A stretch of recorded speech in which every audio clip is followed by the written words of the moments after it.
151 over expert. You probably had the elo to lose. And he's still 3 over draft. Yeah.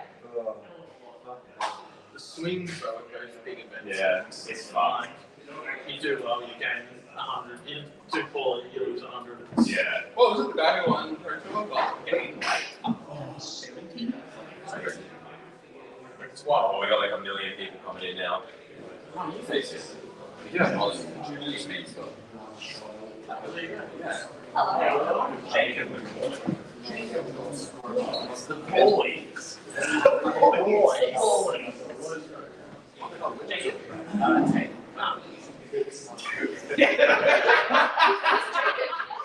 Because I'm just copying his details. He is. Wait. Which one's Jacob? Jacob. Jake.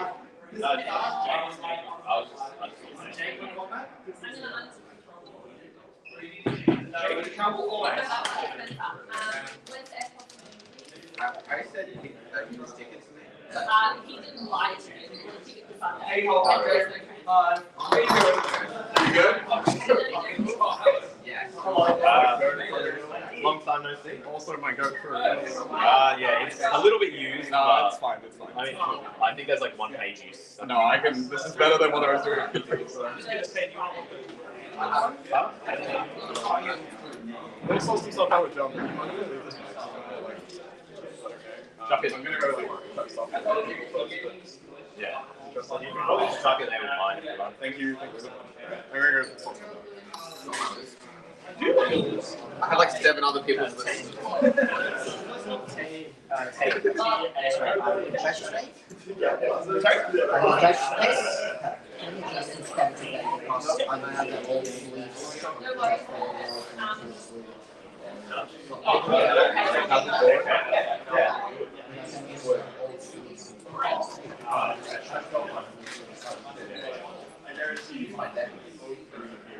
Actually, that's the side. This is my other side. These are my 2 of the same deck, so it's just all good. And the uprising purely is like crash the system for a day. No, because of the colon and the bracket, they were like, my system can't handle it. And then I don't want it. These are ones. All for you. Thank you.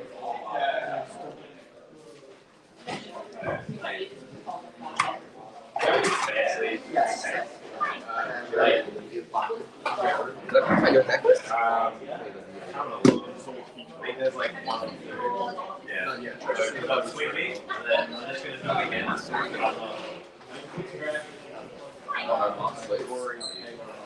Like 1. It's fine. It's not like intentionally. Just give it up to all. Put it on. What I say between me.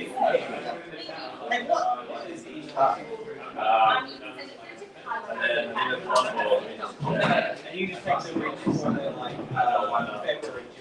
Yeah. It's fine. We're all good.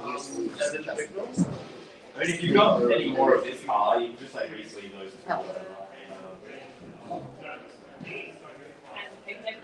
Yes.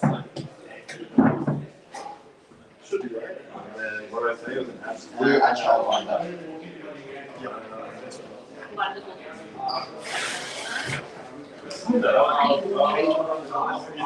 feel like my level 1. No, the I don't want to 85. I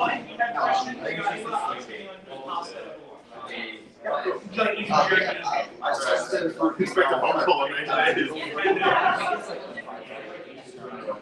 Yeah. Okay, it's not a big deal. Yeah, okay. No, that's fine. Or do you explain that you can grab the FABTCG so when we've got it, I'll do that. You can take the grab, you can write it down.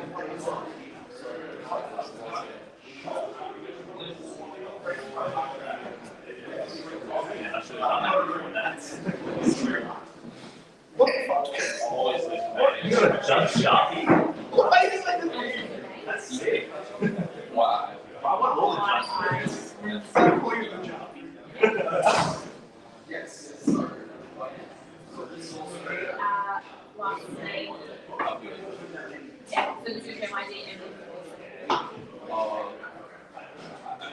Like,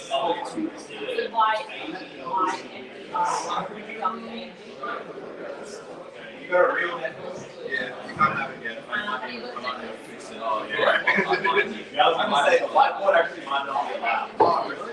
Because the thing with the decoration might be changeable. Like I said, obviously, you can but the map is right.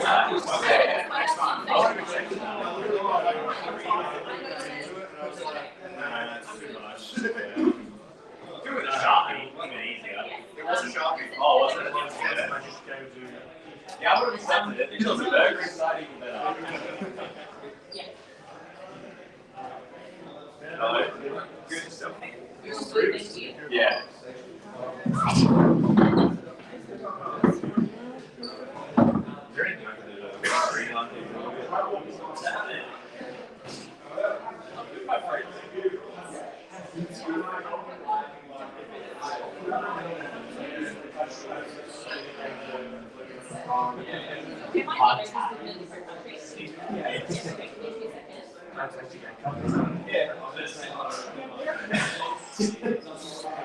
Matt, got some cards for me? Oh, don't get out of the line. I'll get it later. If you real cards, you can. What happens to Nationals Legacy? What do you mean the Nationals Legacy? Next time? Bro, I'm a judge now. I'm a full-time judge. Yeah, perfect. Yeah. And then you save that and then email it to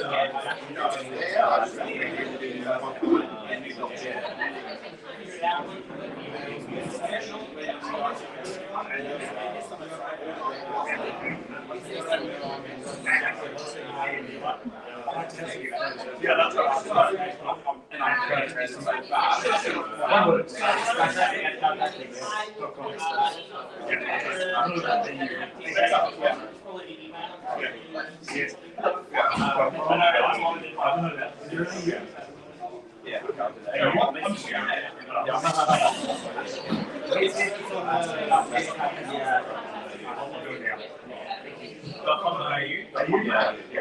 Yeah, that's it. That's you attach the deck with? Yeah, so that's like do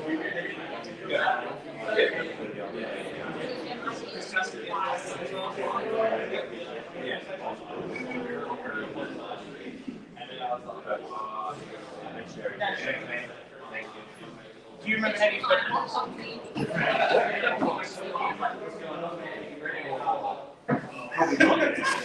already tried. We're going to get about 2/3 of it. I haven't used that since Nationals. It's last year. Yeah, correct. No, it was calling. I have not. There's a link. Maybe. I think when I did the order on my ID. There it goes. There it goes. Sorry. Table numbers will be back there. Press columns to bring on the table. Add time, add penalties. No. Have you changed the color? Friendly, similar, just send it. Yeah, the other thing we won't have is the ability to mark tables up in results. And I can't get much make it easier to track like what tests. And I need to teach the baddies with the Yep. So this is like an LSS thing? No, it's made by a random friend of mine. Oh. And it's used for FABTCG and for color. It's like every color. Yeah. I was going to try and use it. It's like, for some reason, there's like a million different colors in Europe. Because they had like a 2,000 per. Yeah, like, and none of it's organized by Brandon. It's all just like, it's so weird. It's so weird. Yeah. To be fair, the guy who's in charge of like Volcana is the guy who I do like that you reply and then I save it. the guy who's in charge of it. It's like the guy who made You'll know who I'm saying. you read an LCD from the place. Okay. So it's like 40 carry or It was one of the like really bad. L5R Literally quite big. That was a lot of fun. I remember the release of that game. It was huge. It was really fun, but they just did nothing new. No, I played for about. I played very well. Molly, how are you? I had a voluntary sleeping. But all these people come up with the deck checks. I know. We will do Because our there's best. one- I will try to, yeah. Already pinged Mikola for a Yeah, I did see that. So I just thought I know him all as well. So is this your sideboard's not here? Sideboard is. Is it too much of an inconvenience if I shuffle the sideboard in? No, because it's easy to remove. Alright. I know what the sideboard is. We just have a look. I'm assuming you want non-equipment sideboard. Sorry, no, sorry. Maybe. Yeah, I'm just We can come and write like. Jerry's kitchen has nice handwriting, but I'm going to handwrite something that do not touch on top of the No, no, it's not bad. It's the way the camera mounts, if you keep vibrating, eventually. Do you want dice? I'll need them, yeah. I've got dice.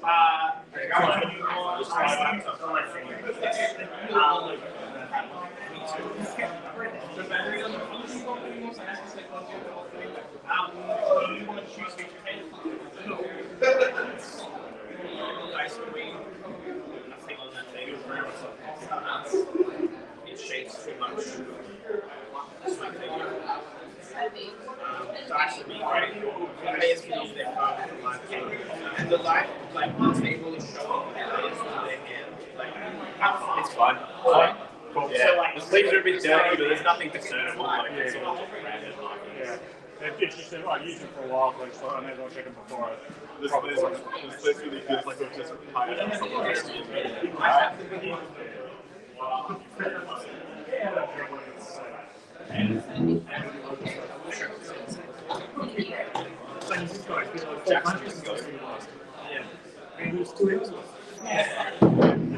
I got back on Thursday. Hey? Got Brennan's? Oh, I did forget to put a bunch of stuff in my bag to bring with me, and I didn't. John's got cards on the table, see how they look. No, we've done all Oh, you sorted it? Yeah. Maybe I'll flip the light on. The sun is Yeah. probably doing enough. Why? Oh, no, it's not direct. I think the plan is to close this to the projector screen, and you guys can Oh, yes. Also, the stream is live right now already, so any adjustments come grab me if I haven't noticed, but I'll be monitoring it. Is anyone casting? No, until maybe the trumpet, which I think will pick you up when he's on his way from work. Hopefully it's... Perfect, thank you. Is he doing it I don't on, know between last one, as well as the other. is he doing it on site or is he doing it at remote? Yeah, I know someone who could have done it, but he's on a plane from Canada at the moment, so that's John, come on. So that's okay. All right.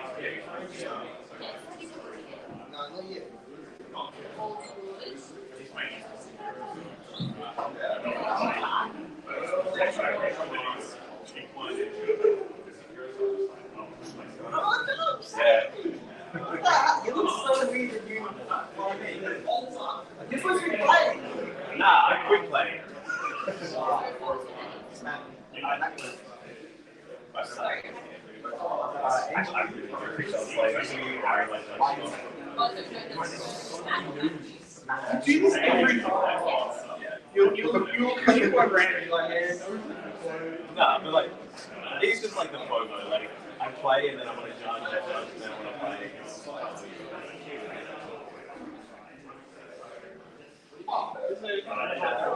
Hey, you want my top shot? You're what? If I win, you get a close to 10-5. Hey, I was getting up earlier. I should have run us in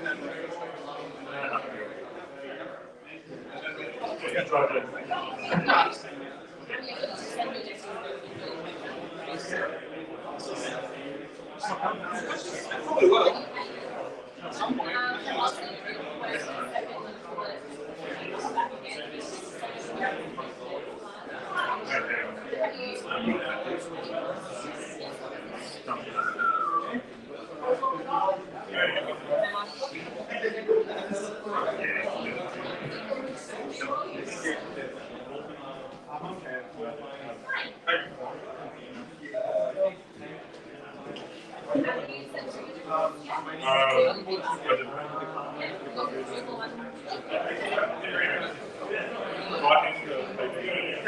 Just before the start.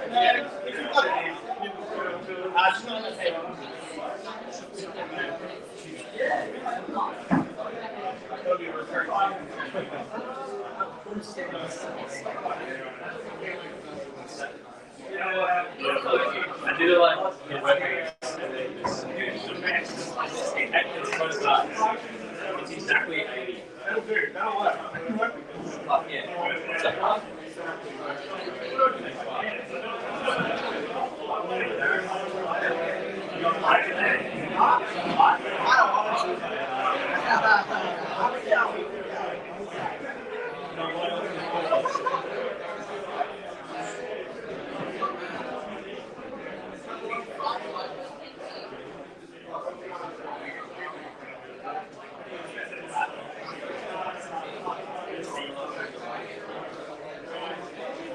No, like I was in the third song here, and I was like, oh, they put like the, I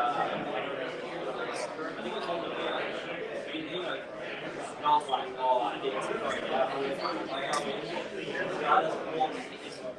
someone and I was like, yeah, I just shoved into that, and I just see like, I'm like, oh, this is fine.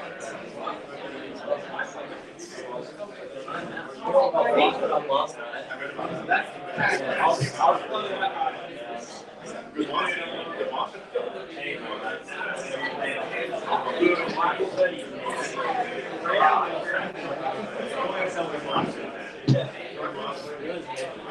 they killed him. They took him out the back. They said, "Smells putting down." Yeah.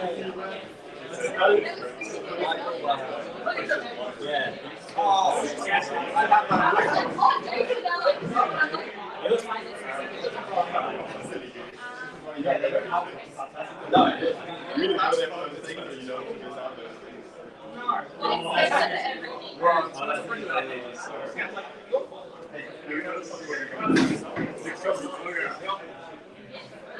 I like the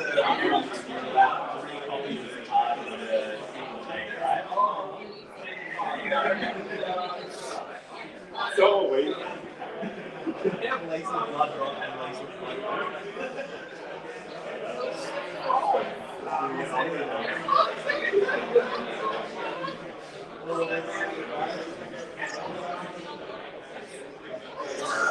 Why don't they come in rainbow clothes?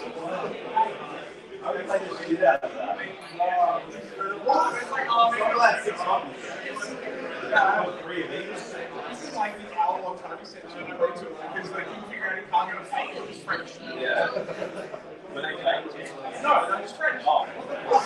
The French takes one to really nah, I could have told you that. I've seen enough like actual HP ones that I know. Yeah, it's like yellow. I opened them straight from the packet, and it's like, okay, I think it was like an Easter egg that had like a yellow circle instead of a red circle.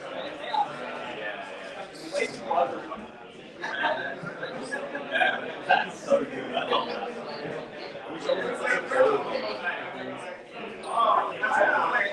Why did they not just do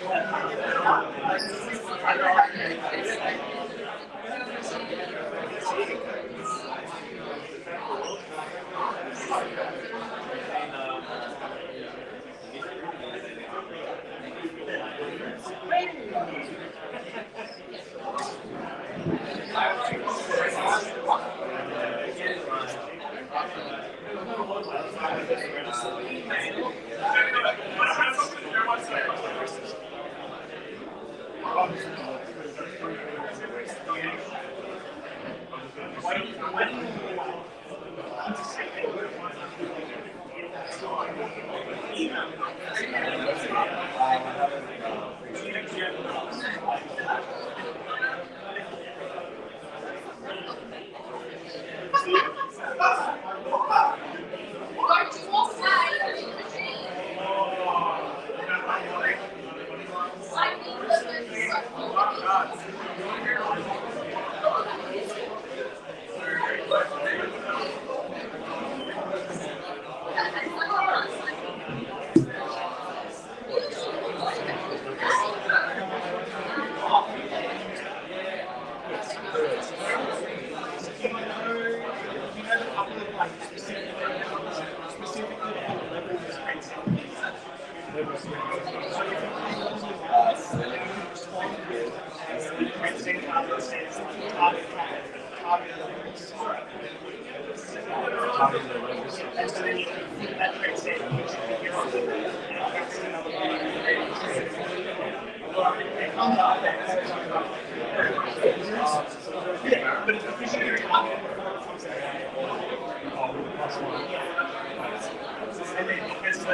seen you in a while. Yeah. How you doing?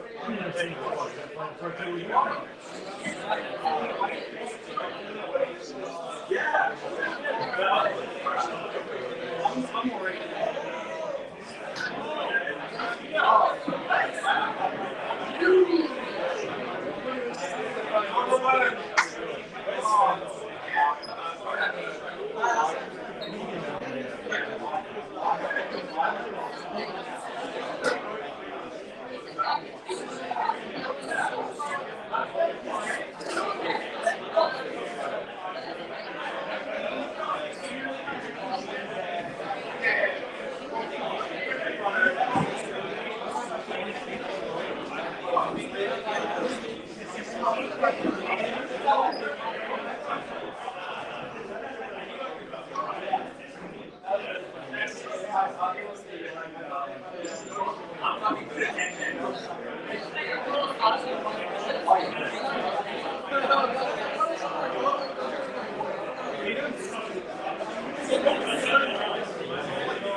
Locked in.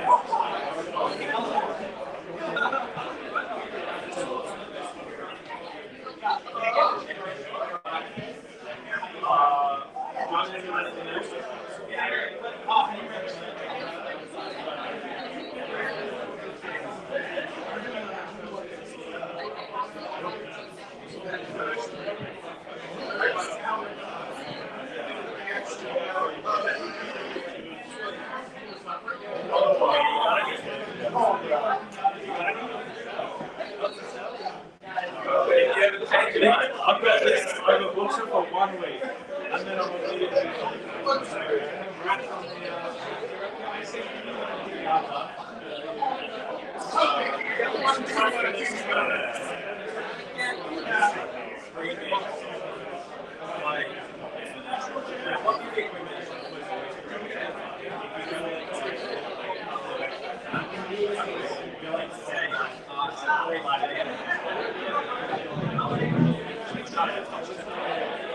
Yeah, I want to.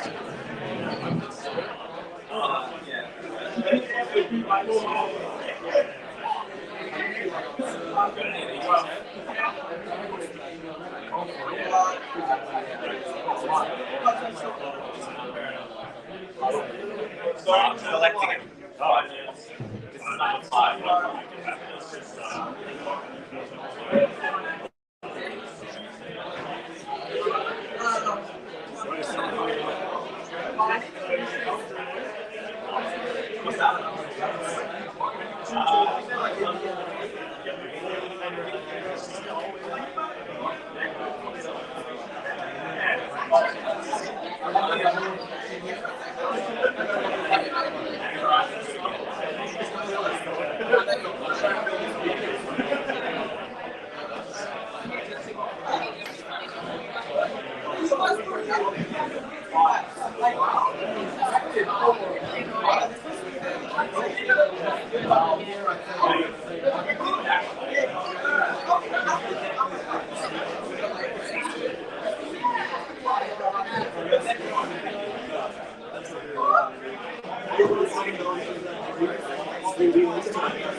Yeah,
I think Nash is going to punch.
Yes, it was really nice to watch. Yeah.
I was thinking about testing it with my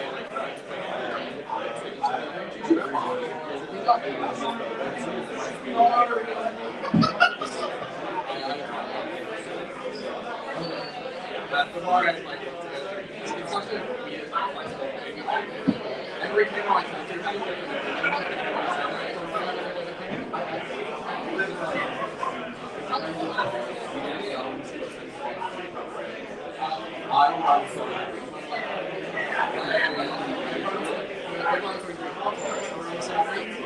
It was scary.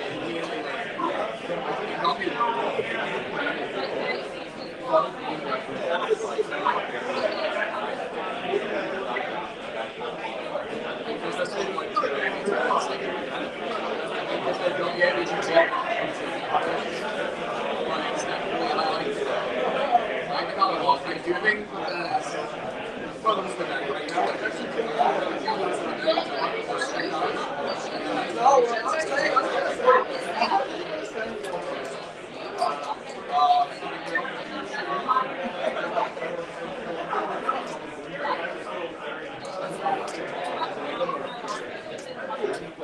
I think the players really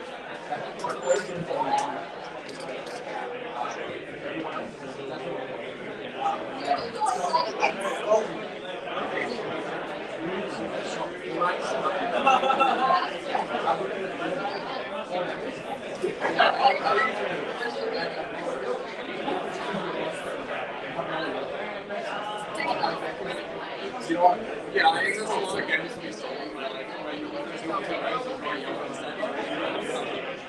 I think that's something people have to do.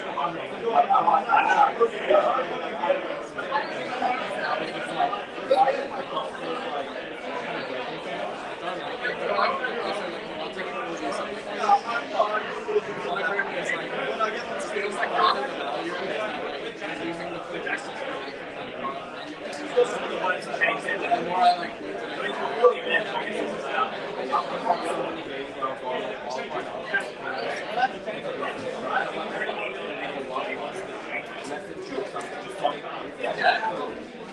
it fixes like I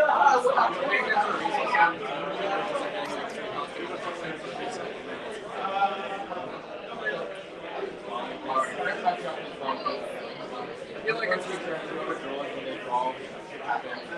I feel pretty famous. I think I can have that role. I think the people who don't respect anyone that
We just need to keep this table, yeah. Keep everything away from the table.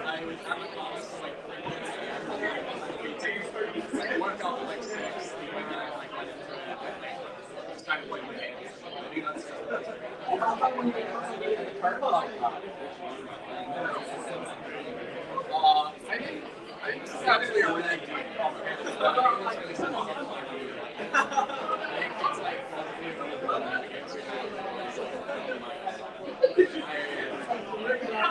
like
Parents, please pick your phone for parents around one and take a seat.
Good morning, ladies and gentlemen of the internet.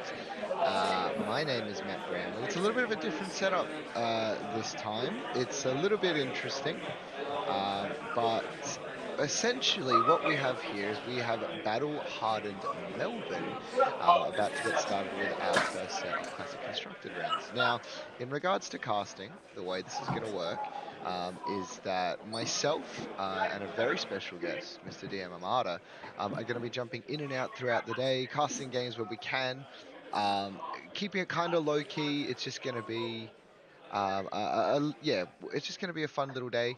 Yeah, I believe I'm currently joined by Mr. DM Amada. We'll just sort of do a bit of a test because everything's a little bit. Well, we weren't really expecting DM Amada to be joining us, but I believe he is here, potentially. Maybe he'll be here shortly. We sort of. Oh, 1 second, guys.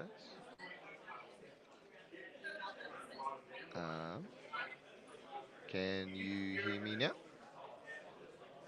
Give us 2 seconds just to sort this out, guys. Give me a sec.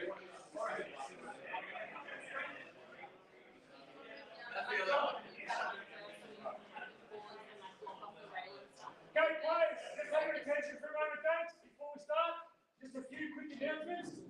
Okay, so we have a total of 87 players registered. Well done. We're going to have 7 rounds followed by a top 8 plus. We've got 3 judges today. Obviously, we're wearing yellow shirts. Most of you know us. For those who don't, Jackson, wave, head judge. If you've got any complaints, go to him. Yeah, Jackson. As far as the local space go, we've got toilets on the outside, just on the hallways there, male, females, and handicap in the middle. You've got a snack bar down the side, which you can purchase from the candy bar, and everything on the food is right down to the station down the Ocean Road. We've still got 4 deck lists we need, do we? Yeah, I'm missing about 4 deck lists. I'll read the names. Players who haven't done deck lists, please check. UK Wayne. Ethan Roxborough. Yeah, that's actually probably take a while to get after we send forward. Ben Solver. Corey Valentine. Corey? Matthew Clark.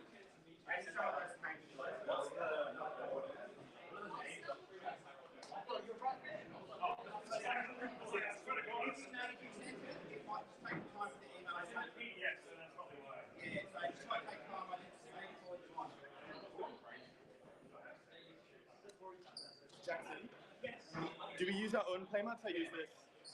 Use this playmat and use it for Okay.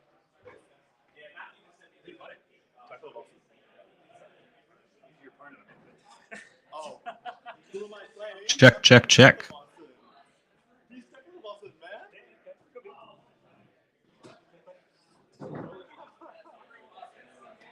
Should we do phone lines? Yeah, yes, we've been asked to do phone lines for this. Okay, guys, let's start. Time will start for everyone.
a bit nervous now that I'm on feature table.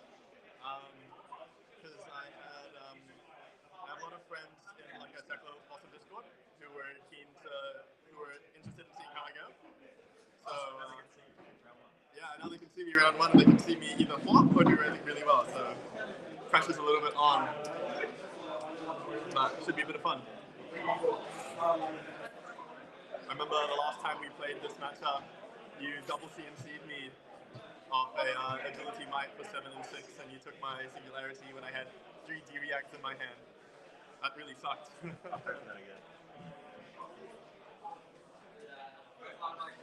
wasn't a bad effort.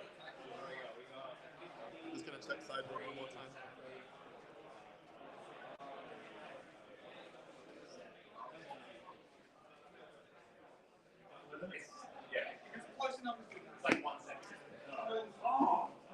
Aha! Look at that. We hear each other.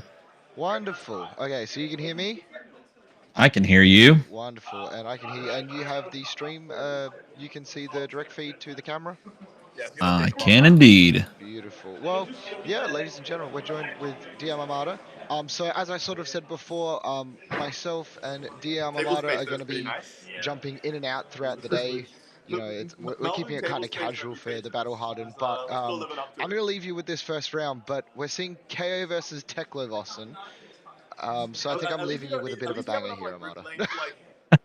What a first round. What an interesting first one. I'm too loud, apparently, says the world. I'm also a bit hot, which I really appreciate from Michael Murray. Great way to boost my confidence. He actually mentioned he was interested in doing some casting, so you might be able to get him in here at some point as well. That might be kind of fun. Yeah, we'll Do try some to cast. We were sort of saying before, it's a little bit difficult for myself because I have to go do my day job in just a moment. So I'm kind of going to leave You hate to here. see it. I'm going to leave you with my Discord open and my computer available. So I'm putting some trust in you on this one.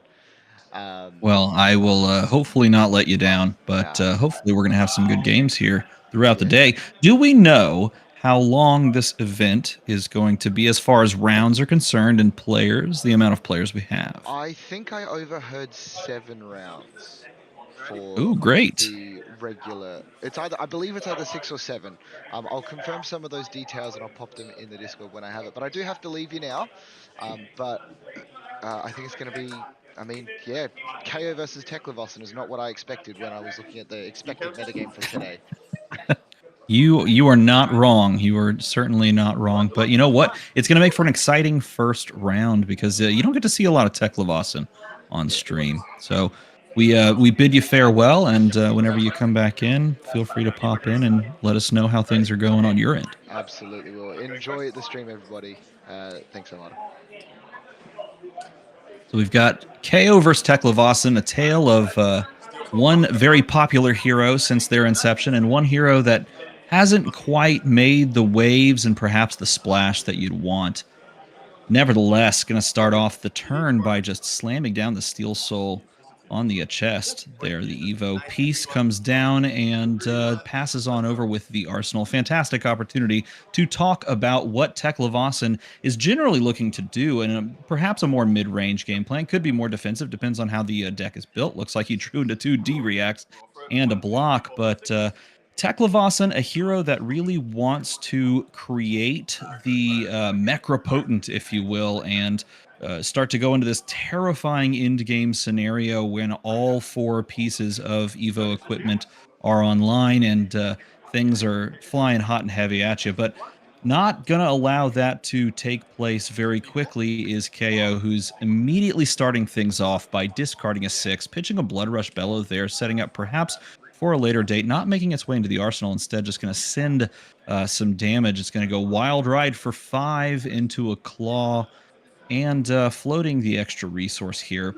Very important to note that we are playing not the Savage Sash version of KO, at least not into this matchup. We don't have open deck lists. We don't know if it's lurking there in the equipment suite, but we do know that we've chosen in this longer game not to play for the bursty side piece equipment of that Savage Sash that did come out in the Armory deck KO. Instead, we want that long game value of a resource every 3 turns We want to play for the second cycle, as we saw pitched there early on. And buckle in, everybody, because we're going to be here perhaps for a while, unless one of these two heroes has something otherwise to say. And starting out on the turn of the Teklevasen with the old leveler coming across for 2. This does not have go again, because only one Evo is online. The other pieces are Cogswork base equipment with those steam counters. Oftentimes don't see those necessarily come to play. It's a great question, Thomas. I'm not sure who's playing, but I do know that I'm determined to enjoy myself as we watch them do so. The Mandible Claw here, just a casual Mandible Claw for 4. Absolutely nothing planned on following this, said no one ever, because you, of course, expect to have a perhaps instant speed discard, which we do see in hand there. Going to be coming down with that Agile windup perhaps after blocks are declared. Yes, this is a Discord call indeed. And there's going to be the sync activation. That's going to block the 4, but then we do have the discard, which is going to trigger KO. And this is going to give go again to Mandible Claw, a very popular play that we saw time and time again in the limited season 4 heavy hitters. The pitch follow-up to that swing big is going to come from Arsenal. That was the card that we favored as the KO player to place in the Arsenal after that first solid volley, and avoided the possibility of tucking the early turn 1. Look at that full block. The early turn 1 Blood Rush that we had in turn 0. Instead, chose to send that to the bottom as pitch so that we could play out a more even keel turn and ask the question of the Teklevasen, what are you going to do as far as blocking is concerned? Teklevasen very clear to just pass here. Note here, the full block is actually going to create that quicken token, which could come in handy as we try to get these pieces online and get more and more things from the grave to the banished, or just from the hand to the banished as well, depending on fabricates and things of that nature. That quicken token could fall nicely into a nice little play of maybe we pitch a blue and send the Teklo leveler into something following that up. Now that it would have the go again before you have the go again online with the equipment pieces. Instead, here we're just going to block 6 of the 9. That big smack coming across thanks to Bear Fangs. It's going to be followed up by the Mandible Claw for just 3 this time.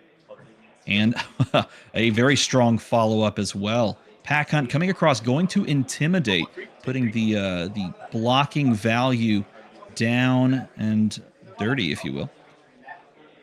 Going to take 3 damage, not choosing to commit the Steel Soul equipment there to block. Instead, we're just taking the 3, content to have the card in hand and be able to play out. Wow. A card that did see a lot of contention back and forth, the Scrap Trader. Not sure early on if that was the best card in the deck, the worst card in the deck, or somewhere in between. And here it comes up absolutely golden, being able to toss 2 of those Steel Soul pieces of equipment into the Banished Zone. An absolutely massive play early in this game. And going to be able to slowly but surely allow you to set this up over the next couple of turns. Now just looking for the Steel Soul controller, which is the arm piece. And then you technically have all 4 pieces in play. This early on is quite shocking to see and very fortuitous for the Teklevasen player. Rolling Scab Skins, a dangerous proposition. One that only the most brave of players do. Or perhaps just the ones that count the best or run the hottest, and it's going to be a Cast Bones play off the back of it. Obviously, you want to see the double action points, or the 3 action points even, so that you can play Cast Bones into some attacks. But here, just content to establish the Cast Bones onto the board.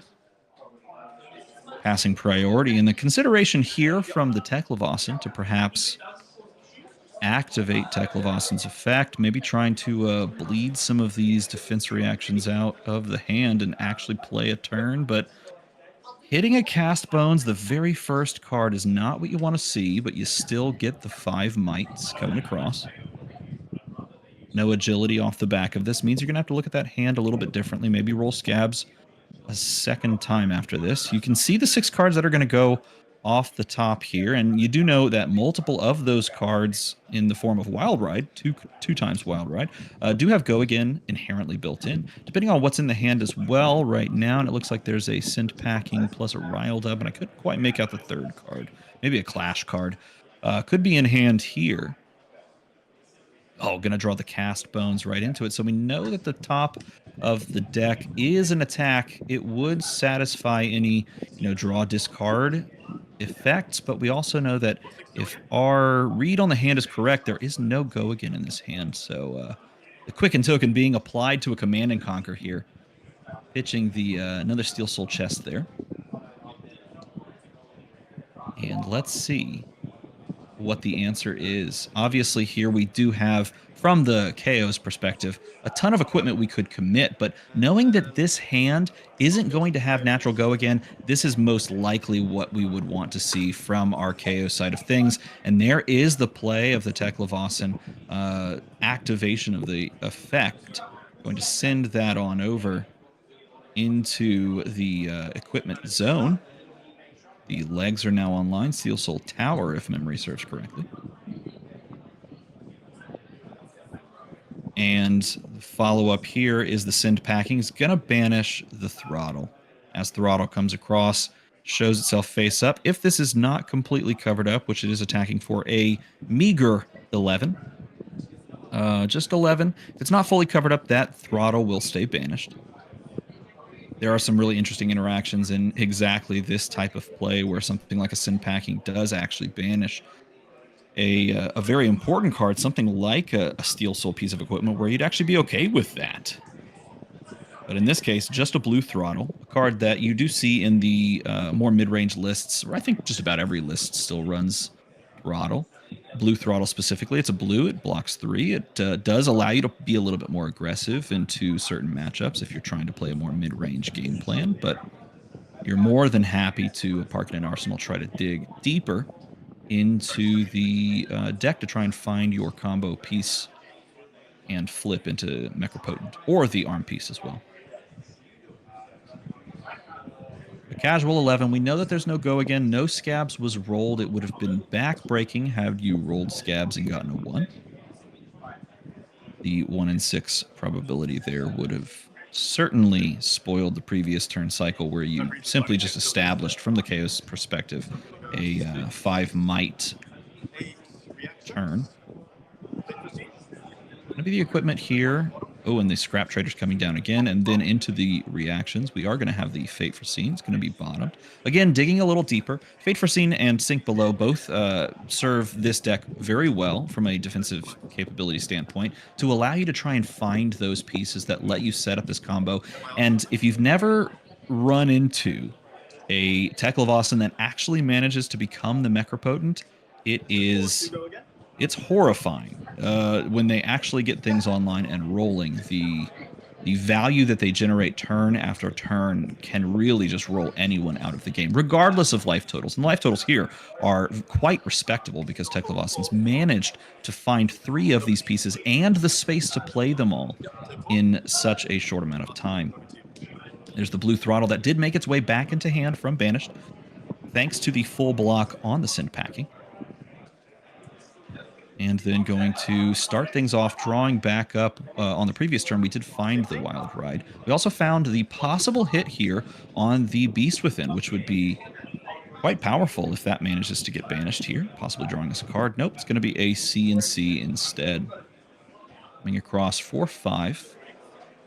Now, with the accelerated pace of this game, and the game pace has accelerated simply because our opponent does have 3 pieces of equipment online, and they're looking for the 4th. With that accelerated pace, I wonder if the thought process or the just overall strategy now has to change a little bit from the perspective of the KO. More pressure, more spiky power turns, trying to cut down the opponent's defense on the equipment, and also just the time that they have to really set up and commit.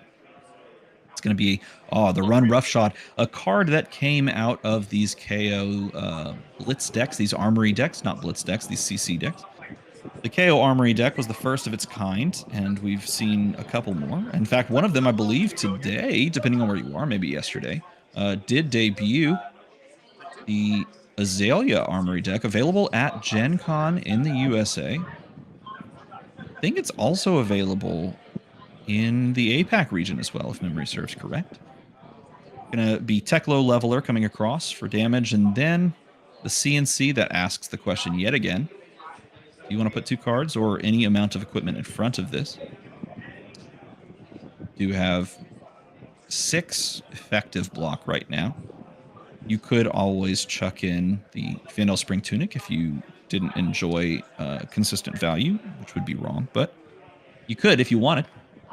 It's interesting because something like the Scowling Flesh Bag has so much value into so many different matchups that want to go this back and forth gameplay, but Teklevasan oftentimes just playing defensively means he doesn't really care if a card left over gets taken from the hand until the moment that it does, when he has 3 cards in hand after he's become the Mechapotent. But at that point, that's like really your safety valve, because things are dire if they actually manage to pull the combo off. Incredibly powerful combo, which we could very well see this game. I'm going to be discarding here the natural 6. And continuing on the Wild Ride train here, the Might is going to be created. It's going to be a simple block from the block card. And finds a Sigil of Solace. Going to be able to bottom that. Again, digging a little further into the deck. Claw coming across for the natural 3.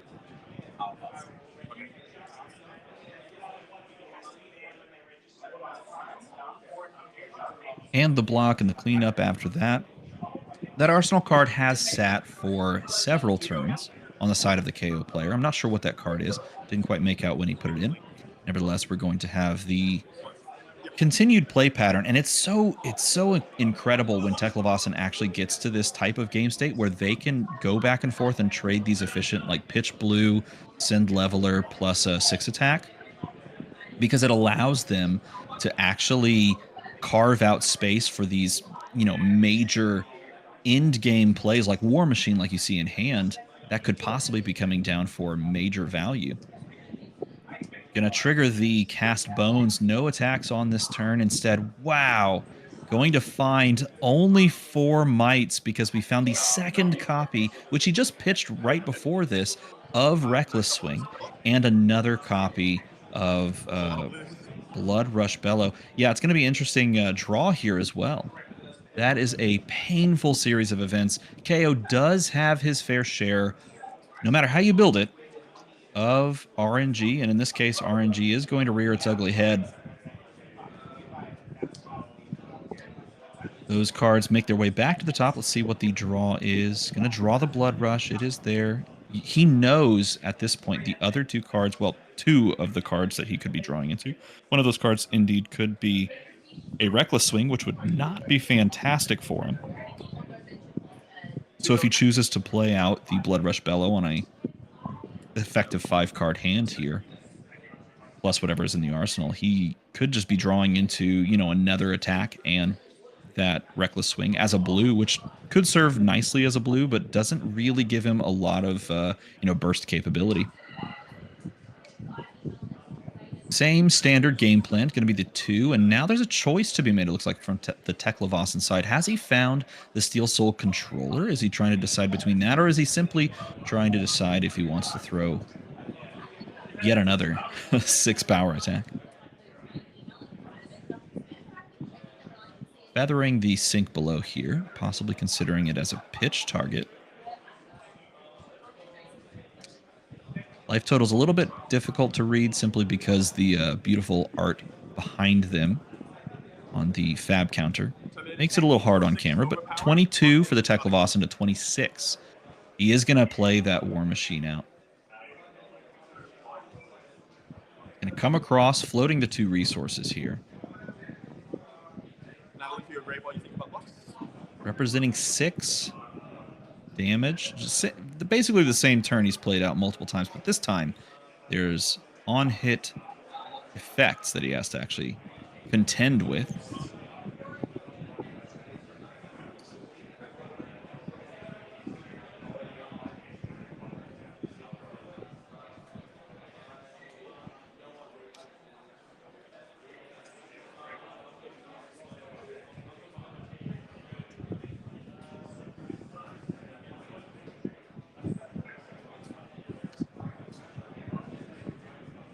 as he's deciding how he wants to block, I was very kindly delivered some food by my wonderful wife. So I have food in the booth as we go. Ah, good call. It is indeed Terminator Tank and not War Machine. You know, the downside to solo cast is sometimes I say something wrong. But you know, that's okay.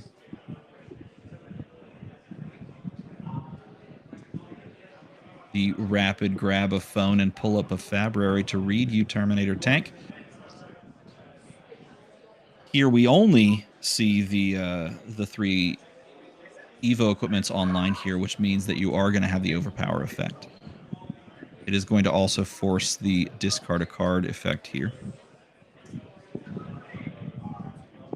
And he's trying to decide here whether or not the choice to just throw a card in front of this is even worth it. You could commit a card plus the Scowling Flesh Bag and the arms, the Apex Bonebreaker, but at a certain point, there's just not enough value there. The discard is going to happen here, and perhaps the idea here is just to play out a, you know, essentially one card hand from the arsenal.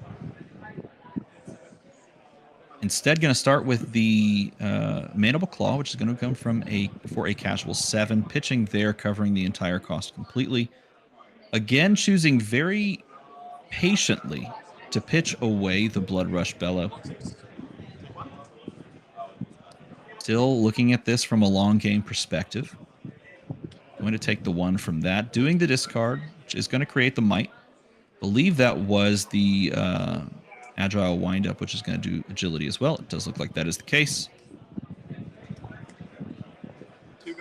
Another copy of Reckless Swing. So we have a 3 Reckless Swing deck here on the side of the KO. Found 3 copies over the first outset of these turns. Going to gain 3 life off the beautiful Merlion Sigil of Solace promo.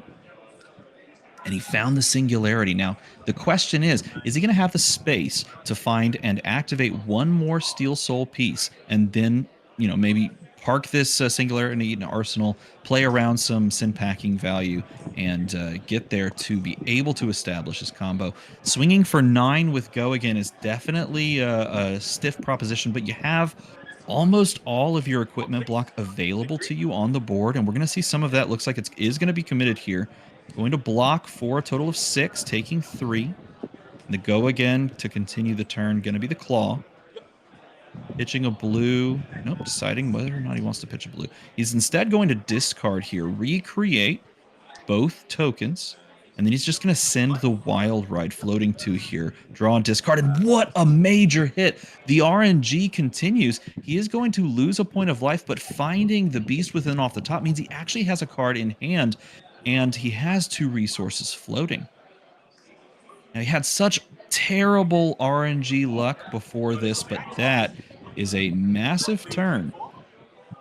6 damage on the face of it here. There's 2 resources floating. Gonna take the Tunic resource, go up to 3, and he's gonna send, is a Smash Instinct with the Intimidate. Is he going to pull a card? Gonna park it off to the side, decide whether or not he wants to block with this one.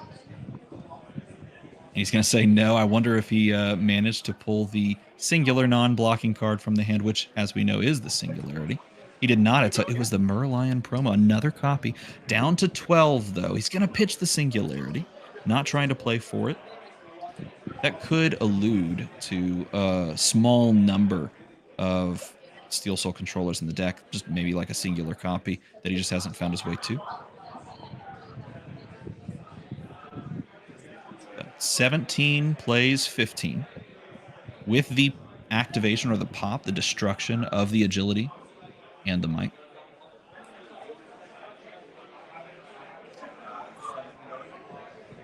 Might and Agility here. We do have the Sin Packing is going to be played. And this perhaps, knowing that he doesn't have the final piece in circulation, maybe this is the argument to not trying to tuck that Singularity, maybe being presented with just too much that he can't actually prevent. maybe that's the thought process. I'll tuck the Singularity, continue to play for a second cycle. My deck already, is naturally inclined to play for a second cycle. So I'll just wait until I can natural draw it, and I've already established the other arm piece so that I don't have to worry about sin packing, basically nuking my win condition. That could be the thought process that we see here, but covering up all of the extra damage.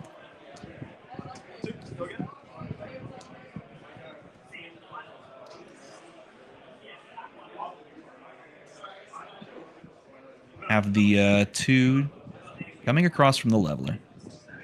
Still waiting on that singular piece. He managed to set up 3 pieces of Evo equipment in as many turns. And yet he still just continues to dig and dig through the deck, trying to find the final piece.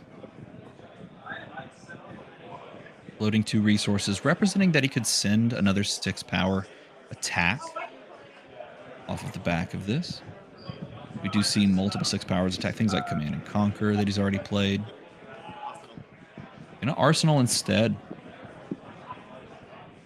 15 plays 15.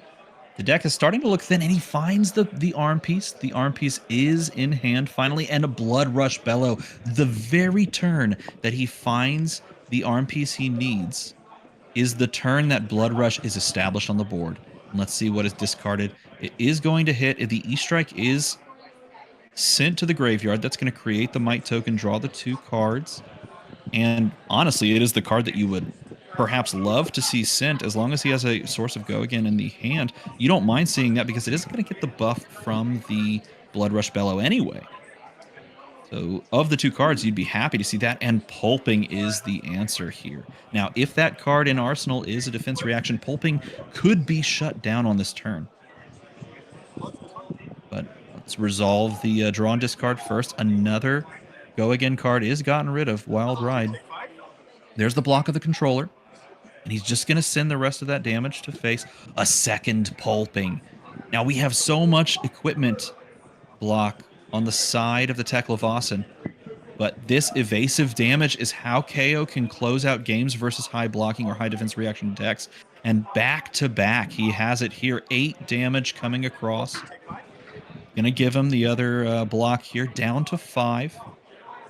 And a simple Arsenal after that. You would love to see more damage on a Blood Rush Bellow turn, but 2 evasive sources of damage like that is absolutely fantastic. Even though you normally look at those turns of being far above rate, like 20 damage type turns is what you want to see, you're okay if it's stuck on evasive. A way that can't be blocked, and it was a Scrap Trader. The next copy of Scrap Trader, he is going to go and find both of those pieces. They're going to drop in. They are going to give him 4 resources. He can activate Teklevossen to go and establish one of those. Going to pay, pitch, draw a card. He has everything online, but he knows that the piece he's been looking for, the piece that gets him to this combo, is towards the bottom of the deck, and he's sitting at 5. This is the this is the plight of Teklevossens everywhere. I played a good bit of the deck early on, and you try and you strive and you hold on, trying to keep your life total above that 0 threshold just long enough so that you can set everything up. It's incredibly exciting as we come to the death throes of this game, and there's Wild Ride Red going to draw and discard. There is a Beast Within in hand. Could trigger a life point loss and a draw of another card. Oh, and he does hit it. So 2 very timely Beasts Withins. Oh, and that's a terrifying card to know that's in the hand of your opponent, knowing they have Intimidate available to them. 6 damage, though, right now. Casual lethal on the board. You have a defense reaction. You know it's most likely going to come out of your hand. If not now, then perhaps as a Intimidate target. There's the sink below, choosing whether or not to sink. Depending on how many defense reactions he's seen, he could maybe consider it, but if you suspect, and perhaps rightfully so, that your opponent is going to play Pack Hunt, then sinking this card might be a poor play. I guess it doesn't really matter either way because that card is going to be intimidated if that card is played. So rather than bothering with that, the Mandible Claw does come across. Going to block here, and there's the 6 damage. Going to have to give some equipment pieces. Going to be able to block 5, take 1. And dropping down to 4. KO making headway right at the right time. But there is a chance, the more he's dug, and again, allowing you with Sink Below to dig further, to try and find that singularity. The more he's dug, the Teklevossen player is trying to put himself in a position where he can actually resolve singularity here in round 1 for just the absolute fireworks. Going to be the firewall block here. Going to send it down. Discarding the Mighty Wind Up to create the Might. And the Run Roughshod here coming across for 5. A very simple back and forth playline, setting up a 5-card hand critically for the KO, whose deck is starting to look rather thin. 3 damage with Go Again coming across with a Teklo Leveler. He's going to send the CNC. That's a fantastically timed CNC. Asking cards from your opponent as you get close to what is essentially your pitch stack, where that singularity should be in the next maybe couple of turns. He is going to give him the equipment here. Saying, I want to be able to play a 3-card hand. Sorry, in this case, a 4-card hand, because he gave the 1 card. Try to close this game out. Teklevossen. Oh, and a Blood Rush Bellow from the arsenal, and this is why you give the equipment. You've been waiting for your moment for another Blood Rush Bellow. The pitch stack was reached. We found them both that we pitched earlier, and we're going to draw the 2. He does find the, and this was the pitch stack point where he had hit earlier with the, I believe, the first Reckless Swing. And that is something that you do have to be aware of as well from the Teklevossen's perspective of the Reckless Swing lethal. That is a real possibility at this point. 2 Reckless Swings, you know, resolving on your weapon means you lose the game. Going to pitch to play Bear Fangs. I believe that's a yellow Bear Fangs. Force the draw, discard. Assume there's most... Oh, my goodness. Oh, but he hits, and he misses the draw there. Takes 1, takes 2, and finds it there. He burns that pitch stack that he had set up earlier, perhaps not even intending to set those cards next to each other, or maybe even really just not thinking about the possibility of that even happening with the Beast Within off the top. It's 2 more very powerful cards. Now you don't have to worry about the possible Reckless Swing lethal. You know, one of them is going to be at the bottom of the deck. One is going to be circled back around to here. And you just got rid of that second Blood Rush Bellow. There's another one in there, I believe, another one. No, actually, that might have been the last Blood Rush Bellow. Taylor Crawford in the chat. I am here casually. It is the end of a long week. I've returned to my normal day job. And I'm enjoying some Flesh and Blood with all of you. Like and subscribe here on the Fluke and Box channel.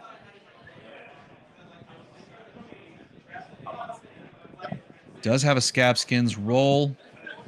And, well, things happen. Of all the things that could have happened in all the world, that was one of them. It's a perfect time for me to pause and take a drink of a drink, as nothing else would be going on that turn. 9 overpowered. 9 damage coming across. With the Terminator tank, I won't mess it up again. And this is where things get painful. Even though Teklevossen is not transformed into his ultimate form, he's gotten his opponent at low enough life where the essential win condition of these incredibly powerful Terminator tanks and you know, attacks of the like and war machines and that sort of thing essentially do the same thing. When your opponent's sitting at 5, and in this case now 1, they're essentially doing the same thing, but there is still evasive damage left, perhaps, in the deck of the KO. Here, not so much. The Bear Fangs and the 0 blocks might come back to hurt him.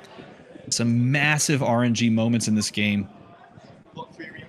The blocks here lined up nicely, and the Teklevasan's definitely playing quickly. Finds the singularity in hand. Pitches the singularity, you can't cover it, so you're going to come in for 3. Forcing the block when your opponent's at 1. And what a perfectly timed Liquid Cool Mayhem. Going to be free, going to be able to play it. Going to send for 4. Both players' decks looking incredibly thin, and the play out of the send packing.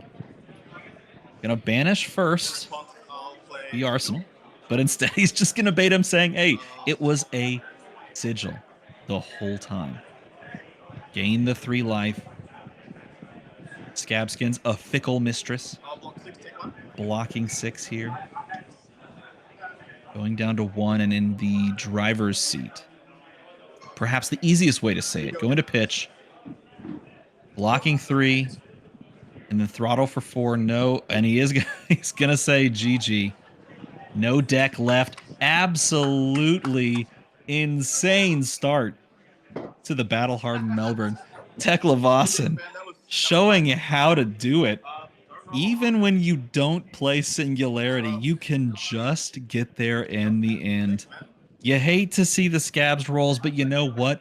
2 massive hits on the Beast Within discards.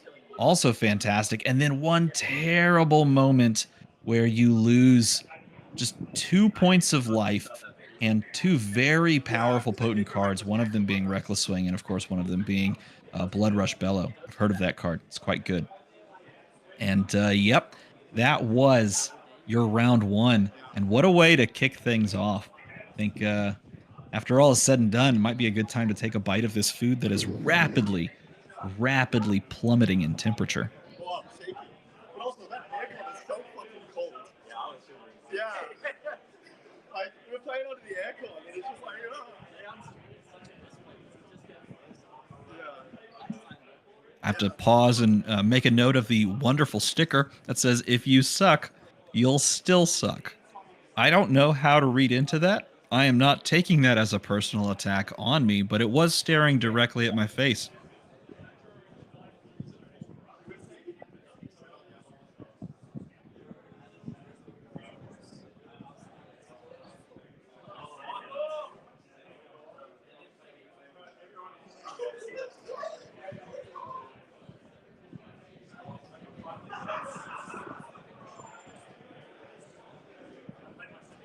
For those just tuning in, by the way, this is 100% casual. We're having a good time. I believe this is a 7-round battle hardened, we were told earlier.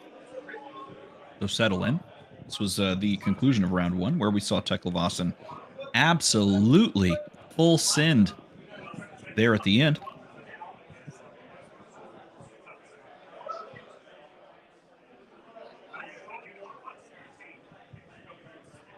Marcus Brown says hello to me. I say hello to him.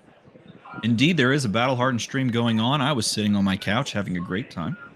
And now I'm sitting at my computer having an equally great time, this time with all of you. Excited to see if we can get a possible hero breakdown. Again, I am not in Melbourne.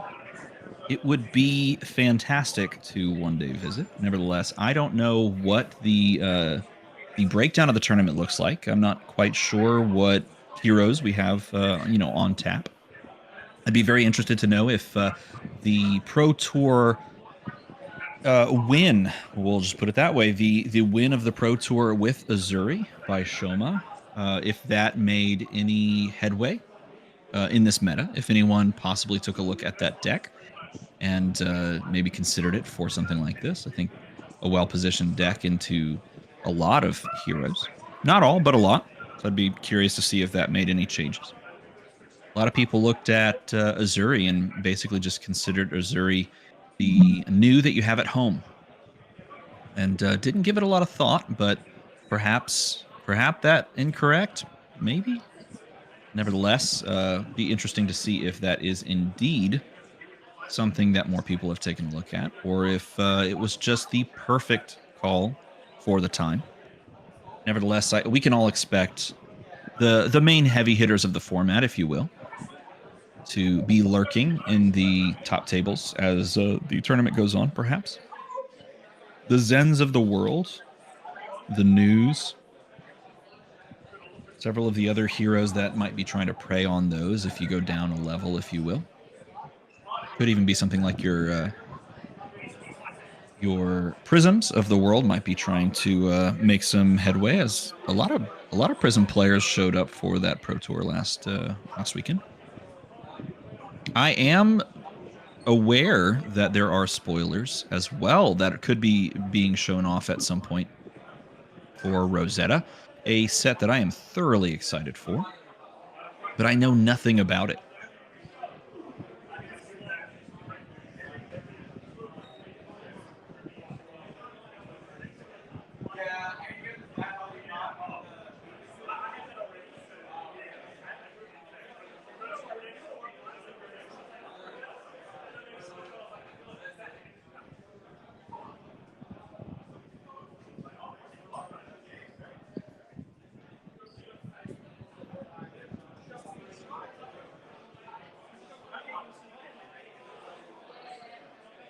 I am also incredibly excited for Rosetta.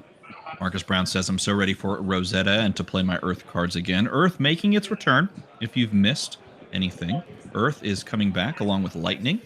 As we venture back to Aria, in Rosetta, the death of the Queen brings us back in a perhaps somber moment to Rosetta. Nevertheless, we are going to have access to 2 new rune blades, a Lightning and an Earth rune blade, and 2 new wizards, which look incredible right now. If you can't wait for that long, then you can always jump into a convention near you or wait a couple more weeks for the first strike decks to debut at your local game store, because those first strike decks are made up of elemental heroes and they look truly fantastic. I did a write-up. I wrote an article about how excited I am for those decks because they are incredibly well designed for the purpose of teaching the game of Flesh and Blood.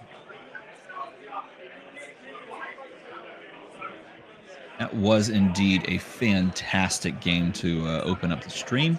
And I don't know who we're getting next. They're just going to throw people on, and I'm just going to sit here until, I don't know, maybe my kids tell me to go somewhere, or my food gets cold and I have to reheat it. Either way.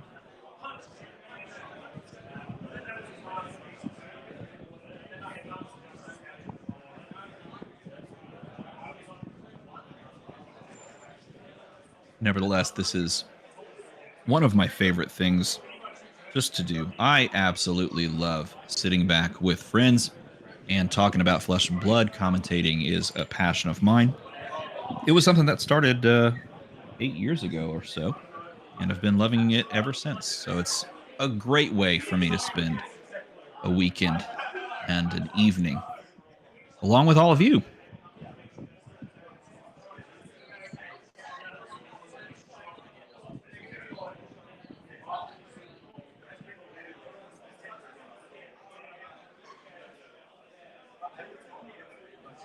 Question posed, which hero are you excited to channel in the next set? I will tell you right now that during one of my incredibly exciting meetings at work, I took the time to change my background on my phone to Acilio.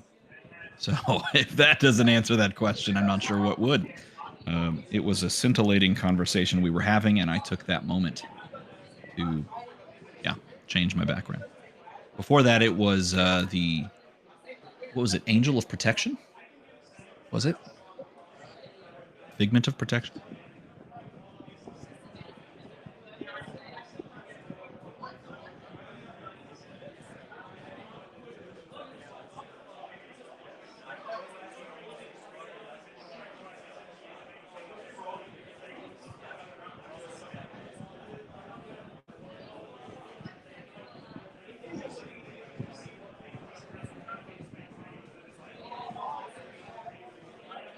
Yes, I would agree. Both heroes on the Earth side of things do look a little bit more mid-rangey, which I think is an incredibly fun proposition from a Runeblade perspective, because if you look at the Runeblade class, we've really, and perhaps this applies to other classes as well, but from a Runeblade perspective, we've really had just two styles.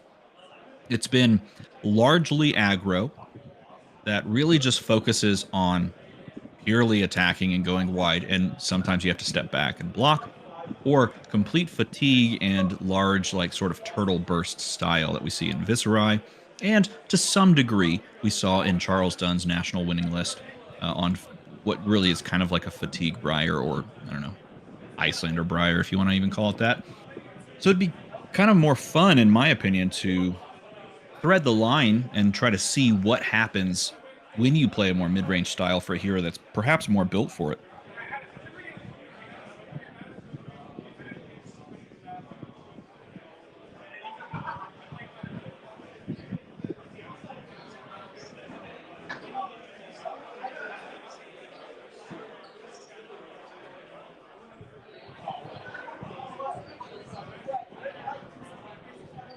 And if you want your fair share of things like Guardian, you do have a couple of options still, even though it's not supported in this upcoming set. Simply because you have both the Terra First Strike deck that you can play, but also a future incoming full Guardian set, which I think is incredibly exciting, alluring. Maybe it leaves me cautiously optimistic for them doing that with other classes down the line.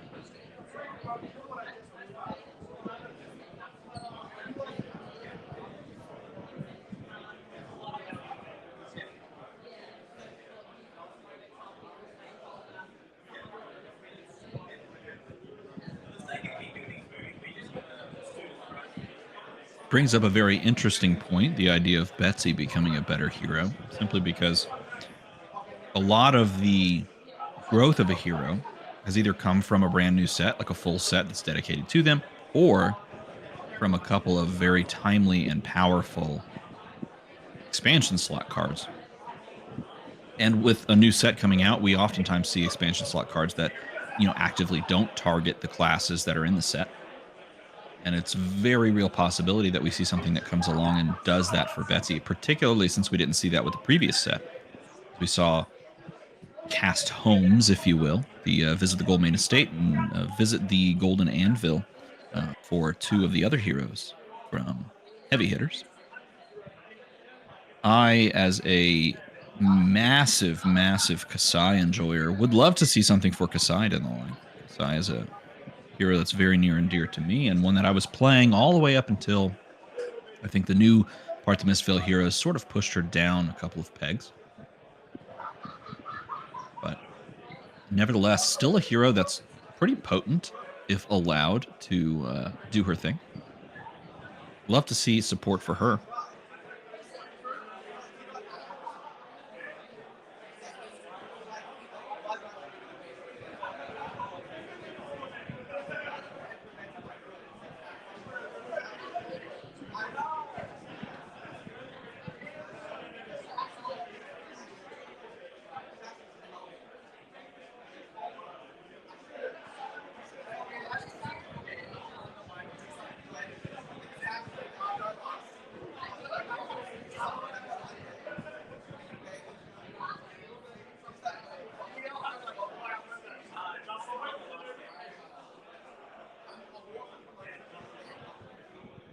Every time I see a foot move across the screen, I always get so much more excited.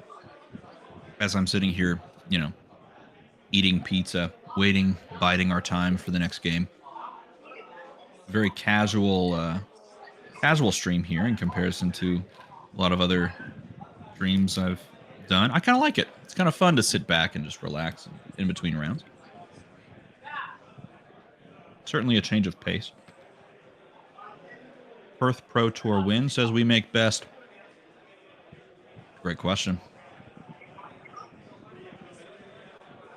I want Vinset support. Are you not entertained, Pascal? You got Vinset support. It's a 0 for 4. Tampa is going to be an absolute blast, Riddlerman Gaming says. I agree. I cannot wait. I was just on the SCG Con website, just looking at side events and things like that. I most likely going to be playing in the calling as well. I've already purchased my ticket to the world premiere of the set.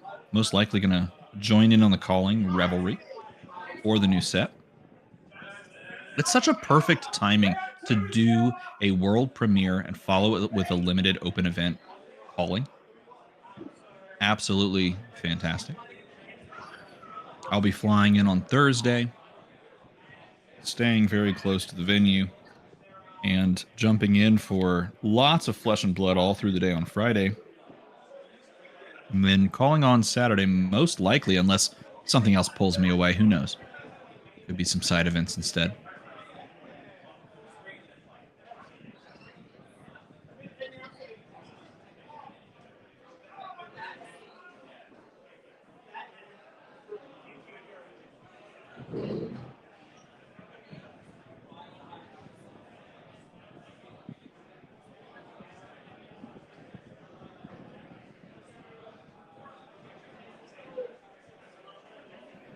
What's really exciting to me as well is this will be the set that rings in the 5-year anniversary of Flesh and Blood.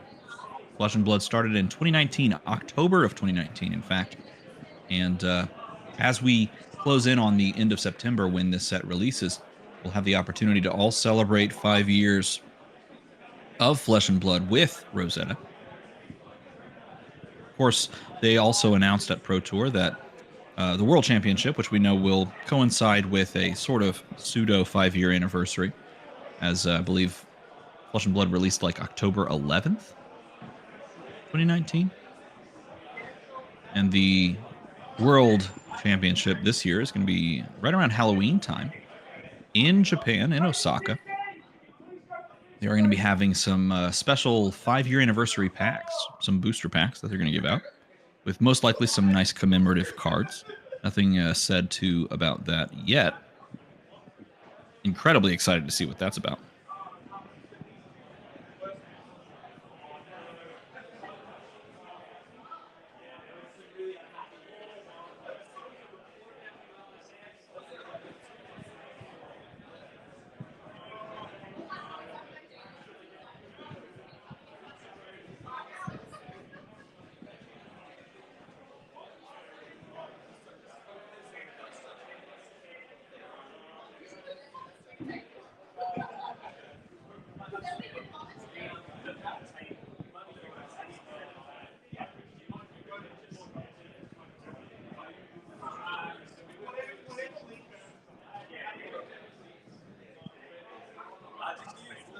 And it looks like we do indeed have activity on the table.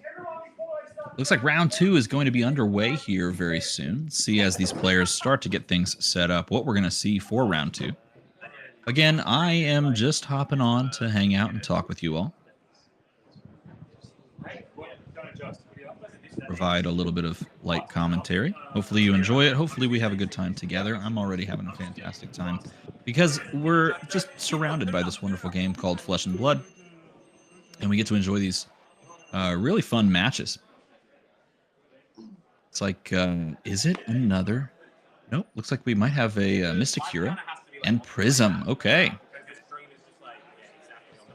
So could this be a Zen versus a Prism type matchup? Maybe Enigma versus Prism? Either way, we do know that we've got a Mystic Hero on the table in the arena, and it does look like it's going to be Enigma versus Prism.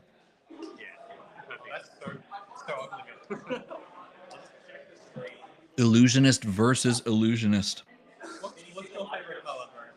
And of course, the biggest meta play of them all, choosing the color of your of your life counter box. Got to change the color. Got to make sure you get the right color for each hero. Prism with what looks like to be the new Luminars. Because, of course. And who shields better is truly the question. It's going to be a fun game back and forth here. Illusionist Mirror is not something you see a lot of on stream. Well, really, just in general, Illusionist, particularly Enigma, has taken a pretty large step back with the just explosion of popularity that Zen's gained ever since National Season really took off. And Enigma has made its presence felt in the amount of players that have brought it to major tournaments like Pro Tour, for example, but not really finding the major successes that you might expect. And watching both players here sideboard, we're seeing some more inclusions and exclusions, if you will. It's going to be interesting to watch how these players navigate this matchup, which has its own fair share of swinginess. Prism got me into the game a month ago, says Terrence Jackson. Now I have her built in CC, Blitz, and LL. What a fantastic experience to be able to just jump in on a hero and slam it down in every single format. Available in all formats. Pretty fun. Players shuffling up. Does look like this could just be a sleeve scenario, but it does look like the Prism player perhaps siding in a very large amount of cards here. Maybe fat decking a little bit. It also could be that, and it does appear that that is a possible triple sleeve scenario. Who knows? Maybe not. Could also just be swapping out a single double sleeved card there. Nevertheless, if you're presenting more than 60, that does have some utility into specific matchups. In this one, we'll see. Depends on how both of these decks are built. Not 7 sleeves. Doesn't look like it. I mean, who stops at 7 sleeves? Looks like Vestige is going to be presented here with the Dreamweavers on the arm slot. So Vestige, meaning that we're going to be trying to gain some of that value off of things going to Soul pitching. Makes sense into this matchup because you perhaps have the capacity to gain those hits much more easily and just be able to drop things into Soul much more easily.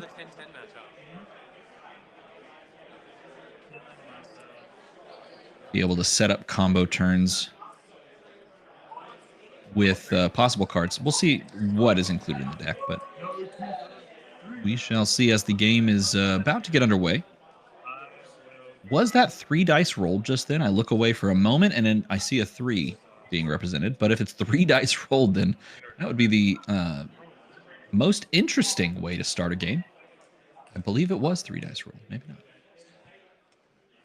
Traverse, of course, going to be played. We have the cloaked equipment in the arm slot.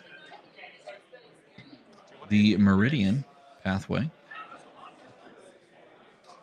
It's like swapping maybe through the arm piece.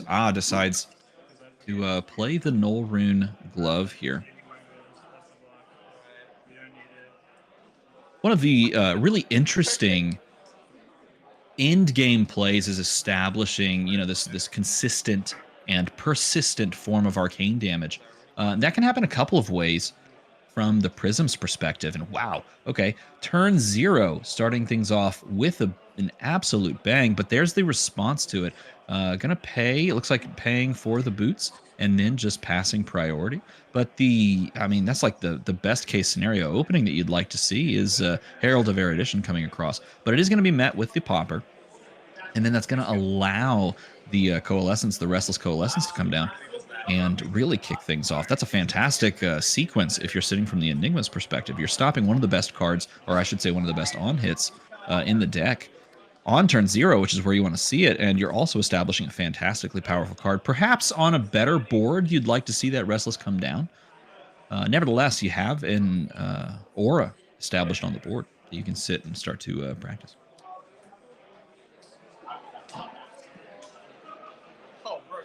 And the Manifestation of Mirakai. Okay, we are really getting things rolling quickly. Both very powerful cards. Does have a blue card in hand. Looks like it is that. It is indeed. It's going to be Stir the Pot. It's going to shuffle. And it is going to transcend into the hand. There is an interesting line here where you could you could have maybe tried to sequence this hand differently to try and get more value off of the manifestation of Mirror Guy, maybe over this turn or other turns. Nevertheless, going to simply establish that very powerful card and have a cheat with which to be able to pitch into and swing the manifestation of Mirror Guy. One of the more powerful cards in the game of Flesh and Blood, particularly in Sealed, but even in Classic Constructed, can really do some absolutely just powerful busted type things. A really exciting card to see played, and he draws another one. Soul Shield pitched here to play Herald of Triumph, saying you cannot pop this unless you've got something that attacks for 7, which is possible in certain builds of Enigma, but not really something you see very often. Particularly because most of those big attacks in Enigma, and really Illusionists in general, are indeed going to be Phantasm attacks. Oh no. The really early commitment here for the Traverse means he's going to be able to grab the Transcended Chi that he just put to the bottom.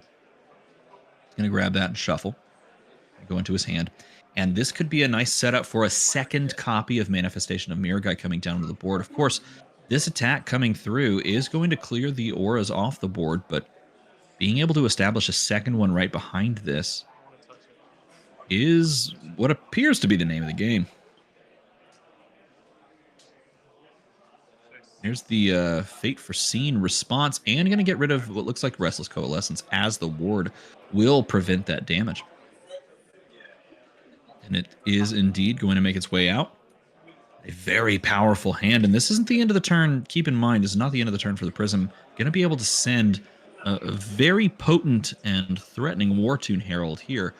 Going to be blocked and met by the Popper. And no recourse after this. Going to be able to just pass on over. Nothing to do with that Arsenal. Going to take up the Tunic. And here's the pitch of that Chi to establish the second manifestation of Mirror Guy. Choosing maybe to pitch Rage Spectre instead. Going to be attacking first. Rage Spectre is a fantastic card as well in its own right, but this is the card you want to see established. Second manifestation is going to come down and just swing for a casual 8 damage.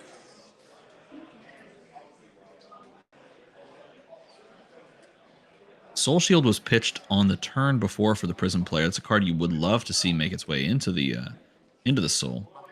You could at least have some amount of recourse for when you do get something to come across and be able to play around with some Soul triggers. But a very formidable board from the side of the Enigma player. Apologies, we don't have names on either of these players, so I am in the dark there as well as you. But already Enigma establishing, and it's not an insurmountable board, but just a terrifying board with 2 manifestations of Mirror Guy, putting them at a 40 to 14 life total lead.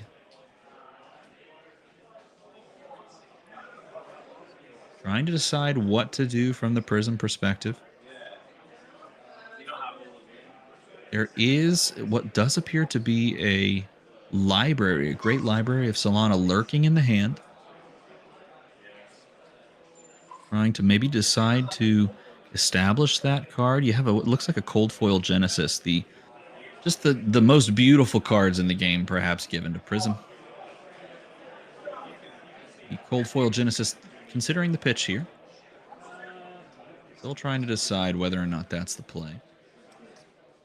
You've got some really interesting lines. Yeah, it's a tough choice here because you could do something like Pop Halo. I was about to say there's interesting lines both in the hand, but really mainly off of the Halo play here, particularly because we have Tome of Divinity. And if we can get a card into our Soul and trigger Prism and then trigger Tome of Divinity off of the Vestige of Soul, then we could have some really big pop-off turns. And this is kind of what this deck does when it's constructed and when you find the lines available to you. It is going to be the activation, of the Halo of Illumination. It's going to allow you to tuck a card into Soul, and that card is going to be a War Tune Herald. It's going to trigger Prism's effect. She's going to go search for one of those Figments that's going to make its way onto the field. When this happens, will also trigger the Vestige of Soul effect. So whenever you pitch those cards it will buff is going to be the Figment of Ravages. That is one of those interesting cards that has such utility late game. But it's also a card you're like totally okay with grabbing pretty early on. You oftentimes, depending on the game state, see, like the Figment of Protection be a very key card. Erudition oftentimes makes its way out onto the board very early, but here you're okay with grabbing something like Ravages as well. That is going to be established down. And there's the pitch of the blue, it looks like a blue Wartune Herald, to play the Tome of Divinity, drawing 3 at instant speed, a very powerful card. One of those cards that everyone looked at when it came out in Monarch and said, that card has to be busted. And it turns out right now it is quite good.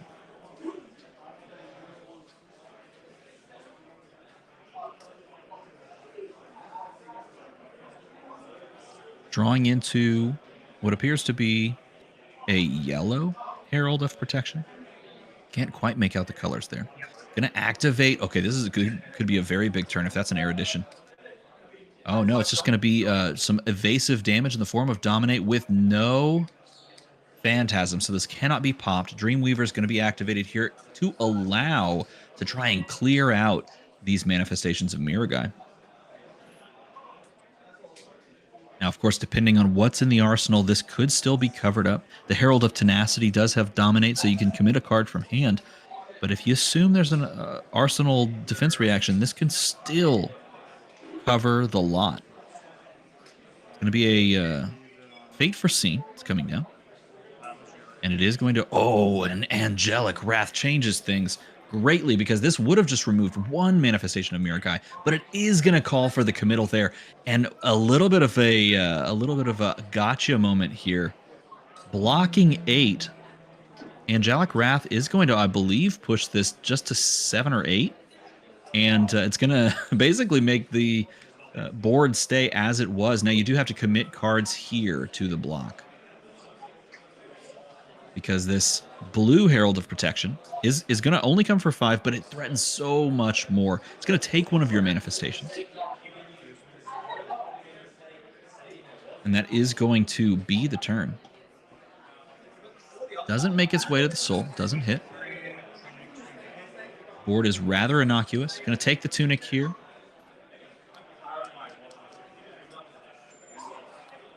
Trying to decide the course of play. There is responses available into taking the Tunic, I believe.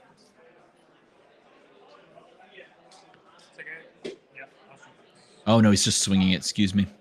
Swinging that and making its way on down. It's going to be the take of the Tunic and the swing. Then it's going to be met immediately with a popper. Going to pay and establish onto the board the library. Great Library was arsenal on the previous turn. 2 yellows were pitched. Going to be drawing into that 5-card hand. So not quite out of it yet, but still sitting at a 40-6 life deficit. And double Miragai is one of the plays of all time. Swinging for the casual 8, going to be met by 2 cards. One of those being a 3-block, one of them unfortunately being a 2-block, and you can see the just the massive attacks are not stopping. Oh no! It's gonna be able to. It's gonna be Phantasmaclasm. Words exist. Is going to send a 3-block card to the bottom, leaving the 0-block card in the hand, and drawing into another 0-block card. So you're gonna need to flip here. Flipping here will stop 4, and blocking there is going to block you for 7 to the 9 and leave you at 1 from the Prism perspective. But the pain is real. Drawing into the Arclight Sentinel, saying pass. And taking up the Tunic. Playing it slowly and methodically, understanding that the world is essentially Enigma's oyster. Going to swing the Miragai for 8, and the blocks are looking very difficult at this point. As you see, the pitch here is going to pay the cost of blocking with the Phantasmal Footsteps, and this is going to allow you to block for 1, 2, 3, 4, 5, 6 to the 8. I'm going to die anyway. If I don't hit Light of Soul, then... And the trigger of the Light of Soul does have to occur. is going to come into play, and that is all she wrote. Prism, oftentimes a very powerful and very swingy deck, unfortunately meets the match on the side of Enigma, who finds double manifestations of Miragai, establishes him onto the board, and says, "This is my game." You hate to see it go out like that, but it is incredibly exciting series of plays from the Enigma player. Whenever you absolutely draw the nuts, just have the capacity to go and send it. A rather short stream game for round 2.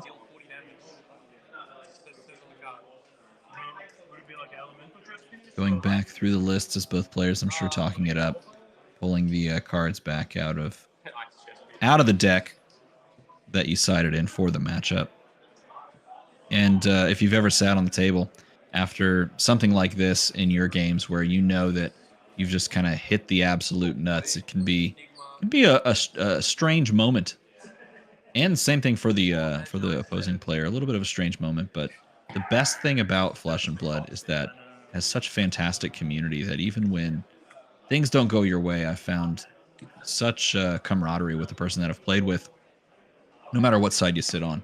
It can be frustrating to walk into a matchup and then feel like things didn't go your way, but Flesh and Blood's fantastic in that way, with great players and great people.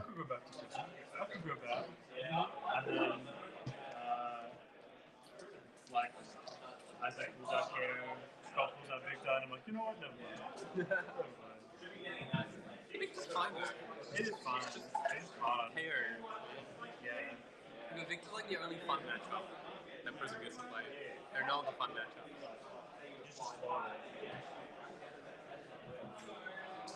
These are quick hand. Yes. Thank you, Mr. Sable. Thank you. Thank you for making it swift. It's not demonstrated. I think that's Riddlerman Gaming says instant strong auras are just tough early game. You know, it also kind of highlights the change in mechanics that we see in the illusionist class as well, because up to this point we've had illusionist players that have not been able to protect the figments or the auras, whatever you would like to say, that are on the board for themselves. Whatever they establish, even dragons, invocations, those cards aren't protectable. But now you have access to an illusionist that can indeed establish cards on the board and then follow up by protecting them. And we saw the protection being paramount there to leverage those high life totals and put the Enigma player into the driver's seat.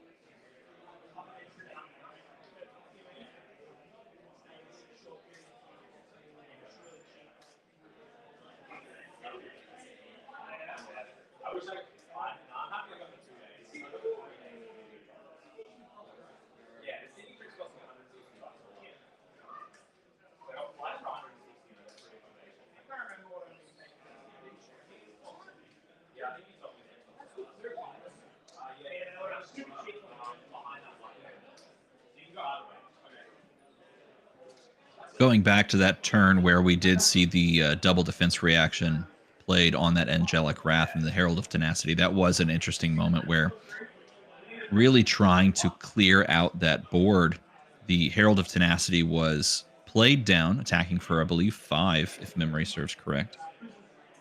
And it was met by a defense reaction for 4.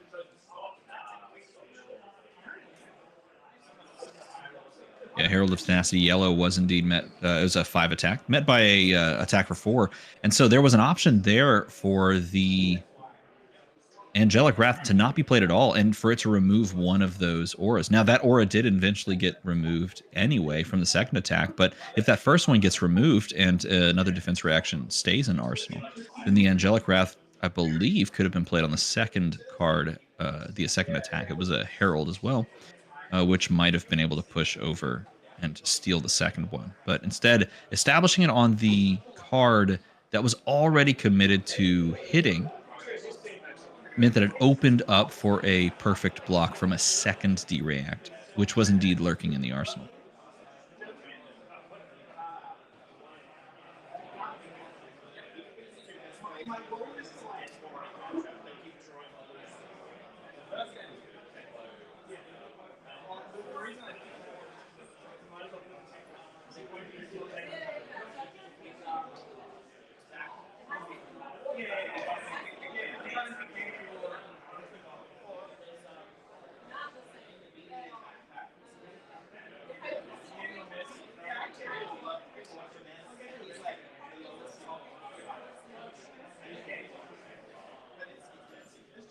Looks like as that round just finished up, we got 106 people hanging out and watching.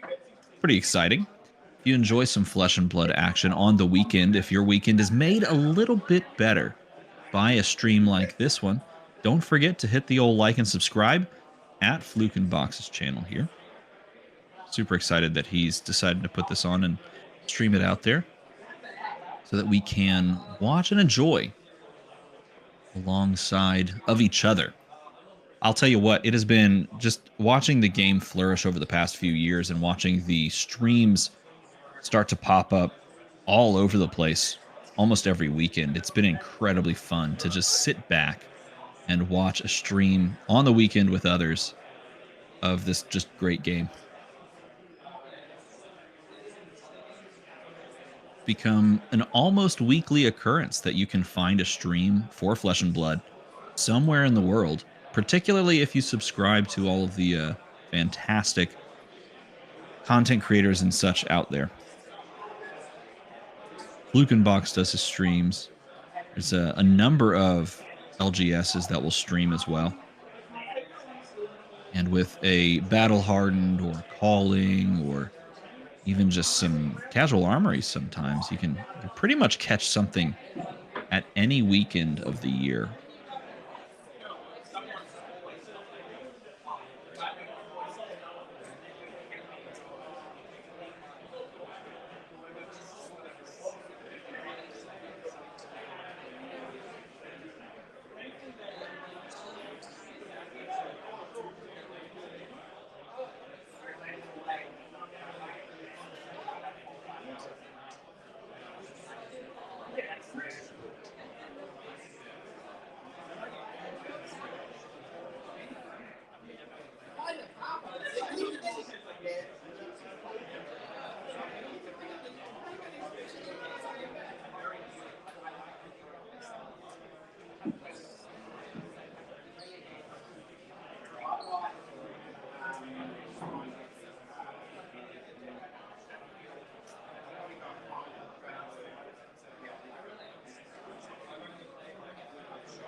By the way, for those that are looking for the Rosetta spoilers, there are allegedly supposed to be some Rosetta spoilers this weekend. A couple of places that they're going to be happening. Here at Battle Hardened Melbourne, there are allegedly 2 cards that are going to be shown off. Not sure when that's going to happen, or if that's going to be on stream, or if it's going to be, through pictures at the actual event. But 2 cards here. Down the line, we'll see 2 cards spoiled at Sao Paulo, Battle Hardened there. Calling Manila, which is coming up fairly soon. There are 2 cards spoiled there. And then Battle Hardened San Diego as well. 2 more cards spoiled. And that will most likely lead us into the spoiler season, which I do believe is going to be abbreviated for Rosetta this time around. Trying a new strategy of revealing things in a smaller capacity so that more players can open them up at the event, the world premiere, which is going to create such a level of excitement we probably haven't seen before at a world premiere. As spoiler season usually gives us the lion's share of the cards in the set, and it allows players the first opportunity to play with those cards in paper. This is actually going to give us our first opportunity to see several of the cards and not just see them, but also play them on the board. So you have that, perhaps that capacity to sit down across from someone else and they play a card that you have literally never seen before in your life, didn't know existed, and you both have the opportunity to just marvel at that moment. Nevertheless, I am keeping my eyes open, my ears to the ground to see if we do have any news on if we're going to be seeing some spoilers this morning or evening, wherever you are in the world. Get Betsy on stream next, says Brendan Allen. If only I knew if there was a Betsy lurking in the wings. I'm not sure. We don't have a breakdown. We don't really quite know yet what heroes are represented. We have seen two great games. We've seen Teklevasen pick up a win, and we saw the Enigma versus Prism showdown, which, as you saw, ended rather quickly. We want Betsy, Nando. Or is it Nando? Betsy is wanted by all. That is the third or fourth time I've seen Betsy called out for in this chat. Betsy, quite a popular chat hero, alongside of Vincent and Riptide, and, well, you name it. Throw it in chat, and I'm sure that that hero will be well loved as well. Long ago, Azalea was on that list. I'm trying to see some Azuri, says Cardfight King. Azalea used to be the stream call hero. Everyone wanted to see some Azalea be played. This was long before Azalea rose to prominence that she is sort of currently right now, sitting in the solid tier of decks. Erica Hoffman, a wonderful supporter of Flesh and Blood, says, do you think Terra will be the next announced Armory deck? It's a great question. I think it'd be really exciting to see that be the case. If Terra makes his way into the CC circulation via an Armory deck, that'd be quite exciting. I know Brian Gottlieb did indeed mention during the Pro Tour players, not reception, I guess it was a reception, but during the keynote speech, that there was going to be a new hero at some point within the next calendar year, I believe is how it was phrased, be debuted via the Armory deck. It would be really interesting to see if that was Terra. Terra obviously would see support with a supplemental set, if you will call it that, in Rosetta. So by releasing him in the Armory decks, you're also giving the player base at large or new players that want to pick up an Armory deck for him the capacity to go and buy a product that you're releasing almost alongside of him, so that you can then find the Earth cards and perhaps even the Guardian cards available to you. It also kind of lines up with the announcement of the Guardian only kind of supplemental set that they might be doing alongside of it. So that could very well be the possibility. Of course, I think we all have our own deep down secret desires for a new hero and perhaps even some sort of a new class to be debuted in something like an Armory deck. It'd be exciting to see a new hero make its way that we don't even know about. So you just get to meet that hero in the Armory deck format. Would be just amazing. It would be an amazing experience. Kind of want to see a new class in an Armory deck as a preview to the next set. Well, as we look forward past the final set of the year, conceivably, we could be seeing some perhaps new classes. We do know that the 2025, calendar year is going to bring us the quote unquote conclusion to the Monarch storyline, meaning that we're going to have some light versus shadow shenanigans abounding next year. And so there could be something to do with that we could see a new hero come across. As far as other regions we haven't really traveled to, we haven't stepped foot fully, I'll say it that way, into the Savage Lands. So we could see something on that side of things.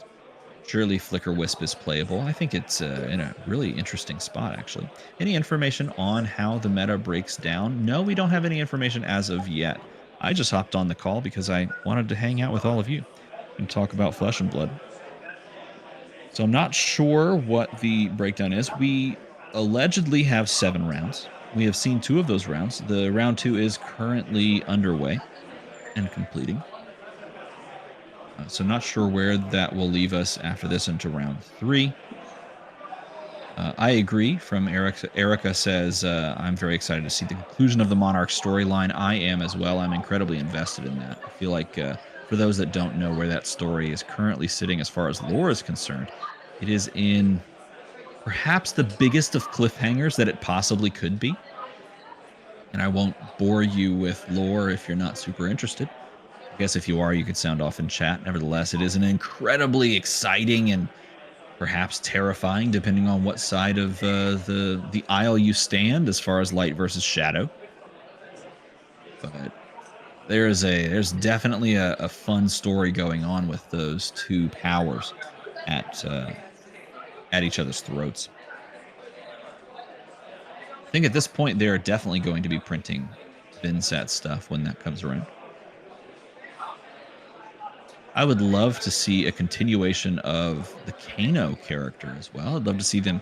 Really, I think the idea that they established with Bravo becoming a Bravo star of the show type character that gains a talent from a rather talentless hero.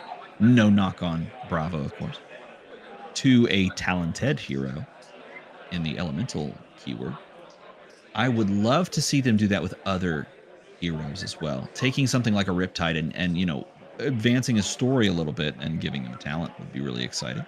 Taking something like Viserai, who's currently traveling through the world of Arathiel, maybe he stumbles upon something that transforms him and gives him a talent as well. I thought they just said they were returning somewhere. I don't think they were doing part 3 already. I do believe that at an event earlier this year, and I think it was actually at Pro Tour LA, that James White himself said that the conclusion of the storyline for the Light and Shadow in the Monarch series is going to happen in 2025. Yeah.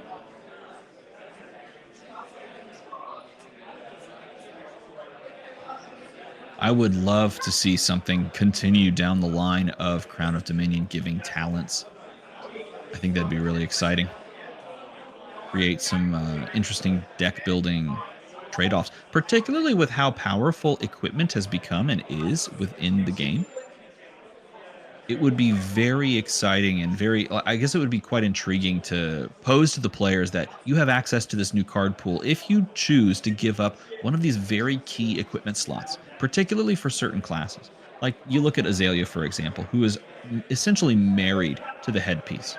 I guess there's a world where you could be playing the pseudo I'm Lexi at home and running New Horizon, but essentially just married to Skullbone Cross Wrap.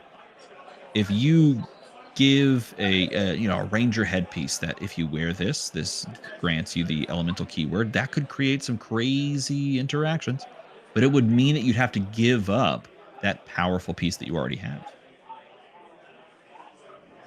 James White says a lot, but felt like Brian was saying back to Volcor. I personally would love to go back to Volcor, but perhaps not for the reasons that most people would. I think it'd be fantastic to revisit, the battle between the new Empress, which we can all assume is the case from a lore standpoint, and perhaps a revamped version of Dromai returning from the LL status, and her brother. But I think it'd be very cool if we went back to Volcor and dove into what Icelander is doing. Icelander, in the storyline of Flesh and Blood, made her way into the capital city of Volcor and went into a library to try and discover more about her past. She has somehow uh, gained the power of ice, and she does not remember how she did it. She was actually a subject, if memory serves correct, she was a subject of Volcor. She was a Volkai or a Drakai. I don't remember. I think she was a Volkai or the other one. And somehow, in some way, shape, or form, after what sounded like some terrible situations, she was transported to the cold, icy wastes of Aria and forgot everything. And so the story last left her with her making her way in to try and figure out answers and harness both powers that perhaps she somehow has, which would be very cool to see Icelander return with like some ability over draconic and ice as well.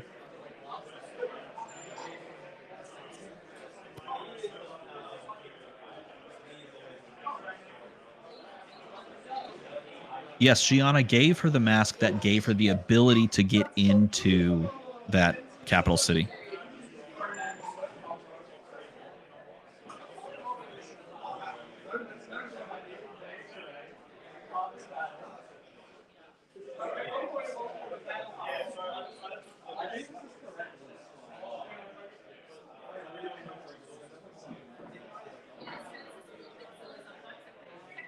I think the other really fascinating storyline was really established early on in the lifespan of Flesh and Blood when Arcane Rising came out, and that is the idea that there was essentially like a secret coup that was going on within the Drakai, the royal house of Volcor, that Kano actually discovers, is almost killed by, and then is made Drakai of Aether to go figure out why the Aether is so unstable.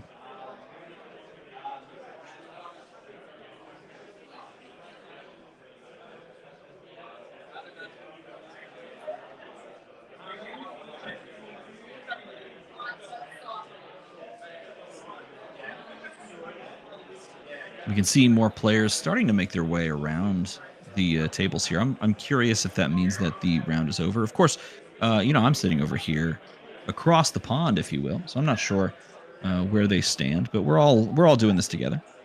Could be moving into round number 3 here. We'll see. This set does currently have some allusions to the ancients as well, actually, and I think Acilio might be pointing directly towards that, because the ancients of Aria were tragically lost in battle, stemming the tides of what we can only assume to be the Aesir and their minions in the storyline of Flesh and Blood, which I would love to see continue. I think they've really actually crafted something that's quite fun to pour into.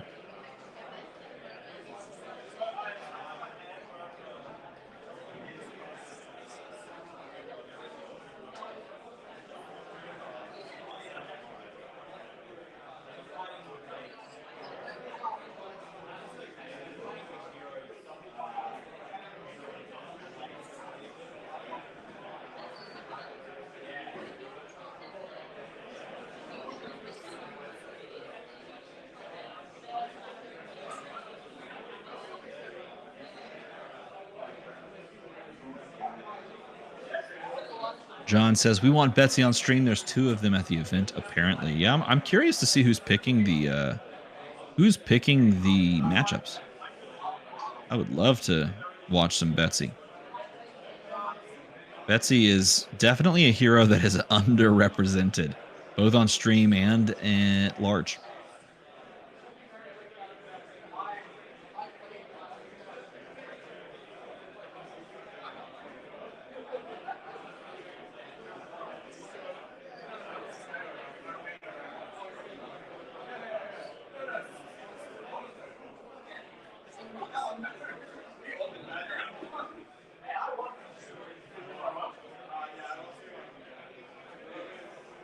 I'd also like to see some Riptide and some Uzuri if those are available. That'd be fun to watch. I, of course, am always prone to watching some Kano games. I know Kano is a divisive hero, just like things like Illusionist, but Kano is incredibly fiery and exciting and can create some really big moments.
New Jersey Demo says Trade Federation is Tim from Bologna. He also does videos on Riptide.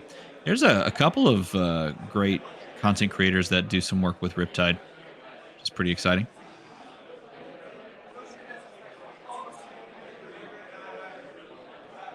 A couple of different archetypes that you can actually run out there into some tournaments and have some decent success with as far as Riptide goes as well.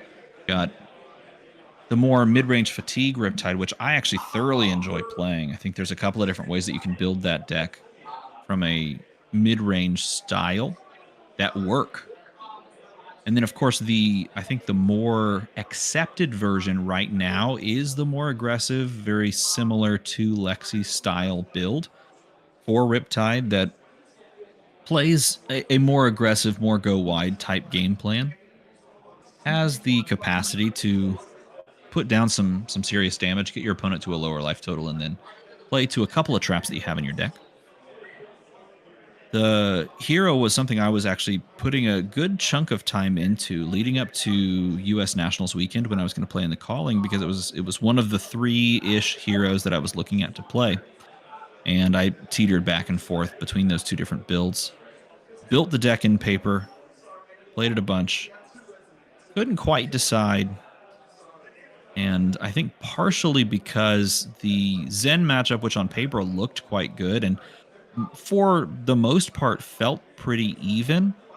Towards the end of all of those games, I always felt myself sort of slip away as far as the power level of the deck is concerned. And if you don't line up some of those major traps, like your collapsing traps of the world, at the key moments of the game, then Zen still just gets a little bit of that extra value towards the end game and finds a way to close it out, regardless of how much ping that you can do over the top. The games were always relatively close. And this was, of course, pre-ban of Bonds of Ancestry.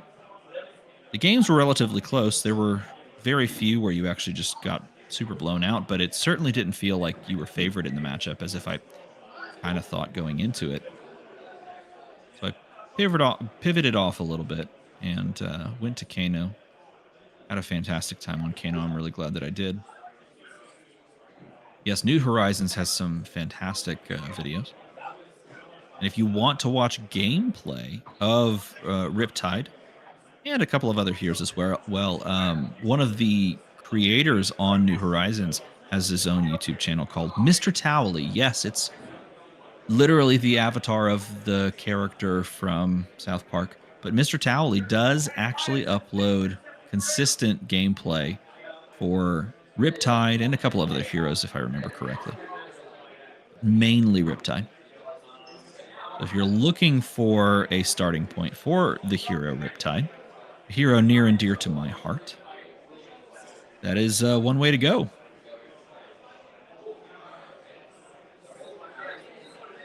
It's exciting to see a hero that was oftentimes the bottom of the barrel kind of make their way up. And it's interesting because both Azalea and now Riptide have had that storyline, been towards the bottom, been this almost a laughingstock hero at first, and found their way up and into the meta in a way that not many people were expecting, either leading into it or really ever.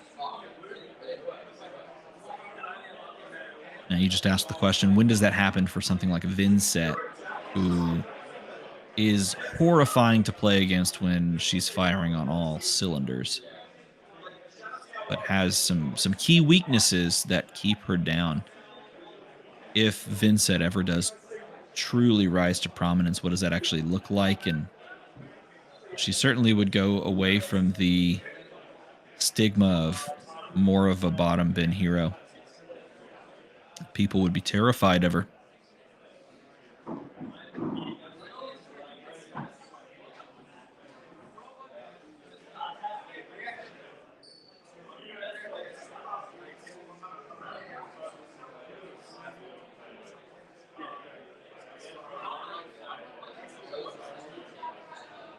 Cardfight King says, I wonder why the Shadow and Light talent heroes are so underpowered to the Elemental and Mystic talents.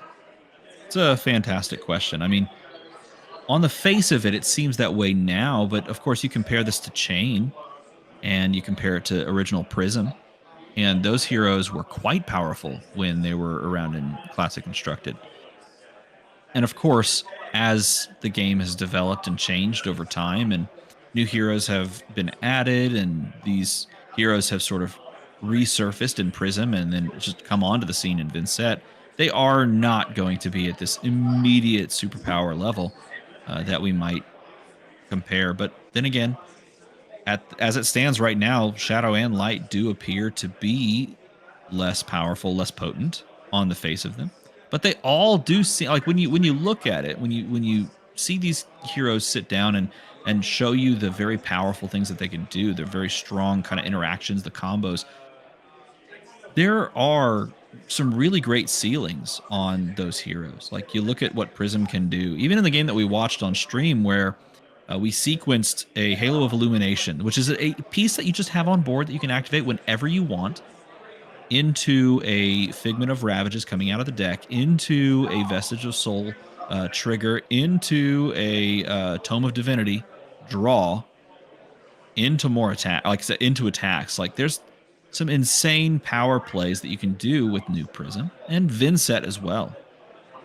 When Vincent is firing on all cylinders, she's sending Rune Chants and 6 power attacks that have, on damage. If you've been damaged on the turn, you lose your arsenal. Standing on the chair, as we see, jumping, if you will, onto the chair, the adjustment of the camera to try and line it up better with the playmat. Yes, I'm commentating this adjustment. I'm just in that mood. Getting things lined up. Got to shift over slightly. The tiniest bit of change in direction. And we could have a perfect lineup. Who is commentating? It is me. I am Steven. I go by DM Armada on the internet. I like to make videos about card games and card game accessories. And I'm a big fan of Flesh and Blood. Levia and Bolton have been in the game for so long, but almost no representation or results. Yeah, and not for lack of trying. Levia has had her fair share of struggles throughout. Same thing with Bolton, but I don't necessarily think that those are indicative of the talent. More so the effects that they have to work with and they have to work against. Eli Crusher, yo, I love your videos. Well, thank you for coming and joining, and I appreciate that.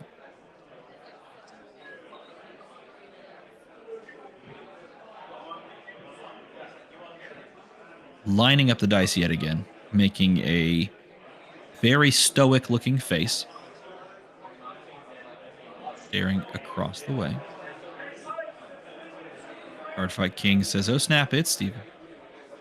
Cardfight King, I forgive you for spelling my name incorrectly as well. Doesn't bother me at all, and I'm not even going to bring it up.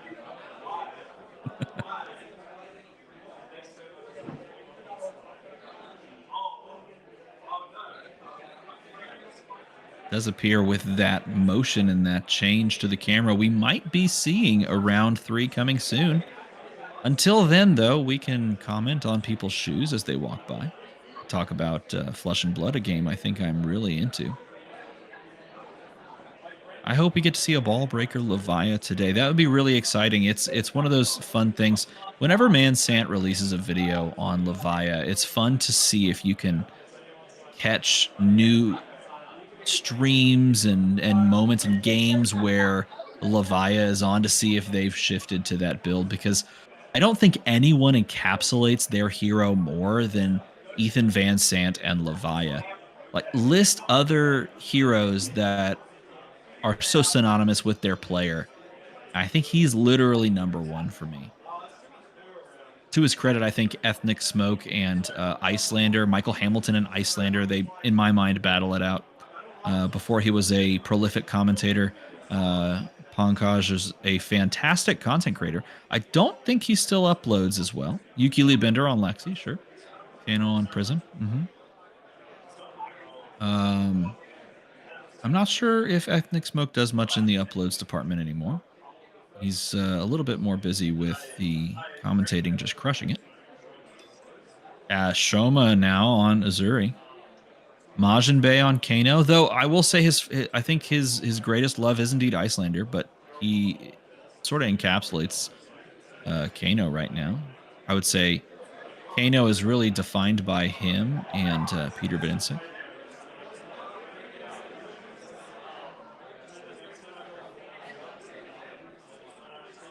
Mansant put out a video on Ball Breaker Levia yesterday. I think he also had one on Levia last week or the week before as well.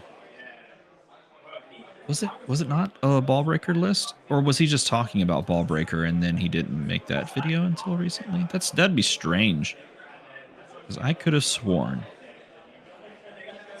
that he had released something on it already.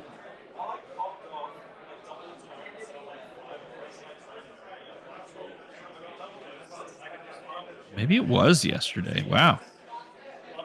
Was it the one where he was talking about it with the Euro team? Oh, perhaps it was something he posted on Twitter, because I know he posted something on Twitter about it as well.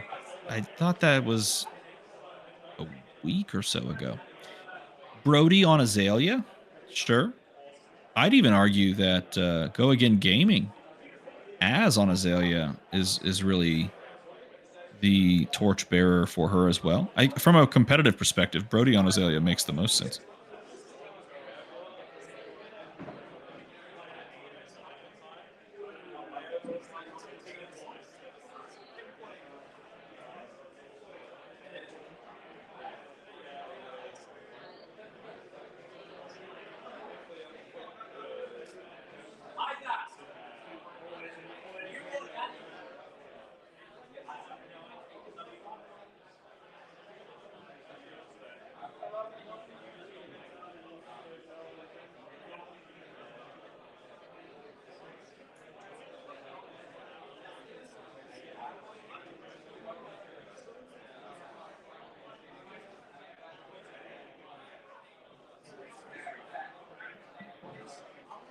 Yeah, it's interesting. Josh Lau on door. That's a good one.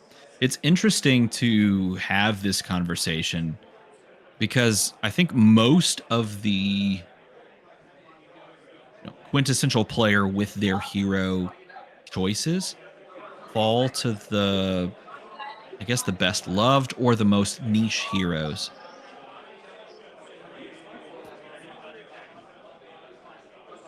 Great players. There is round 3 are up. If anyone would like to do draft, they're on the bench. Please register at the front.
No question, eh?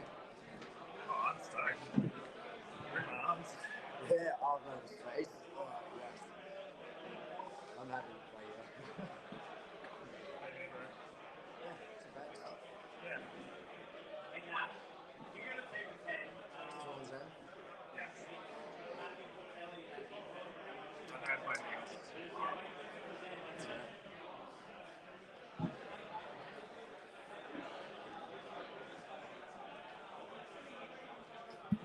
I step away for one moment, and it looks like round 3 is going to be underway very soon. We know one hero so far. Going to be New versus Zen. Into round 3, we're about to go. New versus Zen appears to be the matchup of the day. In the 3rd round, as they sideboard, I'm going to step away for just a moment, grab some water, and then we'll be into it. I don't know how I'm winning games, but I am. Jackson, I'm just hotspotting.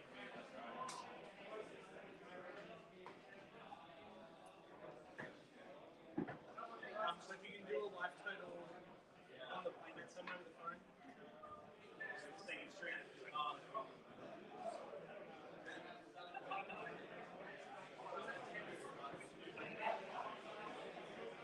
So do you reckon they pick this as your national champion? Because both their decks are probably doing well. I feel like I was like so boring just on stream.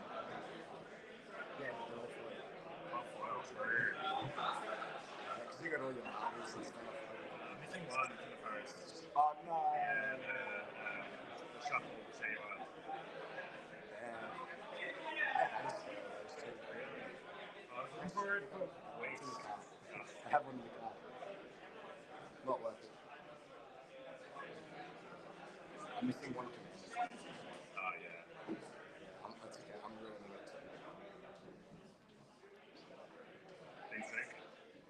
Yeah, I just recovered. Yeah, Sick. I can still hear it in your voice. On we go to a matchup that has seen a lot of coverage over the past month as the MST meta has established itself. New has risen up as one of the answers to this Zen just overrunning of these major tournaments. Zen showing up and showing out early and often ever since he burst onto the scene, as players have realized the sheer power of being able to search your deck for a combo card in just couple lockstep, if you will, with very powerful old cards like Art of War. I say old, the game's about to reach its 5-year anniversary.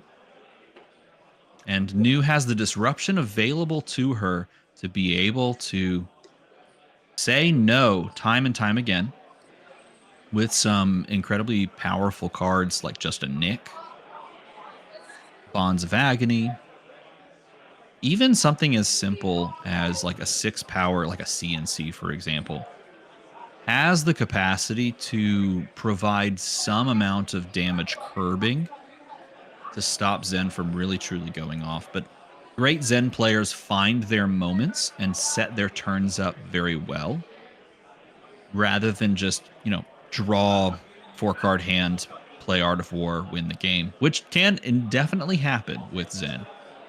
But the players that have the most success, really pick their moments. And New is one of those decks that can say no when the key moment arises.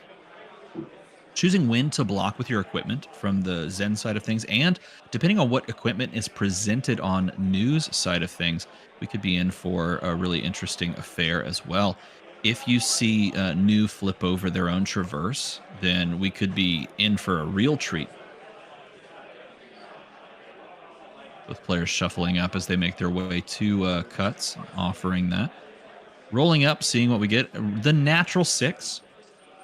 Not playing KO, but wishing that they were if they're rolling that well. But maybe not in this meta.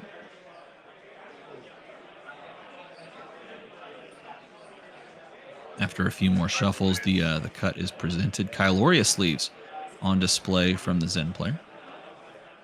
Apologies, we don't have names up on the streams. A little bit more casual in nature. And we are going to see the mask being presented, not Traverse. Alongside of what is a little bit more of a normal armor suite that you would see for New. Looks like starting things off on the side of the Zen, drawing some cards up, feathering a card there. 87 players. Thank you, Fluke. Going to be pitching that 100 wins to send the Tiger Taming Kakara. It's going to come across and simple spinning wheel kick, a card that didn't really splash into the meta until this set, even though it did debut in Outsiders.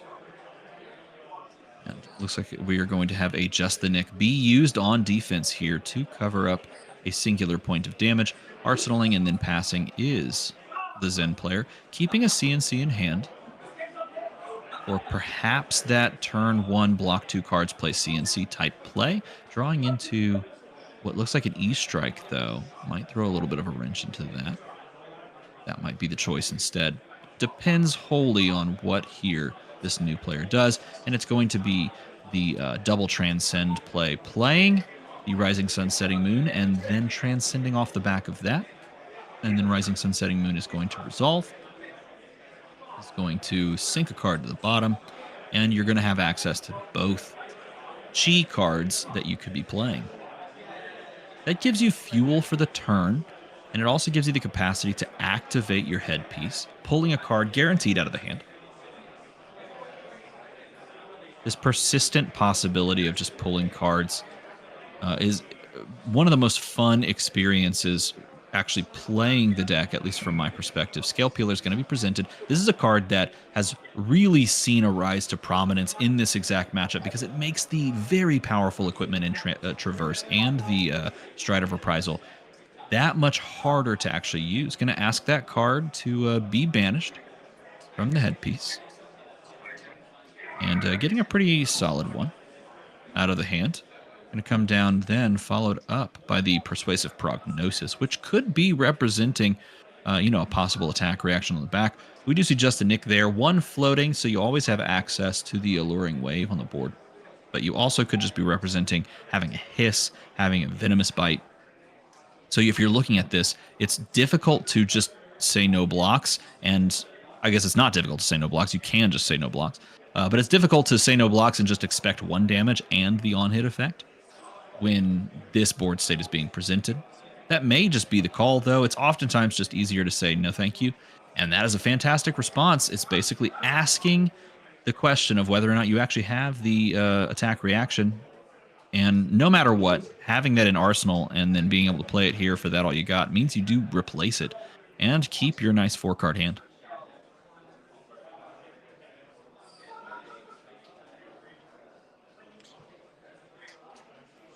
On to Zen's turn, and he is going to kick things off. Trying to decide, it looks like he's got, at the very least, we know he has a Command and Conquer and an E-Strike. At least I'm trying to make it out. Looks like it's just going to be the pitch of multiple reds. Yeah, has the Descendant in hand, which looks like it's going to be a red as well. So pitching 2 reds, favoring that card for the Arsenal, and then just sending a 6 damage attack with the on-hit into a deck that you aren't expecting that many more D-Reacts, but, you know, the occasional Fate and Sync can be played. This could catch you, you know, at a key moment with a Fate and Sync in hand that makes it a little awkward to block. Nevertheless, CNC, just that staple card that you expect to see and see. Gonna block with the Alluring Wave alongside of that beautiful Marvel Codex. Card that has really done some great things for the Assassin class. And playing the classic Assassin hand. Wow, and this is a great card to establish down. And it's still as awkward as it would be if you had a 4-card hand. Because you look at this Bonds of Agony, and you look at the setup with 2 cards in hand. There are ways for you to get 3 attack reactions out of this. You have 2 of them on the board. You could have 1 more in hand. At this point, you just have to say, yeah, if you have it, you have it. And particularly if your hand is not clogged down with multiples or really, you know, impactful cards, you can just say, yeah, that's fine. You can make me do the thing, and I will show you my hand. Is going to be played on out. The Alluring Wave's coming down. Hiss as well. Going to be taking that casual 8 damage. Down to 31 it goes. Bonds of Agony is going to reveal the hand here. Going to find a defense reaction in the form of Sink Below, it looked like. Playing the, I guess, the newer version of Zen, pun intended, with a more mid-range package, including a few more of those D-Reacts. Trying to sort of stave the disruption, survive that disruption, and find that combo at a key moment. He has a capacity here, though, to play and double transcend himself. But the trick here is that if you do that, then you will be, you know, putting 2 Chi in your hand, and then Chi can be the card that is banished.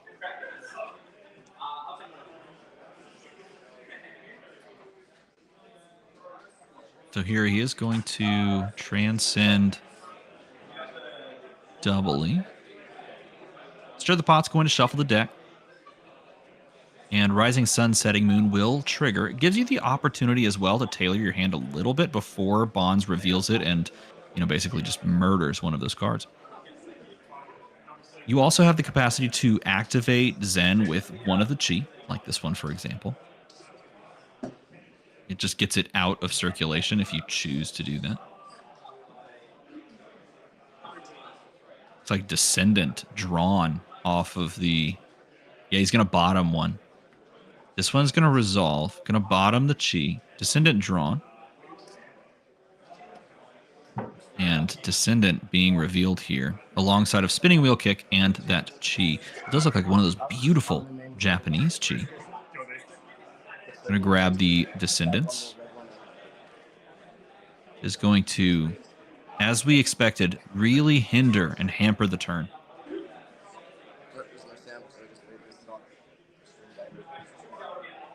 Flukenbach's telling us that the right player, the right-hand player, is Zach Gardner, the Australian national champion. Lower register.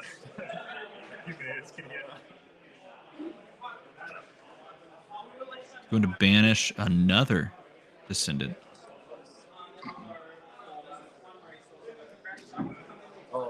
as per the rules of the card.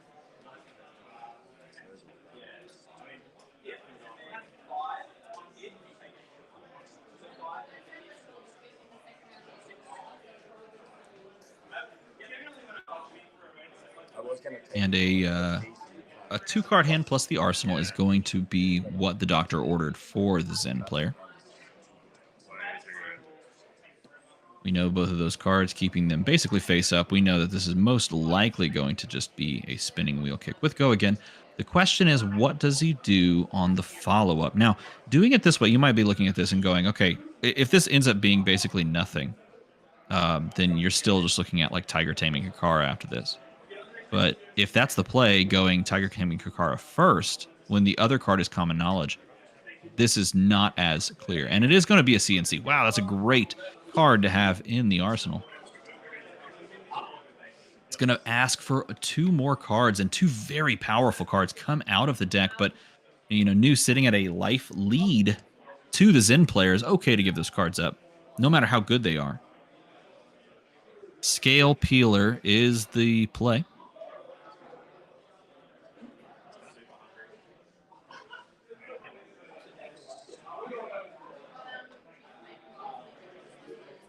And the turn is just the Scale Peeler. Drawing up does have a sigil in hand. Beautiful Sagrada sigil.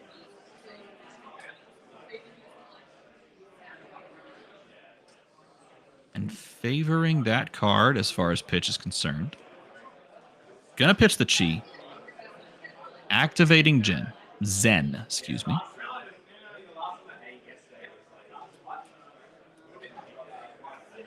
Crouching Tiger created in the hand.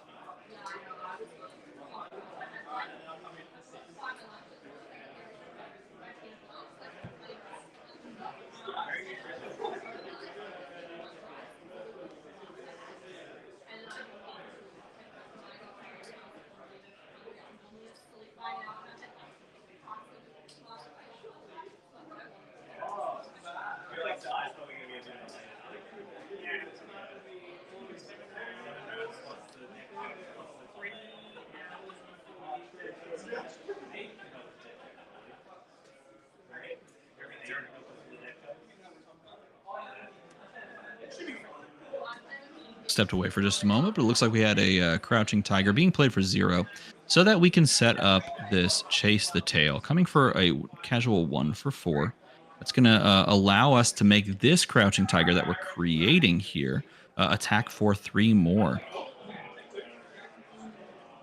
Being able to send this, plus the Mauling Key in hand for some serious damage. Sink Below met that Chase the Tail, but a 1 for 7, as long as you've got the second Crouching Tiger, is pretty fantastic.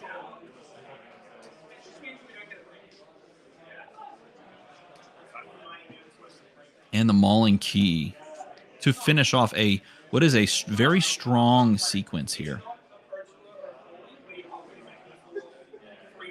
Mauling Key does have the on-hit effect of dealing an extra point of damage here. And looks like we're favoring an Arsenal card. Could have another card be, thrown out to block alongside of perhaps an Arsenal. Blocking with and just taking the damage. Yeah, just going to take the extra here. Blocking with a singular card from hand. Leave no witnesses. Less value as just sort of a playable card here when your opponent doesn't have an Arsenal, and does provide a good portion of value when it's in the graveyard because it can be searched up via that Codex of Frailty. And drawing into another Art of War and another Mauling Key and a Transcend card and what looks like a blue on the edge there. Blue attack most likely. Certainly one of those hands that you look at in a couple of different ways. You could look at that as an aggro player and you go, okay, this could be a type of hand I'd want to go on.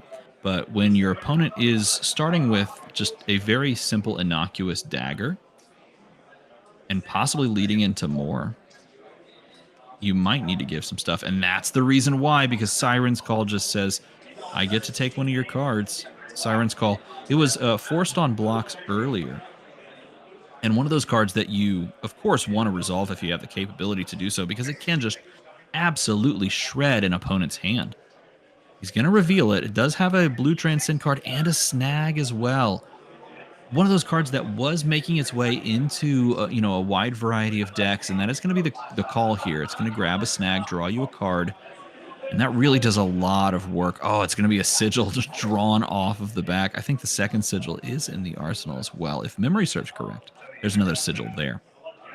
And what a turn of events. Gaining some life. Nothing following that dagger, though, meaning that you still have some capacity to play out this turn, but what kind of turn do you even have? It's most likely going to be something like this. Tiger Taming Kakara, just going to attack. You could choose to follow this for the 1-for-5 Mauling Key with no effect, and that is going to be the case.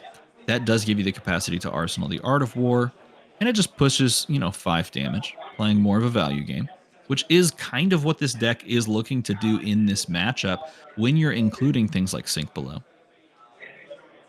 When you're playing a little bit more of a measured game plan.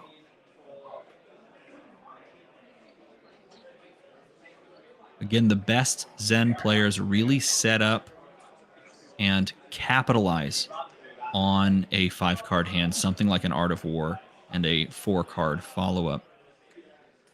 And the question is this one of those moments? We do see another beautiful Marvel Codex in the hand, though. So if there's any inkling that the card in Arsenal might be something good, we could see some sort of a Codex play into that Leave No Witnesses to try and snag it. Not snag the real card, like snag us and take it from them. Just depends on how this turn plays out. We're going to E-strike, bottoming, and most likely saying go again with this many cards. No, it's going to be draw a card. Oh, okay. That's right, because he does have the ability to give it go again from the card he was sitting on in Arsenal the entire time. Thanks to that hiss that was played early. The Slither was there. Going to send the Scale Peeler. He's looking at his graveyard, which is a telltale sign that we have some things that we can get to. And it does look like that is going to be the play. The Codex is going to be tossed out there. And the Leave No Witnesses is the call. Not much else in the way. The Frailty token is going to make its way across the board. A Ponder token as well. Going to leave the New with an Arsenal. You definitely want to protect this if you're Zen. And Scale Peeler's active, which makes the blocks a little bit more awkward. Normally, you'd look at this and you'd say, cool, this might be a great turn for me to, block with Traverse, block with Stride, and, maybe also block with another piece of equipment.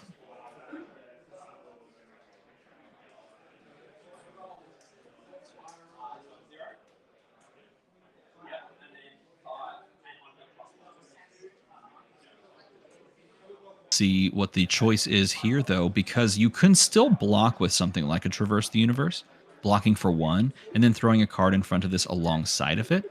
But by doing so, you're obviously making your Art of War turn that much worse.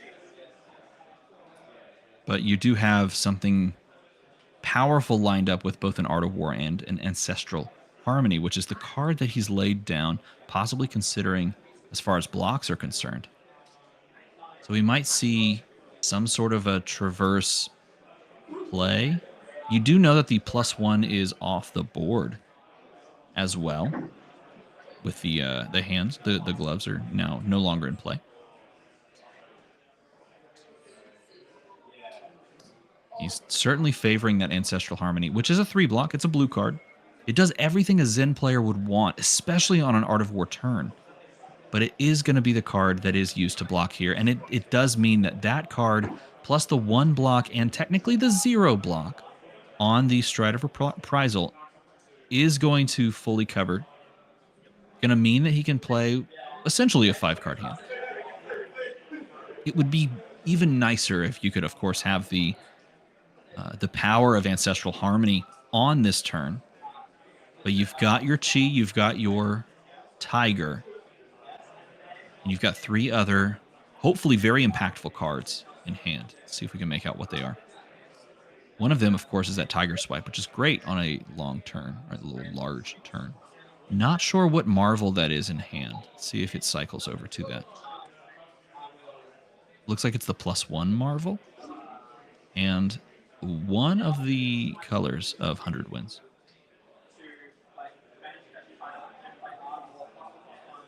getting some updates in chat here. We have 3 Azalea, 2 Betsy, 1 Bolton, 1 Bravo, 1 Dash Inventor Extraordinaire, 1 Dash IO, 1 Dorinthia, 4 Enigma, 4 Kano, 1 Kasai. For a moment there, I thought that said 10 Kasai. That would have been insane. No, 10 KO. 4 Levia, 1 Max, 13 new, 8 Prism, 2 Rhinar, 1 Teklo, 1 Azuri, 7 Victor, 1 Viserai, and 13 Zen. So equal numbers of new and Zen present, with KO being the third most played, it looks like. 13 new. There is the play of the Art of War. We kind of expected this when we see Blue 100 Winds be played. Of course, Blue 100 Winds, fantastic card to transcend on, which is why we saw that happen. 2 Chi in hand, which is definitely great for fueling our turn as we draw with the Art of War. Drawing into... okay, a change here, 23 to 27. A more uniform and easy to read number. Double Chi, can't quite make out the other card in the center there. Could be another 100 wins, but could also be something completely different. 2 damage going to be accepted. Taking 2 damage, plummeting all the way down to a 2 life lead is the new player.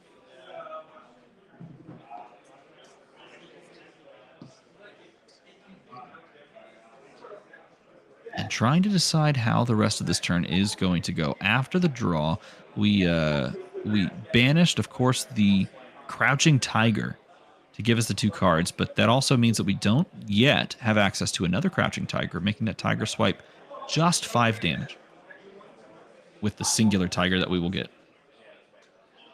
13 new indeed, alongside of the 13 Zen, meaning both of those are now equal in the meta share.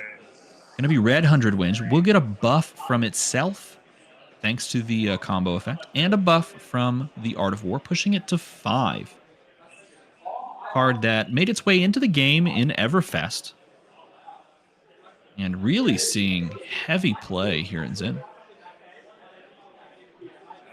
Pitching the Chi to create the Crouching Tiger. Let's see what the grab is here.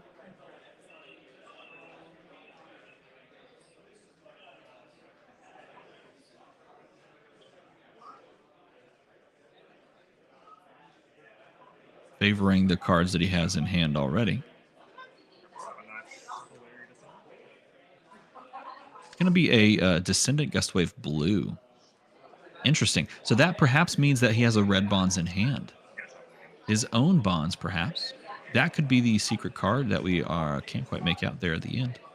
Going to pitch that Chi to play that Descendant Gustwave. It's going to come for 3, thanks to the Shuko trigger.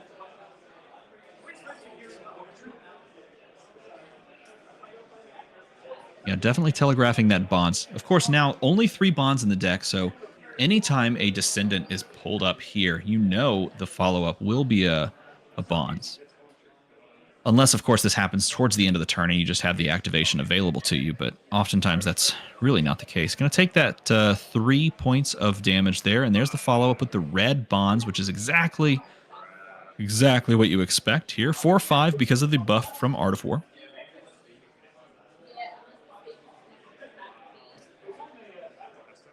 Yep, he's going to grab there the banish and then search through the deck. Aspect of Tiger.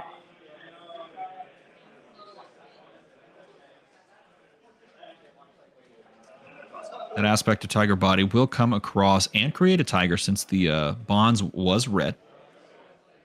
Come across with that extra buff. Have the go again, of course. Create the Tiger. And still available to him is the Swing of the Tiger Taming Kakara. Of course, the Tiger Swipe that's in hand.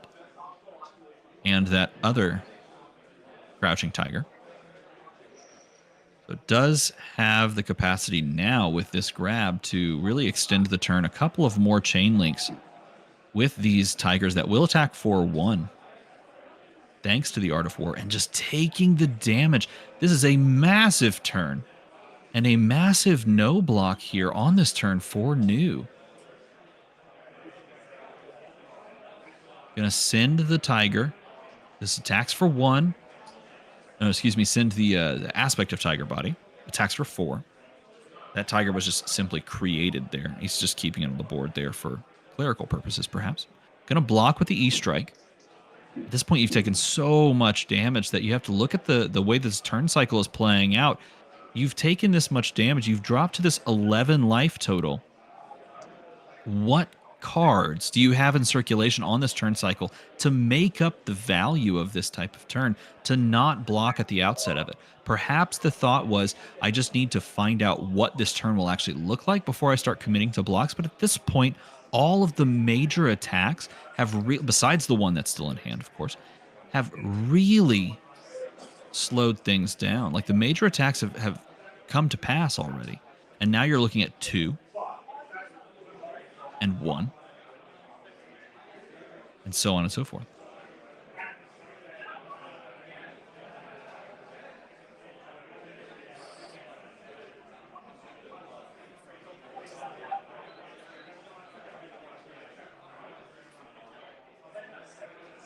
So 2 cards, no resources. Going to be the Tiger Swipe.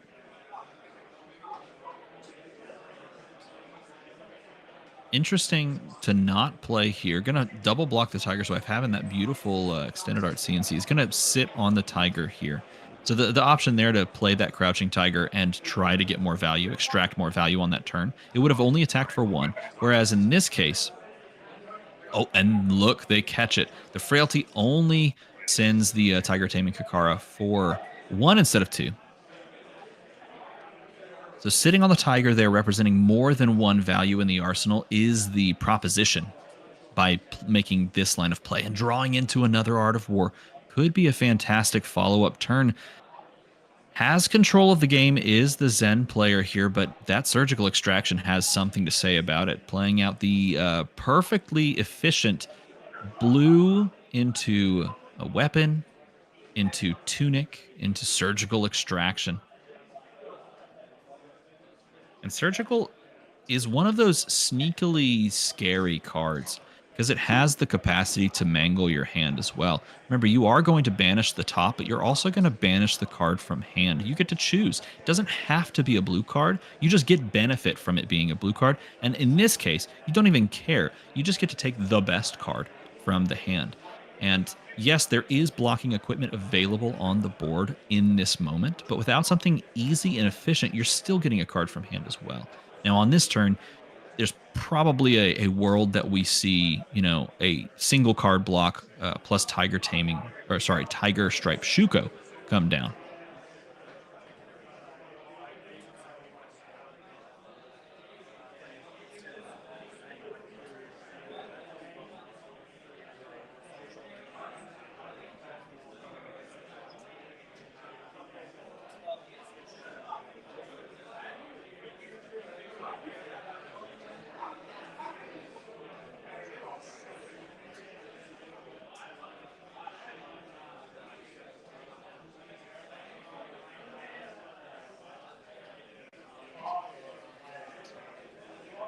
Still favoring the blocks here, trying to decide what the play is.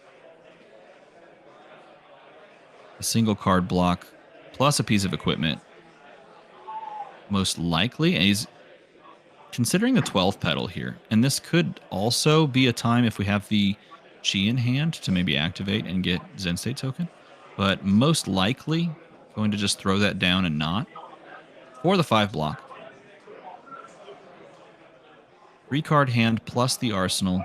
We know the arsenal is the Crouching Tiger. He has an Art of War.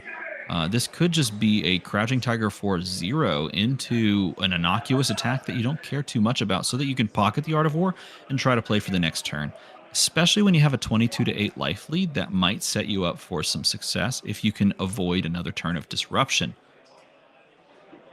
The issue with that is that it doesn't really ask a lot of prevention and blocking from the new player. And if new has any amount of like major disruption left in hand, something like Adjust the Nick, or really something like a Siren's Call, those could be the cards that really, Bonds of Agony, of course, those could be the cards that really threaten you. So could just be we're going to play out the Art of War and try to get some value off of this Art of War that way. And drawing into an E-Strike is a fantastic way to get some value because you can bottom the card that you drew, play E-Strike just for some damage. Pay the 2 resources for Tiger Taming Kakara. This still only attacks for 2.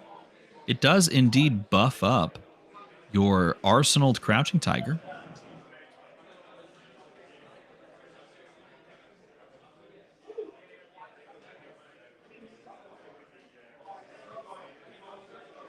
And the question on whether or not you commit those undertow stilettos at this moment, the answer is going to be no. You still have the block on the mask as well.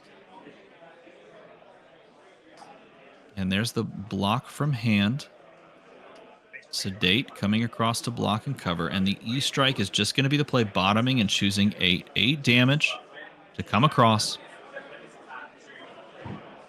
When your opponent's sitting at 6, sending 8 feels just fine.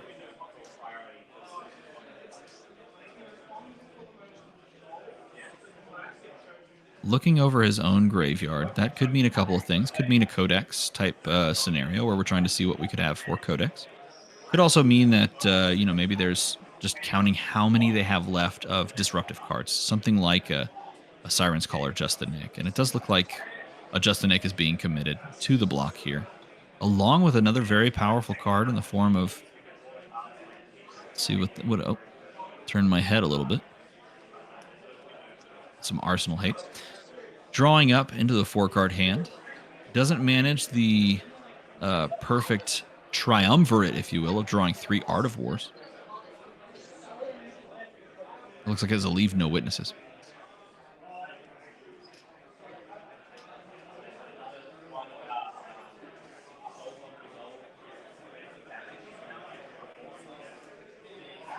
Taking a look at the cards in hand. Got 1 Transcend card, I believe.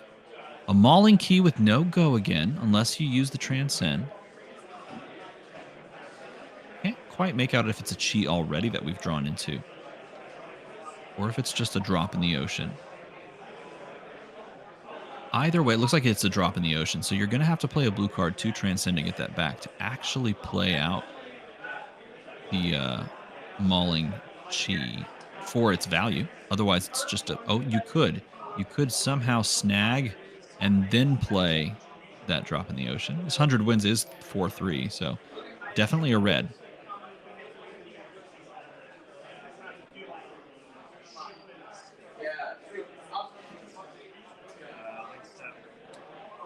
And it is going to be the double, not the double Transcend in this case, the singular Transcend, but you're playing it in response to the snag.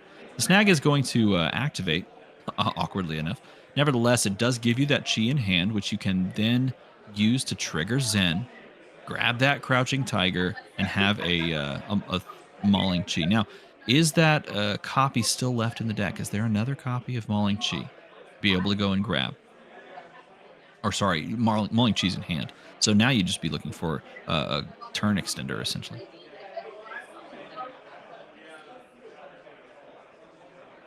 I think we've seen multiple aspects of Tiger Bodies make their way in. Another 100 wins would be fantastic to combo alongside of this 100 wins.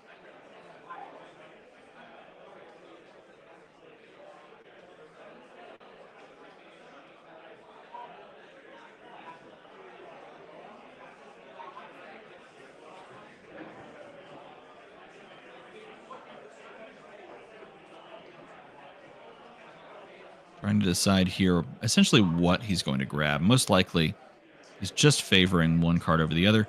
Nevertheless, the card he's holding is going to be the card that is pitched. It is that Chi. It's going to activate the Zen. No, he's not going to do it. Maybe he's starting to get thin on triggers and targets that he wants. Instead, he's just going to play out this sort of pedestrian turn where he's sending Tiger Taming Kakara and the 1 Mauling Chi for 5. Argument here perhaps being that it just puts lethal on the board as well, and it gets you that much closer one turn after another to making it to where the entire hand has to come out for New. New has had some moments in this game, particularly early, to really make a lot of disruptive plays to keep Zen on the back foot. But it was that singular turn we saw in that middle of that game off of the Art of War where all of those, really powerful attacks, and of course finding the blue descendant and the red bonds in hand meant going down to 1, that the new player essentially just took 20 points of damage on that turn. And it just puts new on the back foot. Surgical Extraction going to be the name of the game here. 1 floating. It's threatening the hand. There are blues in hand. It could find a blue in hand. It could also just find the best card in hand. 1 resource up. 1 card in hand. Obviously representing an attack reaction here. But at the way that the cards have been played over this turn cycle, this could also represent a chi in hand, especially because we favored this blue card over something like a 2-card play, throwing 6, the weakest link, which was chosen to be blocked with. Which means that this could also represent a chi that then transforms and, of course, transcends, and then is basically paid into the activation of the mask. The question, though, is if this happens now. No blocks into reactions. Let's see if there's a reaction. Could be +3 or it could be a card from hand. It's going to be a hiss, so it is going to be +3 here. And the Slither with the follow-up. Is he going to play it out there, or is that just representing the creation of it? Show the hand. Another snag, which, interesting, could have been played here. Nevertheless, the block was committed. And in that case, I do mean not committed. So this would already have hit and taken another card. Going to take the bonds. Do believe it's going to banish the top as well. Going to be that all you got. Leaves a snag, which is relatively pointless in this hand. An Ancestral Harmony and a simple, I think a blue 100 wins. But the problem from the new perspective is that you're sitting at 1.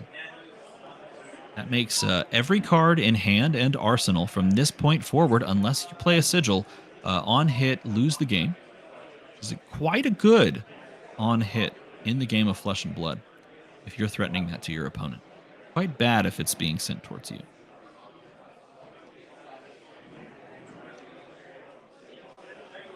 A couple of ways this turn could go.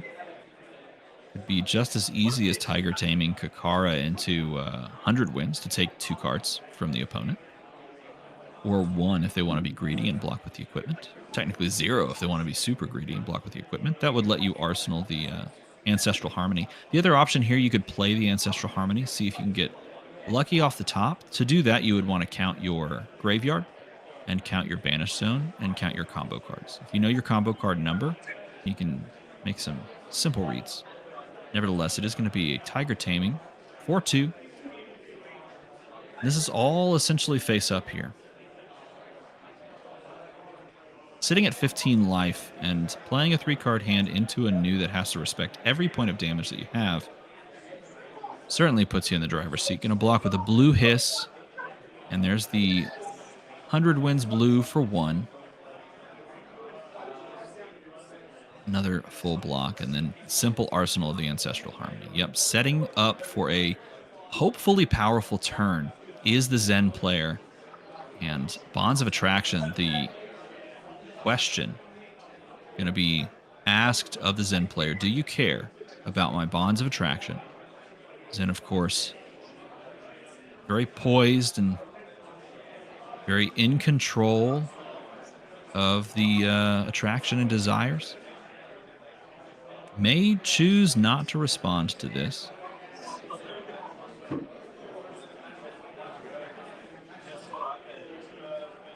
New, with all the disruption available to her, still can sometimes find herself in this position where these simple blue cards just aren't necessarily cutting it without the disruption paired with it.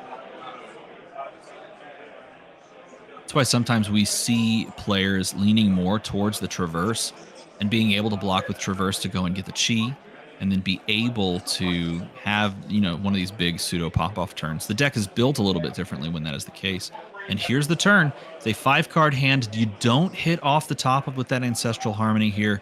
You instead hit a defensive card, one of the few in the deck that is being played right now. That all you got comes off the top. So you're left with this 4-card hand. It doesn't look like... No, it does look like there's 2... Wow, interesting. There are 2 combo cards, but they both are predicated in some way, shape, or form off of having a Crouching Tiger. Now we have this ability to make a singular Crouching Tiger after this card resolves and lets us transcend. That's just going to be the 1 Crouching Tiger. And assuming that your opponent wants to live, they will not, to the best of their ability, allow either of your, well, essentially your Tiger Swipe, which does have go again after the Crouching Tiger, to continue. But I think there's just a lot of ways that you can push 2 damage on this turn. Let's see if 2 damage is indeed found.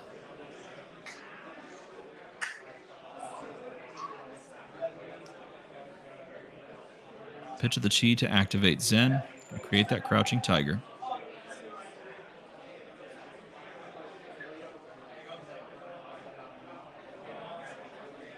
See if 100 wins is perhaps found here.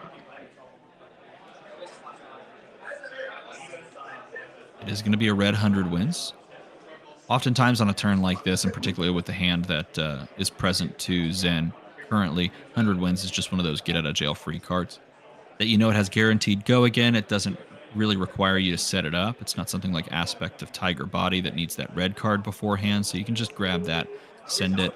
It is going to have the extra buff as well, which is fantastic if you're trying to push damage on breakpoints and make your opponent block. But Sink Below is going to be met from Arsenal, which is a fantastic card to have in Arsenal exactly right now. Not sinking the card. It looked like he was about to sink the card, but instead going to keep that card in hand. Tiger Taming Kakara going to come across for 2 damage. And again, when your opponent's sitting at low life totals, every point matters. This could be a block with a piece of equipment here. Going to 1 never feels good against a ninja, particularly when you know that they have incidental, 1 points of damage. Technically, you can get 1 point of damage out of the Crouching Tiger if you have the setup for it. Pitching away the Chakra means that you don't have the extra buff there on the Crouching Tiger. It does look like the mask is finally going to make its way, perhaps, in front of this.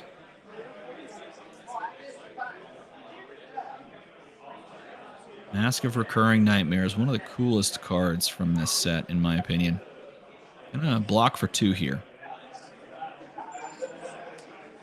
That Crouching Tiger will just come for 1, thanks to the Tiger Taming Kakara.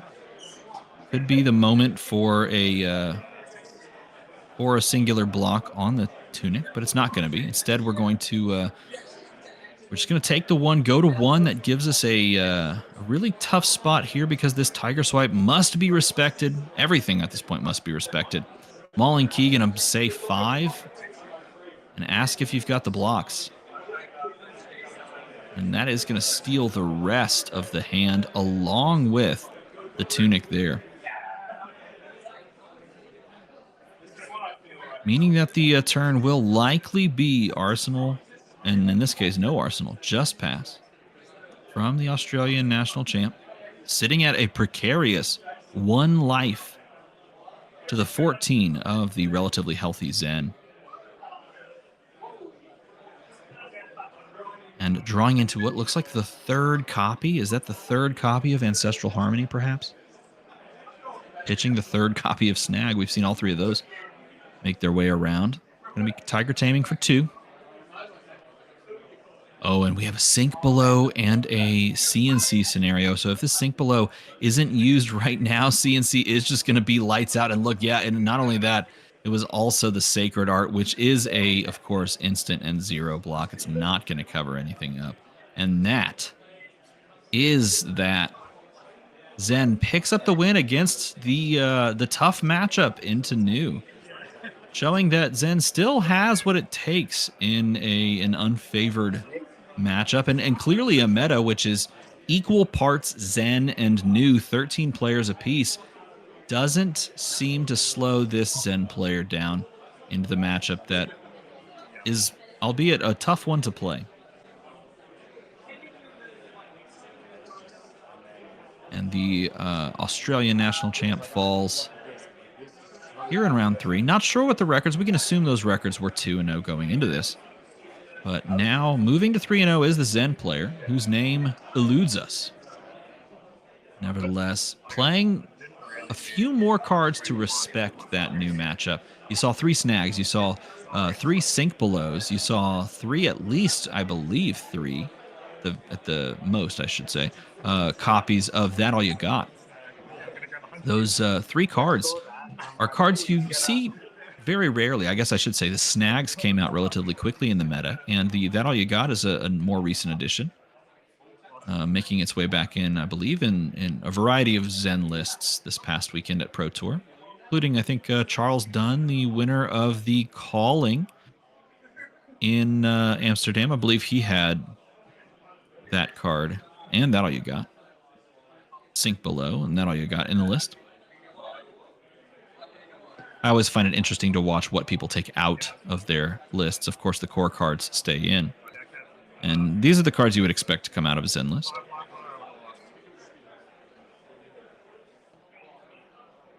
Sink Belows are perhaps now in the main board. Luke is wrong. I know of both these players, and Zach is the Zen. Gotcha. It could be also that maybe the camera's flipped for us some way, somehow. But that wouldn't make any sense because it looks perfect for us. Well, either way, then Zen is the winner. Zach has the rings and the dope haircut. Either way, congratulations to the 3-0 player, which is the Zen player. Moving out of round 3 and, of course, into the rest of the tournament as Swiss rounds continue. 7 rounds, I believe, is the mark that we are aiming for before the cut to the top 8. I don't know how much longer I'll be around. Gotta go say goodnight to my kids. It's night here. It's day there, of course. As we move into a bit of a waiting time, I'm going to go ahead and step away. And I will see y'all back here in just a moment.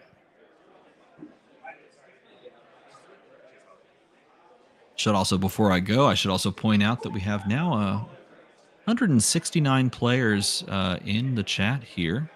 169 hanging out. I shouldn't say players, just hanging out to watch. And a really overall pretty nice event so far.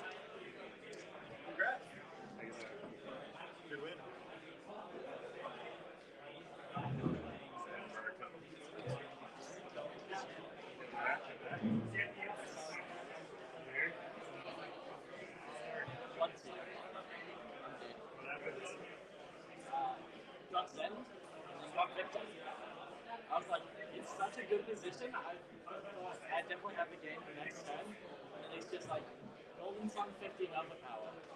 I'm 12 to go.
like you can card any card. Wait, what is that? You can card any, I guess it's card sure. But it's only fences. Oh, really? Where do I find the strength? Yeah. You do need a light counter for the stream, so Spencer, if you use your phone, can you use the high contrast? It's like no hero background. It's just got to be like the number and then a plain black background. I think I can do that. And when your stream match is done, come get us. We're playing the other games.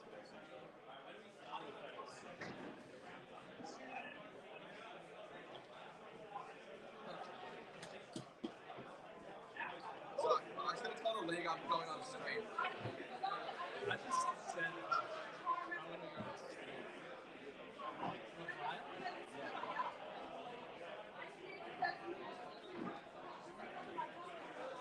My contrast? Ambassador by 2 chocolate bars from the canteen. Please come to the front. Oh shit, did someone steal?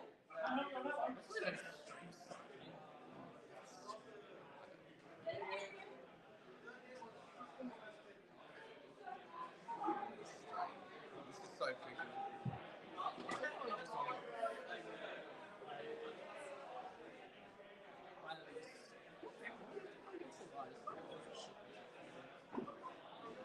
That's it. You got this. Do we ever play Gamble Stars for you? Gamble Stars?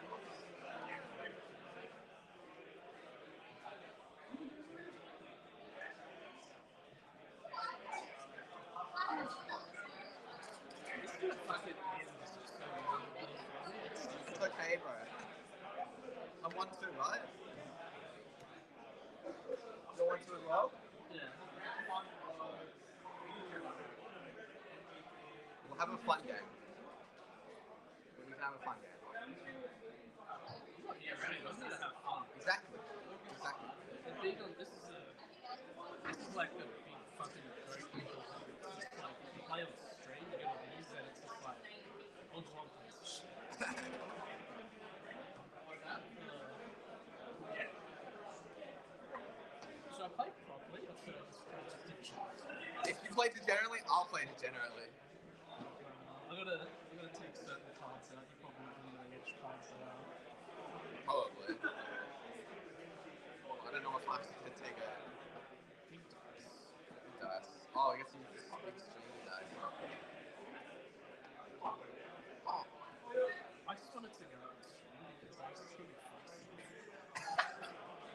I'm being serious. You just want to sit down there? Yeah. What, like too hot?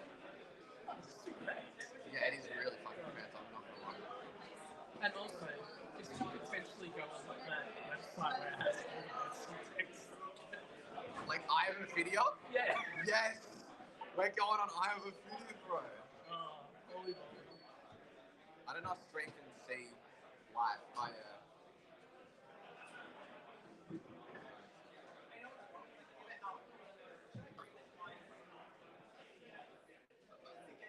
Oh, I'm streaming as well. Yeah.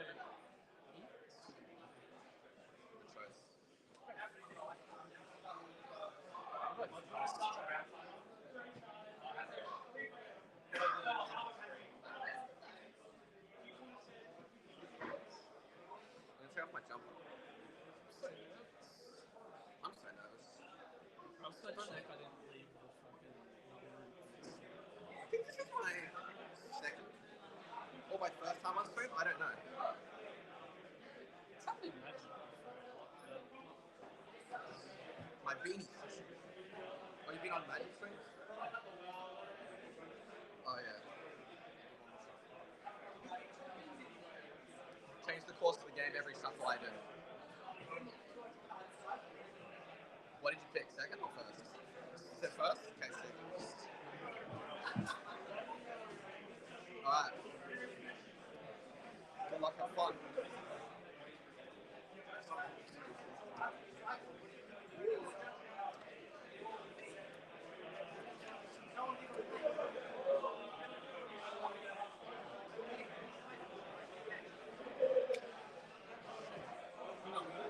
Yeah.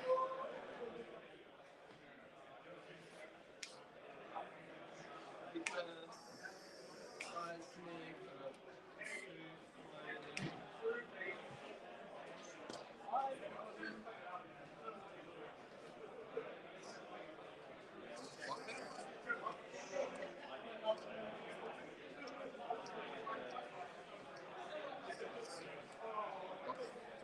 3. That's got high rolls.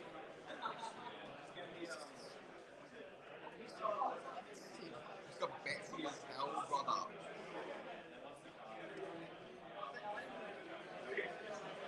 Man, if I shadow him with my hands, oh.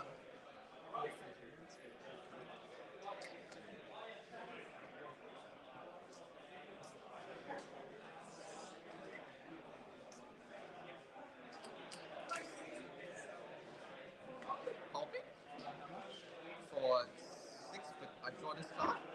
If I hit a 6, it'll gain dominate.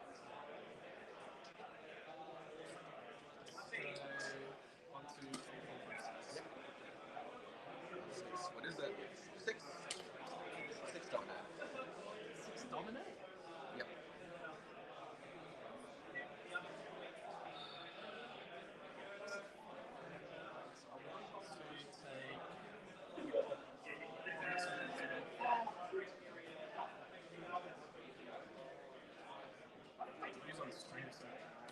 Dude, you're not gonna lose on stream. It's gonna be chill, alright?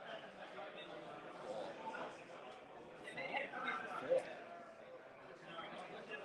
Here's some more.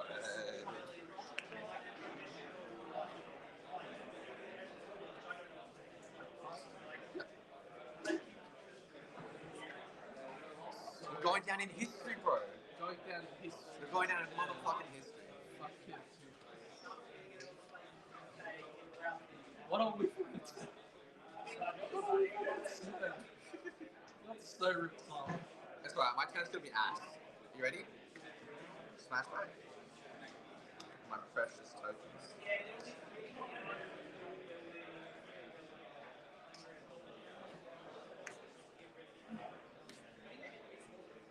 Endless more for guaranteed 9. You want to pick the 3 or are you cool with top 3? Well, man. Yeah, 9. Worst possible outcome as well. Is it 9? It's 9. 2 floating, by the way, 1 card in hand. Bumble. Bumble. That last hit is.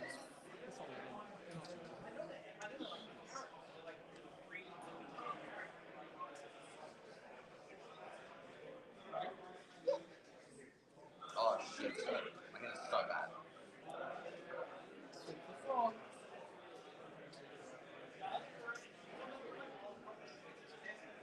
I'm just fucking with this stream. Take 4.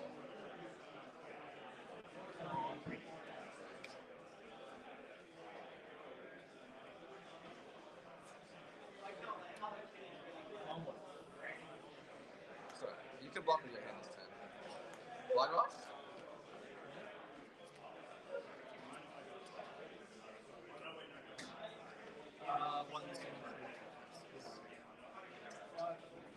Beast with it? Ah, Bobby.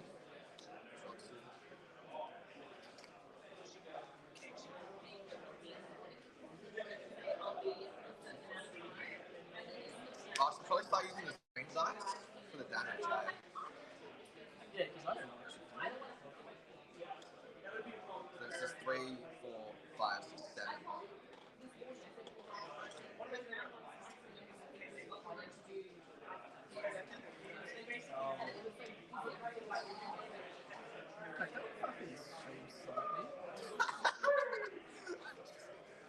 And Jackson is the which way is the camera going? I want the dice the right way up. Is this the top of the screen here? What do you mean it's sideways? Yeah. So which way do I put the 7? Okay, sick. Thanks. Oh, okay.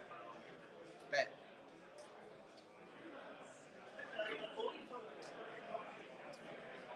That's a sick line. 5 would go again.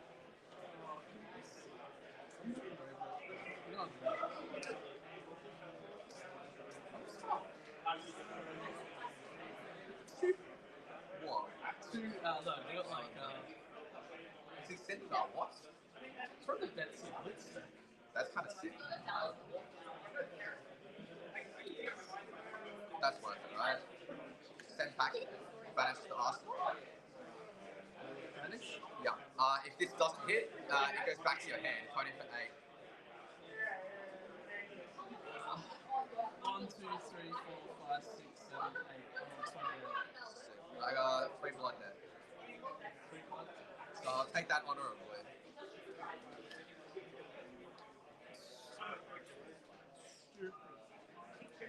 So the pump goes. Stays back.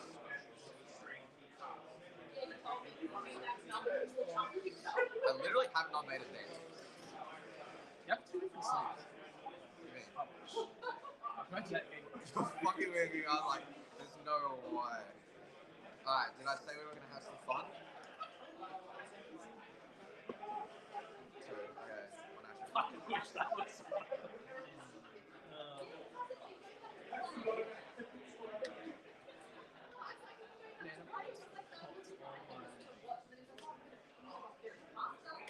Mark the beast.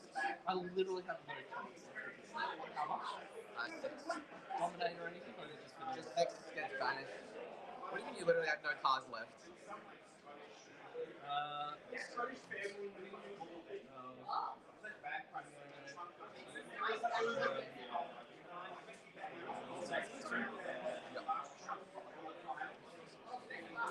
This gets banished. And I'll pass. I lost the oh, wait a second. That could be sick.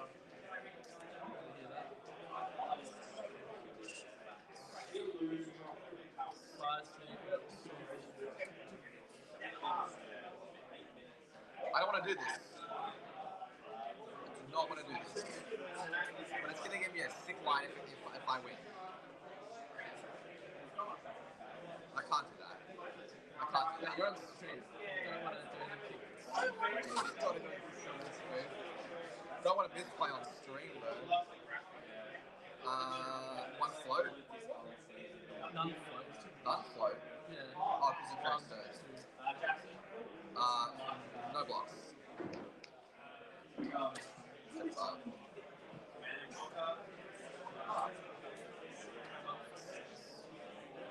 That's a 3 card. 11.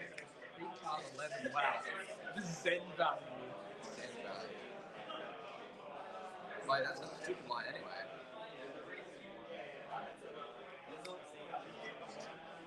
I take 6. Is that it? That's the end of the game, I mean. That's it, you won. Well done, bro. I'm actually so proud of you.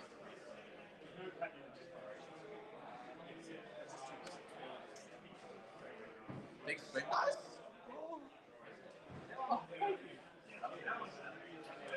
Well done. Start to the camera. I know, I'm going to open my bind door and just flip it. After the game, yeah.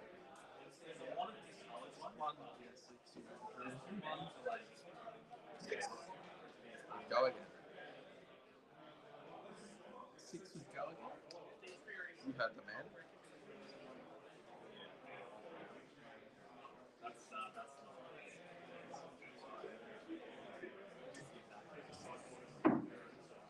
Block 3, take 3.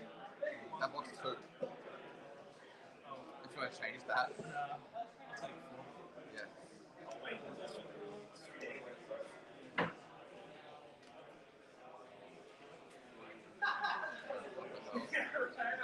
Don't get fucking DQ'd with straight.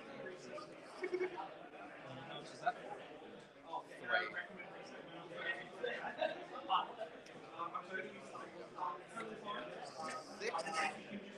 I banished 3 just to, because it says so in it.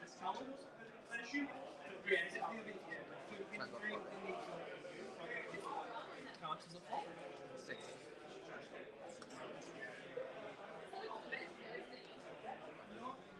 Yep.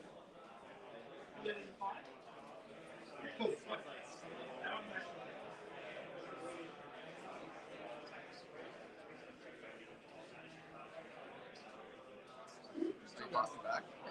Man, I don't have to roll scabs again. Do it. Roll a 1 time. Just roll a 1 on stream. Come One. I love being on stream. It's because it's on stream. It's like it's fucking stuck on two. It's fucking stuck on two. I can't roll it again. I get DQ'd.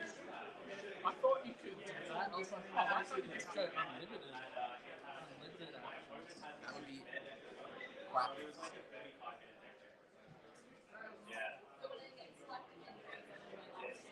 I want a better Arsenal. I want a better deck. I feel that. I feel that. Market list. 6.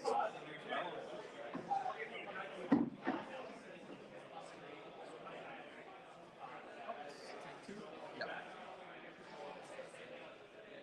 Then I'll play Doomsday. I've got like 7 blood there. Create Last Movement. And then shit, that'll get banished. Then I ask for one of these. Oh, it's that one.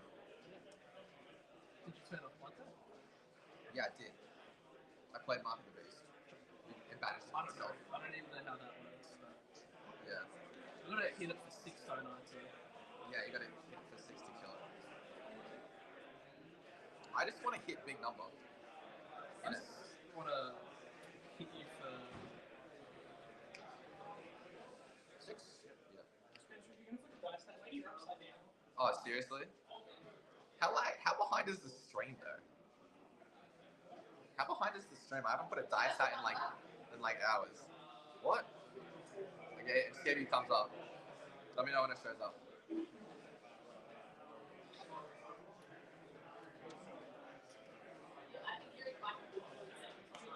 Yeah.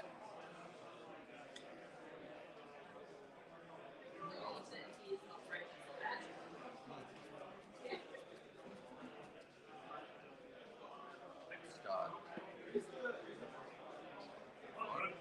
6. 6 would dominate.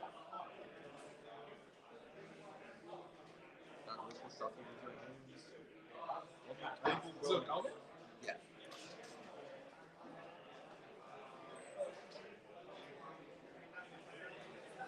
Do we roll stabs? I'm feeling like it.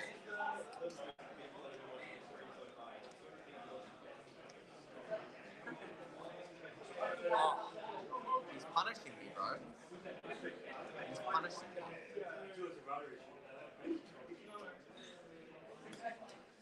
Endless War. what is it? So banish 3 cards. If I hit a 6, it'll get +3.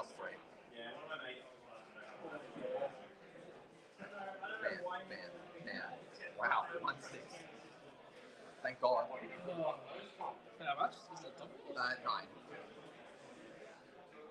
9 go again.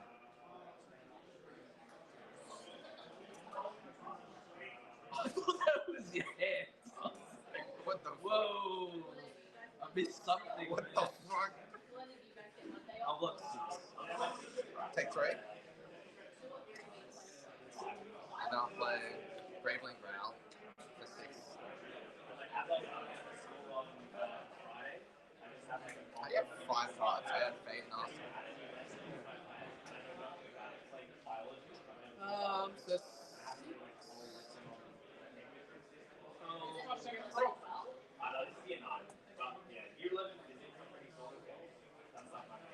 Man, I figured I had Carrion Husk still up. I'm like tweaking. I think this is like match of the whole day. You know? Just giving match of the day vibes. I reckon.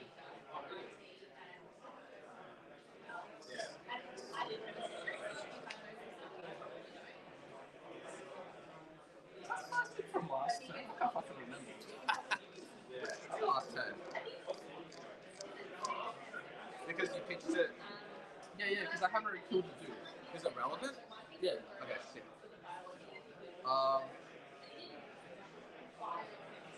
No, because remember you was playing to the dude and I haven't already killed it. Yeah, you did. So you don't have seismic. Did you make seismic that turn? Yeah. Okay, To yeah. get the other thing too.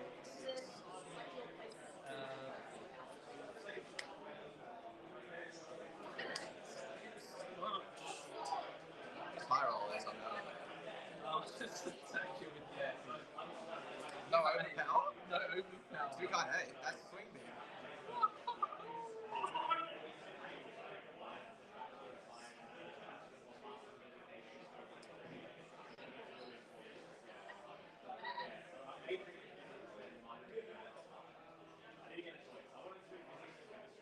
Yeah, I'll box 5. 3. This is like feels like it's so unwinnable.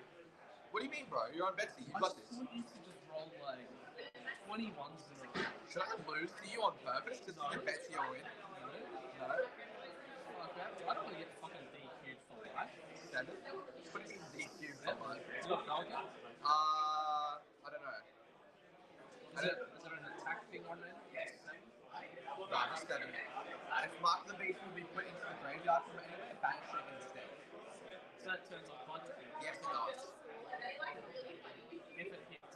No, it's just like it can be put in the graveyard. Take 1. Thank you. Spanish. It was like one where I was like interviewed on it, so it was like telling you a bit about me. Is that it? Yeah, that's it. I'll just ask you.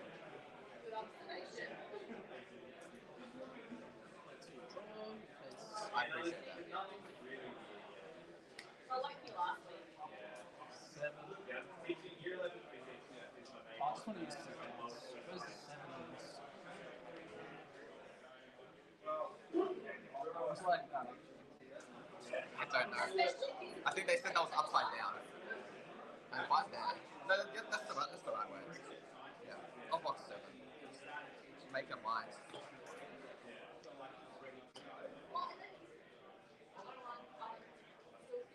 Right, I can't whiff. I cannot whiff. Shadow Realm. Are you sure? Your boots are in there. My boots are in there? Oh, yeah. Yes, fucking, there's like 7 whiffs. I just say I can't whiff. Wait, who stole from the canteen? Some cheeky bludger. Yeah, it sounds like, oh, got some num-nums. I'm not missing. Alright, do you want to pick? Because it's relevant. What is it? So I banish 3 cards. If I hit 1 6, it'll get +1. 2 6s go again. 3 6s, I can play one of the banished cards. Just flip the top one. The top 5 will bam, bam, bam. Alright, so just 8 would go again. 8 with go again? Yes, it's a thunder quick. Oh my god, oh my god, oh my god. Has it got go again? 8 would go again, yes. 1 float.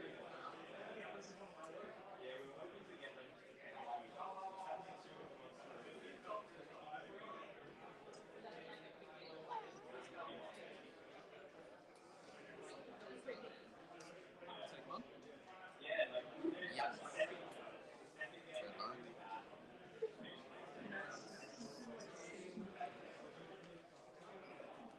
Where are the blood rushes, man? Draw me a blue. That's not a blue.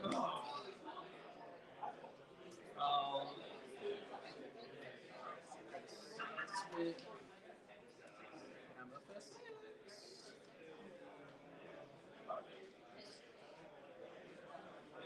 That doesn't block. What am I thinking? Block with it. Block with it. Block with it? Yeah, legal. No, fucking block. It's not a 1, isn't it? Block for 5? It's like 1, 15. 15? Living life on the edge? Living life on the edge. Is that a song? Is now. It is now. I don't know if I've ever heard that on a song. It's Betsy's, oh my god. Blood Rush? Discard beast with it? Yep. Uno. Take a life, go to 14. Puffs to hand. Draw 2. Get any responses before I draw 2. Yeah, fucking ancestral fucking recall. Ancestral fucking recall. I believe that.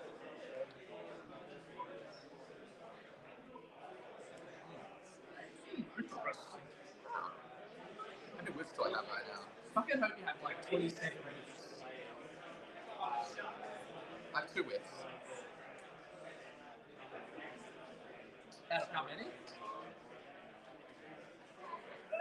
Like 15? 20? I like those I like those odds. I will play. I like this whole match. I haven't even used my heroes ability. Mandible Claw. How much? 5 go again. 5? 5? Where? Blood Rush.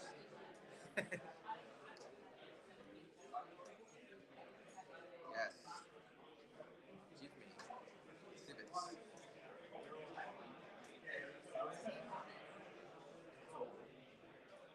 You get a quick game? I got one. Unless you want to use yours, I don't mind. Alright.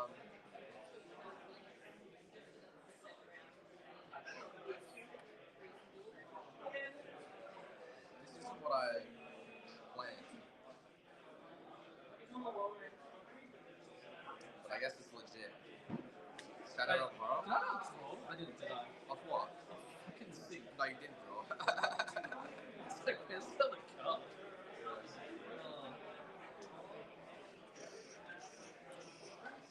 Oh my god, I can play one of these this turn. How much? For 6, 7, 8, 9. And you play it on the card? Yeah, I can play one of these. No cards in hand though.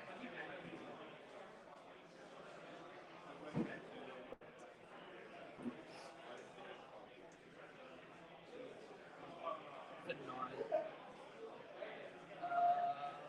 Happy to do something. So 9. Yeah. Like, I'm I'll block 6. Take 3. yeah.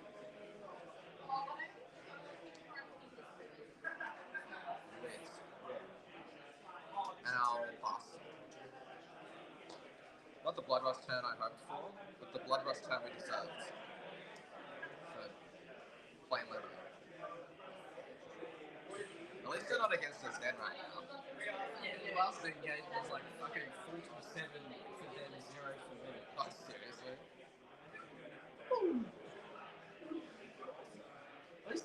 I step away for 1 minute, and Betsy is at 6. Play right now.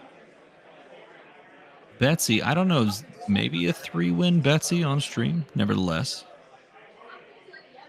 on the ropes versus none other than Ballbreaker Levia. It's choosing to block with the old Diabolic Offering. I love the inclusion now of all of the snags that we see. Both players sitting at 1 and 2. Got ya. I just missed the flip. I hate to say it makes more sense that way, but well, you know. Ballbreaker Levia coming out here, showing off, but that is a sequence in and of itself. Oh, the pain. Oh, the pain of finally seeing Eye of Ophidia. And spoiler alert, it was on the top the whole time. No chance to opt there. Nevertheless, you do get the extra card from the discard of the Beast Within. It's going to come for 5 on the claw here. It's going to block for 4. This is clearly the only way that Betsy is being played right now, which is fatigue. Fat decked into the matchup, it certainly looked like from the beginning. But unfortunately, there's a lot of crazy amounts of damage that get put onto the board by these new school of Aya decks. Flips over 3, hits the Abanishes, turns off the Blood Debt, moves on with his life. Dread Screamer coming across for 8. 6 from the normal base power, and then 2 from the Blood Rush that was played, and then subsequently banished.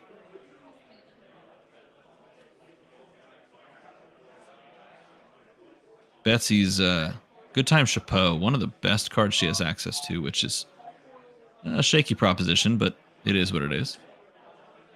Dread Screamer comes across again. We shuffle up, and we do the whole dance one more time. Hitting indeed. And sending for the go again, plus 2 resources floating here.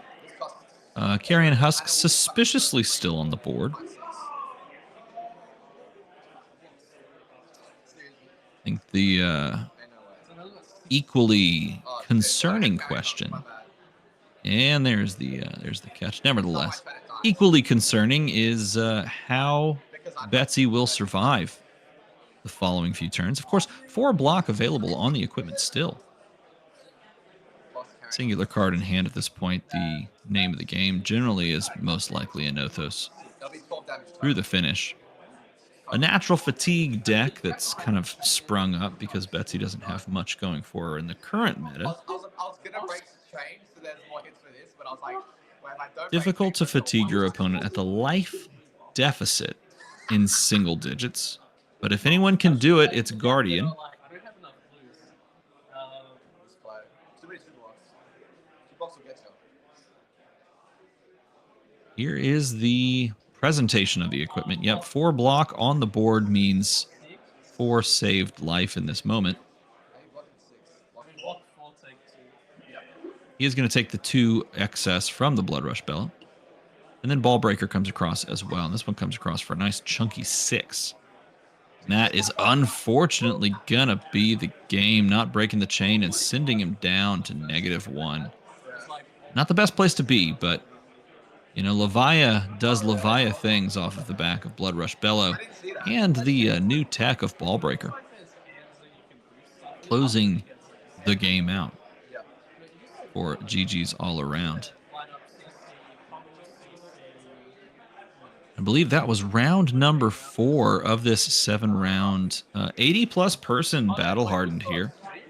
For those that missed the breakdown earlier or didn't check in with Twitter, go ahead and pull that back up so that we can talk you through the overall breakdown of heroes for this event. See if it's still posted somewhere. I was tagged in the post and I can't even find it. That's how poor we are right now. Oh my good Lord in heaven above. This is a Betsy truther. And you know what? That's the yeah, I love that. I just want to say I love every bit of this. This is one of the best parts of Flesh and Blood. When someone, whether they just fall in love with the hero or they just really enjoy, you know, bringing a laugh or just enjoy collecting or whatever it may be, just being able to find a hero that you resonate with and just connect with and collect the heck out of it. That is a lot of Betsies. I have never seen that many Betsies in one place. I'm not sure most people have seen that many Betsies in one place. But now we all have together, and that's pretty awesome. I was rooting for Betsy that game, and unfortunately she didn't pick up the win, but it was enjoyable to watch through along with you. Is that the guy who posted that he was buying graded Betsy in the marketplace? You know, it very well could be. Nevertheless, the breakdown is this: 3 Azaleas, 2 Betsies, a Bolt and a Bravo, a Dash, i.e. 2 Dash IO, 1 Dorinthia, 4 Enigma, 4 Kano, 1 Kasai. There's 10 KO. That represents the the third most heroes represented in the tournament. 4 Levia, one of which we see now sitting at 2 and 2. 1 Max, 13 new, tied for first. 0 Olympia, sadly, but 8 Prism. 2 Rhinar, which is, I think, really spicy. 6 Riptide, which I would love to get a Riptide on the screen and on the stream. It'd be really fun to watch. A Teklo that we saw pick up a first-round victory in exciting fashion. Nailbiter is what that game was. Singular Azuri, 7 Victor make the cut here. 1 Viserai as well, lurking in the shadows, climbing, trying to make their way through Arathiel. And then, of course, 13 Zen. Heroes not represented are Arachne, Vincet, Phi, Patsu, and Olympia. Those are the only heroes not represented currently in this tournament. And unfortunately, sad to see, not the biggest possible turnout for those heroes. But round 4 concludes. I don't know the time in the round remaining, but briskly on to round number 5, and it's only been a few hours. Things moving at a fairly solid pace. There's also no Riptide. Oh no, I was told there were several Riptide. In fact, this says there's 6 Riptide. Has the internet lied to me? You know, sometimes that happens, but at the same time, it is what it is. I would love to see one of those Riptides if they are indeed there, unless it was a fabrication. Wasn't in the list Fluke and Box posted. Oh, he posted a picture on Twitter. And in doing so, that is what I read for you out loud here on stream. Better graphic may come later, he says. So we shall see. I see some new cards and some new heroes here. Well, I shouldn't say new heroes, but I definitely see some players playing some Armory decks. Now, the question is, are these actually the Armory deck lists, or are these just employing the new cards from the Armory decks? Azalea, of course, got an Armory deck yesterday, with a couple of brand new cards, which you might see come into play here. Bolton, not too long ago, a couple weeks ago, got one as well. Azalea's released early simply because they wanted it in play for Gen Con, so you can pick one up at Gen Con, and also, I believe, for play at, I believe, is it the Calling Manila? Correct me in chat if I'm wrong. Nevertheless, these players are going to mix it up, I believe, on these new decks. You are indeed in the future in Australia, of course, meaning that yesterday is today. You are truly unburdened by the yesterdays and the days of the past. In any case, we're going to draw up 4 cards for both players and do the thing that Flesh and Blood players do, and that is have a great time. Looks like Bolton's kicking us off, and correct me if I'm wrong, this very much does look like the straight-up lists that we saw from these. I don't like the way going to charge. And it's immediately double blocked here. Yeah, what can I do to identify myself as who I am? Do you know who I am? Singular block. Going to go ahead and singular block, and that's going to lead to the Arsenal and the pass. Load up via the Vanguard action in the hand there. Drawing up, and we have a Spire Sniping Yellow. We've got 2 Read the Glide Paths. No, maybe just the one, actually. Just the one. Sleep Dart's going to make its way down in. Going to draw that card. Floating a resource, and let's see what gets sent across. Ah, look at this. We're pointing the tip. Giving the aim counter, playing it down, is that Read the Glide Path. Going to start with the Opt, of course. And firing across with Sleep Dart for the big, chunky, what is it, 11? I'm counting correctly. That should be 11 indeed. Equipment, considering the block here.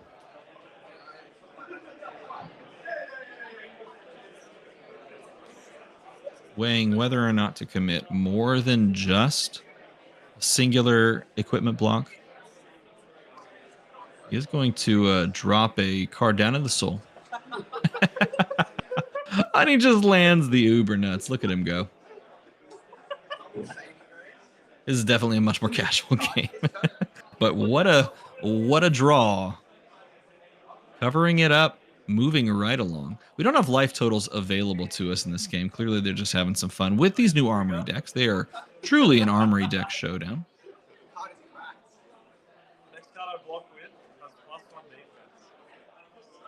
The 4-card hand plus Arsenal on the side of the Azalea player. Azalea has now become a much less blocky deck, a much more heads up, I'm just going to send damage your way style deck. Going to take the damage here from Express Lightning, one of my favorite cards back in the day for Bolton. I really enjoyed that card. It just felt great to play that, you know, vanilla 0 for 4, basically. Just the painful experience of playing Ravenous Rabble and revealing that blue off the top hurts your heart a little bit every time you do it. I know from experience. But going to follow it up with a buff and into a Sedation Shot. Floating the resources, threatening Razor Reef. No, it's not threatening Razor Reef.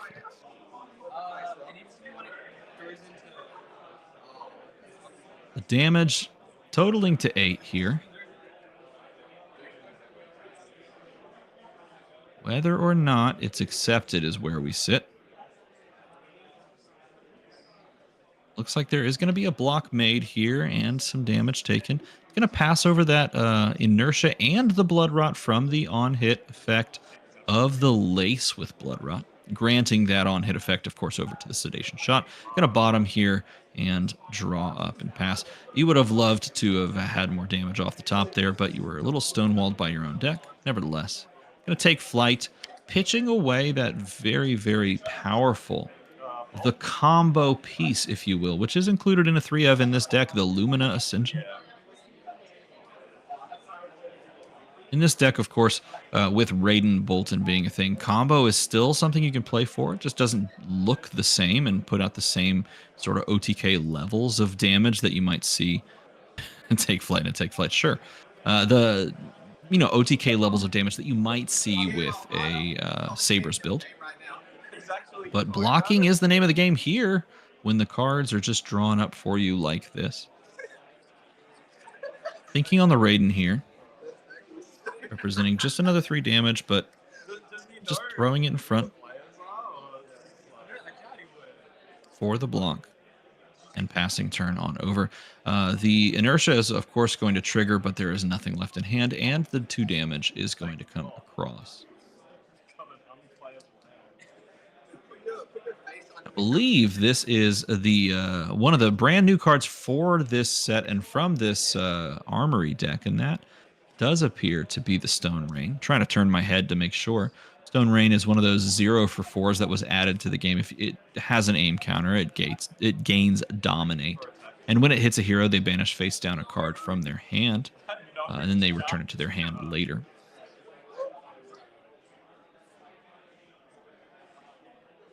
Coming across with the Bolt of Courage. Another one of those great cards that really Bolton players latched onto pretty early on as just a staple in the deck. Continues to be a staple, especially when you can pair it up with something like Courageous Steel Hand. Of course, in this case, there were no blocks assigned, so the on-hit effect that was gained on the Bolt of Courage from charging is going to go through no matter what. Now, taking the damage from Raiden, and this is more like the Azalea that we've seen right now being played with the lack of blocks and the threat of more damage. Counting the soul here.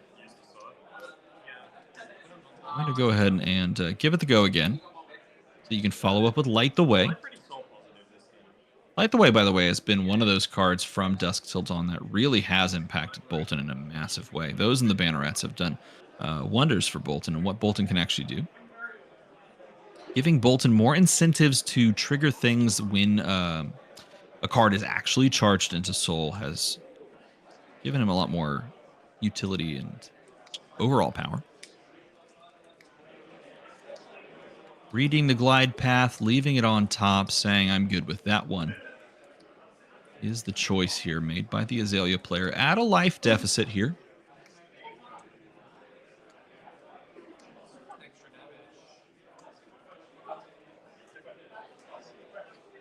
Decision points on what we're going to do here. You could choose to Azalea. Of course, we know the top of the deck, so could be an Azalea target.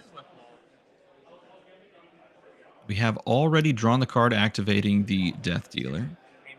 And doing so, we don't have the play where you could Azalea away and find a buff and then play that buff and then follow it up with an attack. Both players literally just snatching cards back and forth from each other. There's the Azalea play. It's a blue infecting shot. Looks like a blue infecting shot.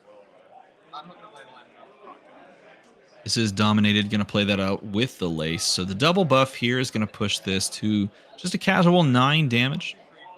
Looks like it's gaining the aim counter from the pull in on the Crow's Nest. So pushing it to 10. Aim counter giving it, of course, the +1 from its own effect off of infecting shot. Threatening the Frailty, which is pretty important in this matchup. Obviously, Raiden gets the buff on its own, but getting a minus on the Frailty is kind of a big deal. 1 extra damage. It's not huge, but it's something. The Blood Rot Pox, of course, is definitely representing some damage. Before it sees the card I defend with, or no? What's his next action card anyway? So, like, say I block with an action card and braces. Trying to decide whether or not. I think the question is a triggering one on one of the pieces of equipment, Bracers of Bellona's Grace. When this defends, you can charge your hero's soul. If a yellow card is charged, you create a courage token. And I guess the question is on whether or not charging that, is it a banneret of resilience? Then you gain the extra block when you block with an action card. That, if I do know my rules well enough, and I might not, so forgive me if I'm wrong, but I don't believe that would trigger on the blocking card because all cards are declared blocking at the same time. So you can't, of course, block with a piece of equipment and then follow it up with the block of another card. Again, correct me if I'm wrong, but the block there is going to be met. Plummeting all the way down to a 2-life lead after that big attack is the Bolton. Following it up with the casual Express Lightning yet again.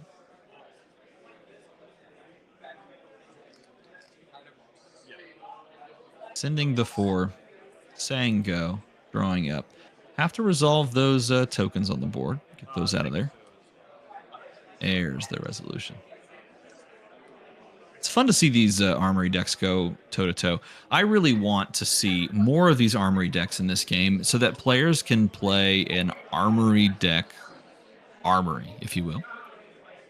Invite new players, pick up an Armory deck. Everyone pick the Armory deck that you want. When the shelves are, I guess full of Armory decks to choose from, different ones. I think it'd be exciting to be able to see new players walk in and pick, 2 of their most enticing looking heroes and slam those down onto the field. Buff into buff into buff. Now that is the Azalea way. Also featuring Line It Up, by the way, which is a new buff. And this turn also features that second copy of Stone Rain. Line It Up, by the way, allows you to put aim counters onto face-up arrows that you actually turn face-up via the card. Stone Rain, of course, mentioned reading it earlier. It does gain Dominate if it has an aim counter. In this case, no aim counter, but it's a fantastic way to leverage sort of the game plan of Azalea. Normally, she can give Dominate naturally by, flipping into it, but in the turns where you just have it in hand, there are still methods and ways to, get a card, an aim counter, and therefore dominate. Threatening the inertia from the Lace with inertia here. Turning that 5-card hand into a sort of a must-play 5-card hand. Solar Plexus is one of those cards over on the other side of the table for Bolton, a card that made a bit of a splash when the set, if you want to call it that, the deck was released, the deck list was released, as it sort of acts like a Savage Sash in and of itself for Bolton. In this case, of course, doesn't have much use case because it's not a blocking card, but we are going to see the rest of the blocking equipment be chucked out in front of it. All of these have blade break, so they will be a one-time kind of sort of use it and done. And of course, you can charge your cards via those blocks, but here we already committed cards to blocking, and it leaves us with the 3rd copy of Express Lightning play out. Blocking well and then playing a 0 for 4 is sort of that classic Fab mentality. It's kind of fun to watch the game shift back to that a little bit sometimes. And this, for those that are watching, this is a casual, fun game in between rounds, as players are still wrapping up round number 4. 22 to 18, and I believe it's Sable on this side playing Azalea. Someone mentioned in chat is deciding how they want to block. Flight Path is a battle-worn leg equipment that just came out with this set that has the ability to grant an arrow go again, as long as it has an aim counter. It's a fun twist on the more natural leg equipment that you might see in Snapdragon Scalers. Here's the flip up of Spire Sniping, allowing you to basically peep the top 2 cards of your deck. Hidden Agenda is triggering this. It's a pseudo one-time use, if you will. Skullbone Crosswrap. gain a resource off of it as well. It's a fun kind of combination of Skullbone and Trench in that sense.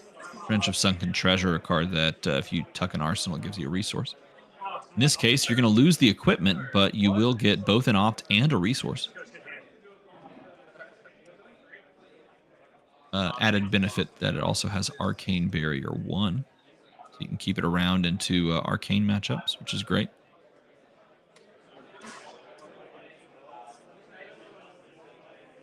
Funnily enough, I think Arcane Barrier is one of those sticking points with the Armory decks. Players want to be able to access the Arcane Barrier in these types of lists. And right now, Azalea is actually running small amounts of Arcane Barrier sometimes into Kano instead of trying to go AB3, because the decks, as they're constructed currently, aren't playing these mass amounts of blues. They're playing more redline lists. And so you're often more incentivized to just, if you're going to run any Arcane Barrier, just run AB1.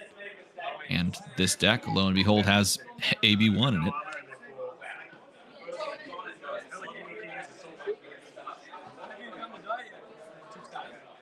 Seven damage presented, 7 damage taken, and a Bloodrot Pox absolutely shurikened across the board. The card drawn here and presented. This is the go again turn. It's the turn that we pop the target totalizer off to draw the card, and it allows us to follow up. Wow, and what a draw we get. Unfortunately, it finds a yellow on the top, so just a 3 attack for the Ravenous Rabble. But the turn can continue, and we have not seen the use yet of that Death Dealer. We know the card we're drawing into is a yellow, and I do believe if we kind of peek past the glare, it looks like it's the 3rd copy of Line It Up. Which means that if we activate this Death Dealer, pitching one of these other cards, then it gives us the capacity to play that Line It Up. So, we could follow this turn up with, let's see, I think someone's talking over there. But we could follow this turn up with activating Death Dealer, dropping in that, it looks like a Bolton shot, and being able to send that Bolton shot off of the new Line It Up buff.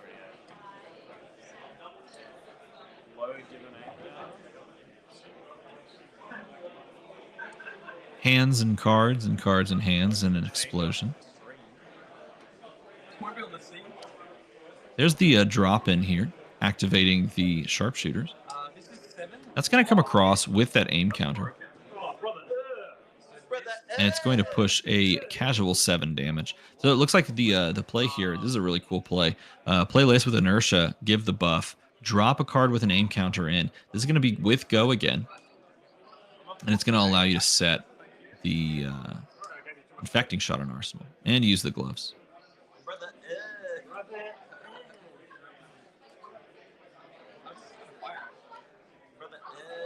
Passing on over, we have Engulfing Light as the play. Also having to worry about the Bloodrot Pox that's sitting on the other side as well. This is going to be met by a non-attack action card and then the just incredulous flick of the Bloodrot Pox as they take 2 damage. Light it up. Just Spirit of Arena. Sneaks in casually with the matching sleeve. Just a secret pocket sigil, or a pocket Spirit of Arena. Nevertheless, we're going to light it up and pop it down and line it all up and send some damage. Going to be a casual 12. Going to be met with a sink below. And yeah, in a precarious position is the Bolton player.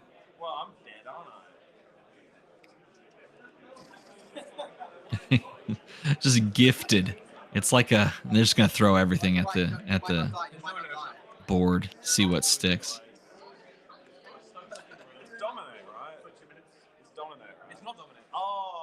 Infecting shot not dominated. Players just chucking everything around, not sinking. Gonna give everything to the cause and say, I don't want your Bloodrot Pox. You can keep your Christmas fruit cake. I will not have it. Instead, I'll give you the entire hand and then the peace sign.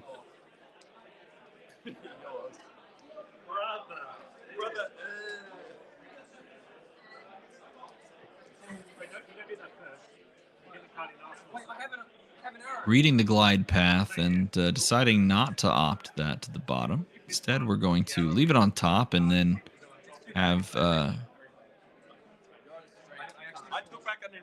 the other player kind of walk us through. Let's see what we do. Pitch here. Draw the card. One resource up, and then play an absolute billion buffs. When you draw good, you draw good. You got the 3, the 6, the 8, and then the 4. In this case, the 5, I should say. It's a lot of damage. This is just about every type of damage you could possibly want. Physical, emotional, spiritual damage, paper cuts being chucked across the field. Yeah, there's a lot there. Blood Rot Pox looming large on the table. Gives him the hand.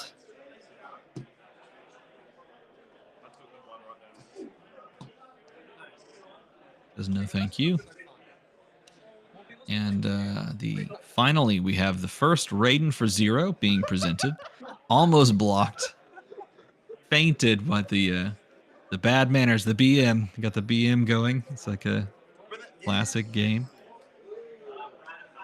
Ravenous Rabble, revealing the singular copy here of Red in the Ledger. Coming across 4/4. Opponent sitting at 5. Have a block. Considering maybe more blocks. Nope, just taking the 1. Banneret going to be used to defend. Going to drop the card in with the Death Dealer. That's going to draw that Red in the Ledger. Going to play the Lace perhaps, and thinking about Barbed Undertow coming across. Leaves you with no arsenal, but you're putting your opponent just in precarious positions. Play that down. Say as much damage as possible. I heard pairings for round 5 are indeed up.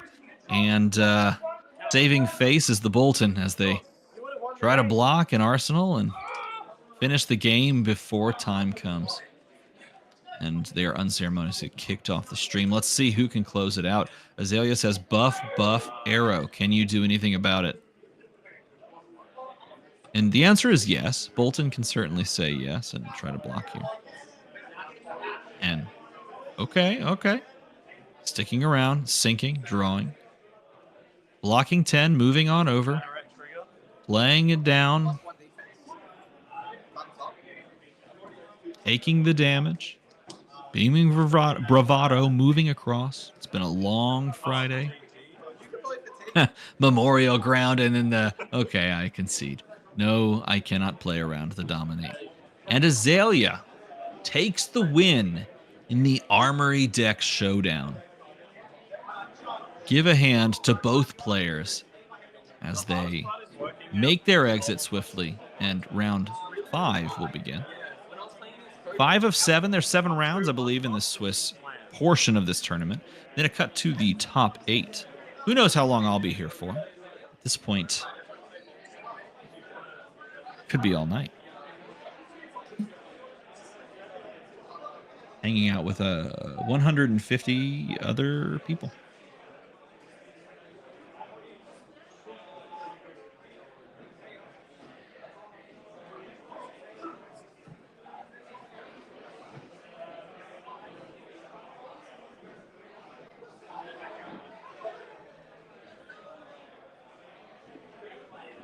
It's Space Moose. Puts the singular emoji of a trophy. That's the way to celebrate the win.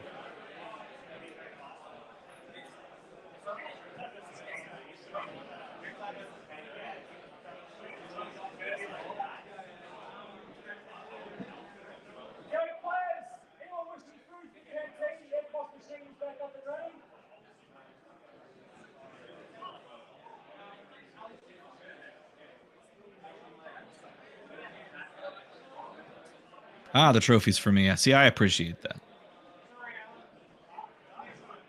I have had a fantastic time. I love doing commentary. It's so much fun. It's fun to just hang out and talk about great games of Flesh and Blood. It's super easy to have a good time when the game is so good. And I've done a lot of commentary for Flesh and Blood, and I've commentated Oldham Mirror matches, and even those are enjoyable to sit and talk about.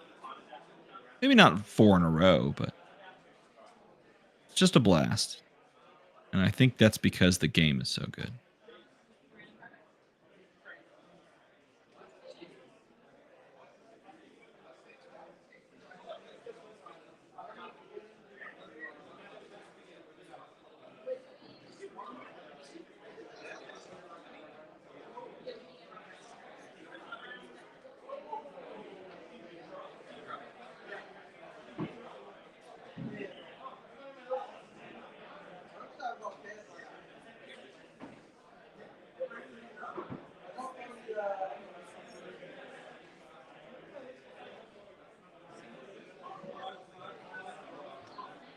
It's Space Moose asks, are you Team Verdance or Team Acilio so far? I mean, there's that's like asking what my favorite child is. That's not true. I actually haven't met either of them yet. I want to like Acilio. I want to. I just need to know more about what the deck wants to do, and that will come with time.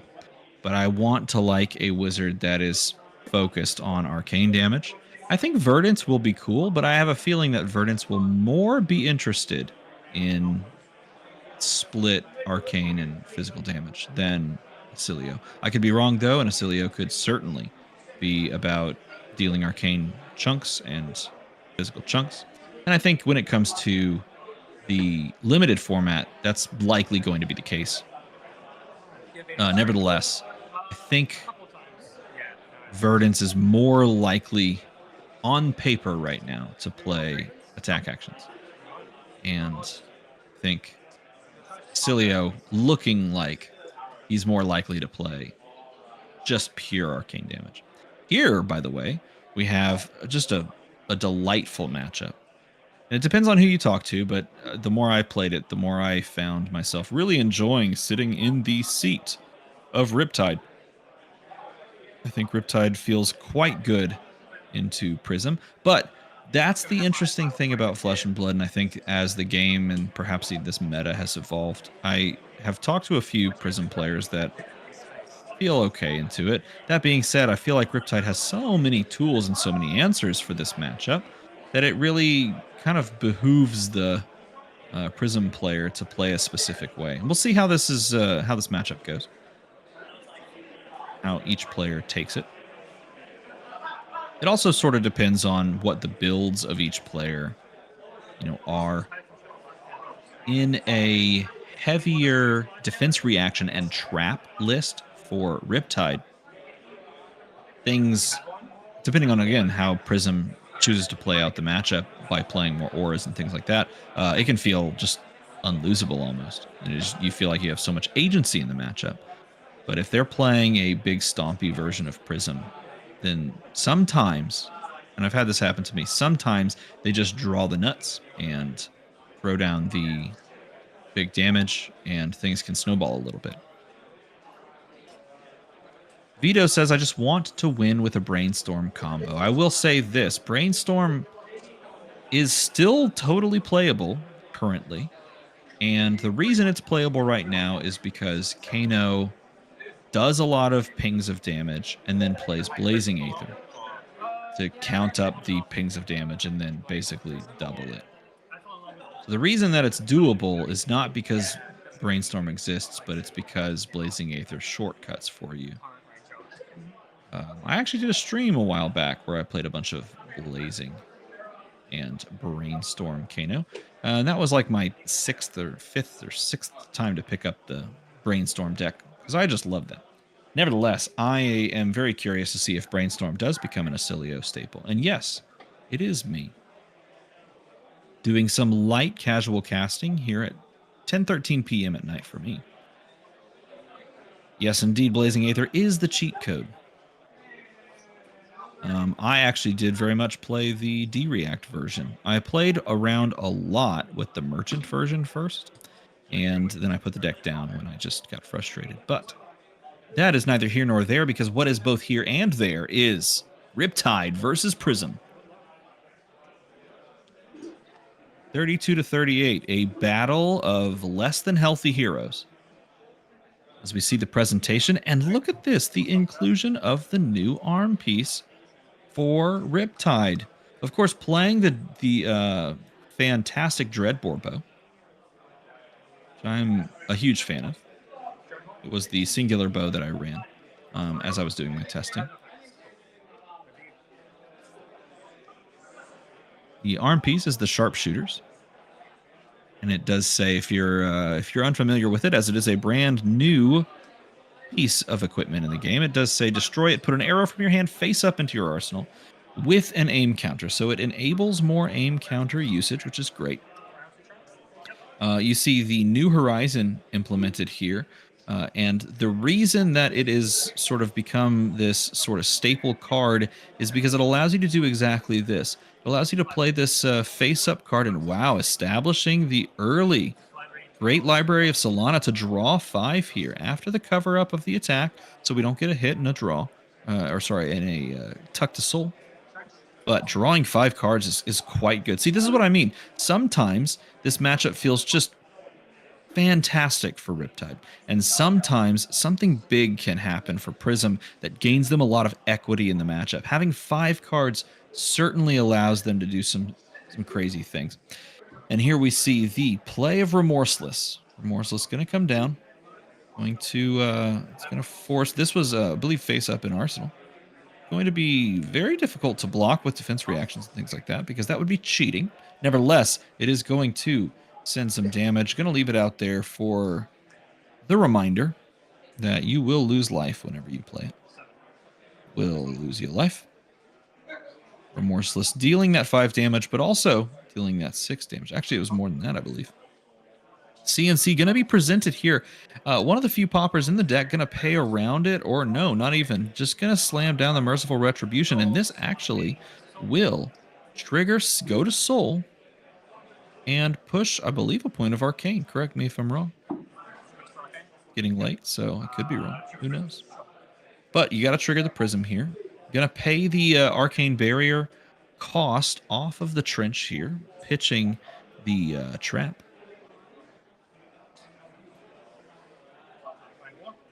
That's going to go and fetch the Figment of War. That's one of those cards that early in a game you might see someone pull out, just an innocuous Figment that you don't necessarily have to game plan around. It's just easy to get down. But you could also, with Vestige and of course other pieces on the board, you could also certainly game plan around it. If you plan to grab a bunch of Figments and then like flip them over the course of several turns and then start building up tokens and create a board state, that could really gain you a lot of value. Nevertheless, that's a scary proposition in this matchup because of exactly this card, Murkmire Grapnel. That's going to go ahead and be met by some blocks. 37-25. Already starting with a life deficit is Prism in this matchup, but not as much as other heroes that they play against, as of course Riptide only starts at 38.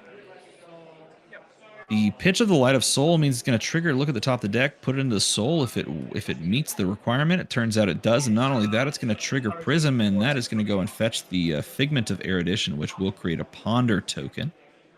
The snap grab of the Figment of Erudition should be a little bit concerning, because it does mean with a 3-card hand that you really have to worry about what follow-ups you might see. Like we might see the flip of the Figment of War into the Angel and then the Send of the damage. Here's a defense reaction being played, the Trap coming down. That is going to trigger, deal a point of damage. It's going to give that inertia, which is fantastic here. It's going to, well, not really have a ton of utility, but at the very least force them to use all the cards before they cycle. Ponder would not want to trigger, but you can order these effects, of course, to trigger differently. You can go inertia first if you've used all your cards, and then Ponder. Still a 10 life lead for the Riptide, but again, Angelic Wrath coming across. and forcing the on hit so that you can go and get another Figment, in this case Figment of Protection, which will come in to the field, to the arena, and create a Spectral Shield.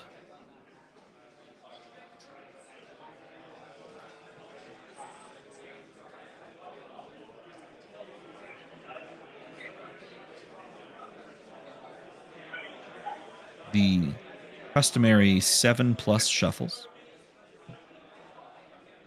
offering the cut as you do, and a 2-card plus Arsenal hand for the Riptide, and the turn is not over for Prism, unless it is. Now the destruction of the Courage token, I do believe, triggers the Merciful, but the Merciful is no longer on the board because the Murkmire took it off. I appreciate the fast play of both of these players, playing crisply, playing cleanly, and playing clearly. Ponder is going to trigger now after the trigger, as I mentioned before, of the Inertia. You can order those in the way you choose, and that's going to be the send there. Going to remove the Pierce Reality from the board. Pierce can cause a lot of problems, particularly in a deck that doesn't necessarily have a lot of poppers.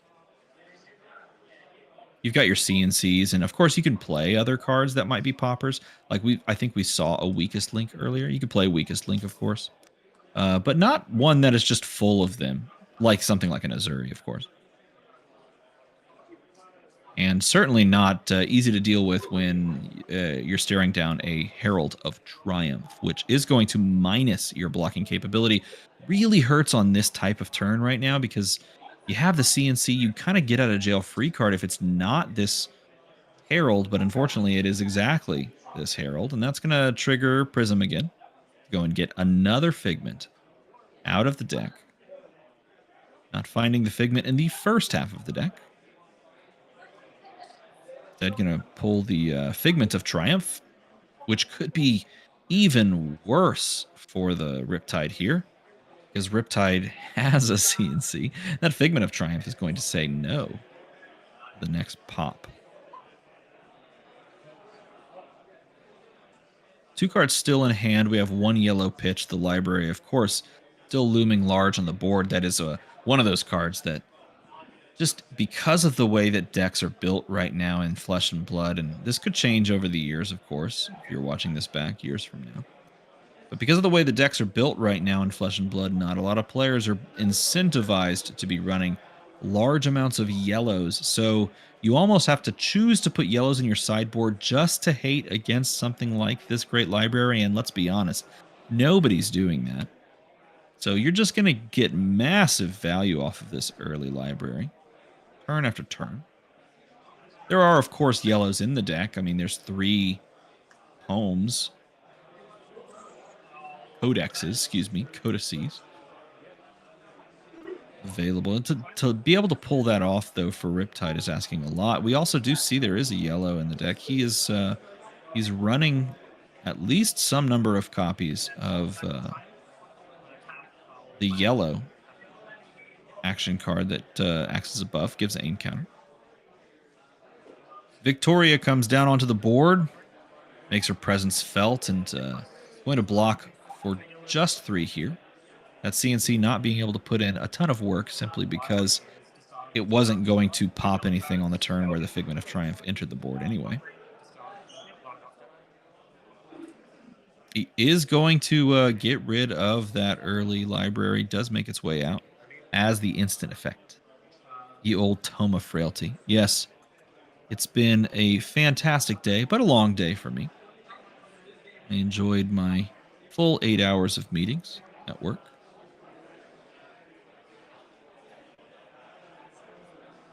And drawing up and passing. You never want to draw into these Figments. Unfortunately, having to draw into a Figment pitching a yellow. And Victoria's coming across. Oh, none taken. The old Tome of Frailty actually should be the name of a card. That'd be really fun. Sending the Boulder Trap in front of this. Blocking 4/3, taking 1 damage. And then follow-up pitch here.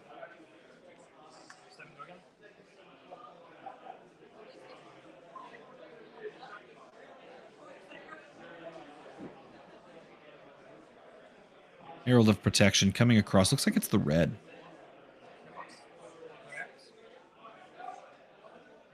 And that is going to connect. Again, this is one of those moments, like, the more a Prism can snowball, the more what looks like, frankly, a bad matchup for Prism can just be okay.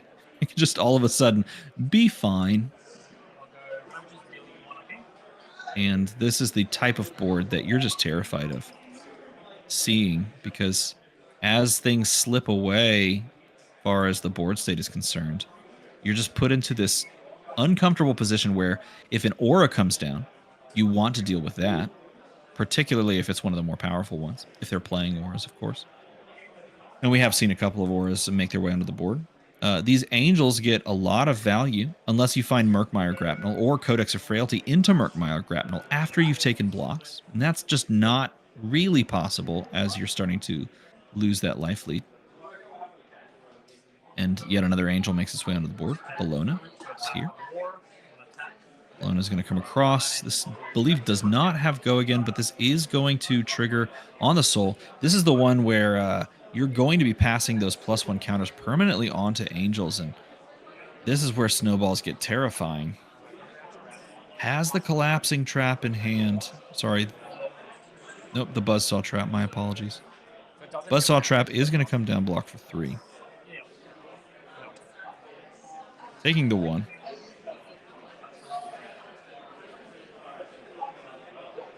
Riptide, of course, a ranger hero. In the lore, a former pirate, perhaps, at least very least a fisherman, former fisherman.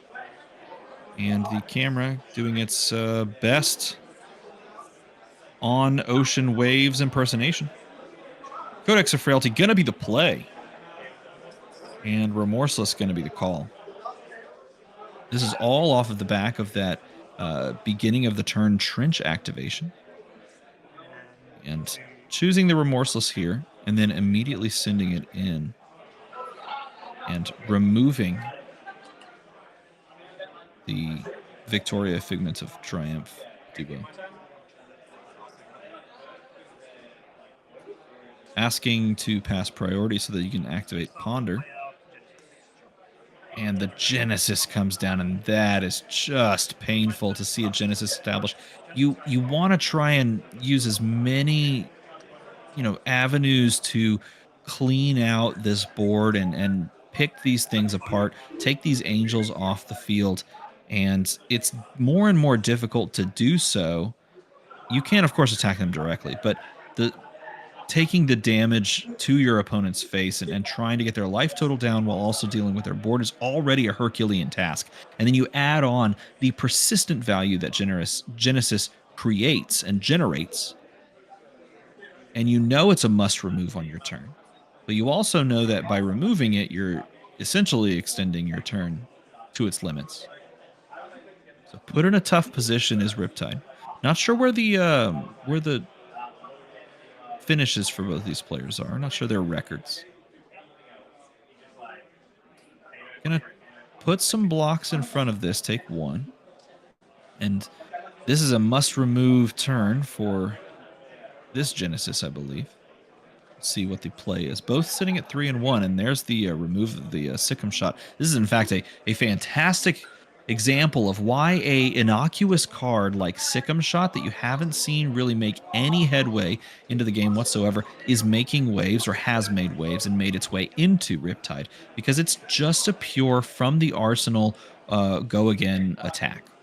And in this case, this was the best case scenario. You removed the angel and you removed the Genesis, and you make the Prism play an even game again. And unfortunately for you, the even game looks like you need a popper, otherwise the turn will get out of hand. And in this case, you have the popper. And continuing the turn, after paying through with the interesting choice there. After paying through with the Phantasmal Footsteps, the Figment, or the Herald of Judgment, comes across. And it is covered up. That did not have go again, so there is no trigger on that trap. And looks like Riptide has indeed stabilized to some degree. And wow, Battering Bolt number 2, which was in the hand and off of the resources of the Intoxicating Shot, a very cool spoiler card. The battering bolt is going to come across. Now, this does have the +1 from Dreadbore, and it does have the stipulation that it's harder to block with defense reactions. Keep that in mind.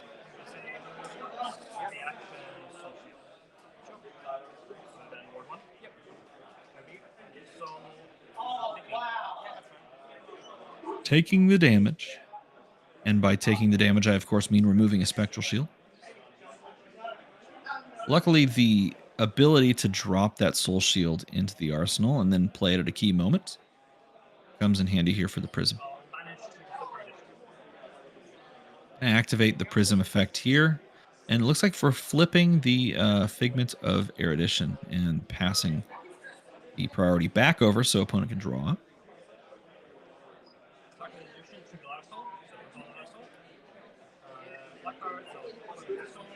And another pitch of the Light of Soul. This is the second time Light of Soul has triggered and connected and allowed the ability to activate, in this case now, Soraya, drawing 2 cards.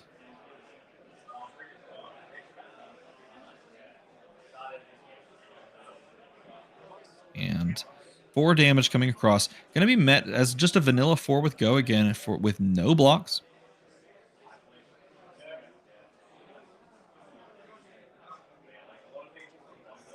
And because of the card making its way to Soul, Vestige of Soul says that anytime you pitch a light card, you're going to get +1 resource. So this blue actually accounts for 4 resources, hence why we have 2 floating. This is going to have Go again off the back. That Herald of Triumph says you can't pop this. Going to be a 7 block on the 7 attack, unless we have Angelic Wrath, but it looks like no, the follow-up is just, ooh, a painful Herald of Erudition. Now, this does not have Go again, but it is 5 Dominate.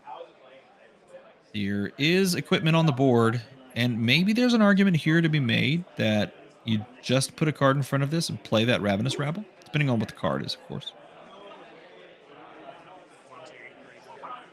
Yeah, he's going to give all the equipment. Yeah, that's the other option as well. I mean, the idea that, like, maybe keeping your opponent off of an arsenal and make them play an honest 4-card hand and then you have some amount of tempo feels quite good, especially when they could draw into non-block cards, which they did indeed. Ravenous Rabble going to start, and just removing Soraya off the board.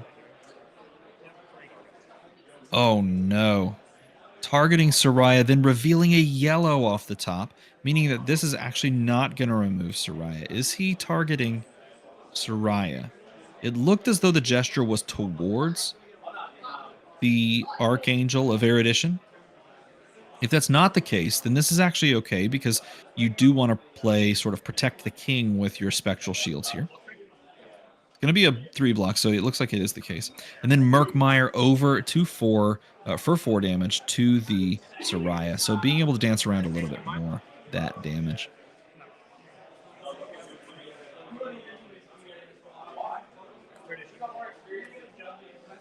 And there's the Erudition play.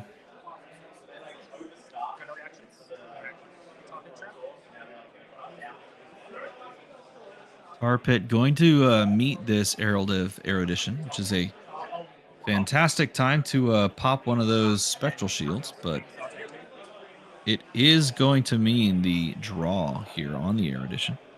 That is the 3rd Erudition. Actually, wait, no, that was a Tar Pit trap, wasn't it? Oh, that's a fantastically timed Tar Pit trap, because it's going to stop the draw straight up.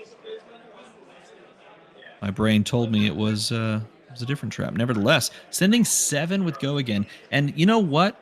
This is one of those moments that really highlights why Riptide actually does feel pretty unique and pretty good in the meta. You've been on this back foot for several turn cycles, and yet you have the capacity to make some big blocks with a couple of good traps and be able to send a value game of 7 damage. Now, you're not out of the woods, of course, but look at the board state compared to 10 minutes ago. The board here with 2 Figments that, you know, in varying degrees of power level on the board compared to something like Soraya, and no more Spectral Shields.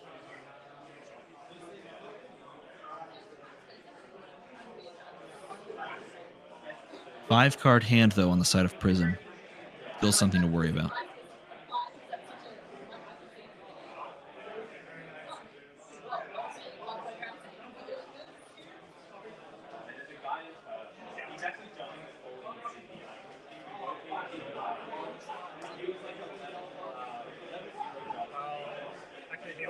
Oh, and this is a turn, I believe. Oh, and that's why he has a Tome of Divinity in hand. Yeah, he's going to pop the Halo of Illumination this turn, which means he's going to be able to activate, dropping a card into the soul. It's going to be a Herald. This is going to trigger, again, the Prism. It did draw him a card as well.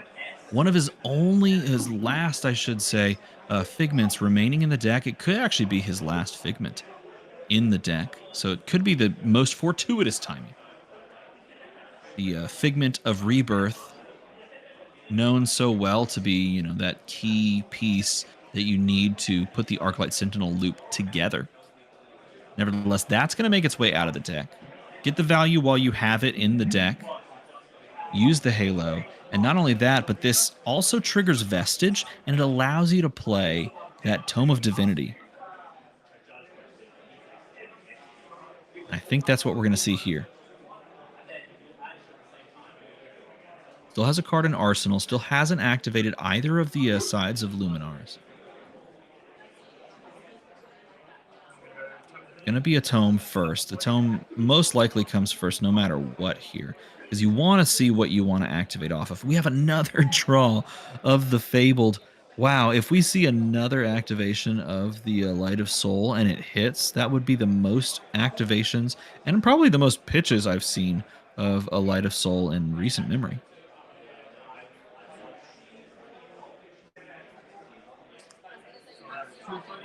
Is indeed going to be a pitch activation here. Let's see. Flipping over second. Archangel of Ravages. Of course it hits because that's how the deck is built. It's designed to be... No, and looks like this is probably the last one. The Figment of Judgment. Sometimes run, oftentimes not. Probably now much more run in the current builds of the list. I think back when I was playing the list more, it was certainly the last one to be played. But that, of course, is going to make its way out.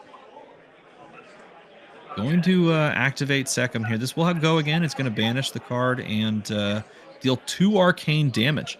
That is evasive damage. It's hard to deal with now, especially because we only have AB1. Going to block 2, take 2, and we're in a tough spot from the Riptide perspective. And again, going... Oh. That could spell doom. Lock 2, activate. No, we do have Take Cover's effect. Gonna reload. Take Cover's effect is going to help cover this up. And the hits just keep coming. Gonna have to put the blocks in front of it. And this is the fun thing that... Oh! And the hit comes across. The fun thing that Riptide can do is play around evasive damage with triggers of his hero effect off of defense reactions. Here in this case, though, it leaves him at 2 with a 0-card hand, a chip, a chair, maybe only a prayer. Gonna pass priority and then draw up. Take a look at the hand and start to wonder whether or not he can even get there. It looks like most likely not. He's got a sink below. He had, blocking cards, 2-3 blocks and a 2 block, but he's at that point now where he just can't deal with arcane damage. And that eats him up. Second, the sort of end-game win condition against a lot of decks that just don't deal with arcane damage well. And that is going to close it out. The winner of this round, round number 5 here, is indeed going to be Prism.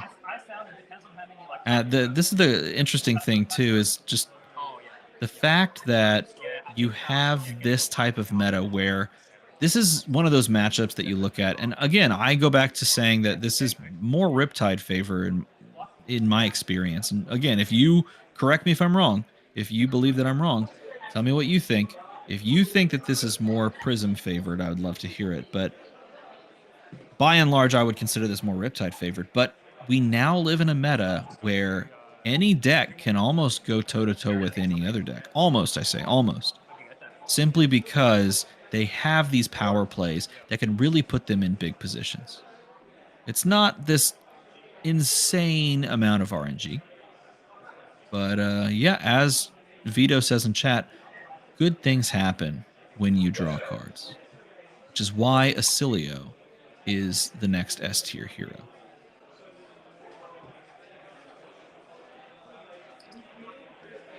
Also, a huge shout out to every Prism player that is still rocking all cold foil cards.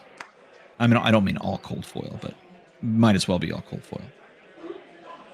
A healthy win pushing, I believe, the Prism player to 4-1 now. Closing in towards round number 6, and then round number 7, and then the top 8 cut. I still love the Betsy binder of marbles from earlier.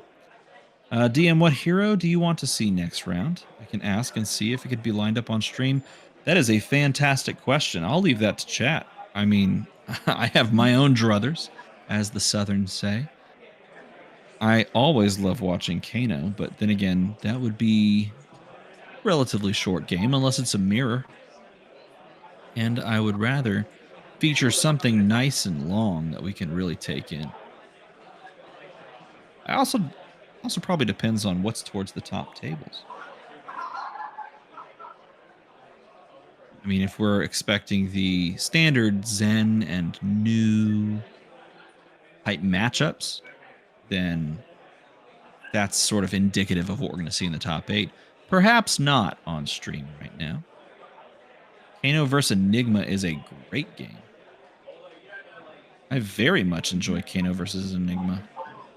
I started off not enjoying it at all, but then again, I played it from the Kano perspective. And then I started to see the lines from better Kanos than myself and realized the mistakes I was making in that matchup. And now it's a lot more enjoyable to play. Not always a win, but more enjoyable, certainly. Huge shout out to the 2-player Ira Crimson Haze Flesh and Blood playmat. That is a vestibule of a long past time. Blaze season soon. I mean, if you talk to anybody that played in the most recent Blitz event, it's more Zen season. And honestly, it's probably just Zen season in general, no matter who you talk to.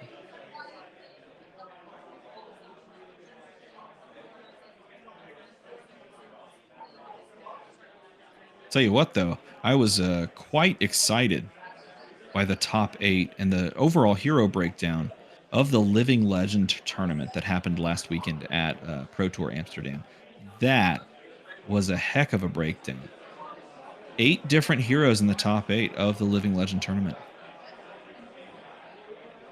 Emil, I probably should get myself something.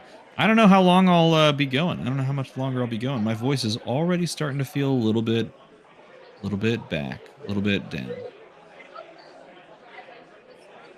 The eyes are starting to get a little droopy. Friday, of course, is where I am still. And usually a more casual, laid-back day. Usually it's a family movie night type day.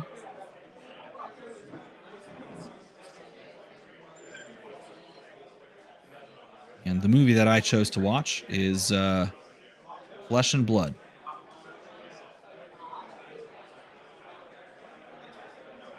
Am I hosting via chat or on site? I am in a Discord call right now.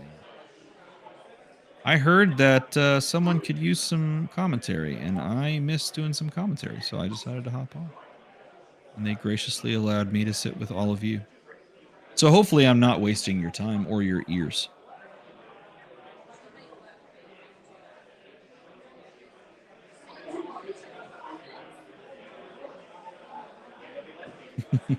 I think I've seen that one. I think they got Idris Elba in that one.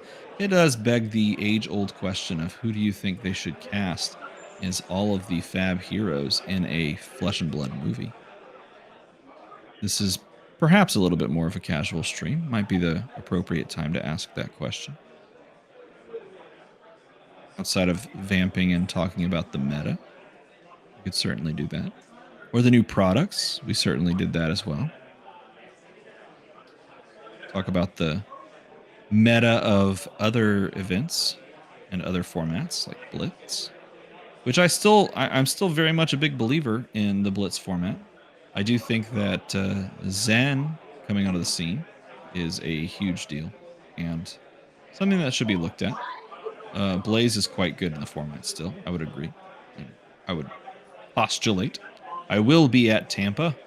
I am quite excited for Tampa.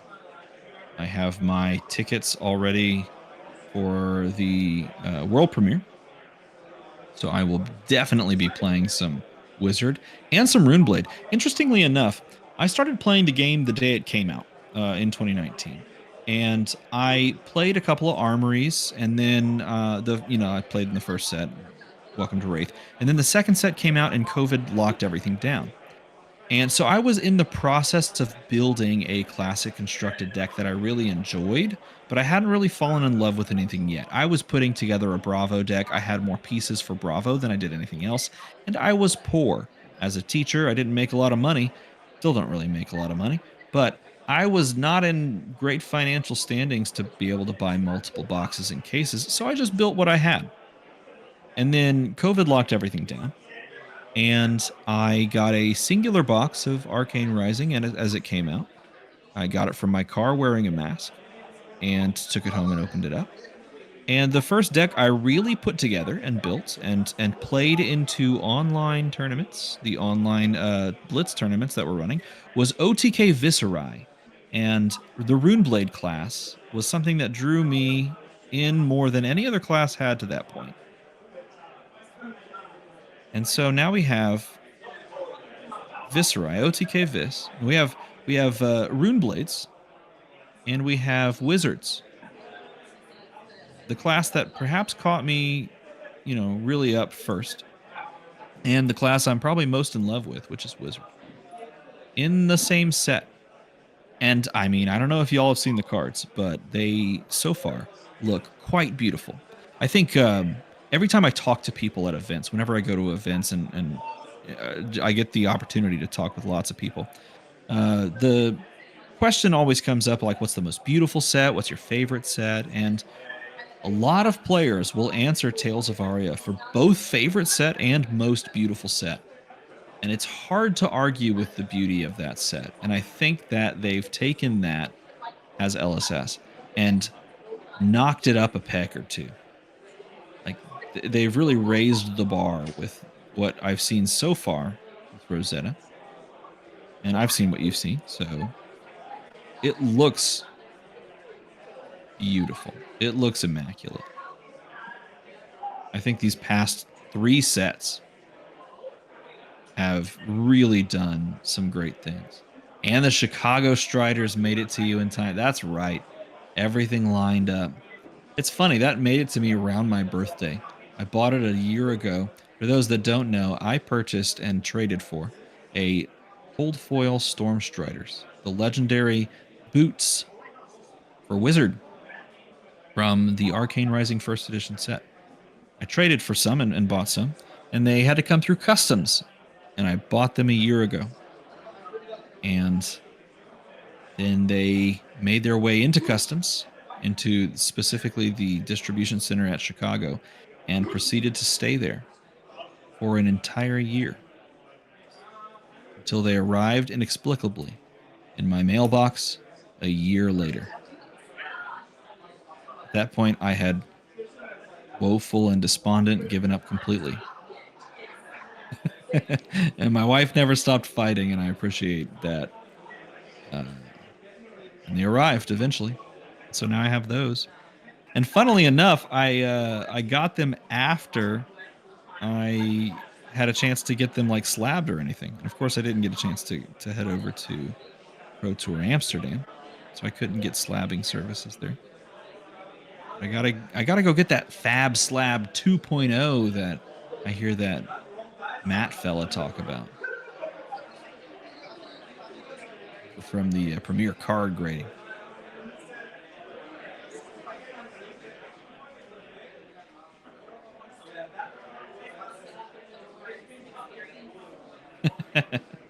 Glad you got them finally. Happy to have pushed her a bit to get them by offering mine for sale on Twitter to you. I really thought about going again and trying to get some more. Yes, go again as the keyword. No, I got to get them slabbed because I definitely want to play them. I have just a very gracious and wonderful gift from Himmel that I need to combine them with. I have all cold foil equipment now that I would play for Kano, and why would I not? I think beautiful cards are meant to be looked at. That could be, I don't know, opposite of some collectors that might think that, but I don't own a cold foil tunic. No, I do not. We tried to sell you in Queenstown. Yeah, unfortunately, I don't own a cold foil tunic. No. I was not lucky enough to pull one in. I think I only opened like a singular box of Welcome to Wraith plus the prize packs that I got from Armories, believe it or not. Again, I did not have a ton of disposable income when the game first came out. Not to say that I do now, but yeah, I was in a different place. Young kids and teacher pay will do that.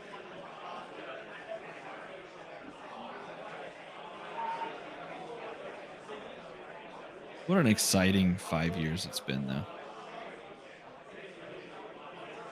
To watch the game release and sort of be this audacious statement on the, climate of board games and card games, really, trading card game industry. It is very much a David and Goliath story, and that's the way that James has always talked about it as a Slingshot Underground. And it's an easy storyline to grasp and grab onto, and it's been beautiful to watch it kind of blossom and succeed in the face of so much that could go wrong, and in a lot of cases did go wrong for the world.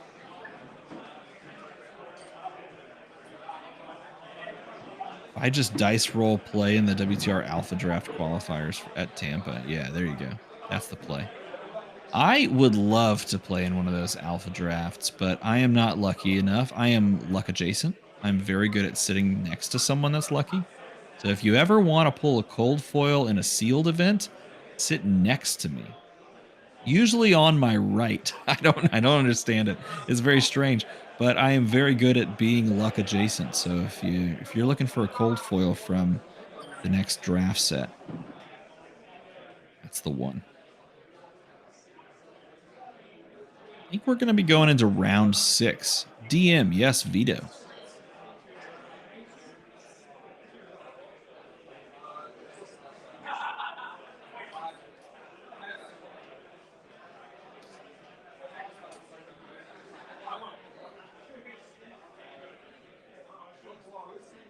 I think the question was posed earlier. Which wizard hero do you plan to play in skirmish season?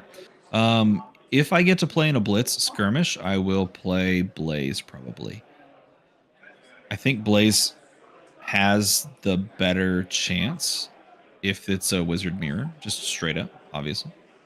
But I will also say that I probably enjoy playing Emperor just as much. I can't say if not more. I do feel like it's interesting because Blaze is a pure arcane damage dealing deck, and that is probably my happy place. I thoroughly enjoy playing pure arcane damage, right? Which is why I think Acilio, and I hope Acilio, is that same sort of way. They could probably both be built equally with, like a hybrid version or just pure arcane. Nevertheless, I think that's my happy place. And so you would think that Blaze would be the deck that I favor, but I've put so much time into playing the Emperor, and it's a beautiful deck in paper that I have, that it's hard for me not to want to run that out there. Yeah, Emperor, my little red deck wins with Warrior Mini Fridge. Exactly, you get the Warrior Mini Fridge, and then you have all of these really fun to play cards. Like every card in that deck is fun to play, including Standing Order. Like anyone that tells you Standing Order is not fun to play hasn't played Standing Order. So get on that. Himmel says, so far, what are you leaning towards the most to build in Rosetta? I want it to be Acilio, but I have a feeling that I'm really going to like Aurora. I have a feeling I'm going to like Aurora. I don't know where I stand on Verdance and Florian. They both feel like decks that will be better in the mid game. That like sort of play to this mid game power spike. And that could be fun. I'm just not sure. I love standing order into 3 CNCs in a row. Yeah. See, that's the interesting thing. People keep talking about Verdance with 40 life plus life gain, and that's a problem. I'm not sure. It just depends on what the deck does. Because, like, the life gain is one thing. Like, you can play, like, just imagine. Okay. Imagine that you built a deck that does, like, underrate things and can play 9 Sigils of Solace. Let's just put that out there. 9 Sigils of Solace. Is that deck good? Probably not. If the rest of the deck is underrate and you start at 49, it's probably not, particularly if there's not great blocking equipment to go with it, right? So it just depends on what the deck looks like and what kinds of cards that Verdance has access to. Because again, you're not getting arcane damage pings off of the health gain until you've met the criteria of putting 8 Earth cards into Banished.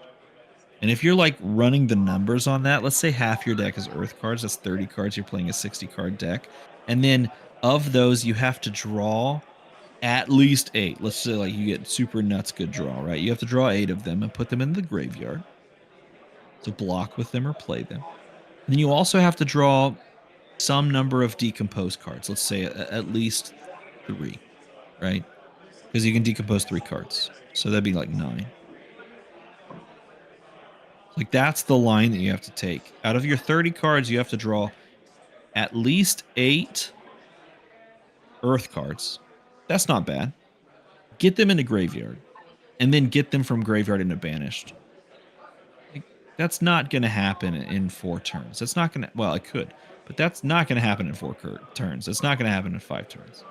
So it's definitely a hero that isn't going to get access to their hero effect until the mid game, unless you get a little bit more spiky, which again is where the game is headed. And that's kind of interesting. Like these subtle shifts in RNG, I really like it. Am I just getting Stormstrider's Runeblade?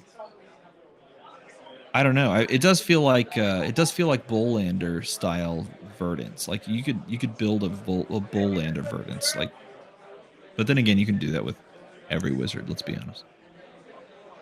Oh, DM scroll up. Okay, scrolling up. Doesn't break the timing restrictions with hero ability is concerning to me in the sense of wizard identity being diluted.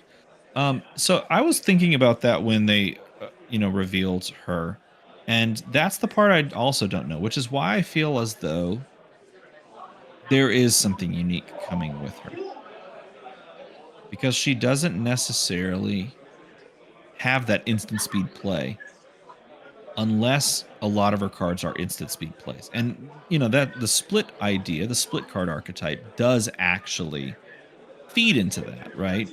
You have the capacity to play these split cards, at least a portion of them at instant speed.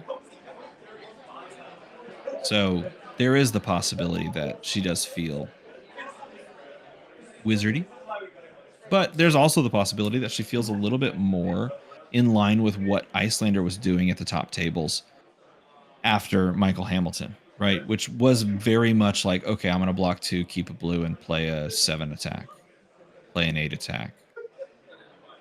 Like that's, to me, that didn't feel very wizardy until the end, right? But then again, doesn't necessarily have to if that's who the character is. And I think going back to how Flesh and Blood tackles its heroes and technically the classes, like I think people are now class specialists versus hero specialists to some degree, but at the same time, like a hero can feel unique to itself. It doesn't have to be, chained to a class specifically. I mean, it's chained to a class based on its class, but it doesn't have to play like every other hero in that class. They don't all have to play this card at instant speed, play like this at instant speed. They can, but I don't know. We'll see. We'll see if that makes it not wizardy enough, thematic enough. Someone named BR33ZY says, my guy with the impromptu casting, the real MVP. It's been a blast. In fact, I invite you to come on so that you can talk with me if you want.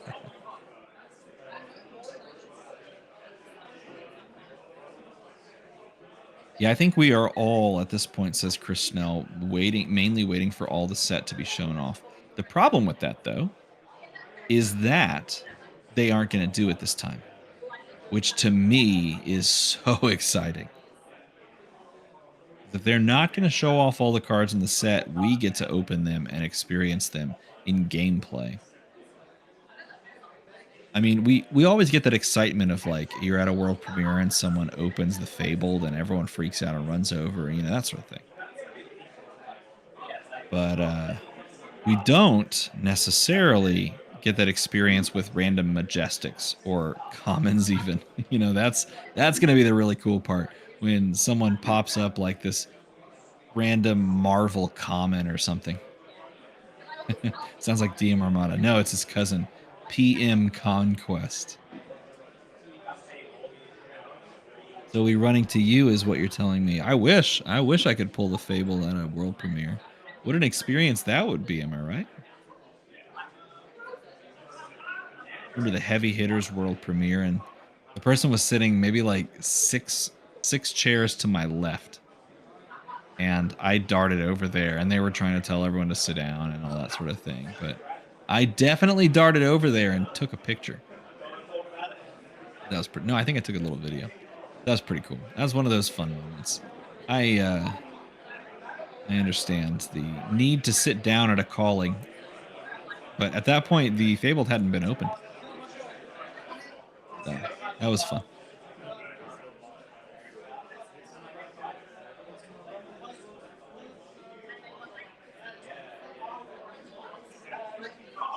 If I open a Fable or Marvel, that'll be me for sure. Bounce over towards Himmel. Then they're like, ooh. Pointing out that we wrapped up that last game, which wasn't necessarily a short game, pretty quickly. Might be like a lunch break going on. The time difference is what, like 11 hours? 10 hours? No. It's 9 hours or something like that. Could be lunch break time. Could be wrong, though. Could be more than that. Could be lunch. It's 2 p.m. here. Certainly feels like a long break in between rounds, so. It's 11 p.m. here. I might not make it. Might not make it to the next one.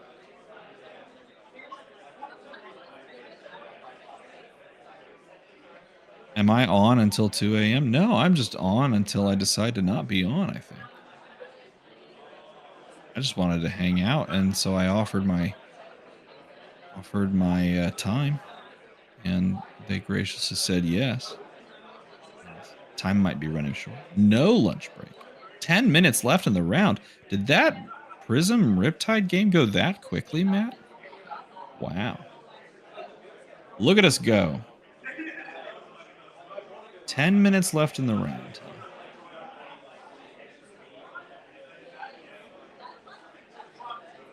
That means that this next round might conclude around midnight. I might have to call it a day then. Is that Terry time? 2 p.m. in Melbourne right now. I have to call it a day or perhaps a night.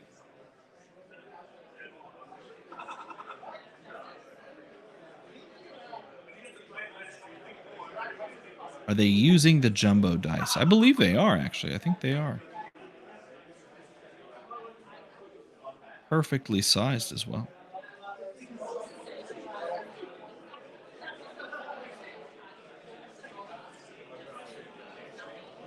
Midnight here in Florida.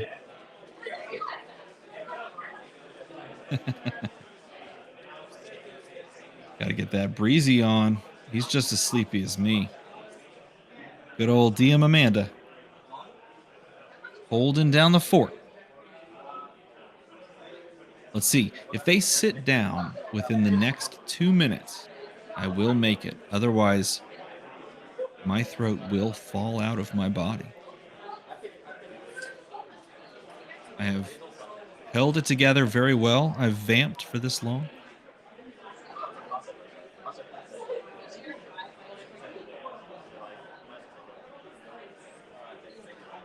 But who knows? The end might be in sight. That was a really fun last game. I enjoyed that. Himmel says he has the voice of a dying cobra. I mean, are you listening to the comms right now? Just saying. This is literally the voice of a dying cobra.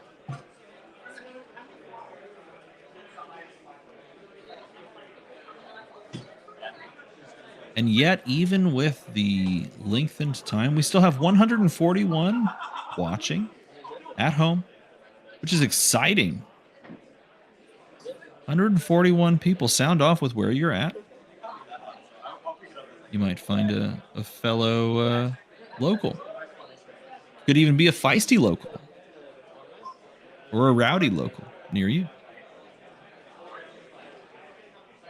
2 minutes till the next round starts. Okay, if it's like 2 minutes till the next round starts, then I could possibly squeeze one more game in. In fact, this would be round number 6. It would be the penultimate round before the shift to top 8. I would love to see some results, but I know that those are hard to come by when everyone's trying to get their seats and run the event and things like that.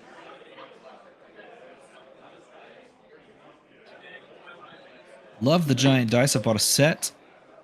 And the newer ones that go up to 24 damage. Oh, yeah, those ones are cool. Just for preparation. I have the, which ones are these? Are these the glitter ones sitting right next to me? You have the glitter ones right.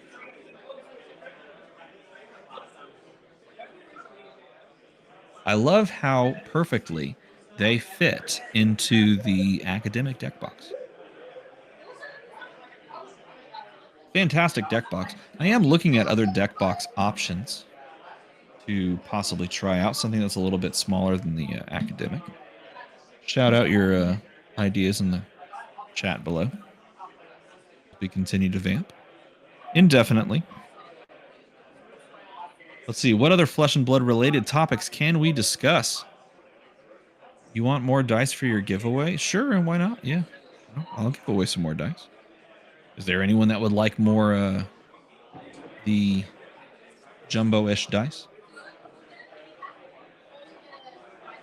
Other flesh and blood related topics that we could cover. We've talked about just about everything. Just wished it came with a divider to separate decks. Yeah. What's the next armory deck? We haven't really talked about that. No. That's a great question. I think it begs the question: how are they deciding what the armory decks they're going to release are? Popular-ish heroes, heroes that are not too close to living legend status, I would say, is something. I feel like heroes that are good out of the box, something that's really like eye-catching. It's not totally confirmed that the next armory deck is a new hero, but they did say, I believe, within the next calendar year that we'd get a new hero out of an armory deck. A hero that already has some amount of presence in the flesh and blood meta, so Arachne, unfortunately, is a no. But maybe. I don't think it'll be a new hero, as in like new or Zen or Enigma. Not quite sure. I think if I were looking to pick a hero, I would look for a hero that's sort of in that A to B tier class. I'd be looking for, something that has some like shelf appeal and has a pretty straightforward idea of how it wants to be played. And so if I'm doing that, I would look at like Dash.io. No one's talking about that, but I think like Dash.io, it's got a lot of complex interactions, but that style of deck where it's like, my game plan is to play aggressively. Here are 60 cards. You don't have to change much. Just run it out there. That's kind of what I envision. I could see that type of hero. We've gotten a ranger, we've gotten a warrior, we've gotten a brute. Could also be something like an Azuri. Let's see those. Armory deck Prism. Now that actually does have some really interesting merit. A more just straight up like Herald aggro version of Prism. The Azuri Armory deck makes a lot of sense as well because it's an assassin. It kind of pulls people in. There is a set that you can kind of go to and get cards for in Part the Misfit. Which new hero am I most excited for? Acilio. I will gladly pick up and play Acilio if he's an all arcane hero. He just strikes me as a hero, and I like the idea that you can have these instants in your deck that don't block, but then you can bail yourself out if the time is right by discarding one and drawing a card. It'd be really cool if there's more interactions besides just the hero effect. I'm very interested though.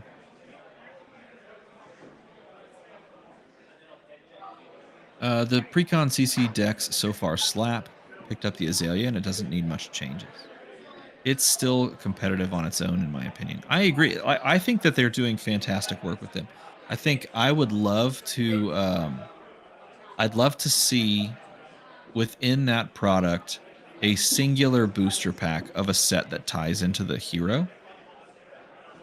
But that might not be the function of those decks. Like the deck is supposed to be picked up by not necessarily a new player, though it could be, but by a player that wants to take the next step. It almost feels like step 2, right? Step 1 feels like this first strike decks. Like that's a pure learning type deck. So if I'm a new player and I'm looking at Flesh and Blood and I don't really play card games, but I like the idea of it, I can buy a first strike deck, learn how to play the game. That would be the product that I really would windmill slam a singular pack, like a booster pack of a set into. Because then not only do I learn how to play the game with a really cool, like exciting hero, evocative hero, it really pulls me into the theme, but then I get to open a pack and possibly supplement said deck or swap out cards. The same argument can be made for the CC decks, the Armory decks. Adding a singular pack in there allows you to, or maybe 2 packs, I don't know. But 1 pack makes it, I think it's enough. Adding a singular pack in there allows you to open it and then possibly supplement those cards or get some big cool attack or some big cool card that can go into the deck and do something interesting. And give those players the opportunity to iterate. But I think that draw really comes from the new player more than the enfranchised player that is just trying to level up. All right. The penultimate round.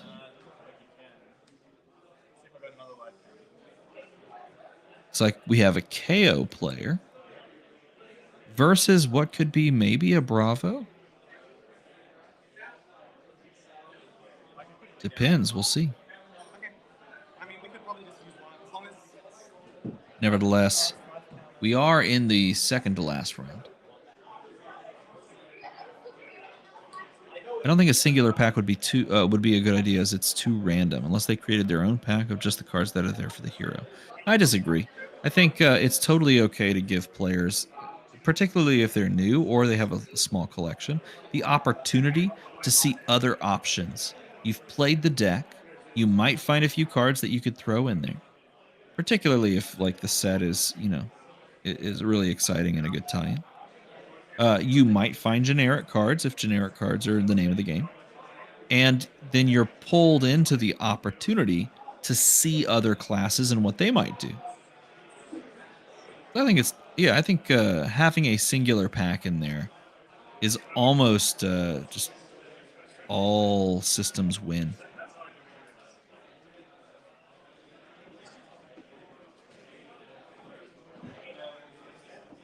Simply comes down to the cost.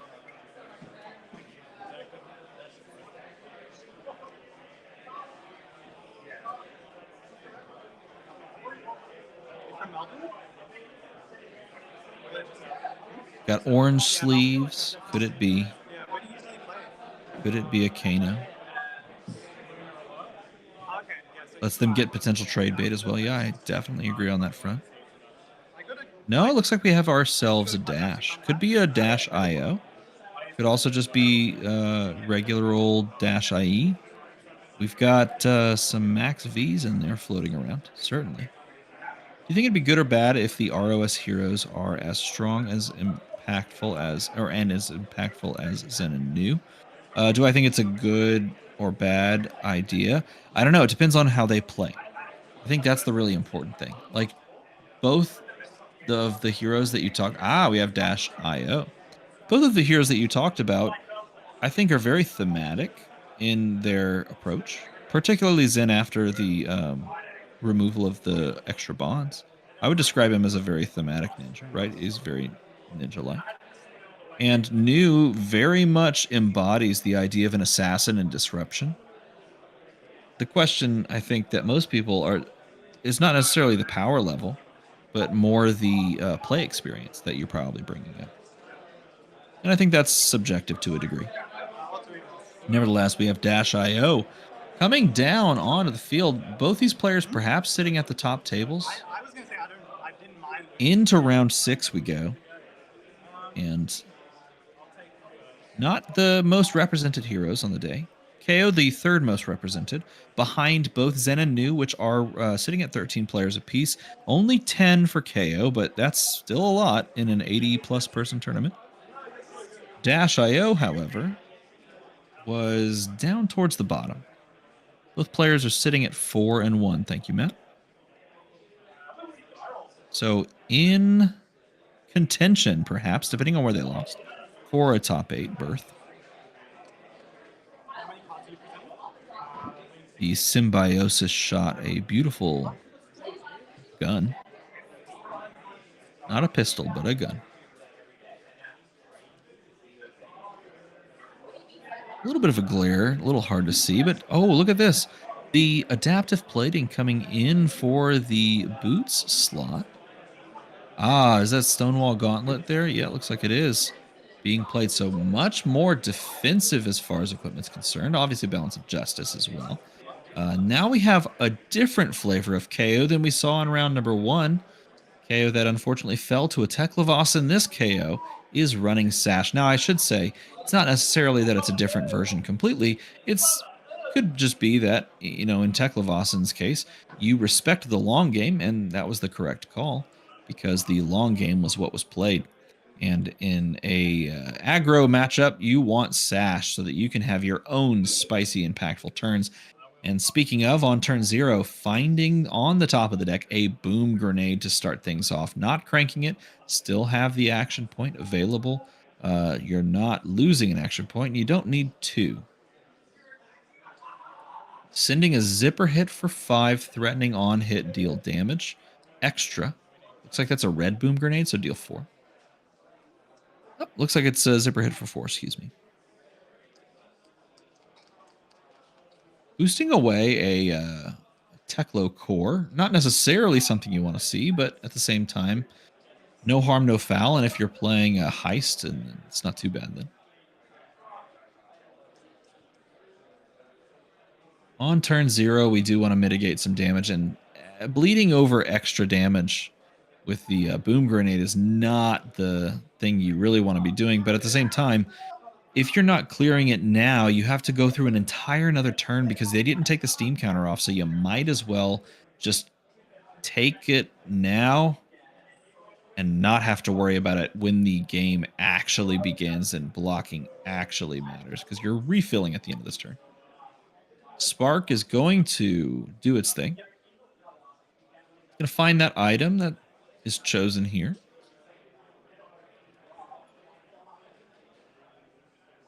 We have a singular card in hand, which, means that we're probably grabbing Teklo Core, and we're probably not cranking, obviously, because Teklo Core can't crank, but we're probably not grabbing something that could crank and continuing the turn. Instead, content to just arsenal and set up, and that usually means Teklo Core is the choice.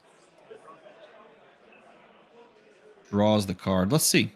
Drawing the card, and then choosing one of these two to arsenal. Looks like it's going to be that mysterious card.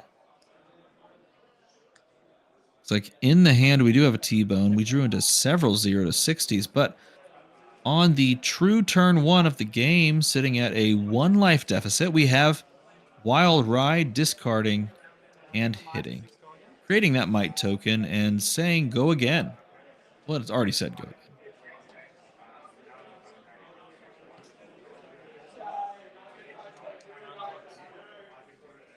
And the casual no blocks from Dash.io is going to be a relatively quick game, I believe.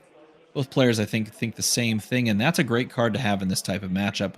When playing in an aggro matchup, any disruption, particularly towards cards, is fantastic, right?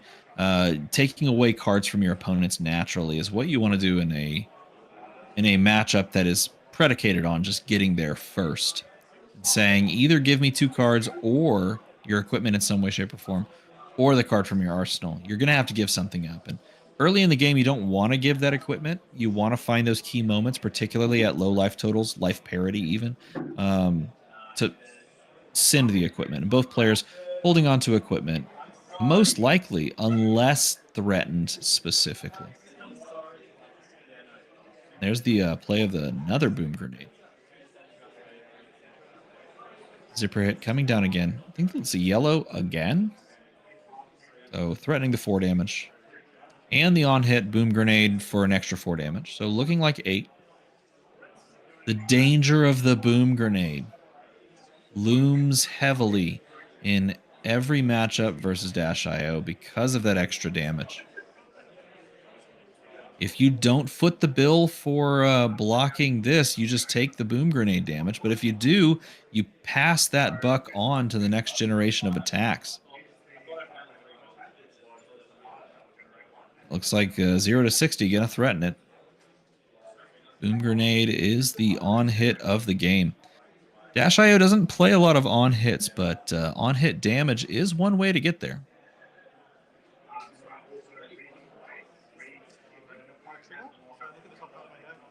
Gonna block for 3 here. Gonna look at the top. Gonna go back because of the effect of pack call. Wow, at instant speed pulls another one off the top of the deck. It was a fortuitous block given by the KO opponent. Obviously knowing that boom grenade number 1 was on the table, so you probably want to play around that, but especially now that you know boom grenade number 2 was there. Pitch of a Smash Instinct following up with the same turn from before. Wild Ride, this time yellow in its color. Going to discard a Beast Within, and what a great hit. We have seen a lot. Wow, and finding a Beast Within. We have seen a lot of these Beast Withins being discarded and finding these extra cards. Tell you what, that's a fantastic find. Sometimes the RNG just lines up. I'm going to send the other Beast Within that we drew into to push an extra 6 damage, and this does appear to be one of those times when a bit of equipment blocking might be in order. It is just vanilla damage. Keep that in mind. Being at 20 versus being at 18, particularly in a matchup that has pulping available to the opponent, can mean a lot. But 2 resources here and a full grip for the Dash.io player. Gonna need to make some headway in this matchup. 12 life deficit. 32 plays, or I should say 20 plays 32. And this is the type of turn you want to do it on. High Octane is a great reason to give equipment. It's going to draw you the card, and every time you boost, you're going to gain that action point because the deck is built for it. Dash.io, built different. Multiple action points at the drop of a hat. The option to attack with the gun was available at the end of that last turn, but sometimes it's better to bank up your symbiosis shots, particularly for a turn like this.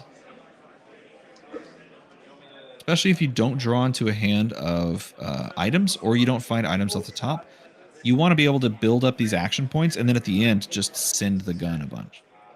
And if that symbiosis shot right now had 1 counter on it, then you may not be able, this is great, you may not be able to really take advantage of all the extra symbiosis shots or the extra action points with the symbiosis shot. 0 to 60 comes across again, boosting another item away. 2 action points.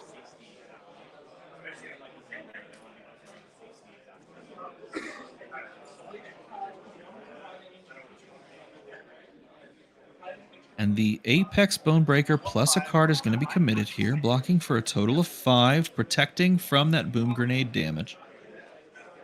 Creating another Might, peeking the top. And another attack here. It's going to be T-Bone. And this is well timed as well. Boosting away another item. 3 action points, 3 counters. It all lines up beautifully. But forcing one of these pieces of equipment to be committed here is the T-Bone. And that's going to pull the Scowling Flesh Bag. As long as they don't forget the trigger here, this is a very big moment. Because you can't give Sash unless you just want to walk away from one of those 30 damage style turns that Sash can enable. And it is going to grab the Scowling here. Scowling will have no effect, of course. A perfectly timed T-Bone. Incredibly well planned. To sequence it at the end after you've offered the opportunity for your opponent to make their own bed. Now they have to lie in it. And, well, unfortunately, you're not paid off. But maybe you are, depending on how the lines work out. You have some interesting options on this turn with a double Spark of Genius turn. Nevertheless, the first thing you have to do is contend with the weakest link for 8.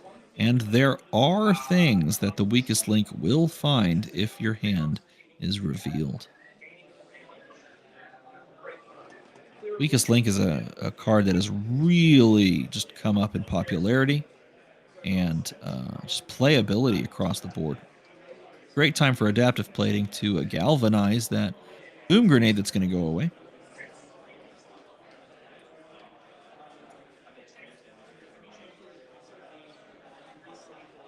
The more I look at Weakest Link, the more I realize the vast amount of utility that it has to a variety of matchups, particularly now that more no-block cards are being included into these classes, and they're powerful cards, so into the game as well. Going to reveal the Spark of Genius double hand, and the focus goes directly onto the scalp for just a moment while we decide between the cards. Hyper Scrapper, so we clearly still have tech available to us if the game goes long. Looks like we are going to pass that on over. No 0 blocks in the hand. It's like everything blocks for some amount.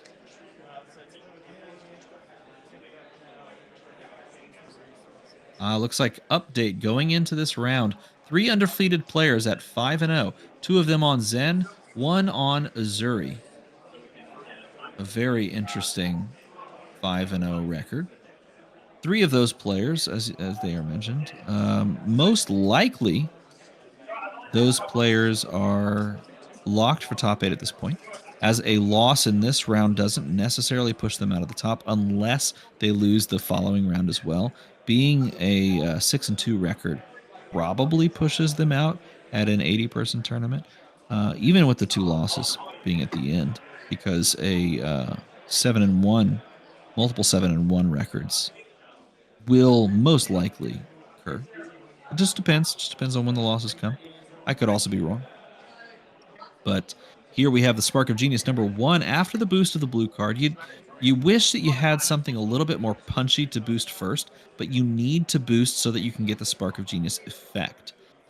We place the backup protocol red and then crank it to gain the action point back. And the beauty of backup protocol is it's basically any attack action card from your graveyard that you want in that moment. As long as it's in your graveyard, you can go and get it for 2 resources, which you have off of the Teklo core.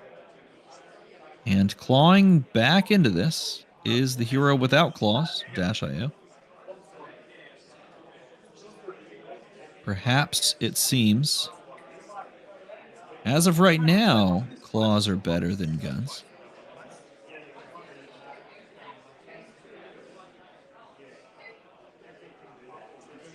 But a boom grenade will come down. It will come in with a steam counter on it.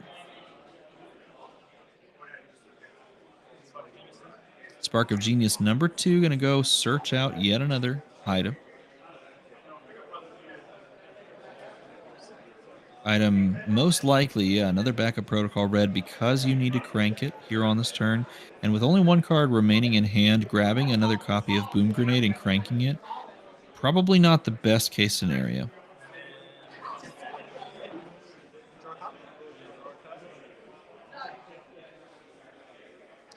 Drawing the card off of Spark of Genius, gaining the action point back from the crank, and now we have 2 cards available.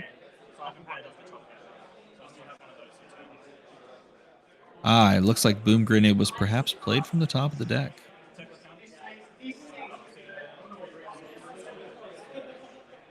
Going to activate the Teklo Foundry Heart, which is going to gain you up to 3 resources. And now we're playing down the Fender Bender boosting. Sending that extra damage. This is threatening, of course, the extra damage from Boom Grenade, which will close the life gap precipitously. 2 resources up also means that anything you want to grab from the graveyard is available via Hyper, not Hyper Scrapper, but Backup Protocol Red. Hyper Scrapper still in hand. Not necessarily a card you want to be throwing out there right about now. Gonna take the damage, and then here we have the crack of the first.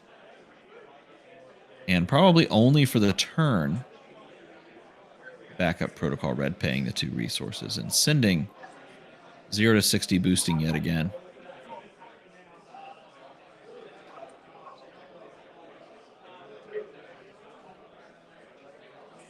He does, though, have the resources for it, so he very well could crack this second one, floating one, of course, and then going and getting something else.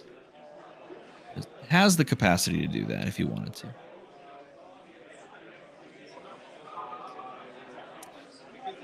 Back at the outset of Bright Lights, as Dash.io was really coming into the fore, I did see a lot of players, and myself included, because I played a lot of Dash.io. She was the hero of my choice coming out of this set, where if you had 2 backup protocols, the first one you would use on your turn, and then one you would use on your opponent's turn, because you wanted to make use of that before it moved out, and also just because you wanted to see what you could sculpt out of your hand. But here, just allowing you in this race matchup to push an extra 4 damage, especially because you have a Hyper Scrapper that you know you're not necessarily going to commit to the arsenal or want to. And you've got the resources for it, so you could have even grabbed something like a Fender Bender there.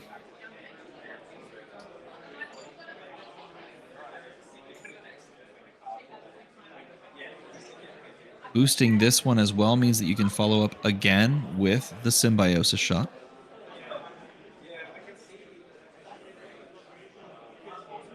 And in this late game scenario, sitting in the Dash.io chair, it must feel quite nice to know that you still have block available on equipment. Of course, the Balance of Justice has been used to block, and Guardwell is basically done.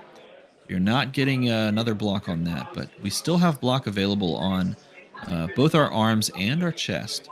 So still a ways to go for the KO player to try and push through both the 15 life and the virtual life on the board. One way to do that is with yet another Wild Ride. Is going to hit. It's going to make a Might token. Going to send 5 damage, hurtling her way.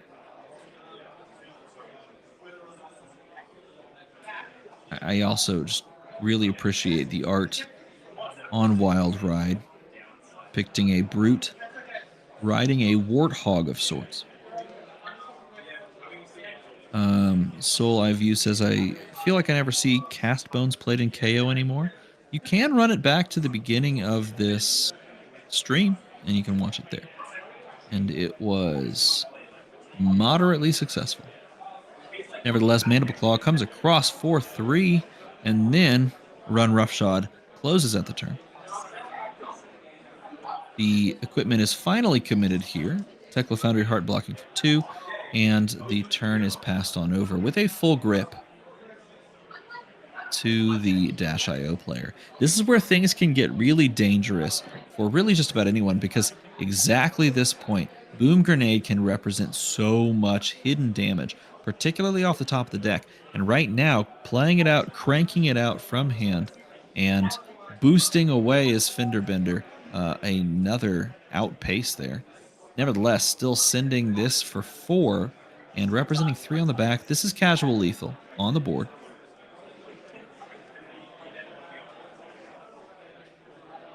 And again, you have to ask yourself the question, if I don't fully block this, what are the chances, based on the boom grenades I've seen already, that there's a boom grenade on top?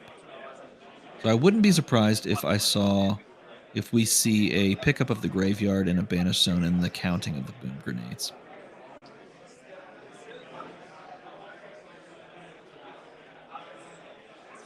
Just full commit to a full block here. But you know the turn is not over yet, and more attacks are coming down the pipeline. KO has not found a... Oh, wow. And this is why you have to play around it, because there's 2 more damage off the top of the deck to just play out there and gain the extra action point. Throttle coming for 6, but representing so much more than that. Looks like 5 damage on the board with boom grenades alone, 6 damage being asked here. And if you have like a bear fangs or, I guess a pulping, for example, this could just blow you up. And it looks like that's exactly the case. He's going to be able to block 1 + 3 is 4. And he had a pulping in hand.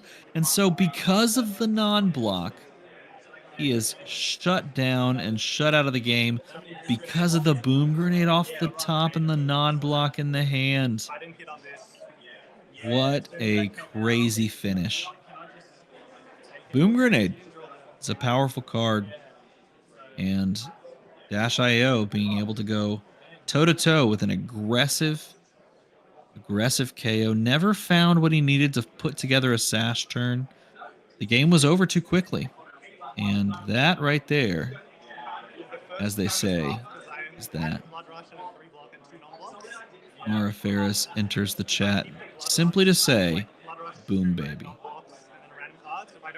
Erica did a fantastic job at Pro Tour Amsterdam. Also enters the chat to say G and G.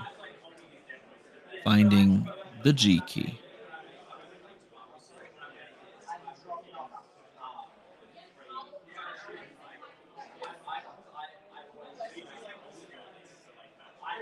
Dash IO currently sitting at 5-1 after this round. KO moving to 4-2. Most likely a really tough path forward, if there is one, for that top 8. But Dash still lurking. We do know the remaining undefeateds, at least it was reported in chat. Multiple 6-0s, or sorry, I should say multiple 5-0s going into the 6th round. And those were 2 Zens and 1 Uzuri. Is that how you pronounce that? Uzuri, huh? Feel as though that's a hero that might be due for a breakout performance. We'll see as round 6 comes to a close. I might have caught my second wind. Who knows?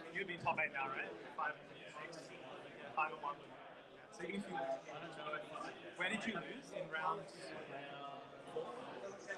You make it for sure, even if you lose. Chris says, "Oh, I was half listening. Who won? Boom. The boom grenade won. That was a fun ending to that game. And again, it goes to show you that you have to play around the boom grenades because, I mean, in that case, there was no recourse. If the boom grenade's there, unfortunately, it lights out, essentially. But if you had 2 more blocking cards in hand right there, and you choose to not fully block that first attack, you're taking that boom grenade no matter what, and everything after that is just looking bad for you, like lethal everywhere. Gotta respect those boom grenades. And it's why players have sort of teetered back and forth, especially moving out of the Bright Lights meta and then into the next meta and so on and so forth on how many boom grenades to play. Card's really good, though. Quite good.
assuming that game started towards the beginning of round number 6, which is the round that we are currently sitting in, there's a decent chance that there's still about 30 minutes left on the round timer.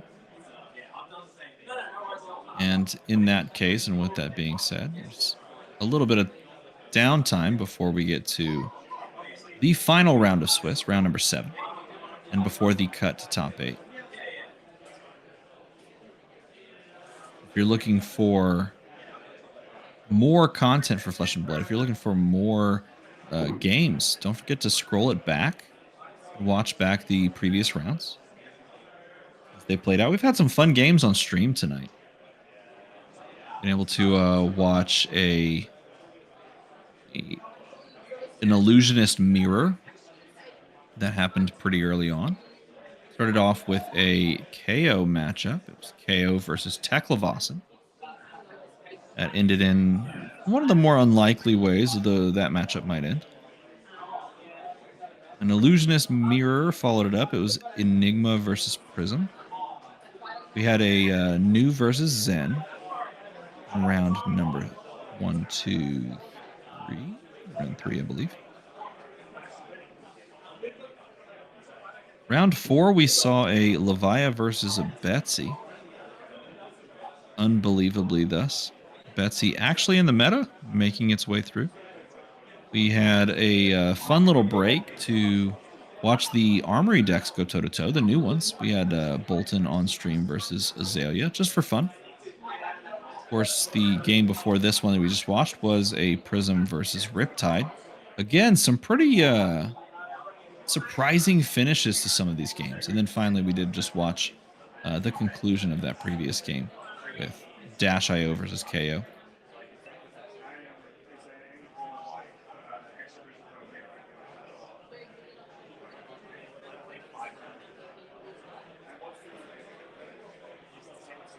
I believe it is 7 Swiss rounds, of which we just finished 6. So moving into the last round after this. You missed Dash.io on stream. The best part, Thomas, is that you can easily run it back and then tell us whether or not you would have built a deck like that and crushed everyone in Swiss yourself. That's what you do. But Erica, we are moving into the final round after this one. Still have time. Still have a bit of time before the final round begins, and then the cut to top 8. This is a great time to collect your top 8 predictions. What do you predict to see in the top 8 at this event? Again, the hero breakdown I've read out a couple of times. Let me see if I can pull it back up before I fall asleep. Could be coming at any moment, really. Coming at any moment.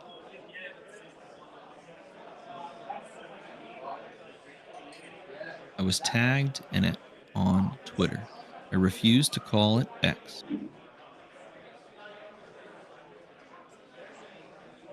Here it is. Okay, take your picks at your top 8s and post them in the chat. Don't forget to like the stream, subscribe to Flukenbox here. Azalea had 3 represented. Betsy had 2. Bolton at 1. There was 1 Bravo as well. A Dash.IE. 2 Dash.IOs, one of which we just watched, of course. Dorinthia sitting at 1. We had 4 Enigma and 4 Kano. Haven't seen any Kano lurking yet. Kano has fallen off a little bit. A singular Kasai player. 10 KOs. So the 3rd most represented hero. We just watched one. We also saw one round 1. 4 Levia. We did catch a Levia on stream earlier. We have a Max singular. 13 new, which is tied with Zen for the most at 13. Prism. There were 8 Prisms. We've watched 1 Prism already. 2 Reinars. 6 Riptides. A Teklevossen. A Missouri, which apparently is sitting at 5-0 to this point. 7 Victor. 1 Viserai. And that rounds out the event. Dorinthia, there is 1. Now the question is John playing in this event? Because if so, I know who the Dorinthia player is. But if Fluke is not playing, then it could be anyone.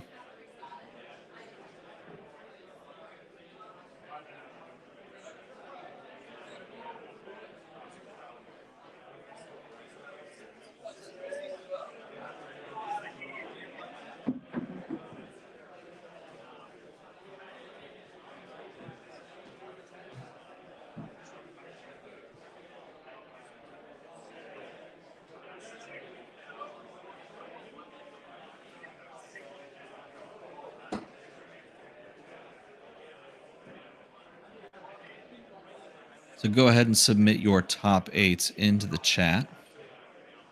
If you correctly guess all 8 heroes in the top 8, absolutely nothing will happen. But we will be impressed.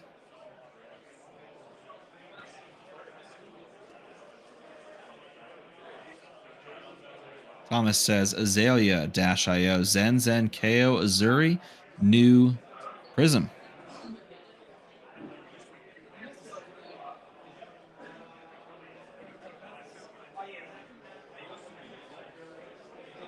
Thomas says he'd ship it, so therefore, Dash.io is a lock.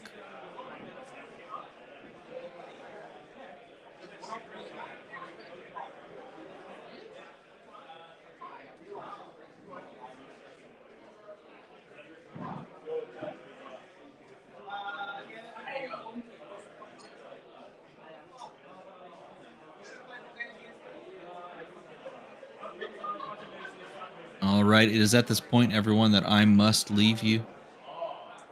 Going into the top 8, of course, there's one more round left. But after that, the top 8, and then the winner of the Battle Hardened Melbourne will be crowned this evening. I, unfortunately, will probably miss it unless it somehow goes into the wee hours of the night and I wake up early. Well, I will wake up early because I have children. But if for some reason it ends at 10 p.m., maybe I'll catch the very tail end. Who knows? I'm not sure. Nevertheless, someone tell me how it goes if I don't. Because now I'm invested. Fortunately, long school meetings mean that I probably can't make it much more.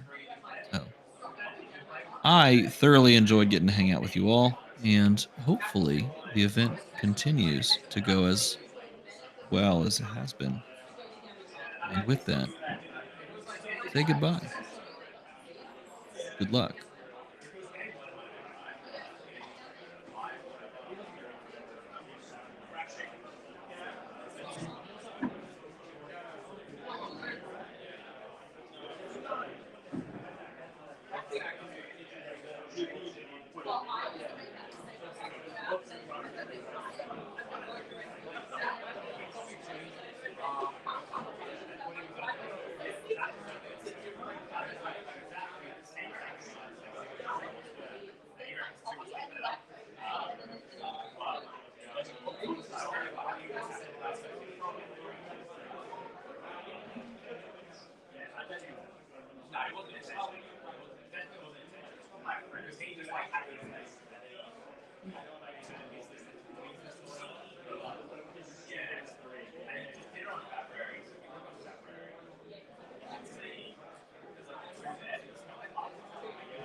Thank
you, man. Text me your details. I'll send it to you later tonight. See you in a minute, breakfast.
Players, heading to the final round 7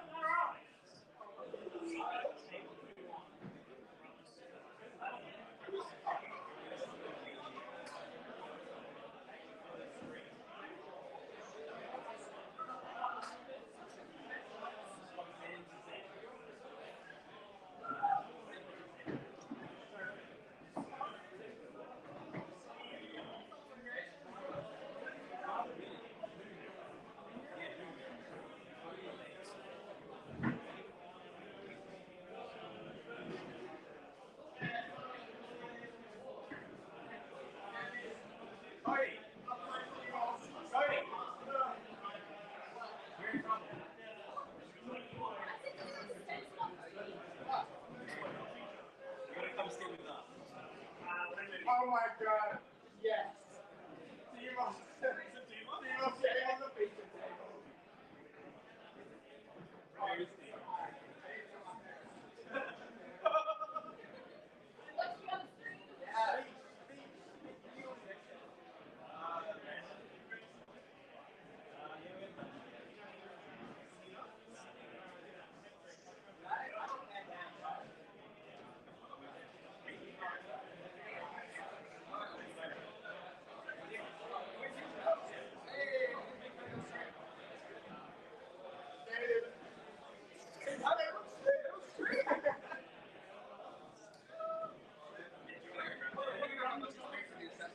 Yeah, it's like my fifth one today.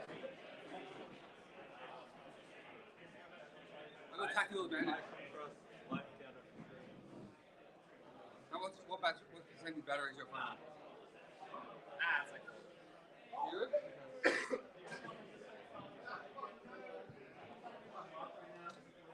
Jackson, thank you.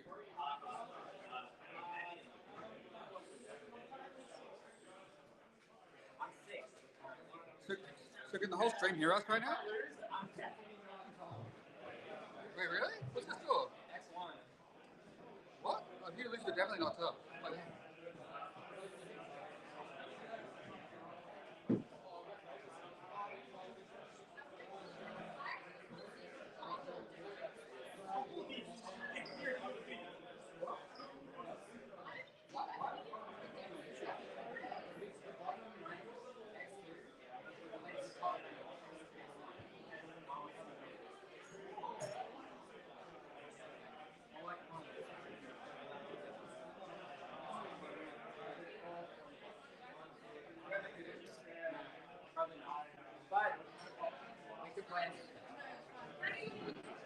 help me with this? It's okay.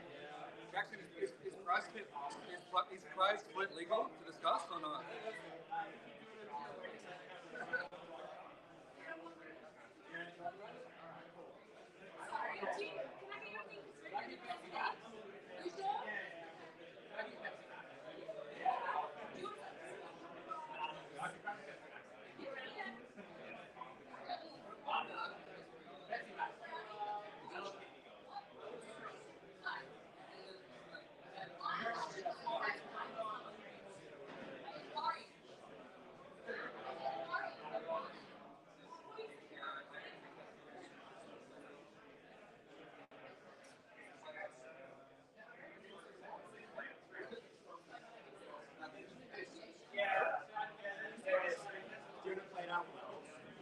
Yes. we're leaving levels. We're going to show the camera. Nah, it'll be cleaning. I'm going to kick him under the table. My nice clean. My parents are watching this. My mum, my dad.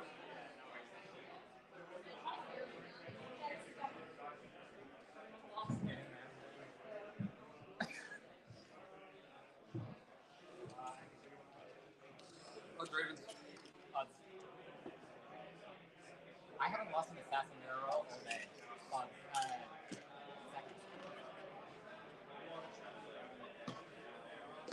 okay with that? Yeah, absolutely. I just want to invite you. Right. I want it. Thank you. This left counter is stuck. Click that. Don't click that. What happens if I click that? Just sacrifice it. Cool. Go show the camera our levels. I have to resign my deck because it's been signed up for new for 3 rounds, but now I have to make it fun. Is it levels and surgical we're leaving it? Yeah, why not?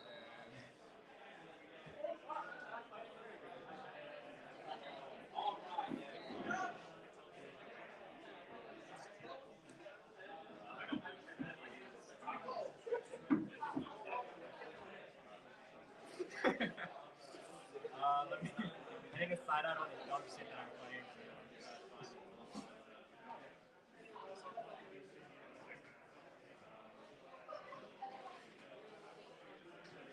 We need to make sure that everyone knows they're going into the deck. Yeah, or just leave them, shuffle them in. Yeah. I'm pretty sure they can hear us. I'm pretty sure the mic. Oh, really?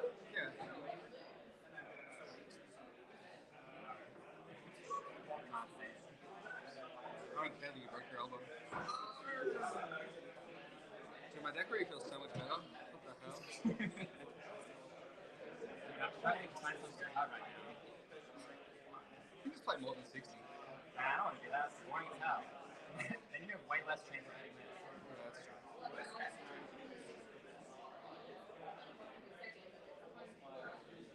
If you're playing 60 and I'm playing more than 60, the chances of me hitting it are as high as the chance of you hitting it, so it's fine.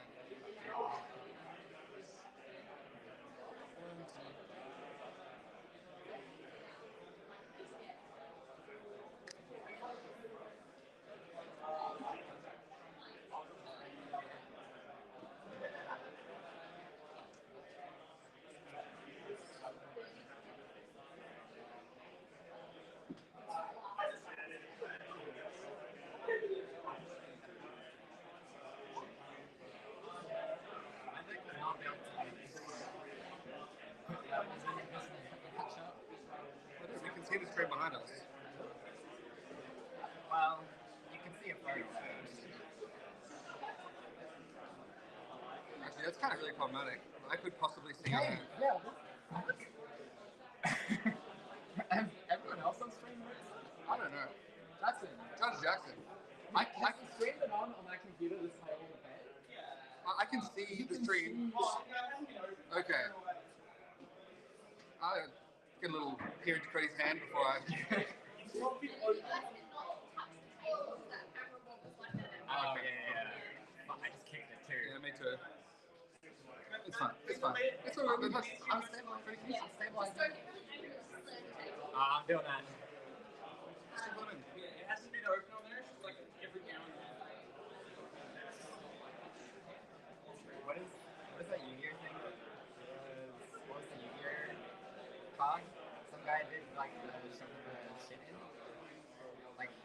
Parasite? Yeah. Flip it first. Okay. What's with the police over there? Bro, come on. Not the cops. We dog.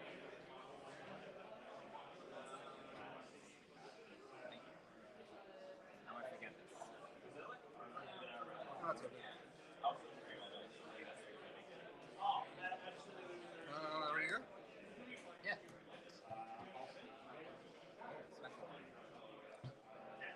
Oh, we rolled. You were second. You were a dog. Should I not have controller on the camera? Yeah, maybe. Yeah.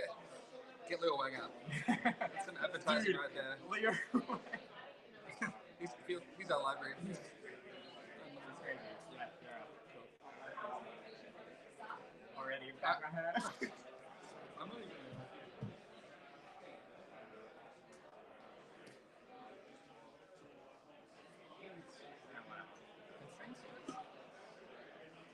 Ross.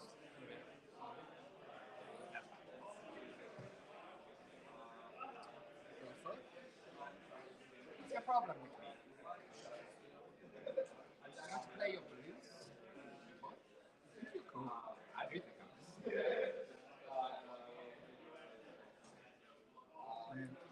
Turn zero kind of sucks. That's not that bad. I'll go to life. 2 go again. You gonna get live?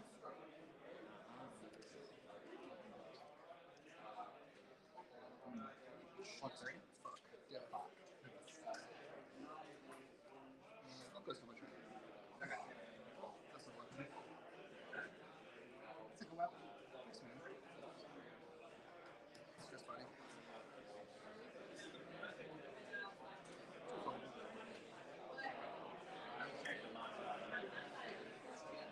I actually don't think I can try hard against you. It's too funny now that you're That's your weakness. You said this before, too. Yeah, okay. Let's do it.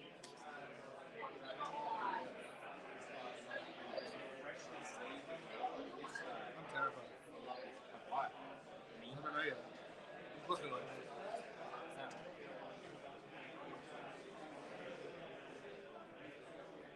Oh, wait, we have student representation.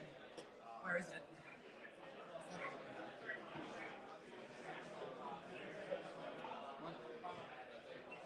Yeah.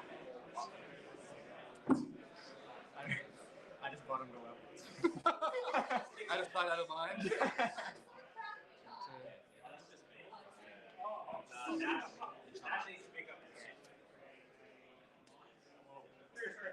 Fuck.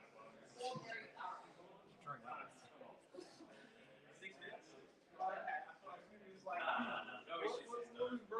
6 minutes. Just sneak butcher. I'll choose both. Without camera again. Fine. Still good. Okay.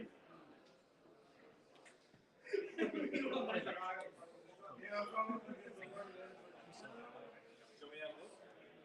Nothing to worry about. All done? Good time. 7 minutes exactly. I'm gonna put you on levels. I really wanted to play it, but you just played thing last time. ドロップはあります。ありがとう。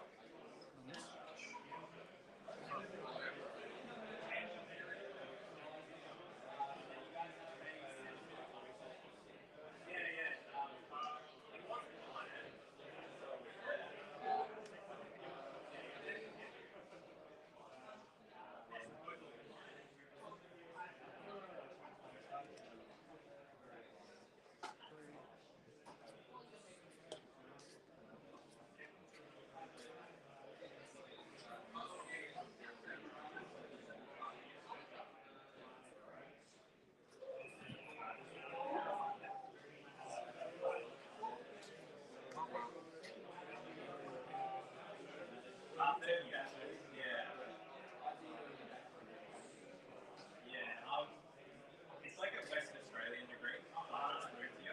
I haven't changed over to a Victorian uni. I'm trying to Representing against it. Fuck yourself. finishing with that uni. Yeah, if I change over to like these, that's not very close enough that it's going to add an extra year. That's actually quite bad. Yeah, trying to work out. Give me levels, bro. It's quite bad. Yeah, over there they do like a bachelor of science combined with a master's of education, but they kind of like the. For everyone watching at home, our decks are like 4 cards different, so Those 4 cards make a difference, man. that's it. You don't get anything with that. I'm just gonna block with this to get it out of my hand. Someone has to. I'll move to a reaction step. How's that go with running businesses? Okay. Yeah. Oh no.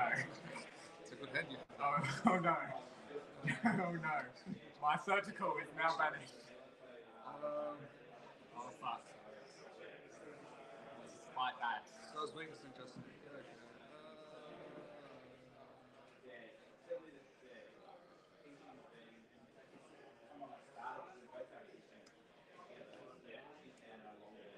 Oh wait, I can't even go above. Dude, I'm so shit. You know what? That's fine, bro. Let's just leave it there. Let's get managed. Yes, sir. I bet it's not even like a really good manage.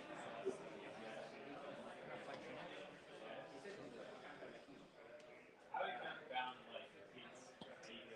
I love it. Nice. I've noticed.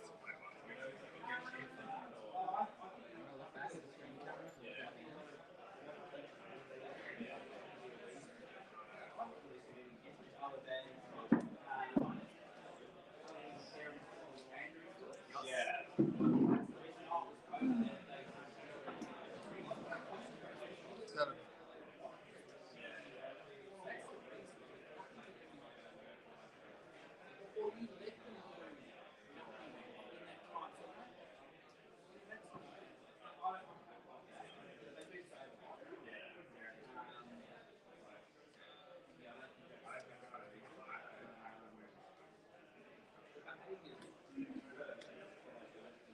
You're cream. You're so cream. I wanted that. I'm still gonna arouse it. No. Don't do that. Come here.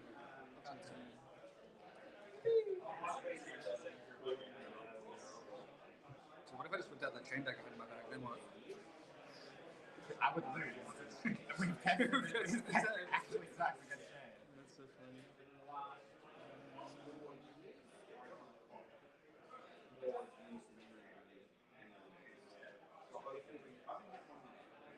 All I need to get is tough.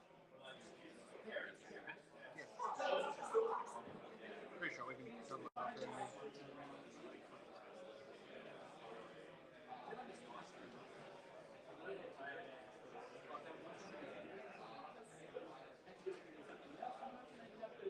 I'm so tired. Holy shit. I'm looking, the cards are melding together.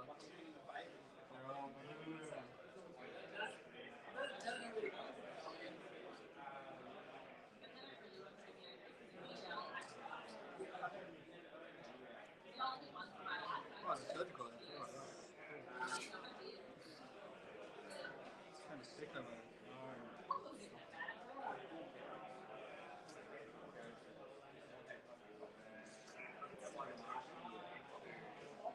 I'm thankful that you got us straight here.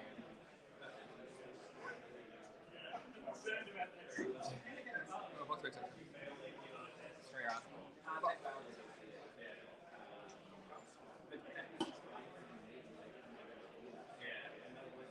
Wow. Yeah, movability.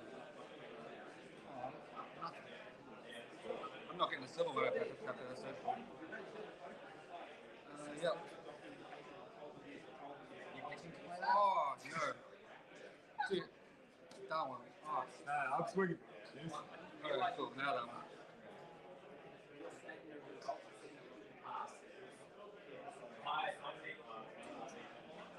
You should have right?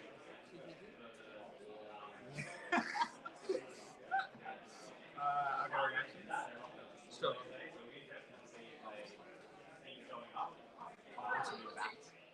Oh no. I want to be. I don't want to. No! No, that's not funny. Can I fang a strike that? Oh, very funny.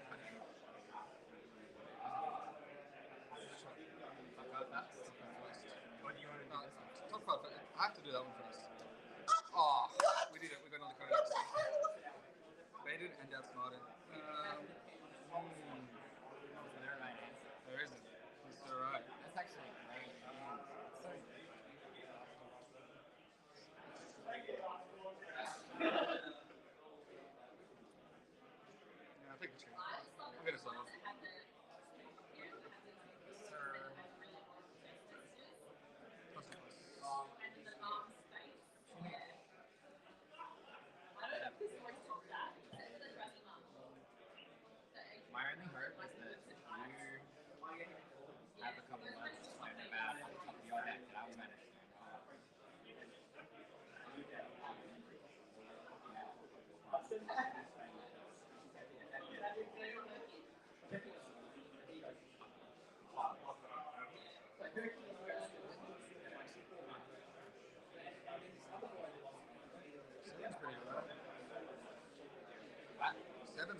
cause some damage. Not really many things in the game do that. You gotta go to the gym.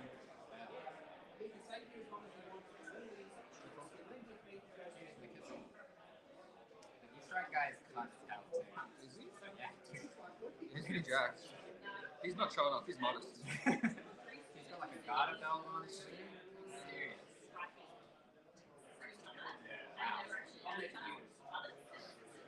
Wow. I was really, I'm worried for that bad, and then I drove, she drove me outside, and then we said, that's it, because I'm on, I was falling on that bit. Saving that one for later. And then he had to show us the text messages, and her face, I'm just like, imagine.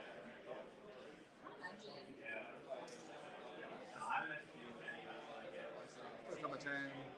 2 go again. You don't want this job. Okay. Yeah, but you want that as a BT. Oh, no.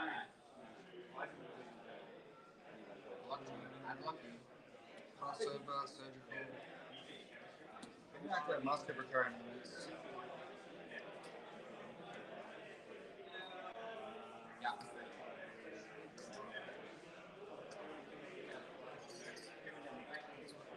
Yeah.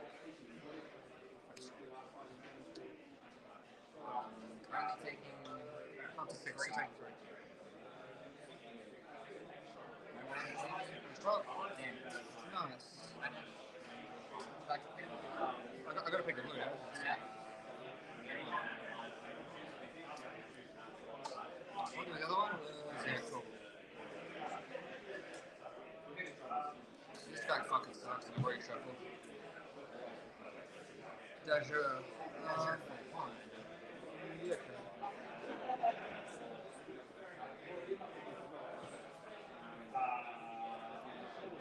This guy's really putting me in the blender. I'm getting blended all up. Inside.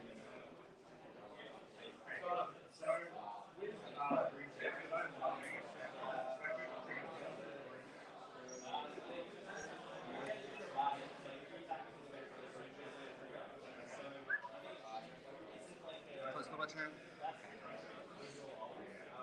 I'll get you the new version just to clarify things.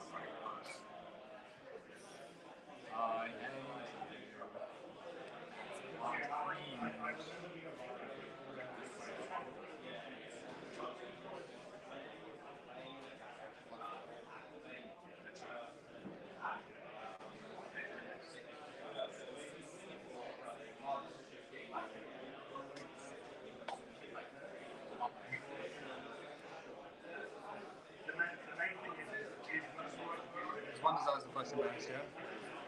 Yeah. I'll make you block with the 2 draw a card.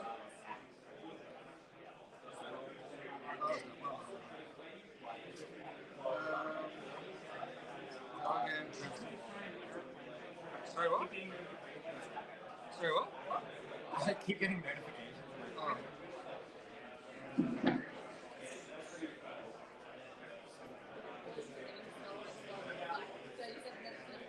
No, I don't have any cool cards in it. It's not me. What? Yeah. So cool. I know. It's That's so cool. It's not cool enough. I'll just must. I'll place my chain. Oh, yeah.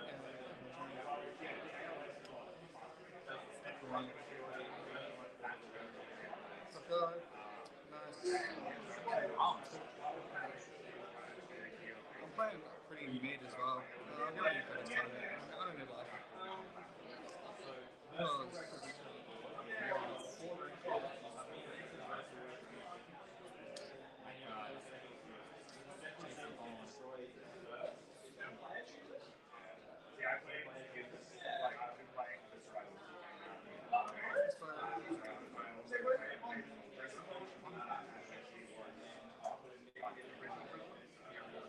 To go in.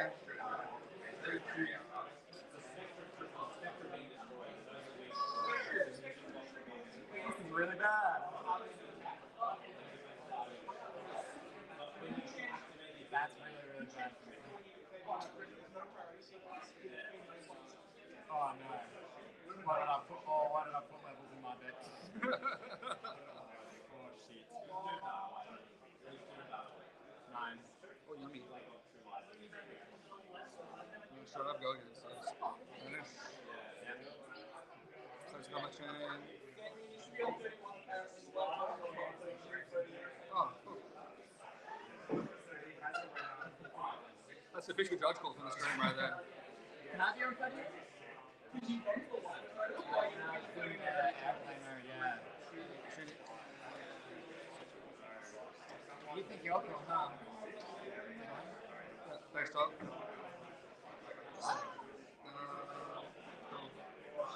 Last of Us. My turn again? Yes, it is. Yay!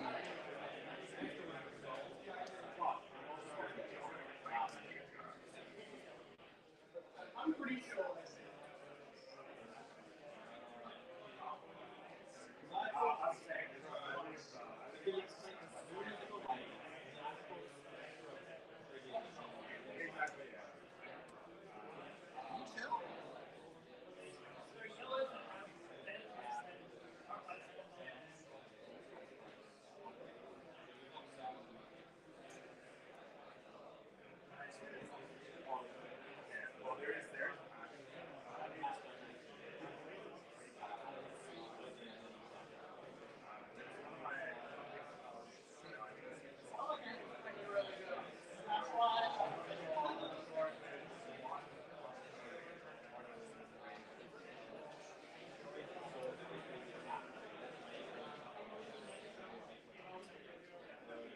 That's 5-star one.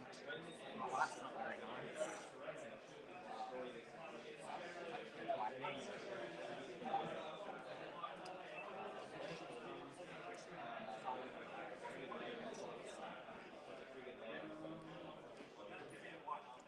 Let's go my chain.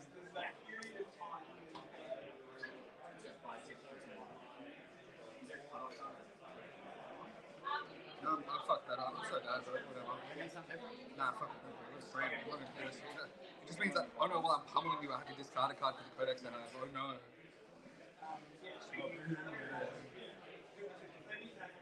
I could prep for a silver, draw a mystery box. I can do that, that's fun. Oh no, I got levels. Oh, I'll go with the funny. It's not gonna be levels. So I've got Stats Info, which I could have pitched into my deck, but I didn't. What do you get? 2 in hand, yeah. Command and Conquer.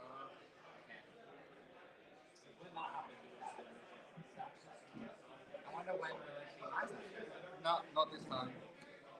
Oh, Honda. Oh,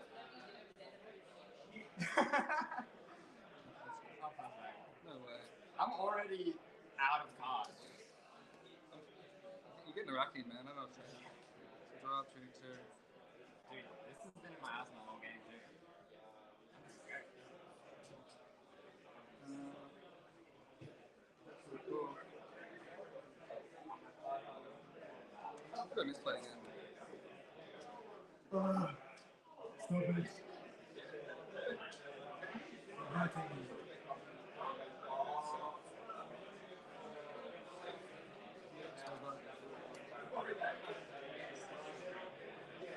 Oh no, I fucked it. I'm fucking taking that. Fuck it. I'll go again. Okay, again. Oh man. Can't wait to see how much I got laughed at on this stream. I'll block that. Oh, you're blocking that. You think you're cool. I'll get on it. Yeah. Nice. No. It's really bad for me.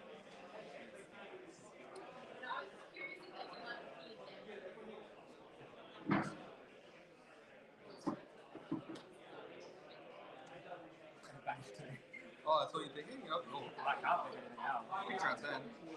I just want my club deck, maybe. Uh-oh.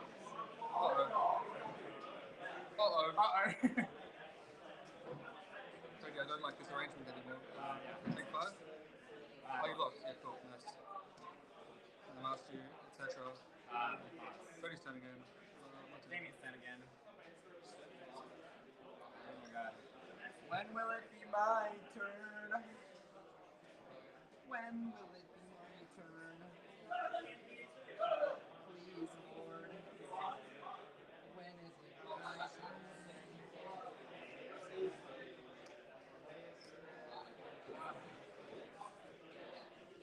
Stop it.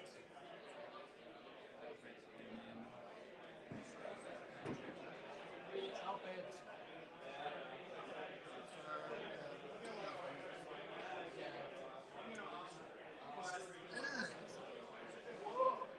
Oh, that doesn't work.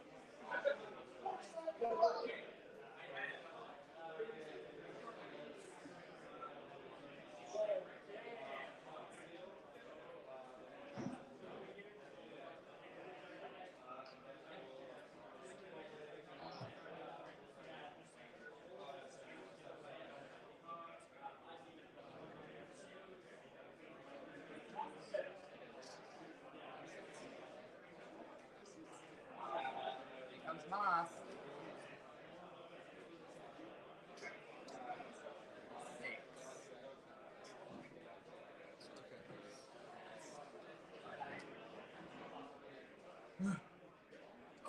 Please. Hit levels. Hit levels, hit that.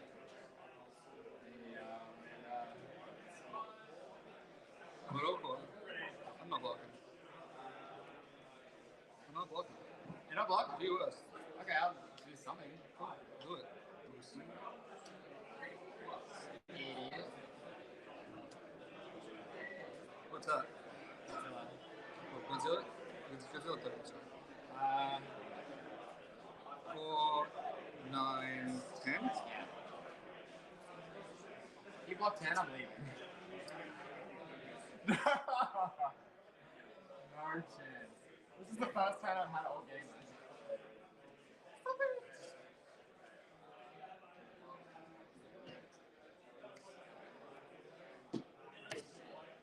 Man, what? It's so easy to make, Cody. I don't know, man. Like, I think point is offensive, man. Get out of my head.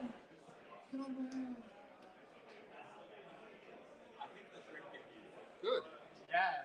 I want them to heal. I don't want them to hear. Only notorious YouTuber boosting Spendog is commentating that game.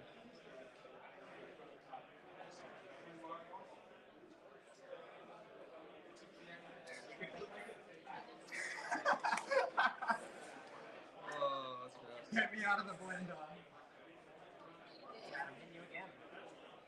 Yeah. 1, 2, 3, 4, 5, 6, 7, 8, 15. Oh man, way more than that. Can you tell me how many like reacts are in your band? I have. I'm just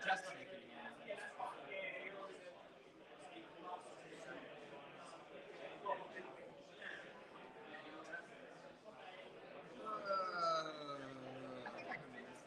Oh, definitely. It's new. We do like damage to each other each turn.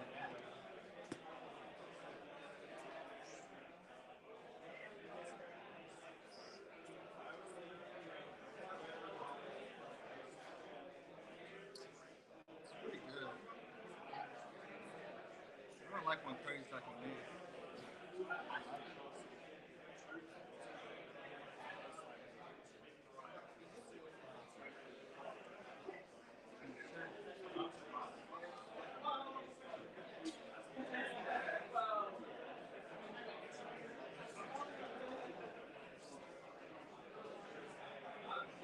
It's a masterful assassin gameplay. 1, 4, etc.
Oh no. Oh no. Oh, that's really bad.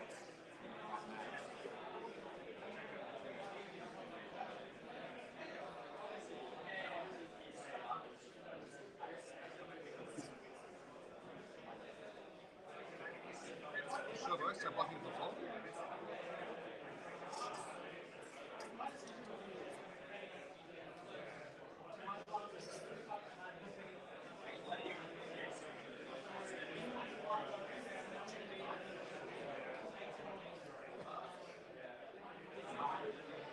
Masterful play. I see. That's a good hand. Not really, but it's fine. It has cards in it. It does have cards on it. Does.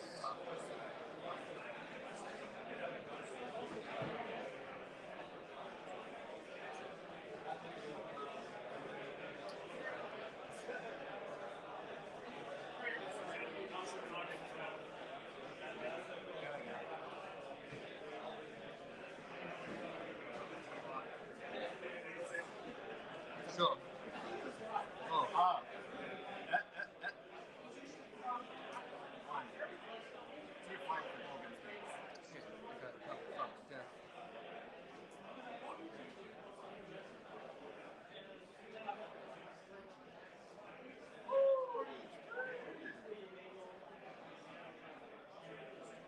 Bow! Thank you, striker.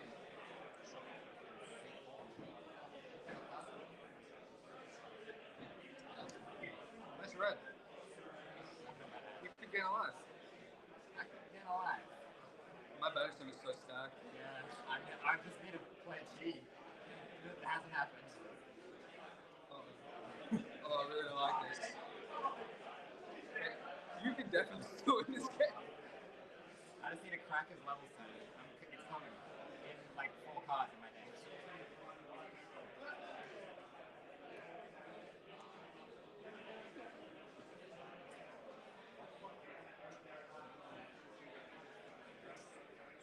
So go again.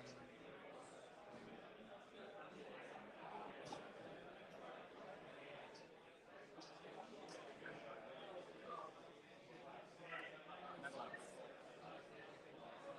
Choose both. 7. 7. No. Oh, 8. Yeah, because it's. Sorry. Banish. Yeah, banish. Cool. So it's got my turn. Equal.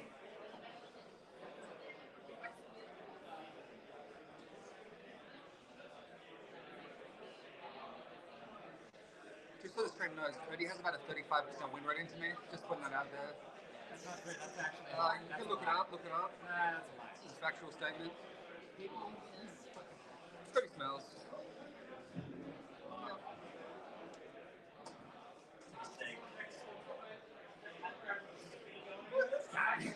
This way.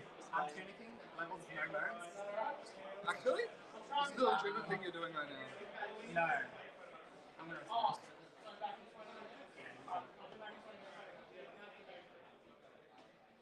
Ready this way. Hate a crew over here. Who's got zero? I'm gonna actually nom it.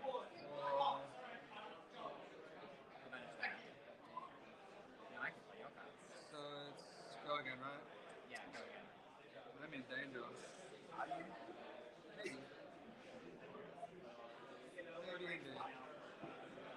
I'm gonna reorganize my management illegally. Okay. Keep the 20 to scouting.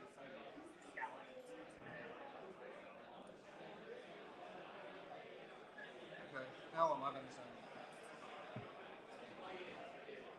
Yes. Terrifying. Quite a few surgicals in this, So you don't have any floating yet? No. Oh, you don't? Yeah. Oh, how does that happen? Oh, tuning. That's right. Sure, I'm just gonna. I got the haters in the back. That was 3, right?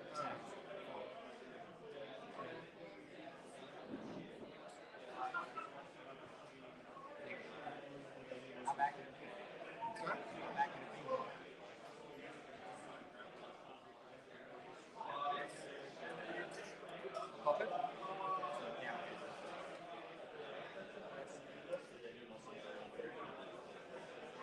moment is going to be archived for everyone to see. I'm not glad, actually. I hate this. I got 2 cards left. I transcended once. This card.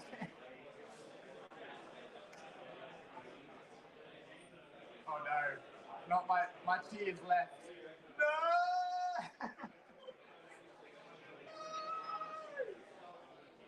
I can fight out of this. Always have, always will. I don't even think I want to draw a card, dude. This is just good enough. I could. No, Rise of Unsteady Moon, because I haven't played it yet. So, yeah, Wait, before you do that, you're going to set it up.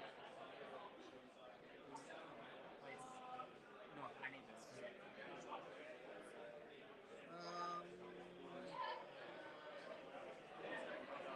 Okay, Justin, you're so good.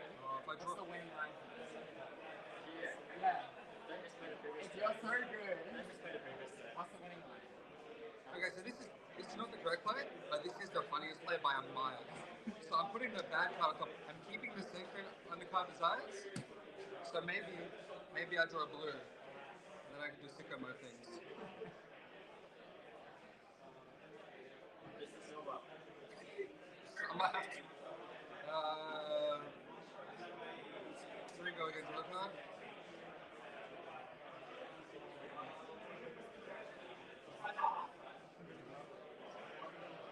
Close commentary.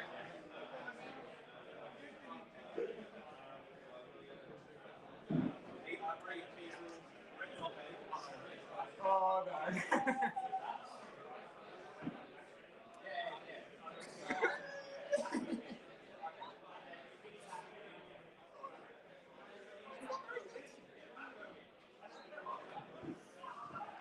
Justin, what's the winning line? You think you're so good, huh? Tell me how I win. Choco? Wait a minute. Tell it to look the other way. Pull out your gun. Bang.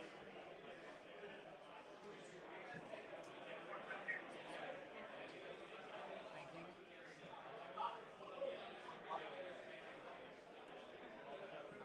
Master of Magnanimous.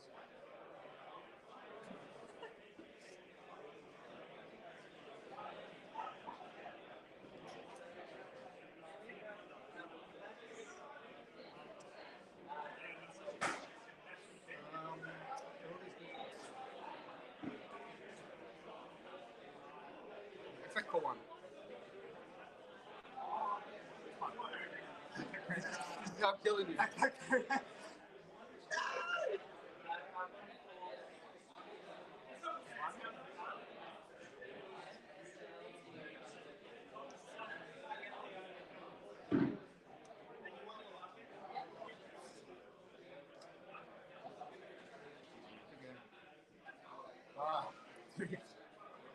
I was fucking demolished. That was fucked up. What are 2 cards in front of me? Yeah, look. That's the time. You could have kept the other one, switched it to the legs. Yeah, I know. I should have done that. You're cooked anyway. By the way, Cody, sorry the screen has it, but did you get those genital warts sorted out? You weren't supposed to tell anyone. Now you can. Remember how like British Kingdom rules? You can rip up my No, they worked out. You give me a comment and I'll rip it up if you want on screen. Give me a desire for flesh, because I desire your flesh. I'll give you one. Yeah, like look at all that. Dude, what the fuck, man?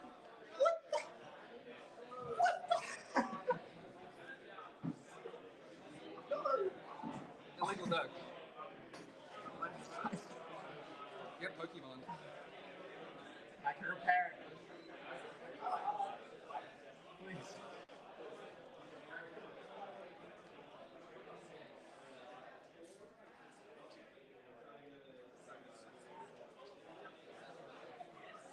Oh my god, thank you. Wow. What's up? Yeah, they're just sweet. I'm gonna keep this in my sleeve so I know what I have to replace it with when I get home. Also, it's a little souvenir. It's I'm probably good. No, Cody can just have it, dude. Cody's. He's a good guy. I take back everything I've ever said, except for like, yeah, for like, This is beyond fucked. Oh, there you go.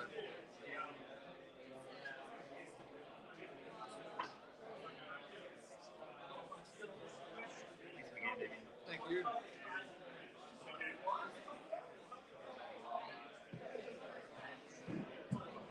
It's hard to prepare that I. just don't looking at FABTCG. I'll just thanks, man.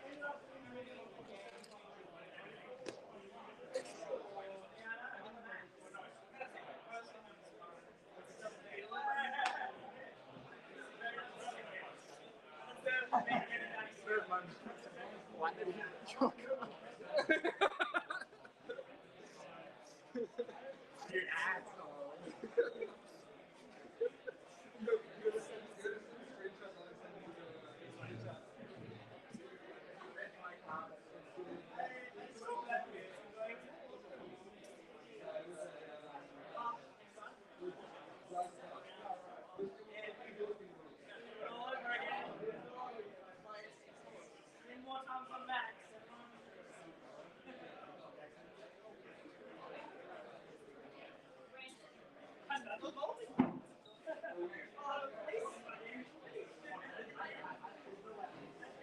There's actually way more pressure now. Now I really want it.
Matthew Clark.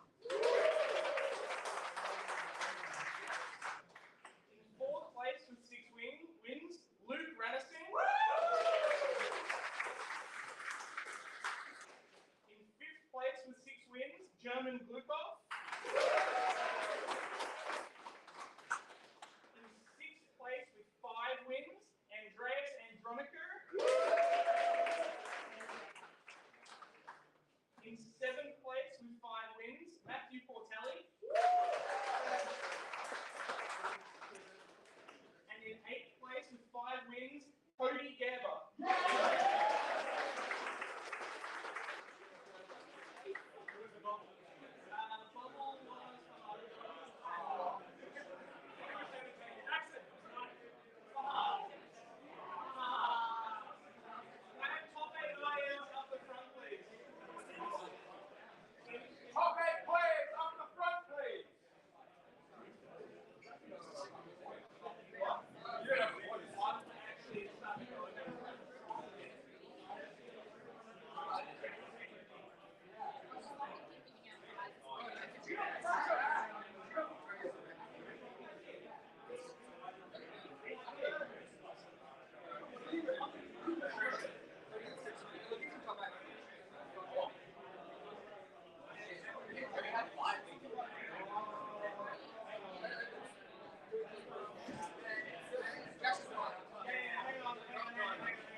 Cool,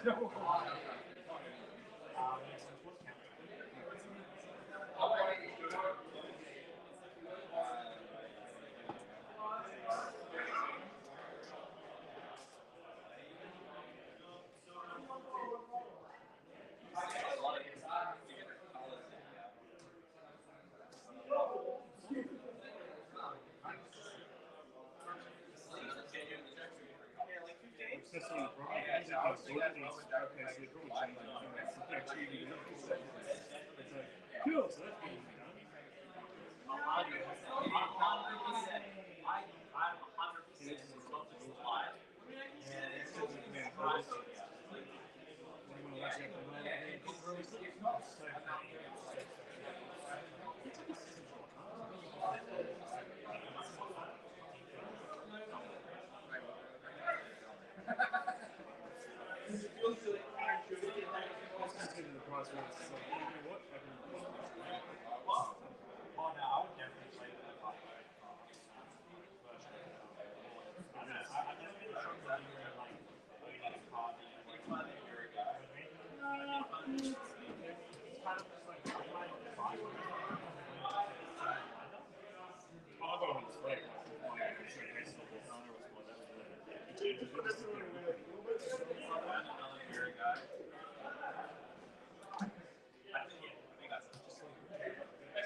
Oh, did you just pull that?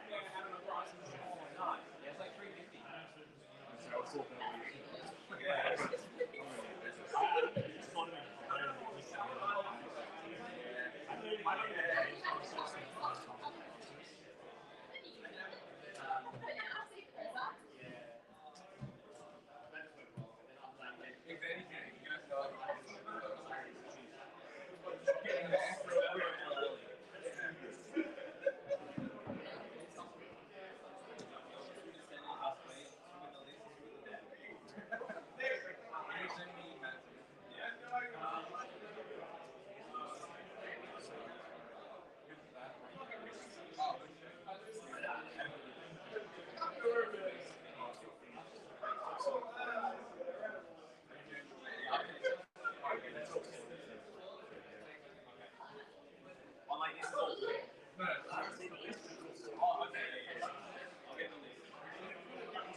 He just wanted to see how the goat was.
that match was there.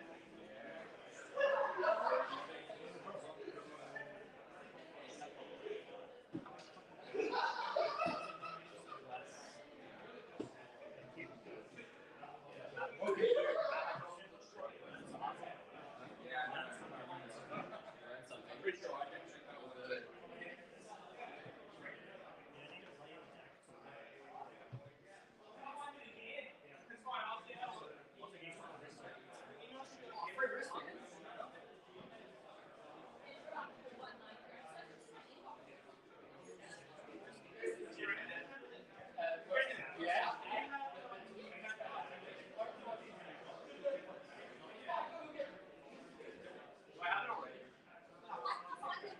Now I can do that like the ADHD thing, just like Oh, actually, yeah, you sent it to me back. Yeah, Matt sent it to me on Facebook. Yeah, he sort of yeah, I believe. Yeah, yeah.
No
touch, no touch. No, there's a camera there, you can't touch. Yeah, right.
Oh, Joel, non-fab related question. How does that go? What was that, sir?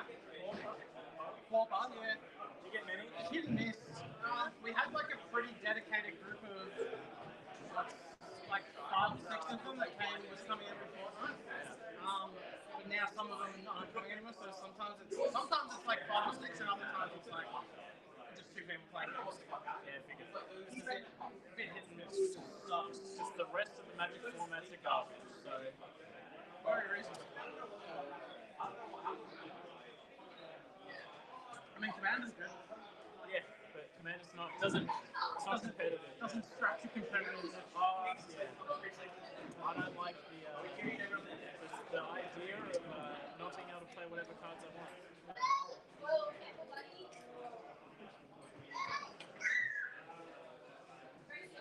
We need to put a life counter up.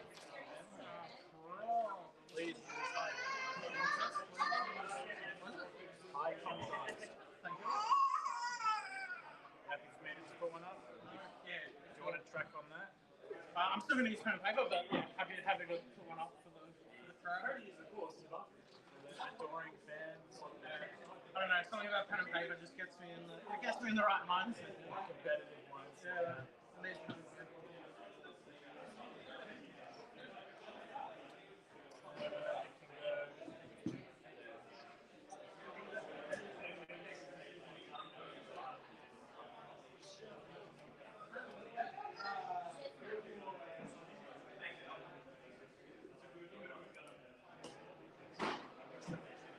I always forget to use those bloody dice. Yeah. Not useful.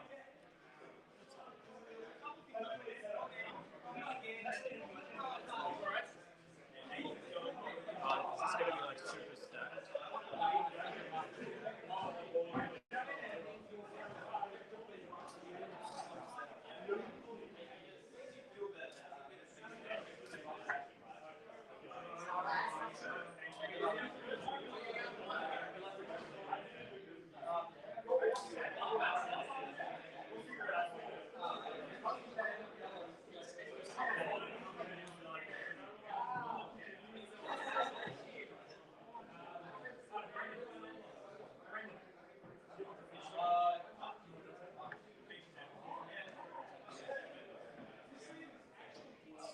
Very stacked.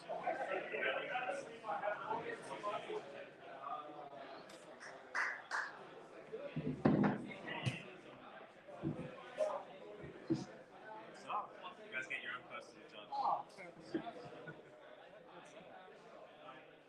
love that. I actually really like every judges and say. Yeah, especially by this. Appreciate how nice the both of your decks are. So easy to check. It's like the other ones. What are the other ones doing? Just marked cards. Oh, Unmarked cards. doesn't matter if my cards are marked. I get to cheat anyway. Yeah. It's part of my mechanics.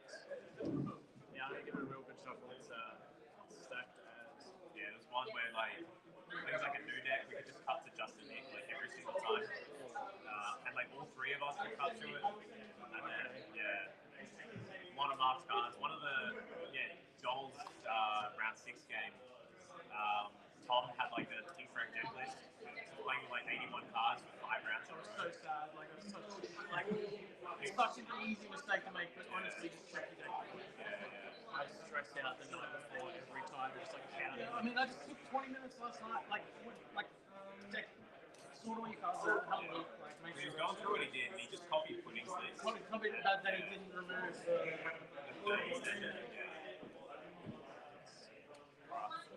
Such an easy mistake to make. I've done it before. I've like rocked up to an event with 81 cards. I mean, that one right there is a real easy mistake. Yeah. You don't expect anything to.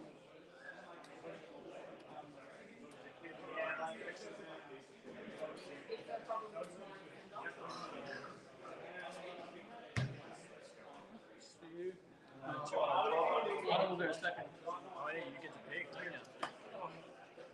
Top dog. It's nice to be top. I like not having to pick whether I go first or second. Don't you just want to go second every game? No, don't. You're not. Yeah, but You don't mind going first. I think you're an aggro deck that doesn't mind going first, but like probably wants to go second. Like you can decide on people on turn one, and it's like here's my 2 items, and I think in like the fatigue matchups, most of the time, just set up status, and then like at least get an arsenal to try and push through. But there you go. So I was first. You are first, my friend. First to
This is +3 to the next target.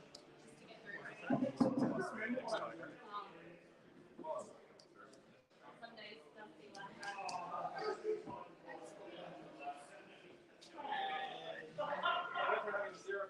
What to take?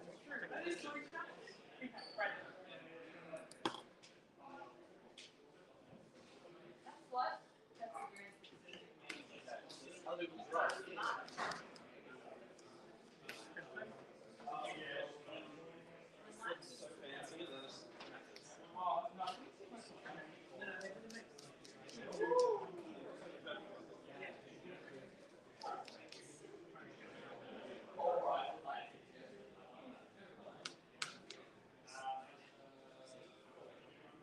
What 3 with the governors? So taking what one? 32. 32.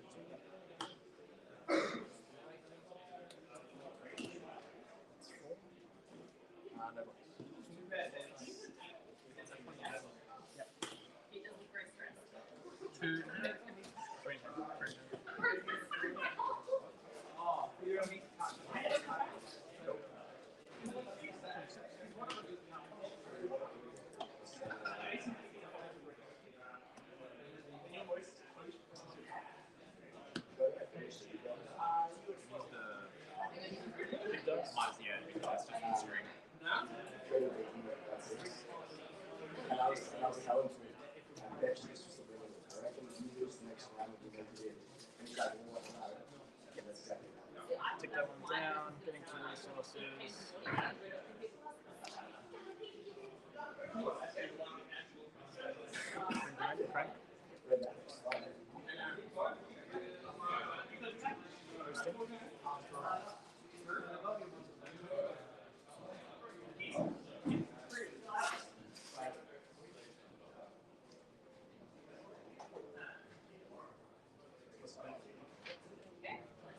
Not cranky?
Take an A. Yeah, take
Maybe it's like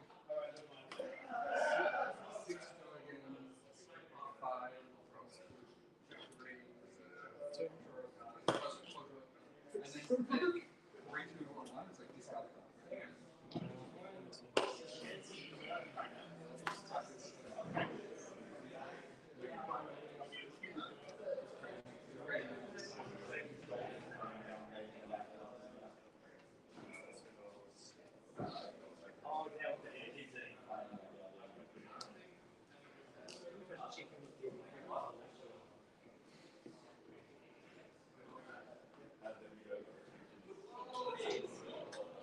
I believe she was. Yeah, good. It's like some of this. She's also second having a yes.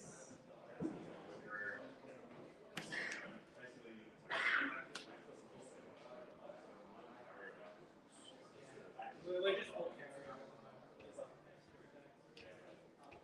So like, yeah, Divvy's just so she's real grumpy and angry most days, but she but like yesterday, right? I had a kind of number of people yesterday. She goes out. She kind of got she's just like because she's tired. Nah, you haven't done nothing. I mean, you have pretty soon.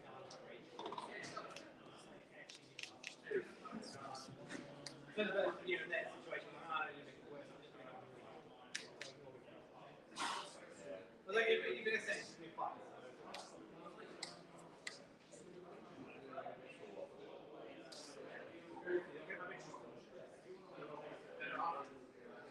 Kind of why she.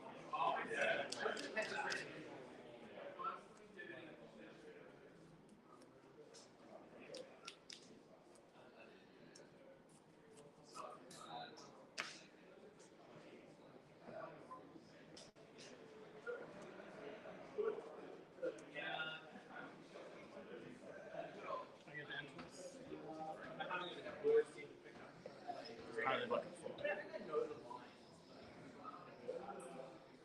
But like, those are the ones. The one like,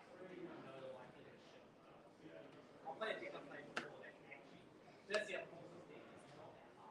Yep. Right, check.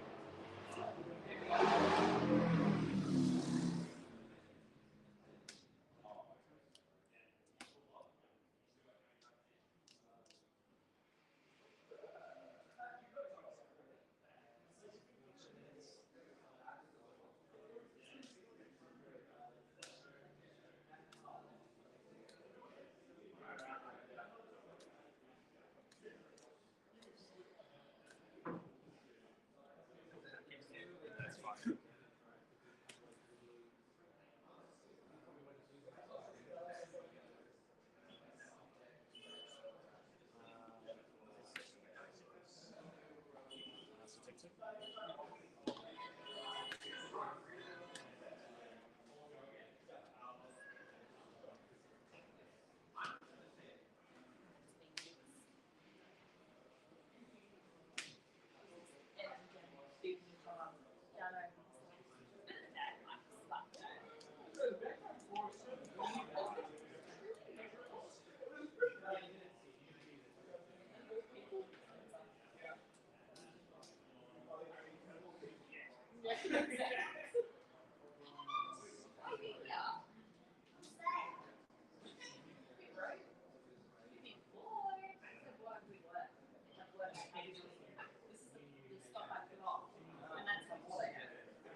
This is the man.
well. I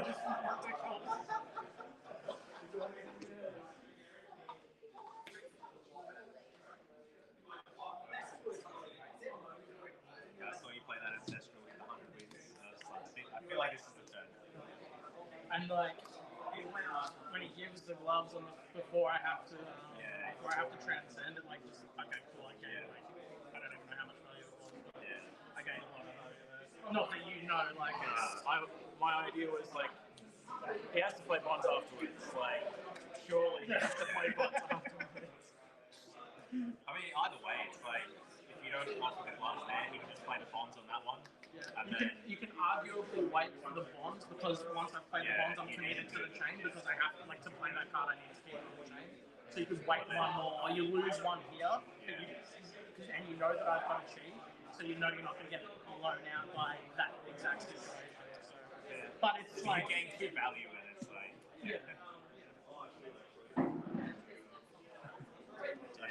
sometimes it happens.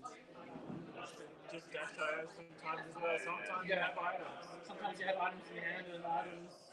Sometimes the items are on top of your deck. You just get to play them. Yeah, I was digging so hard. That's why I like tech load boundary for nothing. Just like finding an item. But to get there. But Good game. Good luck with the rest of it. Where's the right one to watch? Matchups are always really, really quick. Your turn one wasn't great. I mean, my turn one, my turn one was pretty good. Because if you had another, like if you had a 0-60 on that turn 0, I had 2 boom grenades, a tech load core, and a attack. Yeah, if you had a second attack there, it might have been a bit better. Push through like. I could have actually pushed through damage. If you had a second attack, I would have taken the boom grenade and some more. You had to block with 3 cards. That's a 3-card block. I was considering playing the Orion, just pitching, playing 2 cards and hoping to draw some blocks, but I'm like, I'm losing 1 card. It's like, it doesn't sound very good. Well played both of you today. Good game. Thanks, Josie. Didn't do a whole lot. Mostly just did deck checks. To watch a relatively quick game. Very quick game. And you guys are both on the ball with everything. Yeah, well, I think we're both like. Joel won.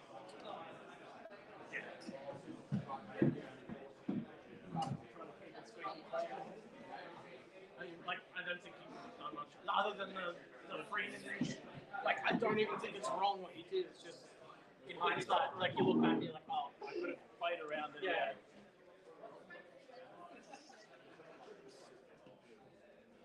Thanks for the game, man. Thank you. I'm ready to go. Another great run as well. Yeah, happy to get there. You've had a few good runs recently. One of the first runs I had a good run. I did a focus. Yeah. One of the ones. Really so nice.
Do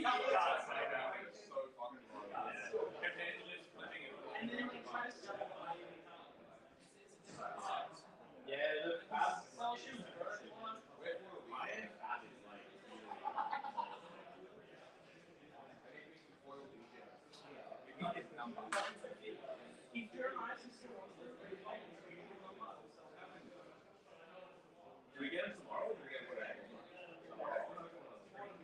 I want to listen to my script.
Ask me how many games I've been to. Oh, is that 100%? It's like 0. Yes, I played this. Oh, you haven't played Game of Thrones? You never played Game of Thrones? I played Jordan Swoosh. I played him twice. Let's see, it's 5. What's the good on this? What's the 11 like 6?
Which is like that.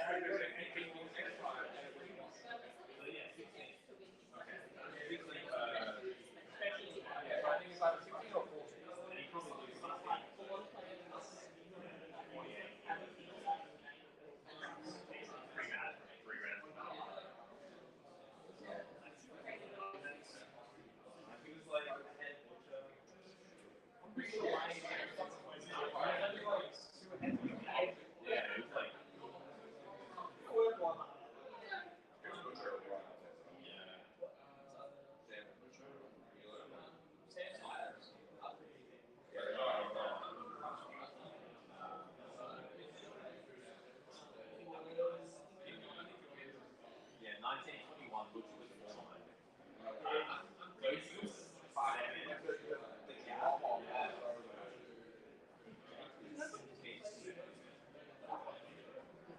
probably heard it about 50 times. Did you play on this game? I think everyone's heard about Jake.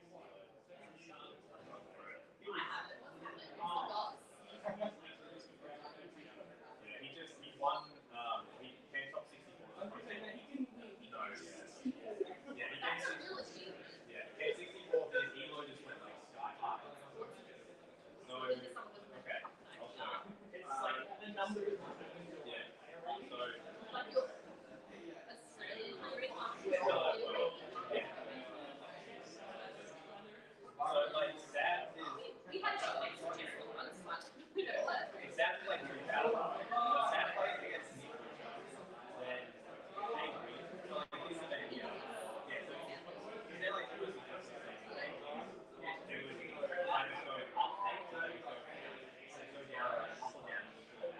Whereas in Sam plays someone with eyes all the way down. Yeah, it's like because their ego is so big. If Sam wins, you're in the third place. Whereas Sam loses, you're like happy. So it's like just a way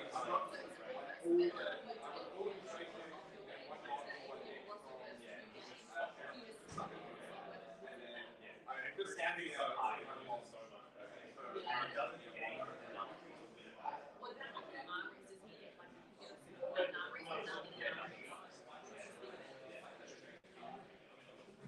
Which is one month.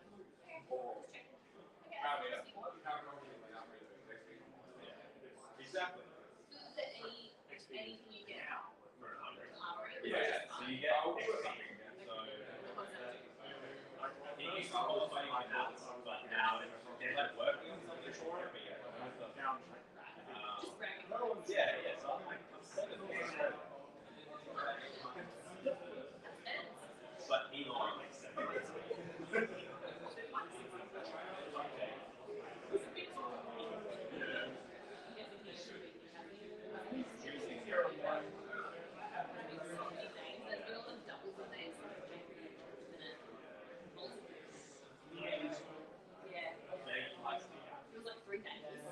They used to live on the way to Calcasieu, so I think it was down to Calcasieu.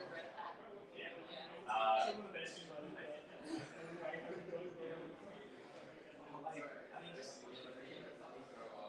Yeah, like you talk, and you like go to respond, and you're halfway through responding to the person next door, and then just keep on talking. You never get away.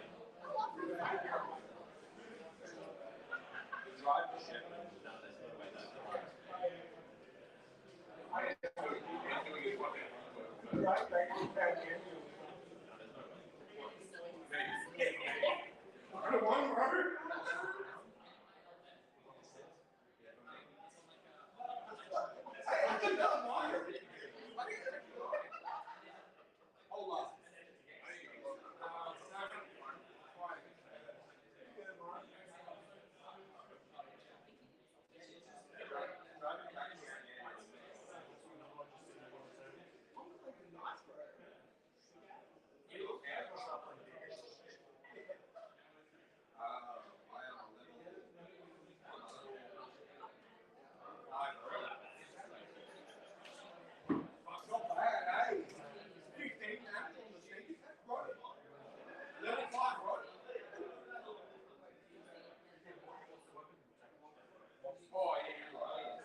Come tomorrow.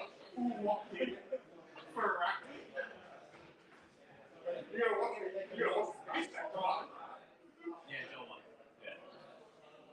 Okay. Oh, no, you already started. Oh, wait.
That's what I'm saying.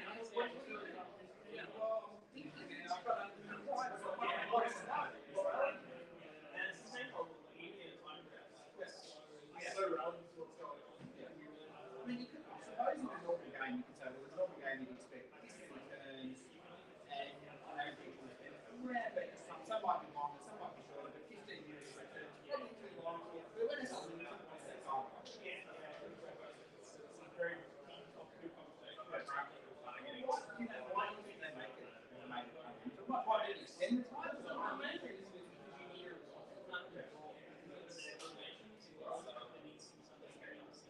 yeah. Like it 5 rounds of it's like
bad against I'm bad against brutes or no intimidation. I'm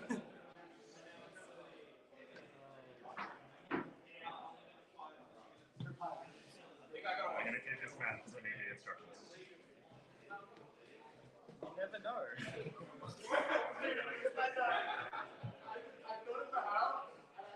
How was your quarters? I just got lucky with Azuri because he asked on the looking for a strap and didn't draw a one attack for like 3 turns in a row. Yeah.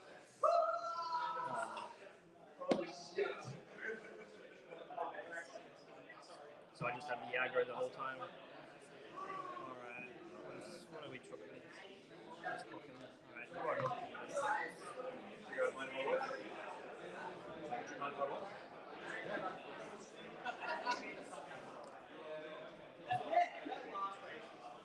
You're Sydney, right? yeah. I mean, I've recently moved to Adelaide, and then I used to be rural Victoria before that. So. Alright. Sort of local everywhere? Yeah, basically. You just do the weekends? Yeah, for today, basically. I'll fly back tomorrow morning. Nice. Do you want to grab 2 PTIs? Yeah, be nice. Stockpiling.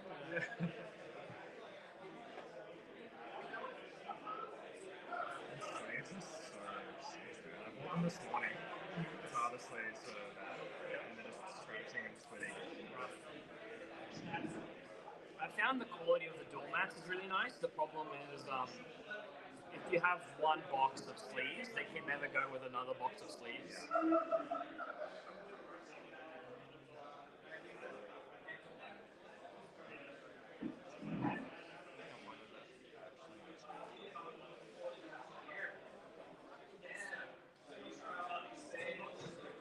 I might just raise it with a dart so I know. Yeah. Hey, Brennan. Just check out my deck. Yeah. These sleeves I bought this morning. Fancy stretch on. Yeah. I don't know if it's like enough that it's consistent. There's like a white spot on basically every sleeve. Yeah. Do you want to take a look at it or? Have you got spare ones? Yeah, I've got some spares, yeah. Right, I'll have a look through. Okay. How many spares have you got? Heaps. Yeah, right, I'll have a look through. I'll see. Yeah, this one's really bad. Yeah. I hate the RCs. They won't do that. Yeah, that was the only ones I had this morning. Yeah. Oh yeah, they pretty much all. Yes.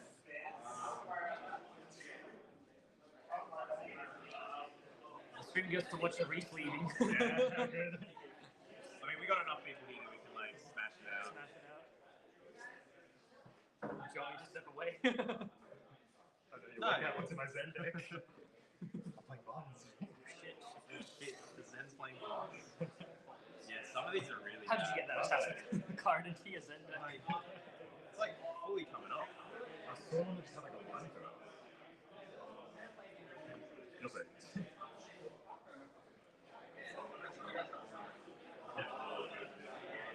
Yeah.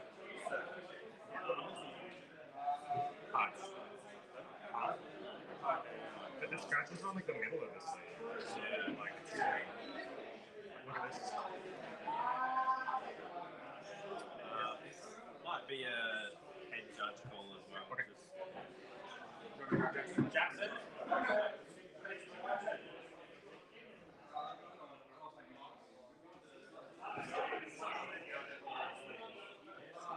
We might need to get a team of re-sleevers.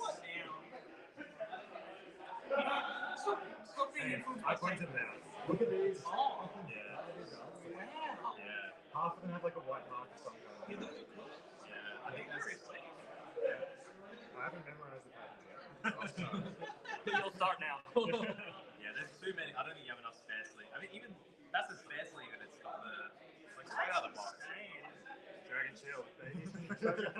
We are not sponsored. Alright, these are like brand new. Yeah. Pretty good. I already raised it that someone was sitting. Yeah. That's pretty good. Yeah, I didn't check the backs. Why? Oh, they're big scratch. Like a lot of legs. Why is that outer sleeve, your arc sleeves? Are they dragon? Yeah, dragon. Yeah. Put dragon shield arc better than that. Alright, I'm gonna start unsleeving these. Exciting. You want half of it? I was like, I can help. I was like, I want to just have this. Yeah, this is like 6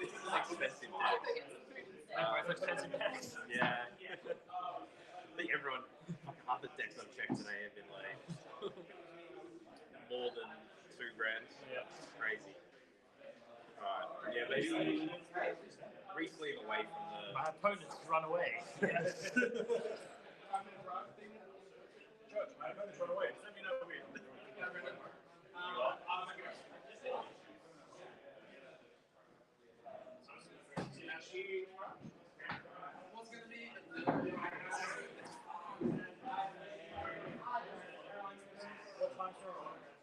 He's got shitty sleeves.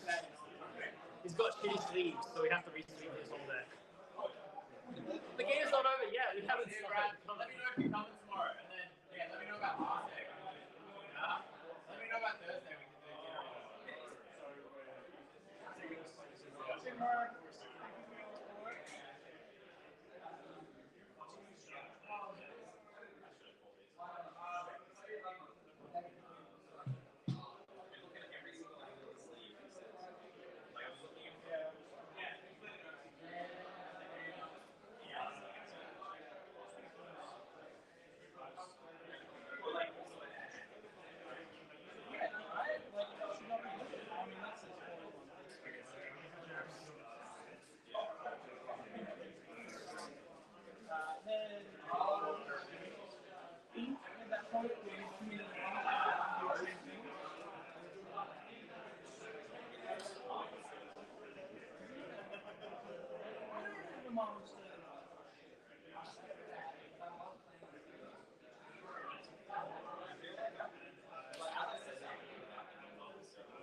Surprise, ladies and gentlemen.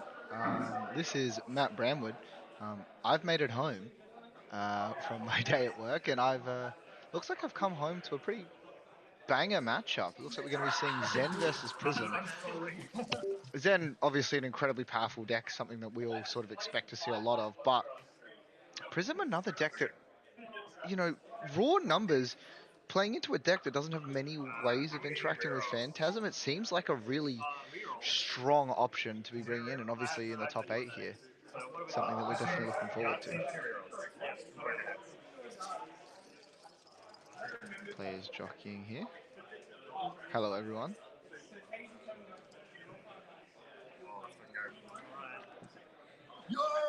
I don't really know how the players have tried to determine first or second. It looks like we're playing poker dice, maybe? This is certainly the most unique and interesting way I've seen of trying to figure out what we're doing, but I like it. Alright, and I'm gonna do you. I apologize as well for my microphone quality, everybody. It's just one of those things where this event was a little bit, a little bit disorganized by myself in regards to my microphone broke a couple of days ago, and I wasn't able to get one in time. But at least it's better than nothing. you need 4, but like one of those dice needs to be a 4 either.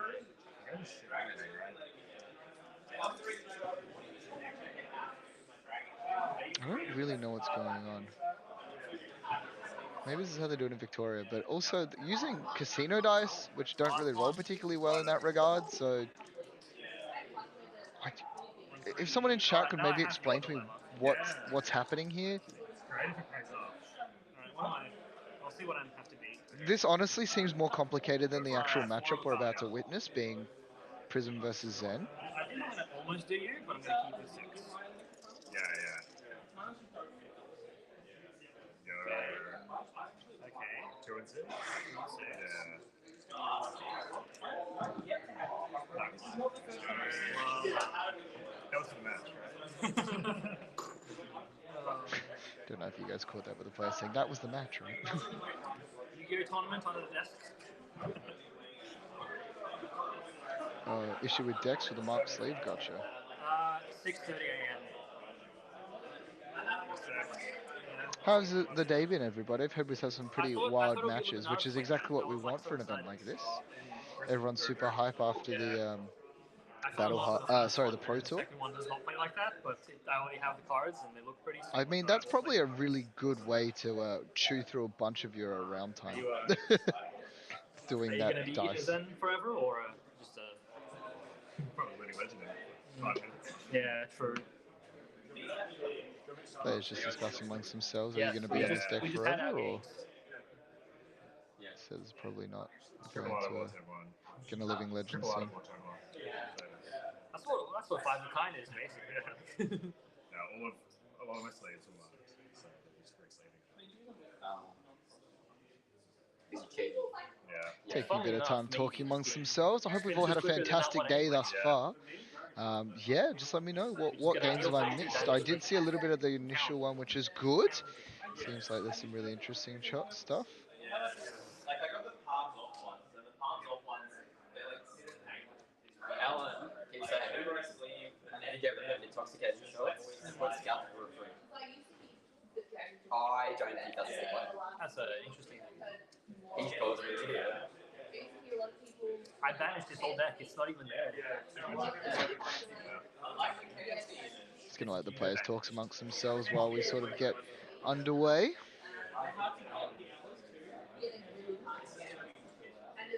Do anything tonight? Just a dinner and then go home. We've got family here, so... Second? Those ones come out. Yeah. Have dinner together. Be nice. Yeah, you gotta represent Worlds. Yeah. Are you gonna go? I was planning to because I still have the PTI, but my work's cancelled like my plans for that, so I can't go anymore.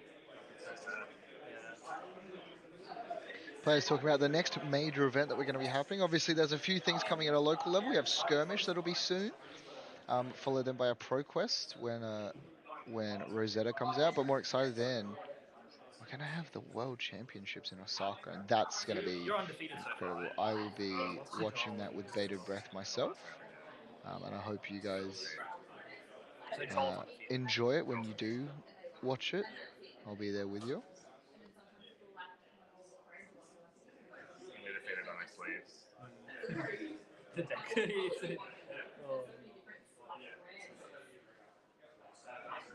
Can't believe that. Oh, they're standing up. Let's listen to see what the judges say. Oh, yep. Decollage. Thank you. Oasis. Oh my god, right there. Thanks. That's right. Yeah, they're already good. Oh, they're already. Oh no. So it looks like they've re-sleeved his deck, which means that because it's a newly sleeved deck, you're going to see cards spilling everywhere, which is always a lovely part of it. If anyone, like myself, double or sometimes everyone triple sleeves, or if you're a DM Armada who was with us for the majority of today, big shout outs to him, 17 billion sleeve them, then you'll be familiar with that, where they go everywhere.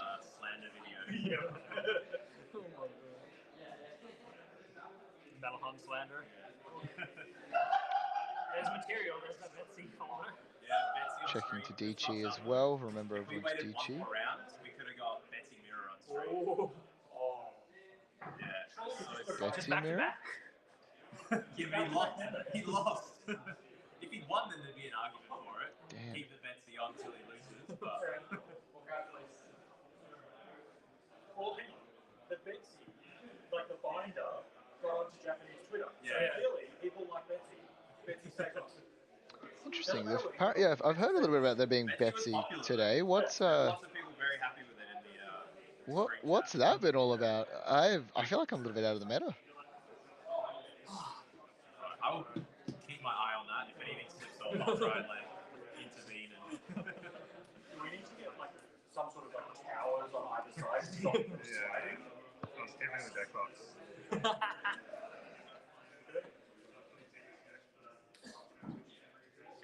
I've played the Betsy. It was cool, like to see. Yeah, nice. I would like to draw 2 cards, please. Can't do it. Wagering overpowering every time. Hey, that seems pretty good. I'll give it a shot. Oh no. Oh no. Alright. Alright, I'm gonna go second row. Yep. Can we see if they've got like a cheap deck box you can just sit in? No. Players are shuffling up and getting ready. Seeing over this side, we're going to have Zen presenting the needles. Get a little bit of glue. So not going to be on Put it the on the Kakara. back. And I believe it's a regular equipment suite. We've got, yeah, Shuko, Traverse Tunic, and then the boots. What life have to use? Just got the hero one. You can turn the thing off. Oh, really? Yeah. Oh, I can do it. Correction. Although I'm a strong hero who doesn't need no 8 lives. There we go. Interesting, we are going to see the gauntlet coming through from the side of Prism, and yeah, presenting the Empyrean Rapture as well is definitely sort of gives a little bit about this strategy. Wants to just hit hard and do as much damage as they can, not really going to look up for those big soul turns or anything like that, which is definitely, I think, the way to be going in this matchup. The thing you definitely wish to do is coming through and smacking with big heralds, and I believe that's a red Herald of Triumph coming through, so even if the popper is available, I don't believe Zen, if they do run poppers, ever run poppers that are more than 6. And yeah, just throwing the whole hand. The number one thing you don't want to allow to happen is them fulfill soul.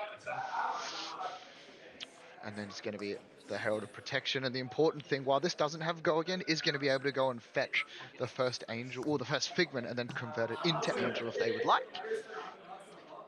Yeah, Protection also making a Spectral Shield as well on hit. And yeah, just getting, I believe that's Erudition, gives a Ponder token, allows to have an Arsenal as well. So a really, really strong start, yeah.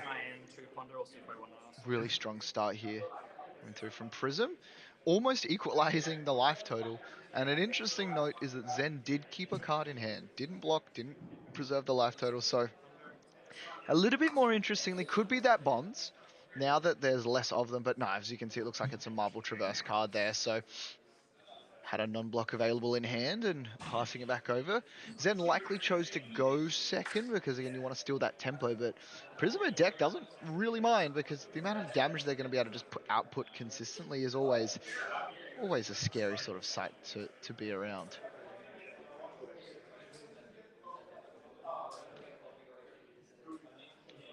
That beautiful marble Zen.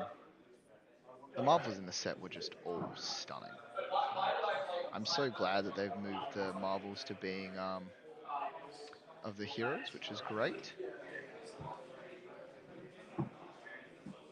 That's one thing. Zen, people talk about the play patterns of Zen, but you know, to get the optimal amount of damage, you need to take a little bit of time and actually need to just sort of make sure the turn you're about to present is as optimal in regards to the damage as possible.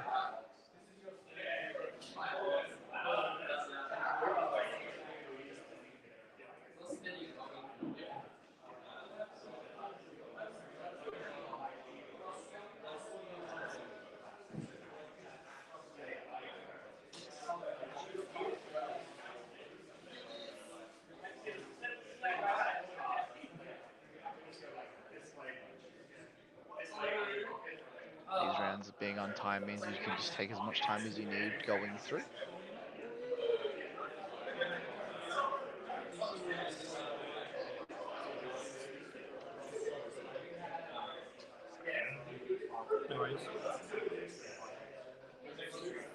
And this is the thing, when you have those traverse cards, you really do want to sort of give it a little bit of time just to make sure that you can sort of sequence it in a really unique way. And that is the thing with Prism. You really want to just make sure.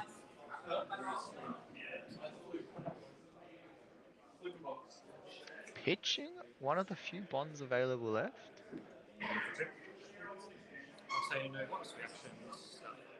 Ah, is that all you got's going to come through? This is such a great... Okay. So drew a bit of an interesting hand here with the double transcends available. And you'll notice that, yeah, so one of the great things about that all you got into these needles in particular means that it's going to break the needle and replace itself at the end of the combat chain. So able to get that threat off of the board pretty consistently, as well as just being able to replace the card, meaning that you can present as much damage as well. Now, 2 cards available here, and this is definitely an interesting one because the thing with some of these Zen cards, the Transcend cards, is the fact that that one needed a target, which is why we pitched the bonds here, because I would know for a fact he would have loved to have just gone and fetched up, you know, the line that he needs to make that bonds turned on. Now, another thing with it, the graveyard does look like a... Oh my god, the second one as well. Both needles destroyed now and both cards being replaced. That is probably the worst thing that you can see on the side of Zen. Now, 2 chi in hand, one other card. It looks like a Command and Conquer there. But it's already played the card from Arsenal too.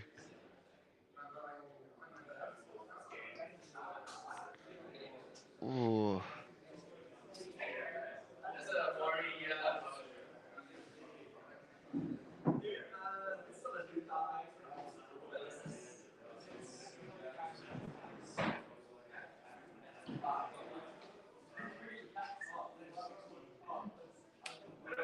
Activating Zen now. Gonna put a Tiger in hand. Absolutely beautiful deck here. Interesting to see what he looks up. I believe it was a Command and Conquer. I wouldn't be surprised to see just something maybe that he wants to be able to use at a later turn with the Bonds of Ancestry, like an Ender, because you need to have the cards to banish to be able to do it. So maybe like a Descendant Gust Waves, then he can set up for those longer turns again. It's kind of hard to double bonds now. I'll swing it for 4. It's going to be the spinning wheel kick. 1 for 4, go again. Technically, there's a couple of ways that you can like give this the combat, like the additional +1, but it's not really worth it. And losing the shield, taking 3, and has a Tiger there. No real way of turning it on. Playing a deck you have to fetch constantly for is a little bit challenging when you've just re-sleeved the whole deck.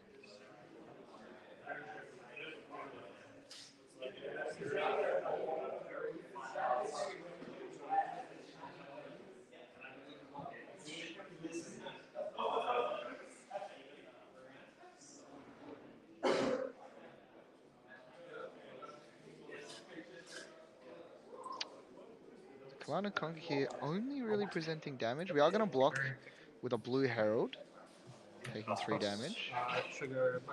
Gonna Arsenal over that Tiger, and it's gonna draw 2 additional cards. So yeah, still has a 4-card hand because he did actually use the card from Arsenal there, and 4 cards has a has a Figment ready, and that Erudition in particular as well is terrifying because he can go like play a Herald, Light of Soul as well in hand for our Prism player, meaning that this turn could absolutely pop off should he feel he need to.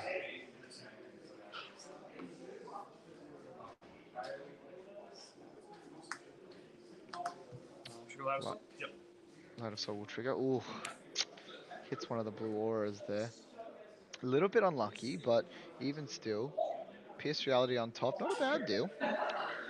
This is also an interesting thing about any sort of deck that involves shuffling, is the fact that Prism now, if he wants to draw that Pierce Reality, which I can't imagine he would, he can obviously fetch. Damage will occur, now we're going to go fetch. It's going to go to Soul. Fetch a Figment, and the interesting thing will be what he decides to flip, if he's going to flip one, which I wouldn't be surprised to see if it's just the Erudition, because then he can draw 2 additional cards and sort of set up for an even bigger turn if the hand's a bit awkward. Goes through, looks like he's found the Figment of Protection to make a shield, and potentially again could look to flip that instead if you would prioritize making those shields. Still has 1 go again available on a... Yeah, Banish a card to flip Erudition. Yeah, there we go. So he's going to flip their Erudition. And now... I'm going to attack with Erudition. Yeah. Attack, banish. Ooh. Interesting thing, attacking with another Erudition. That card not as powerful, because even with the draw 2 doesn't threaten anything additional, and this is another 4 damage. But again, the thing to consider with these as well, now obviously Shuko is an incredibly powerful card when it comes to anything with ward or protection along those nature, but essentially for all intents and purposes gaining 4 life is pretty good.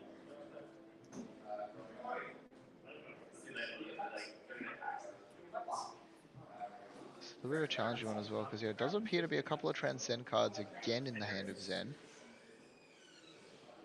Yep, take the fall. Yep. Damage will come across, and then... Ooh, pitching the Arclight Sentinel this time.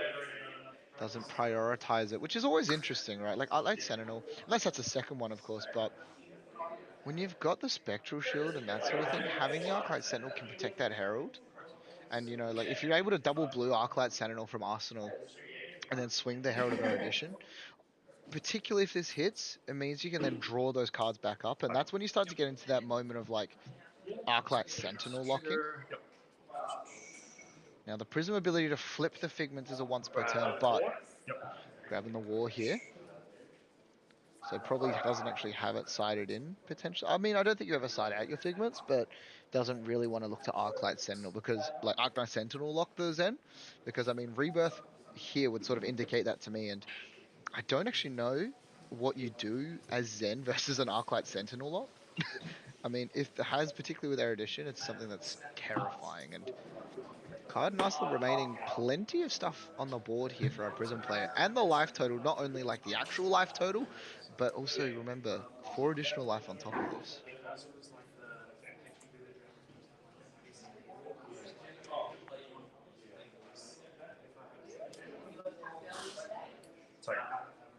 Tiger for 1. Now this is going to probably set some alarm bells off, but does have a Spectral Shield to play around the grain that tips the scales, if that's what he's concerned about. Ooh.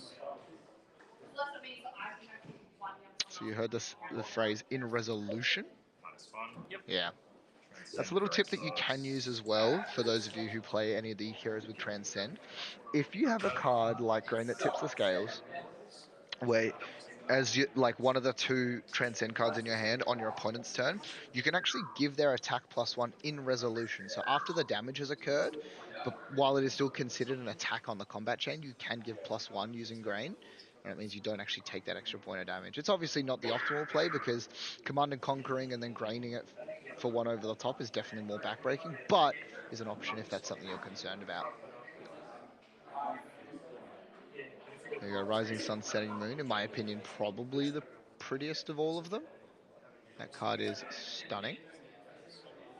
Drawing a card as well. Definitely an interesting thing is with Zen, yeah, Maeve actually, I didn't actually catch it, but has the option if he wants to bottom the second Chi, because the Chi's not as important here, unless he wants, you know, perhaps use the chess piece.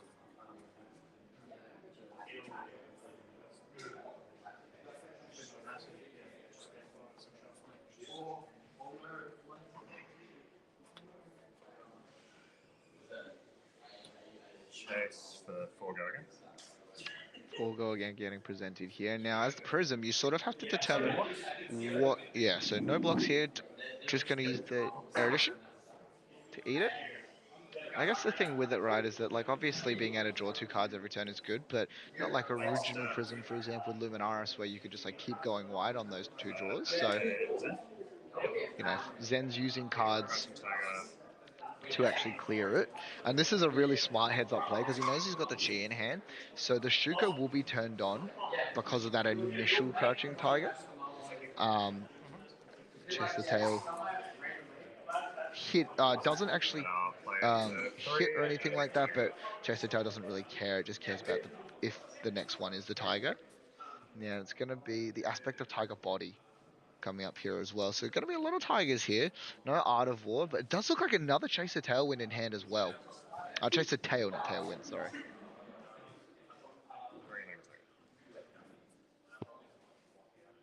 So aspect of Tiger Body now available.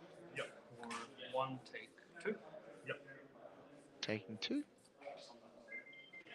out the Tiger for 4 with Sugar. Really smart from Prism here, making sure he's using all of his ward early, just to ensure that it's not getting eaten up by the Shuko. Another Chaser Tail. And another Tiger. So it's going to be at least another 8 damage, and if he does decide to send that Tiger, which I imagine he will. Tiger for 3.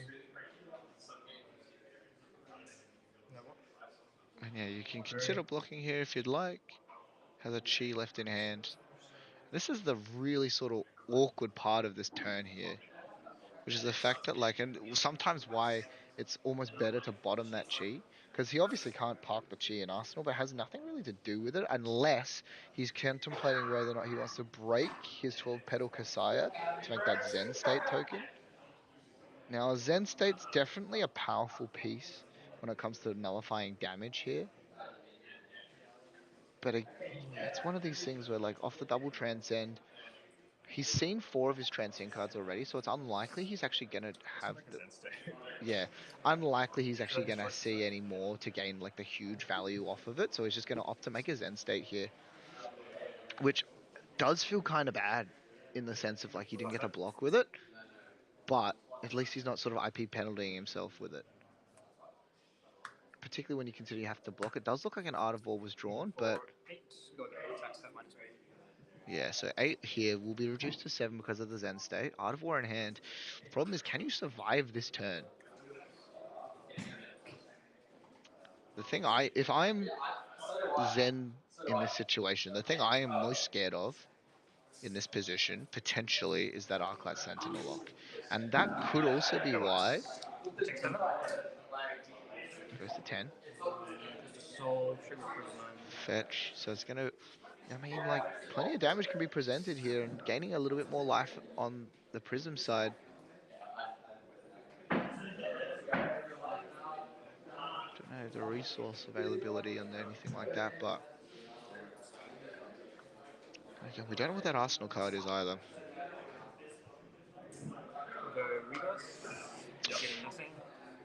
That is a terrifying card. Depends whether or not he flips is going to be the big question here. I think you have to flip. It depends on which one. I mean, like, the Ravagers is quite good in this situation because, of, again, the thing you want to do is force damage right now. And, you know, forcing that additional 2 Arcane plus the 4, then any card requires blocks. And again, like, the thing you're kind of upset about if you're on the side of Zen is the fact you didn't get any value off of blocking with the chess piece, but that Zen State also nullifies a bunch of Arcane, so definitely an interesting position. 6 Phantasm. On hit, you can't play cast from Banish. Ooh, and this is a beautiful option here. 2, 4, 5, so it's going to demand a card. Don't let it hit. You heard that, it cannot play cards from Banish. Now, the Art of War is in hand. I'm surprised that we didn't see a flip in regards from Prism just to try and gain the life. But I mean, he can Empyrean Rapture at instant speed. Well, sorry, the Empyrean Rapture is turned on. So he can, at any point, activate Prism to flip one on this turn. And I think you kind of have priced into it just to get yourself a little bit above that threshold. The Zen State, I mean, he can throw the fridge. 2, 4, 5 plus the Zen State for 6 is going to be enough. But I guess the scary thing is also has Halo Illumination available, can fetch off Prism again, and I think that's sort of like what you have to consider here is the fact of what's left in the deck, what figments are there. The Courage token was already used on the previous Herald attack.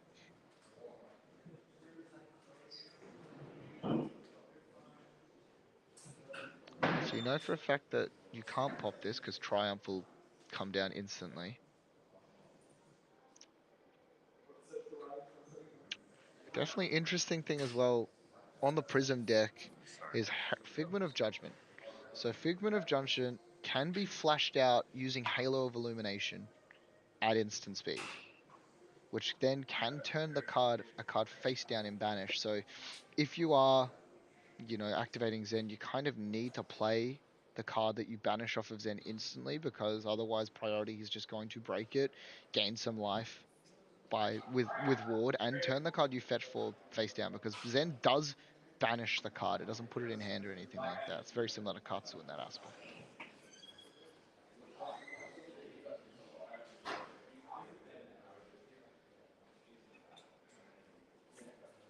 Definitely an interesting tech piece, Herald of Judgment here. A card that we saw a lot in, you know, OG Prism back in the day versus Chain. You know, the one thing you wanted to do into that deck was force the Chain deck to block, and one of the few cards that you could that definitely was forcing that through.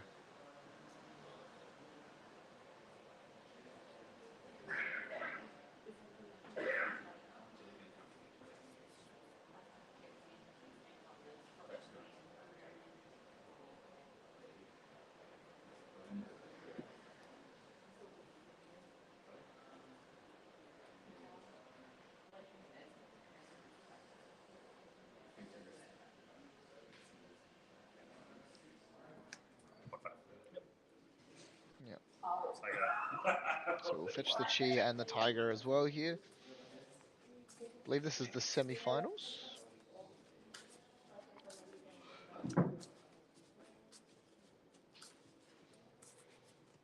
So this is sort of like the big turn. Has the Art of War available too. So Prism definitely. Oh no. The good news is that technically the deck is not ordered because of a shuffle. So. Alright, there you go, shuffled. Yeah. Heard by the customers there. Yep, block fire, prevent one. I'm going to close combat chain, activate Prism, flip, rebirth. Yep. And pass turn. Yeah, flipping the rebirth here, so probably not looking to Arclight Center a lot because you would have seen it earlier, but does definitely want to just gain that 4 life, so 17 here. Now the Arsenal card's still available, and I guess the big question is that the second copy of Arclight Sentinel? I mean, Arclight Sentinel into this Art of War after all of that equipment was blocked with would be devastating, and checking the graveyard, seeing what was available.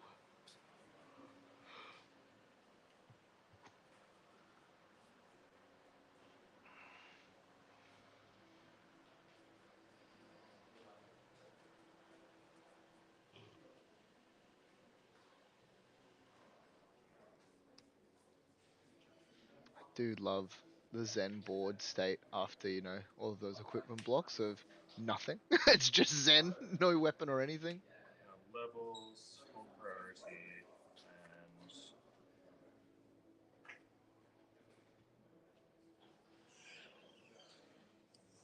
Zen. So, this is a little scary here. Because that play that I sort of spoke with, because this is in response to the levels to get the additional benefits off of levels, does sort of open him up for the Herald of Ravages play, allowing him to banish that card. Now, very smart here from Zen, not getting anything that is like too, I guess, scary. Like, you know, like if you got the bonds there, for example, it's... This is the real game. If you get the bonds there, it's definitely very easy in that situation to, yeah, banish it. But we'll see if that play is made, or... I have no shots. No blocks. I'm gonna play Art of War, Spanish Draw Plus. Yep. So banish draw plus being the modes here. I'll, after that play, I'll pitch 6 to play Ellis. Oh, it is the second ALS. And what beautiful timing coming through there from Prism. Purely just because he could have just machine gunned it there at the start, but the fact that he's done it in response to the Art of War, the banish has happened, the draw, and there's no way of gaining action points in the Zen deck. This is such a blowout here. Yep, no more effects on this, so 4. Oh. He's gonna let the rebirth die, so knows he's not gonna get locked. But has no weapons also. He's going to have to also present a card. And I think it's just going to be that card from Banish, because otherwise it's stuck there. Unless he's playing something like Lead the Charge or something along those lines. Prism with a card in hand. Likely going to activate that Halo of Illumination on the start of turn. Pop ALS for the Tiger. Yep. Arsenal card. Interesting. Not opting to play the card out of Banish. It's just going to use the Tiger instead. That's such a blowout here. It does still have the Zen State token, which is like the important thing in regards to damage here. But just excellent patience from Prism. Not machine gunning that on the previous turn to try and protect the wards. Now, this is the thing with ALS, is that you are giving your opponent, you know, another, I guess, way. Now, how many ALSs are run in the deck is the question, and is that the third one? We've seen 2 thus far, and not a huge amount of the deck has gone through, but it definitely is going to be going through Zach's mind. I believe that's Zach.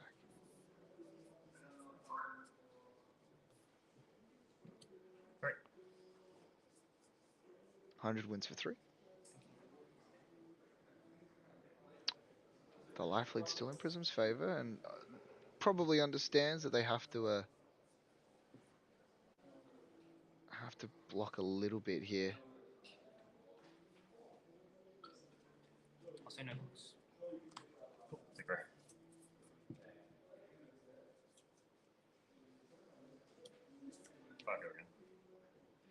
5 go again. 5 go again. 2 cards in hand here.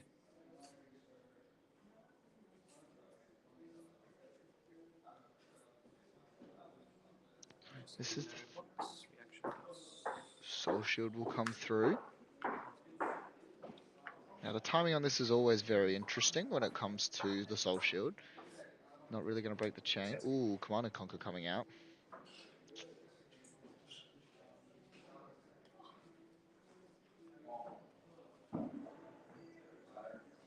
Doesn't have a huge amount of blocks, particularly because you don't... I mean, he can throw the Footsteps in front of it as well as the Stonewall Gauntlet. But again, so much is still leak through. This is almost... It's so tempting just to take it here, but you've only got 2 cards available in hand. Really ideally like to keep the arsenal, and I mean, the thing that you're happy about is that your opponent's not playing off of a 5-card hand, but life is getting kind of precarious.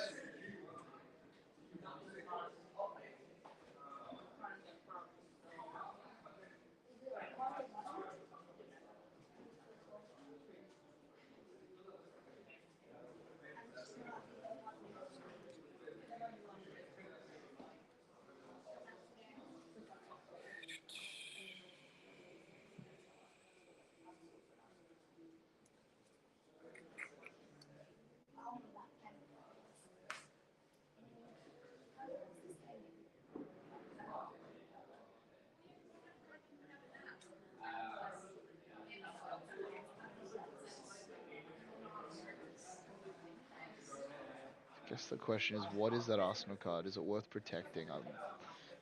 Cards I would sort of consider are maybe the Judgment, could be another Soul Shield, I guess would be kind of backbreaking here.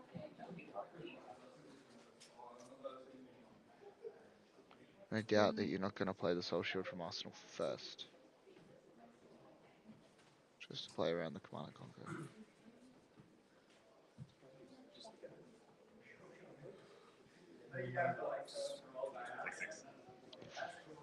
Just going to take it.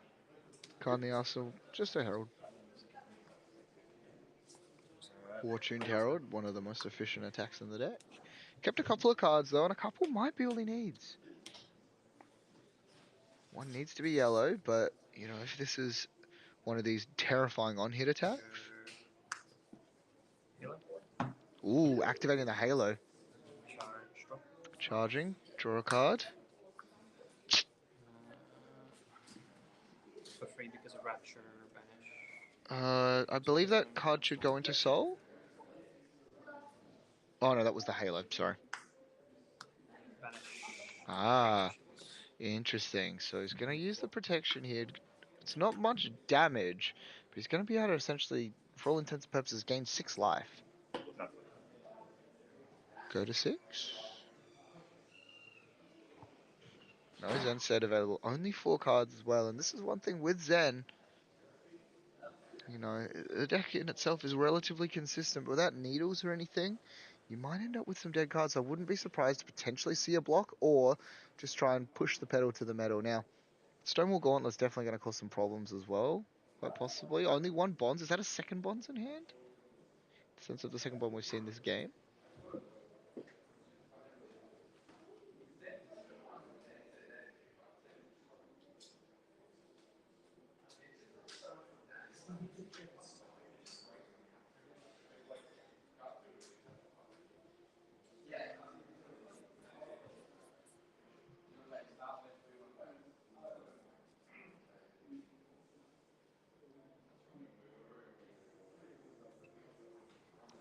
You know, again, 4 damage might not seem like much, but life total's this precarious. Yeah, I'm just going to take it. Wants to try and present as much damage as possible on this next turn. Needs to force cards away. 100 wins.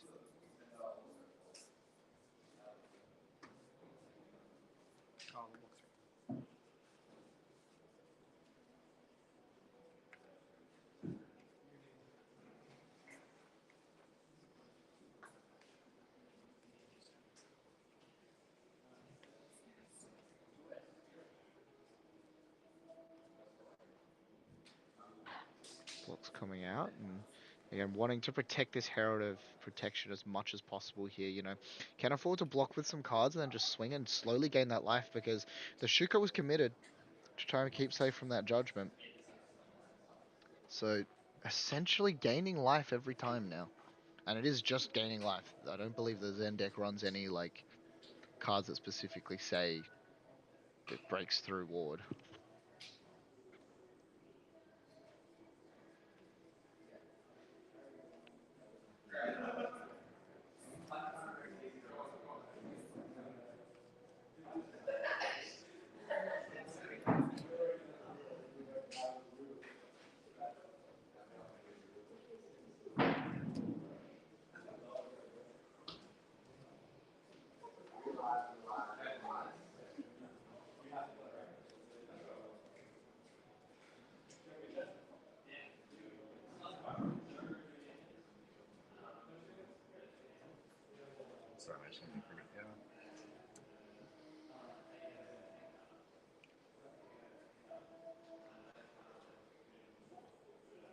And this is sort of the difficult situation you're priced into, because depending here, obviously we want to try and keep the life as much as possible and keep that protection around and just keep accruing this value, but I mean, 3 cards in hand, if we can't present much damage, why just let it die and just swing back for, you know, swinging for 7 and then 7's pretty good.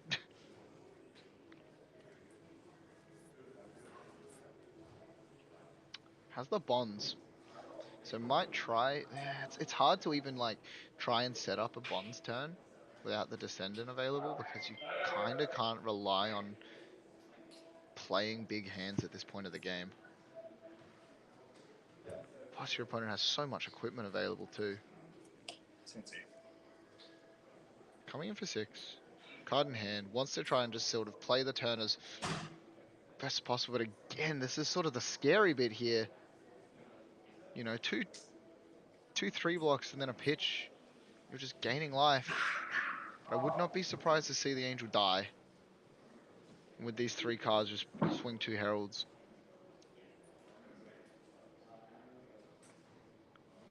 As well, you know, the Ravagers are still sitting there, and a Herald into Ravagers could, like, a Herald hitting and then swinging Ravagers is definitely, you know, the 2 Arcane is nothing to scoff at, but gonna present a block of 5, losing 1 shield. Arsenal card comes across, and now 1 card available, and yeah, just prioritizing that Herald of Protection. Attack. Banish. Oh, that's a good card. I'll banish. You know, at this point, if you are Zen, you might need to get a little bit lucky. And the card that he ripped off the top, the Ancestral Harmony, is definitely a way of doing that. Now, can take 4 here and go to 2. This is a game, bro.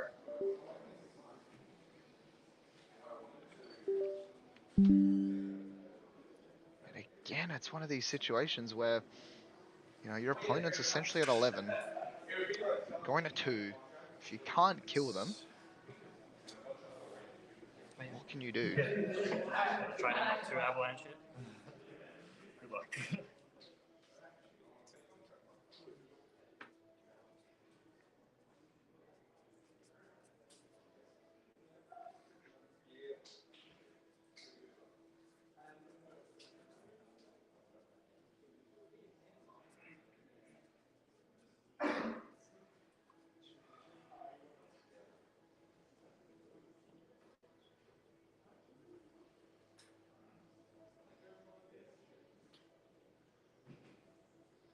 This is one of the scariest sort of situations as well, because again, going to 2, it's kind of hard to put 2 cards in Soul if you are Prism, and maybe that's what he's checking for, those Soul Shields. Because yeah, going to 2 essentially means dying here with that Ravagers.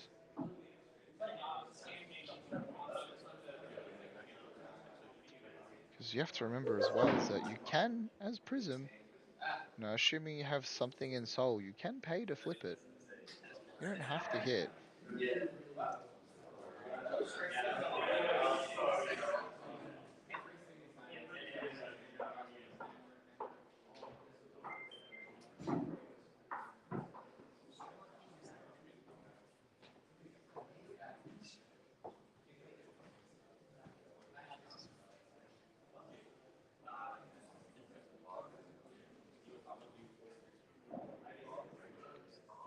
taking him a lot to sort of think about.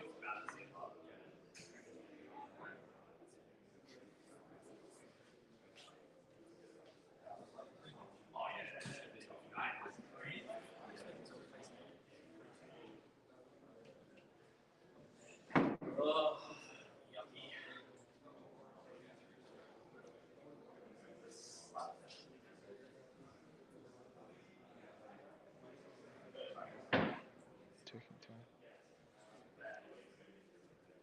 Alright, we're going to 2. Going to 2.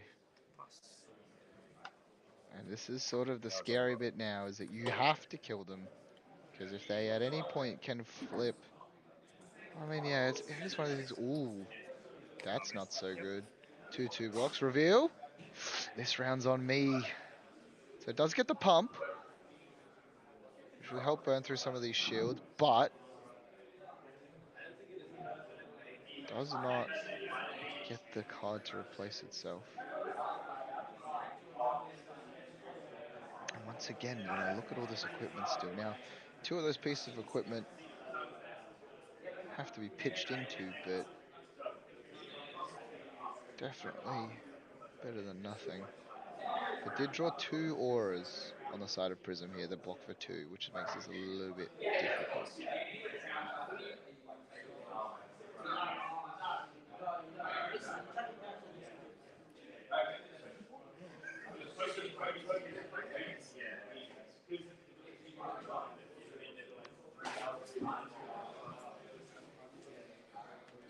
I believe it's a Bonds in Arsenal as well. Shuffle. Ooh, the Transcend is good here. Oh, this is terrifying. Oh, I was asking why he's shuffling. Because he played Stir the Pot.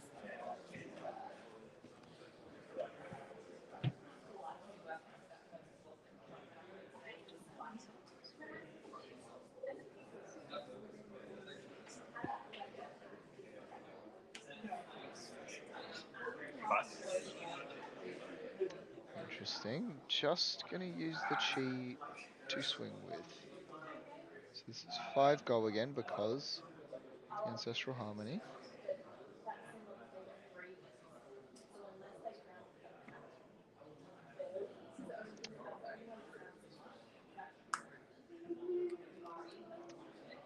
There we go, pitching one of those blues, and I like this. Just gonna use it for the Phantasmal Footsteps. Just gonna... 3 goes down 1. Yep. And then lose a shield. Yeah, so because using the Stonewall Gauntlet there, it's blocking something higher than its base. Fine. So 1, 2, minus 1, so it goes to 4. Yep. 2. Yep. Okay. Yeah. So losing shields, and because the Stonewall Gauntlet's defending something with higher than its base, it's going to get that additional claw, so getting value there. 2 resources floating as well, and this is one of the scary things now. Is, oh, no, it doesn't have soul, so he's holding up sort of the threat of the soul shield here.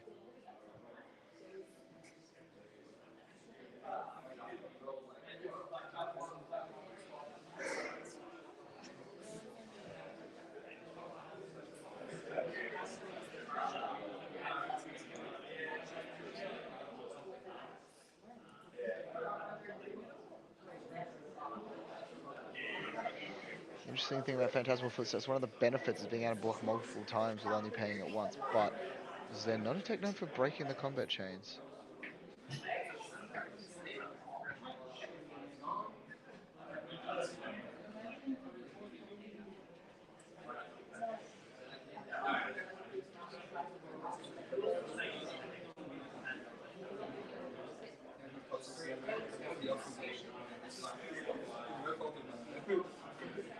Taking time.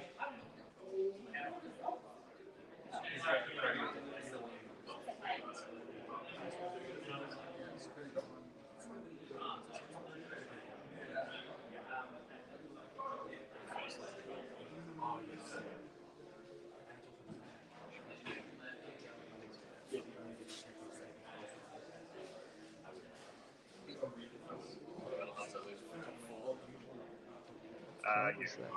This is 10-5. Interesting. Is that Mauling Key? It is. Mauling Key for 5. Is it 5? Shouldn't it be 6 because it's a combo card? Yeah, I think he declared 5, but I believe it's 6.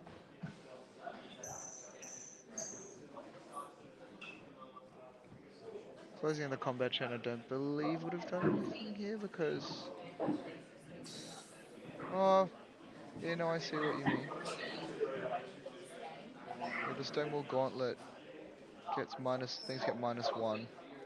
So if you close the combat chain, yeah, definitely a bit of a misplay there, I think. Because you're able to lose 5 here. Yeah, definitely a little bit of a misplay, unless... It wouldn't have really mattered, actually, because, I mean, he would have gotten the footsteps to break by doing so, but he could have just blocked with the footsteps as well. Because he would have been able to just present them again, and I think at this point... Ooh. Oh, and the Blanche is going to be able to pop it here, and that's huge. Judgment popping the Phantasm. Is that 2 chi in hand? Yeah, no, Descendant Gustwave. And that's a natural Descendant into Bonds here. This is not what you want to see if you're a fan of Prism here. So 3 with the Descendant Gustwave. Has the natural Bonds line in hand as well.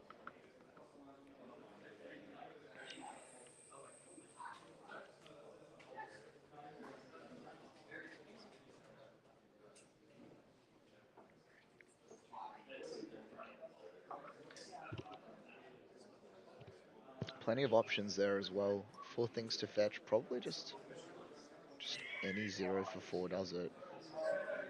Can't flip the Ravages at instant speed as well because can't put anything into Soul. So...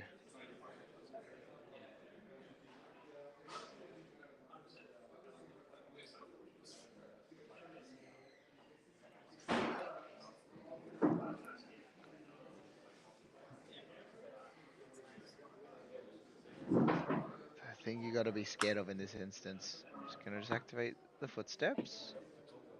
Floating 2, and again, once I'm presenting potentially has the soul shield available. The natural bonds there, 4 go again. And now if you're there, you pray you've got the shield.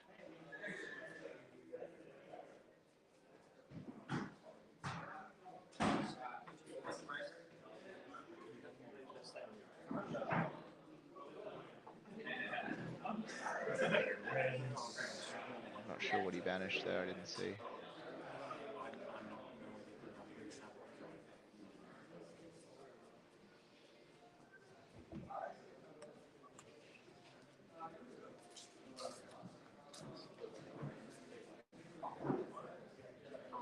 Yeah, it's just going to be the 100 wins, and so just wants to present as much damage as possible. So 4 into 3. So he's definitely going to be able to pull some cards here, but again, like, it's one of these things where this is sort of how a lot of these games go. If they can't be closed out, it's a little bit this back and forth. 2 life to 2. Prism doesn't currently have any way of gaining life because there's nothing in Soul, but...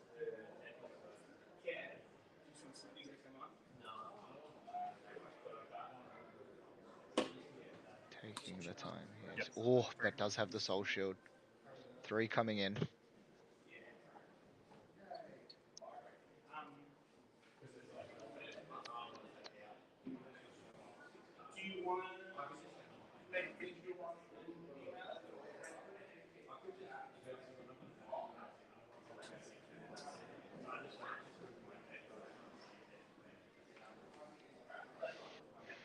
So what do you do here? You have to block, obviously. We have 2 cards left remaining. I guess the best thing you'd have is blue into like one of the 1-cost Herald attacks.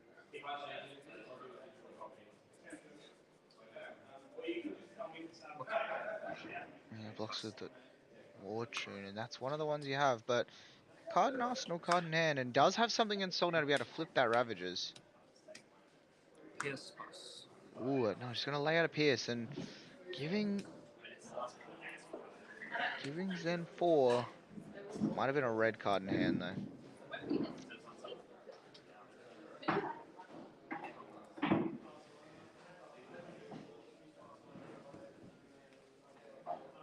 Taking some time here, and if the one thing I tell you right now that Zen is not going to do is they are not going to pop that aura. Can't kill him to Arcane purely because he doesn't have the second thing in Soul to actually banish it. Because I believe, yeah, you have to pay one to bat to flip it. And then you need to also have one available to actually deal the Arcane.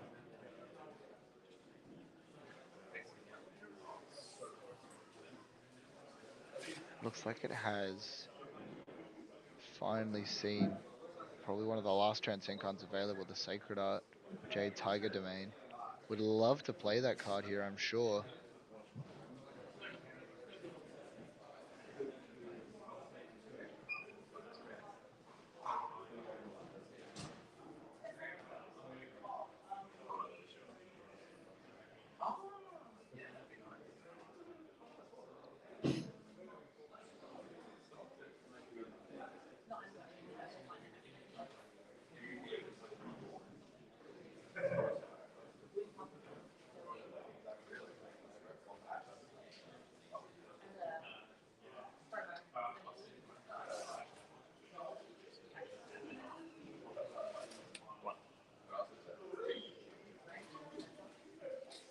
Wins the first, and again, this gives you no information here. You know, 3 cards left remaining. We see the Sacred Art, which pitches for blue as well as that Levels of Enlightenment, and wouldn't be surprised just to see that into the levels for 5. Taking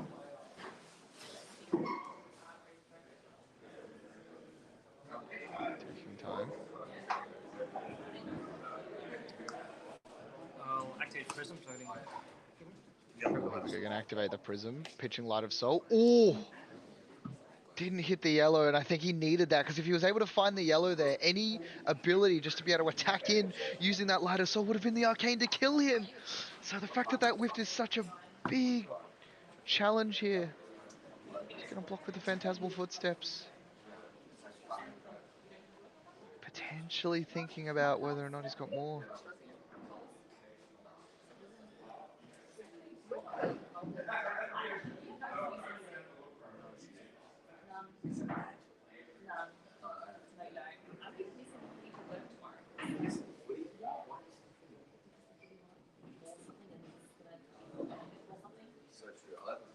Yeah, you're right. That's yeah, no, you guys are right. That is Figment of War. I guess that is a blue, but yes, you're gonna play the Sacred Art out, and this here is terrifying now because you're gonna have 2 of these little instances of 1, as well as the ability. Is that a? Oh, it is 2. Off into the background there. I don't know if you guys spotted it, but I believe that's a Chase the Tail as well.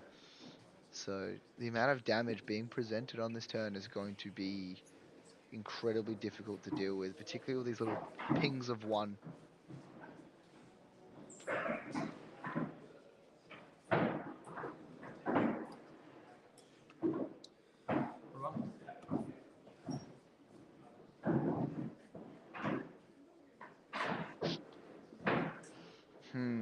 Definitely a difficult one, because you would ideally like to play the Chase the Tail here.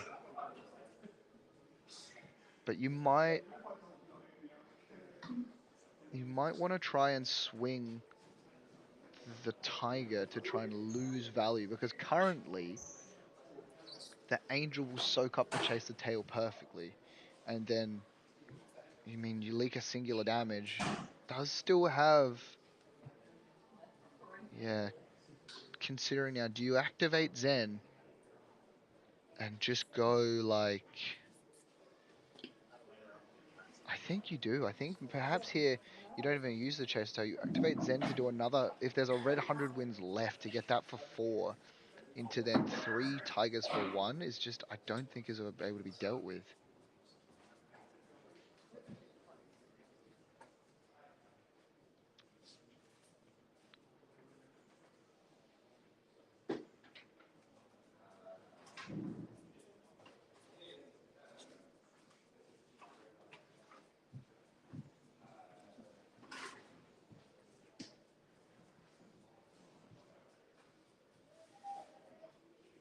And you can see he's trying to figure out what he wants to search with Zen. I think this is likely locked up here. Too many little...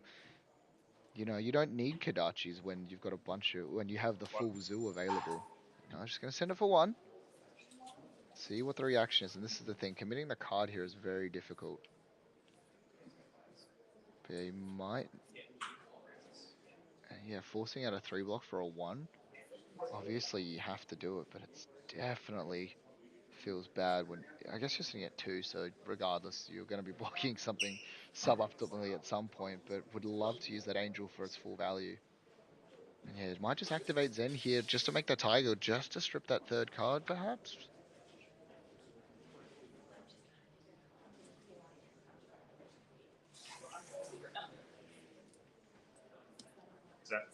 Yeah, activating the Zen to get the 3rd Tiger, wants to get the most out of that Sacred Art and, you know, the 3 here, and yeah, that's definitely a difficult one. Mauling Key. It's going to be the other card in hand, and it's going to block here, and then the Mauling Key will come through with 5. It's going to soak 4, but I believe that's going to be... 4, check 1 and 1. Yeah, it's going to be the damage. That's going to be it. What a line coming through there from current reigning national champion Zach. Definitely able just to sneak that one out. Was super far behind. That beautifully placed Arclight Sentinel. Definitely could have been the stop to that entire game, but was able to navigate through some really challenging turns. Just to squeak it out there. I actually have Halo. Yeah. And that first turn was insane. Yeah. Presenting 13 and disruption. Players having a bit of a discussion as well. I will be personally right back before our grand final.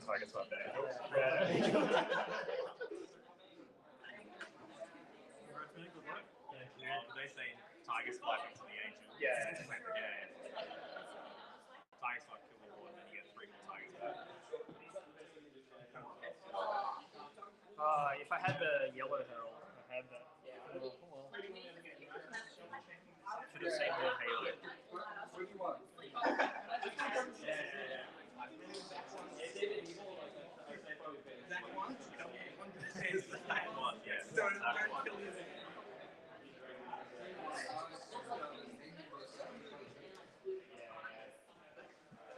Then to do in the final. Is it Cody? Yeah. Fantastic finals. Good.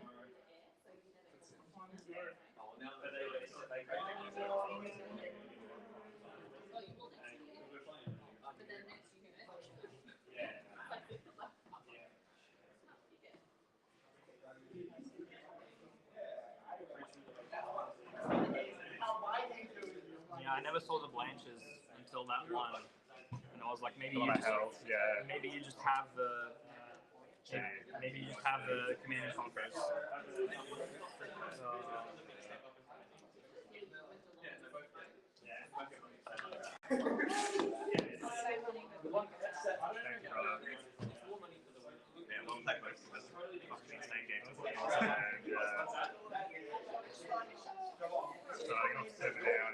Wow, what a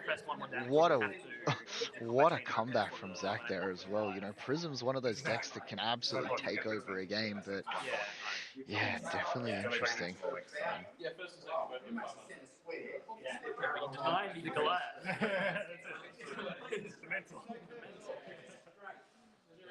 Because the thing is, did you have a card in hand or was it your final card?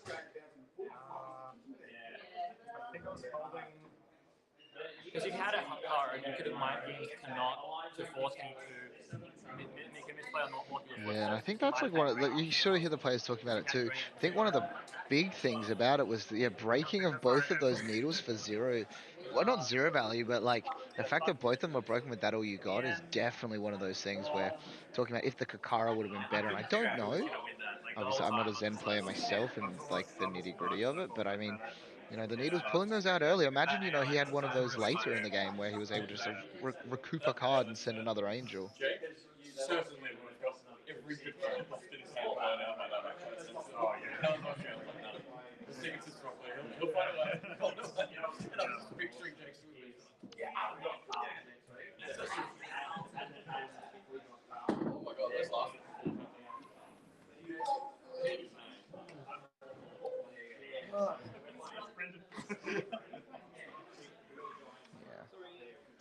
regardless, though, definitely a great game from both players.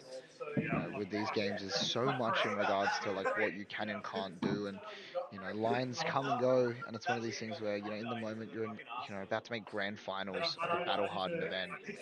Definitely a challenging one. Now, as the players are getting set up for their final game of the evening, I believe, as we'll cut back in just a moment. Did you draw the CNC from the, I can't remember what it's called, the draw one? No. I pitched the buns. Yeah. Intentionally to play that CNC line. Yeah. Because he did do the double transcend on that set, right? Yeah. I texted my dad. Which was a misplay because I miscounted. I texted my dad and I said, I'm top 2. And his reply is a thumbs up emoji. It's daunting me, man. Oh, yeah. I was going to have a gummy bear break. You want to eat some gummy bears with me? Yep.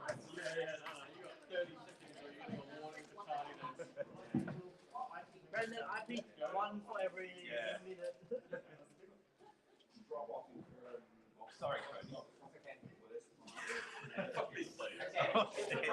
Brendan, Yeah. surprising just go full amount between first and second? I think so. Cash, yeah. Brendan, you want this for a bit? Is that mine? No.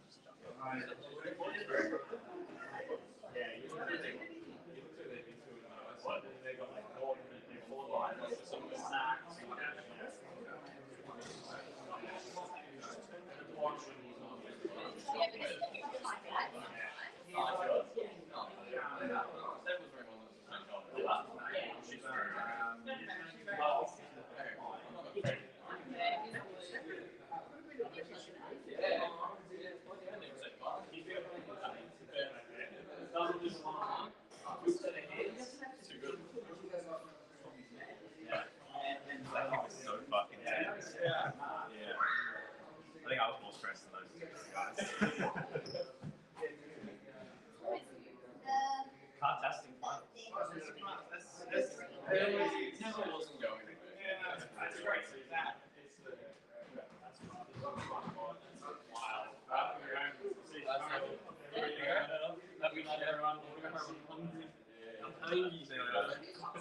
Cody and Zach. Yeah.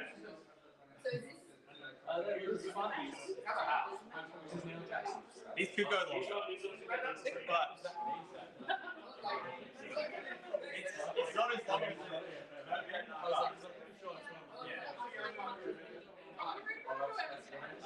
if Joel won and Cody lost.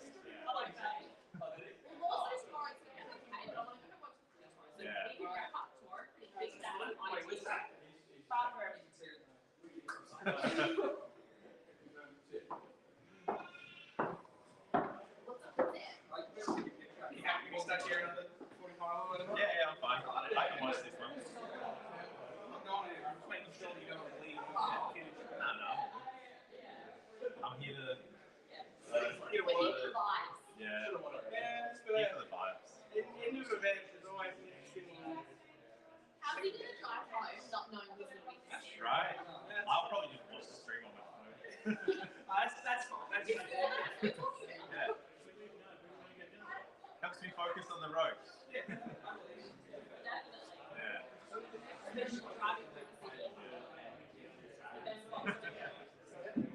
Oh, not in Melbourne. I hate driving here. And driving through the city. Yeah. Like driving home last night, someone nearly crashed into me. There was like 3 lanes, and you're going across an intersection. There's like no lines in the intersection, and they just like come into my lane. I see that all the time. Yeah. I don't know how people like do not like to Apparently not.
Yeah,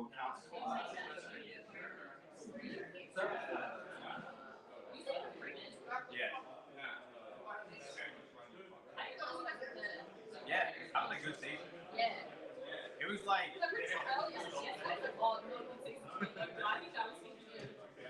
No, we were going really poorly, and then we started well, then we like dropped, and now we're just like back out of nowhere. What's that? Yeah. It's against Essendon. What's up? Congrats on top two. So, you guys are playing? Yeah. Okay. This is why I'm just not ready to do it like this. Y'all know it. Let's go, baby. Alright, you got this. Fuck yeah, man. That's right. How do I support both? He's already won the national championship. Yeah, it's. That's chilling. So, given you both get $500, you battle for gold. You gotta play it out, right? You want a gummy bear? I'm loving up the Yeah, we're playing. You take those out. I pick the 3 best colors. Wow. Let's go, Zach. You got this. I love you both. Yeah, I love you both, guys. You can only love one. Wait, Lawrence. I'll be waiting. Thank you. You have a gummy bear, Sable? Gummy bear. And you hungry bear. Yep.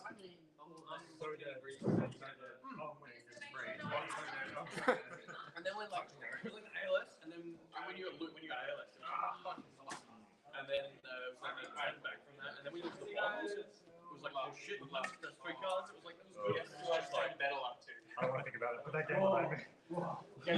You got Dude, eating gummy bears and drinking water is like the worst combination ever. I don't know if it's the worst. I could think of worse. Yeah, well, I could go outside and eat dirt. If you're standing next to Damien right now. You guys are playing out. This is fully gone for you. Or you? Just glory. Okay. Just a little bit glory. Maybe open a gold foil or 2. Yeah. But what's sort of opening with the glory mean? Like a square or a round? Like a hole. You guys opening the gold foil on stream? Yeah, fuck it. Yeah. I'm not gonna. We take it away over that. So they go. Well, you might want to sell it or something. All right, ladies and gentlemen, I believe Oh shit. we have Cody Gerbert Oh. versus You've already got Zach points on that, Gardner Yeah. for a grand finals, and it looks like he's. Ah, shit. It looks like You're so Cody's right. playing I really need New to stick around until well. Godzilla. What's that? Yeah. Play the good ones. I don't even have to recite, dude. I got an extra Godzilla. Jackson gave me another one. Oh, this is the universe one. Yeah, I'm upgrading. Oh, okay, so it's new. It's I kinda don't. like the foiling annoys me. I don't really understand the Godzilla reference. I feel like that's probably some sort of joke, and we see sideboarding out the levels. Yeah, Zen vs Godzilla, I guess. Get yourself a cup of tea here, ladies and gentlemen. This one could be grindy. I play the same equipment setup every game. Yeah, same, bro. I don't know why I'm like hiding it. I've even showing you my sideboarding process. Play that. Stop staggers, bro. You were like second, I'm right? second seed, yeah. Shit. I'm a piddly 4th seed, bro. You're not worthy of this table. You know, I have a 0% win rate on stream. You beat T-Box. You can't miss this one. What? Did you put on stream? Nah, I don't remember that. Sideboarding coming out here, taking out all the blues you don't need. Dude, They're gorgeous. So nice, eh? that's what I'm saying. This dude's been sucking up. Every time I'm near him, I'm putting them in my mouth. And I'm talking about the dice. Yeah, he went to Barcelona.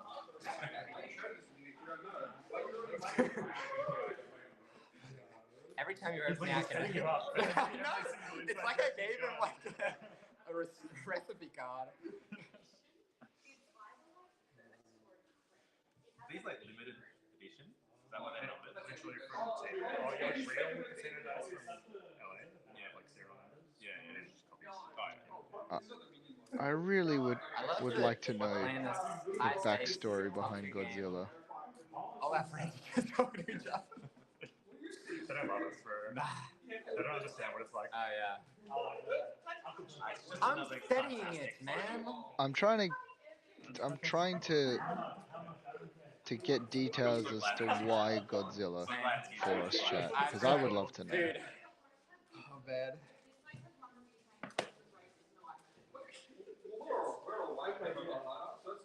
So good. I get the NAS trophy. When Scott Animal was here to give it to me. What the? We worked so hard. Nah, man. He just likes Godzilla? I mean, Is it a fair. legendary golf ball? Yeah. Get new horizon. Yeah, 4K. 4K, man. I'll go second. Yeah. Good luck, Rose. That's a game. Good luck. One for the people. One for the peeps. One for the culture. I can see it already. Codex, ponder into Codex.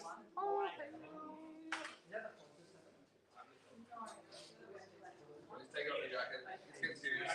I'll commentate from right here. There's a commentator on the stream. I'm going there. You're right. Oh, no, I'm not. Yeah. That's cool, Alright, man. here we go, ladies and gentlemen. Our grand finals: Zen versus New, aka Godzilla. Hold up the camera. Give me some advertising. I think we're advertising something, but he put it the wrong way. So I'd love to tell you what. I'm like one of 200 people he gave this card to, and I'm generating so much value. Bit of a hand here. They found one of the bonds in the opening hand of Zen. Stream is brought to you by Leo. I'm gonna pass. Just goes to pass, I believe. I don't do it anymore.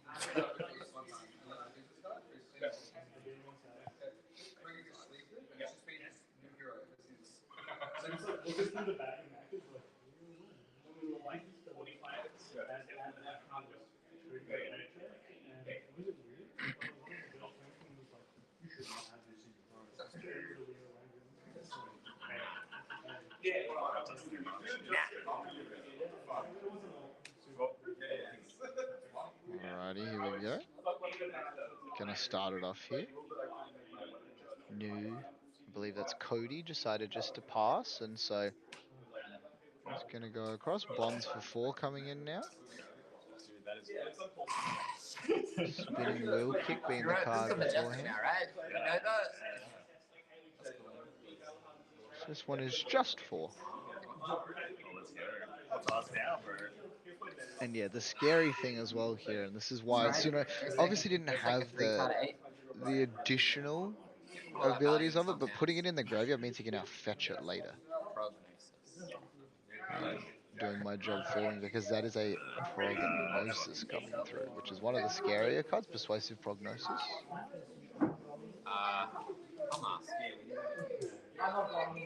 Is able to activate and get the cheetah go off, and is going to activate Mask again. The number one thing Zen wants to do is keep big hands and swing big damage, but no, it's just going to rip a card from the hand and banish it straight away.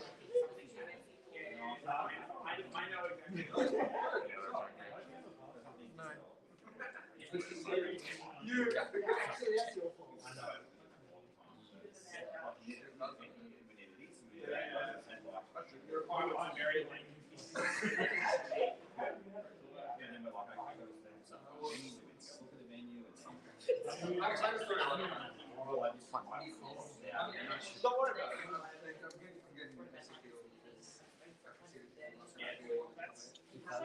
Interesting. Is that all he's got coming through? But Oh no! You surely just can't double bonds me. I don't know if you guys heard that, but the comment was, "You surely can't double bonds me." Yeah. And yeah, Bonds of Attraction was the second card that came through there. Just gonna rip out one of the ones. Talking about cards that demand interaction, we see Leave No Witnesses.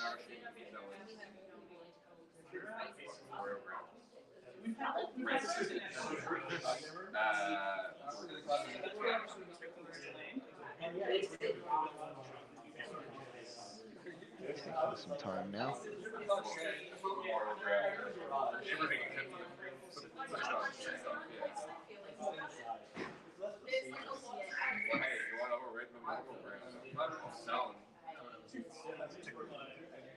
Taking. Maybe just a Kakaro into Command and Conquer again.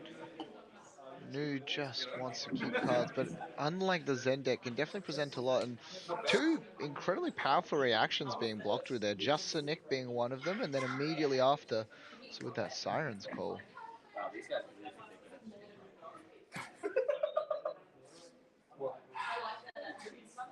Vin's unbeatable, bro. Oh, I should be using that.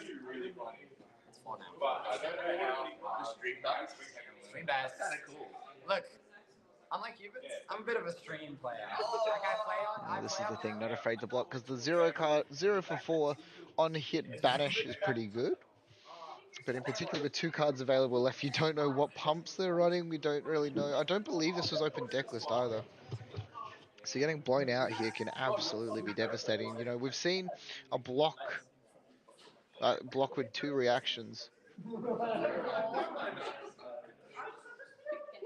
Yeah, presenting the 2 cards here, blocking for 6. Swap out the stream bass. Pumps it up to 7 here. Yeah. Using the hiss. He didn't pitch the blue, so he's not going to get it to 8, but you know, we've seen 1 D-React available coming through from Sam, but ooh. So this is going to be Art of War? Yeah. So Banish Draw Plus here is definitely interesting, because I believe now it's not going to hit. Oh no, Art of War is not. Yeah, Art of War is. Shouldn't have. Yeah, attack action cards you control. So I believe they should have. Shouldn't they have pumped to block? Oh, they're both 2 blocks? I see. I thought they were 3 blocks. I mean, it's better to do that than waste the cards, so definitely got a little bit of value there, so I was able to keep some cards, but maybe wasn't as fortuitous depending on the cards he drew. Bang. Lots of big hitters in the Banish zone, though.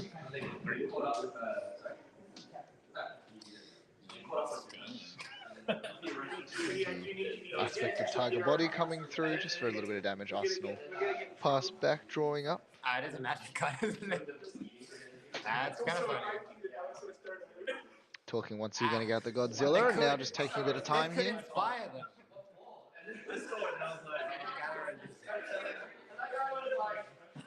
I love this, even though, you know, it's the grand finals of a tournament. Still happy just to have banter with the people around them. The wonderful part of the Flesh and Blood community, particularly with local metagames. They're keeping me down, man. Keeping Godzilla off the tracks.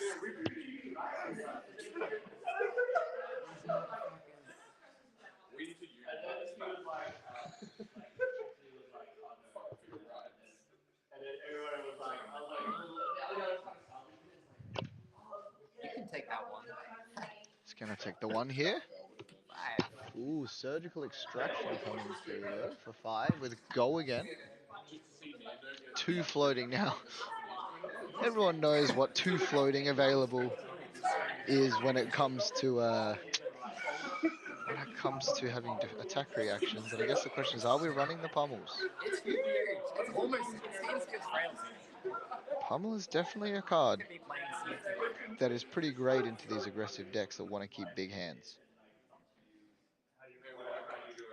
So now as Zen, you have to sort of do the math and figure it out. wait till the end of the game.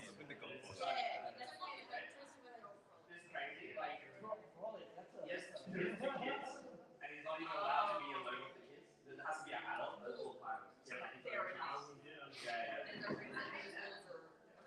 Why are you blocking all that? Whoa. Throwing everything there. 2 floating was not a pummel. Said it was a Command and Conquers. We're losing another Arsenal card. A little bit devastating here. You're over here auto-boarding for it. Guys, I swear, this is going to be a sick... this Arsenal is so sick, guys. Guys, I swear, it's so awesome.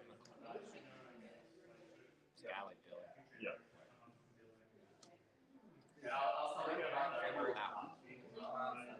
Ooh, Scale Peeler stopping some of that equipment block into That's after Japan.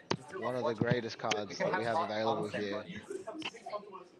Weakest Link, a card that can absolutely just decimate and tear hands apart. As hell by like the end, by the start of November.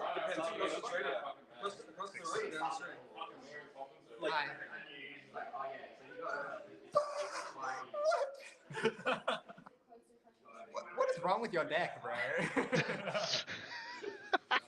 I'm playing like. Trying to make it.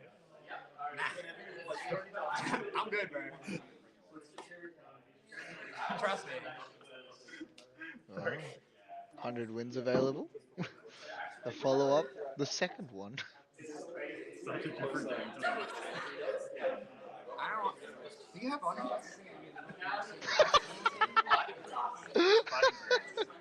Do you have... Wait, relevant. I was thinking, do you have on hits? Dude, that's so relevant. I'll take 3. Yeah. 2 card 7. Bang. I'm gonna say no blocks. I'm going reactions. You don't have a reaction. I'm going. Just gonna fate for saying it.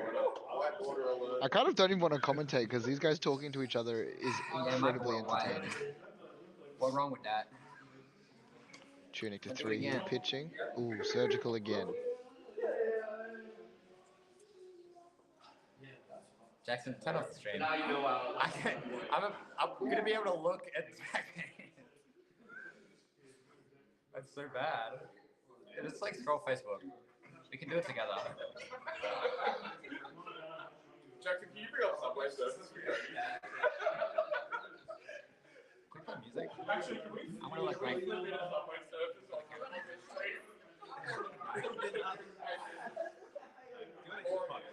Surgical extraction. We've had just back-to-back disruption from this new deck. One of the reasons why it is so incredibly powerful.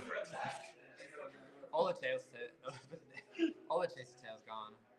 This guy's playing Biting Breeze and then more Biting Breeze. Why don't you do is take those really awkward photos of like first and second place around them? I think you have really good clothes. Yeah. We should do those. Wait. still in the top 2 in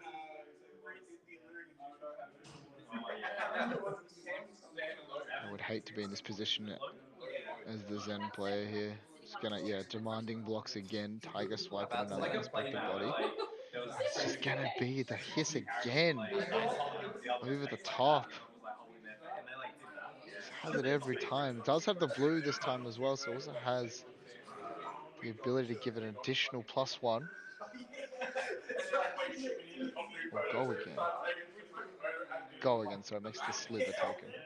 Doesn't really do anything. Ooh, but it does have. There's that big. Is that all you got this time? You're it. Just talking to each other, asking, do you have. Just asking about the decks, just chatting. I love this. This is why Flesh and Blood is so fantastic. Just the ability to just connect with your opponent and talk, play the game in the Flesh and Blood. It's why it's so much fun. My poker games. Is this big ring sleeves? Yeah. It's so bubbly. Look at my sleeves. I bought these this morning. And no, that's nothing. I'm not really sure what's happening here. They're sort of talking about the damage to his previous sleeves. Wow, that's pretty good. Yeah. Look, I'd hit that. I'd hit that move. Middle of grand finals, just chatting about that sort of stuff is very funny. I just looked at his graveyard for 3 minutes. Double transcend here coming through.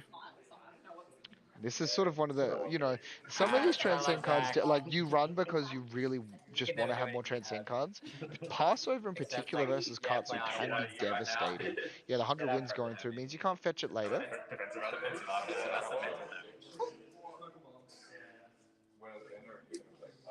Thinking. Stinking.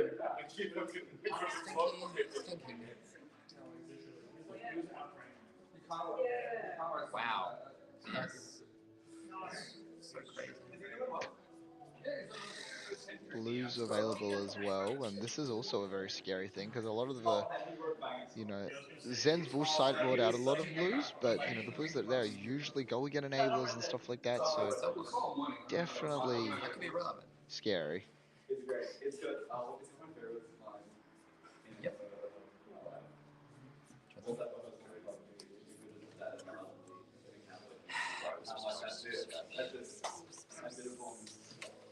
I'm gonna crack my money.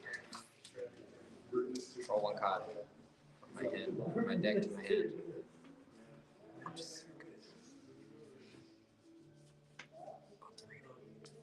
Ooh, and we'll talk about those power disruption cards coming through What's the now music here. on right now?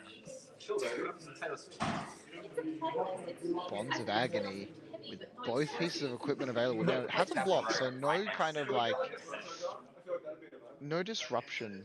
Like, we'll lose a bit of value to do it, but, you know, being able to banish multiple cards from Zen's hand is always terrifying because, you know, you hit something like Bonds or one of the key pieces, it just makes the deck's damage output significantly less. I'm gonna activate Mars. Starting off, activating Mask, which is the first reaction required. So that first reaction. The second one to give go again. Oh, and then as well. So this is now 9. Just a nick. It's going to be 9.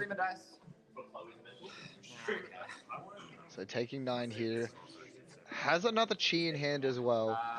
Just a nick dust. Banish off the top, and then it's going to be able to go through and banish the rest.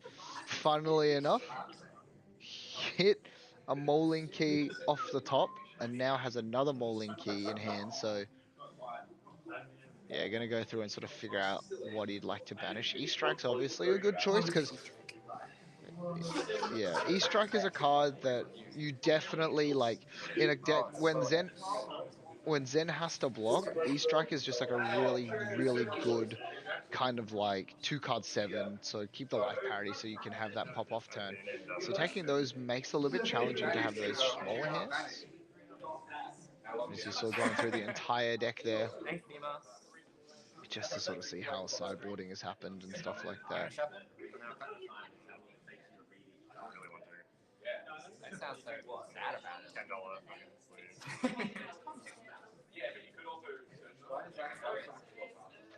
It's because 9 damage with Delta. Has a chi still in hand, I believe. I want to close the chain. Ooh, and this is interesting. Closing the chain. Play Leave No Witnesses. No, sorry, it is a Leave No Witnesses. Oh, this, I didn't see the second chi being pitched. You want to talk about disruption available here. Again, this is going to force something away here. Yeah. The music.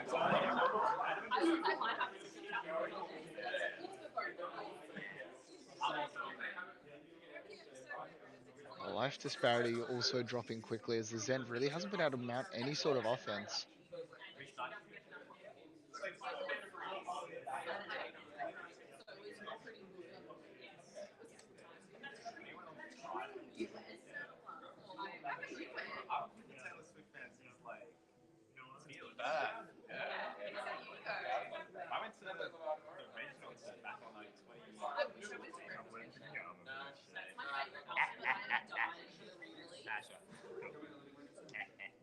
Yeah, it's going to demand a piece of equipment and another block. Now, interestingly, You need a bit of twin. Change it, quick. Change that shit. he's going to block with both cards. Interesting. This is what I love again. You know, technically it's not correct, you know, but giving a take backsies when it's this sort of event is great. And, you know, we want to talk about difficult situations. Well, how about a repeat here? Bonds of Agony, once again coming down. Full grip available. Oh my god, my throat is so dry right now. If only I had a thing of juice.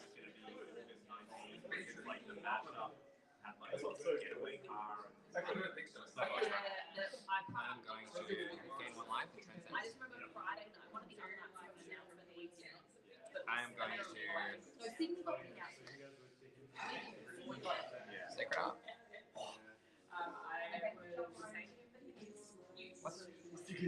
Sorry, it's a high tension game. Please shut up.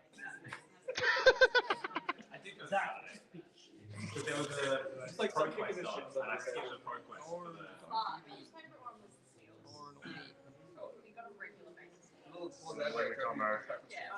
assembling on Exodia. When I have the arm and the leg, it's over for you. Has another chi as well. Oh my god. Difficult again. Another Fang Strike here. Am I a little piggy? So currently go again. That could be me right now. Has a chi, so can banish a card from hand. It's always a bit challenging to do that though, because like they can banish. Whatever. Alright. You're gonna pop the boots here as well. I have a slither in hand. Just gonna activate the boots, you know. Sort of identifies that ripping hands like this is actually probably gonna save him more life in the long run than actually blocking. Ooh. Wow. The Descendant there. Very good to take. A couple of Commander Conquers would have been paid, so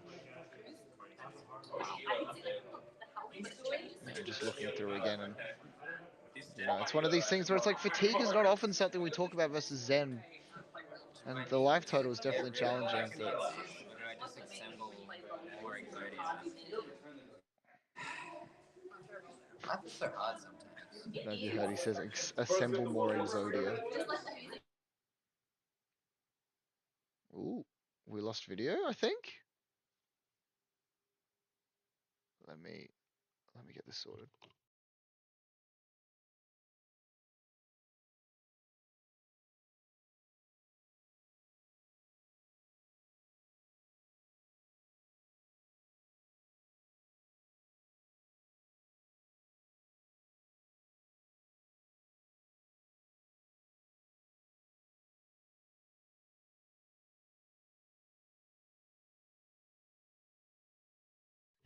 We are getting this sorted, my friends. Oh, 1 second, I think we're back.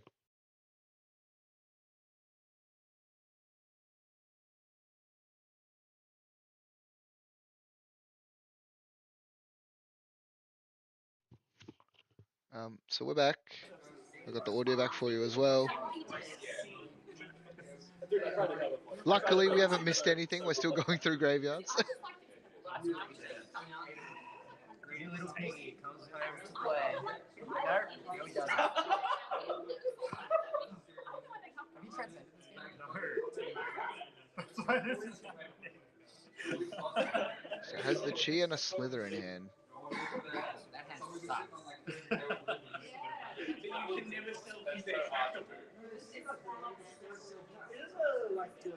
Say goodbye. Oh. Damn. Say goodbye. Taking the Command and Conquer in the end. Doesn't want to have his turn disrupted because, again, he knows for a fact that he's going to be on the receiving end of a smaller hand. So kind of knows that, you know, disruption is something that could mess with him more than anything. That's about it. You want to shuffle that? I've cheated like 8 times already, man. It's too late. Now you're compliant. You're bugged up. That ain't neither here nor there. I'm gonna CNC after closing the chain. Yeah, so you're going to close the chain. He's going to pitch the cheat just to command and conquer. We know for a fact Wow. the card remaining in hand Oh my god. is the Hot to go. sliver. Banger. You're gonna do the dance on stream for your Wi-Fi? Yeah. What? I'm gonna do the dance for stream.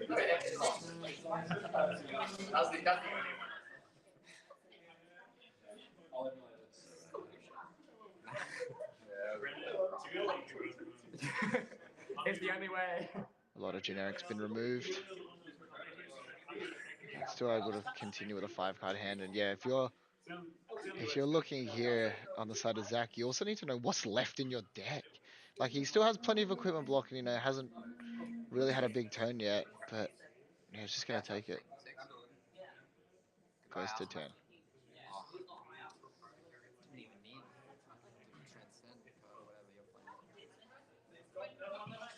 But you can bounce.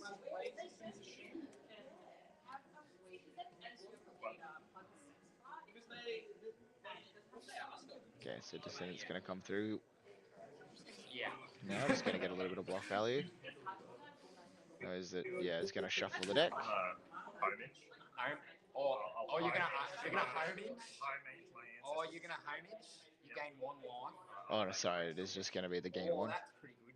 Not bad. Well, that's real quite nice. I'll activate Zen Tamer of Canvas. Oh yeah. Oh, that's a classic. Homage to Ancestors. such a Ooh, a classic. Descendant Bond's turn. Here we go. Mounting some offense now, but has a big life deficit to make up.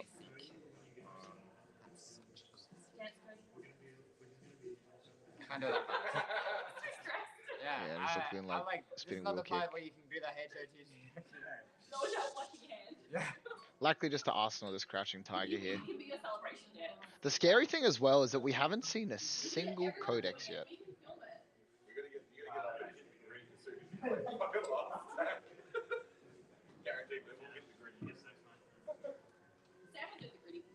Yeah, spinning wheel kick will be the card banished.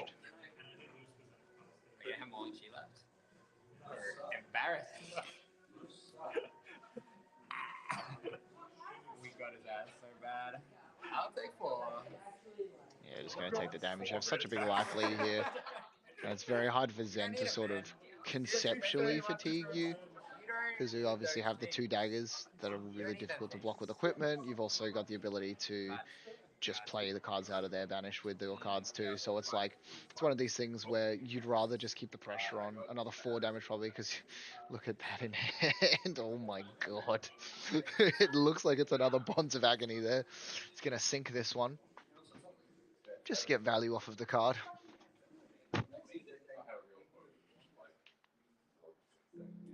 This Tiger will come in for 1. I could just draw some nuts here. Or I could end up just like passing without purpose.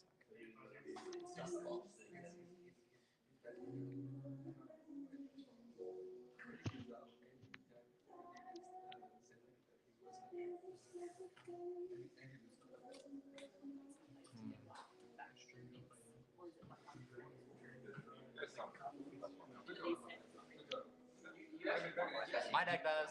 I get life. Get 1. I get like 4. I don't really want to take 4.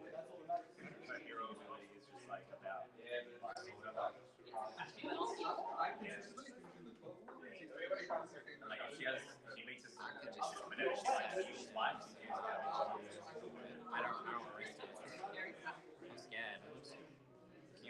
He's going to sink.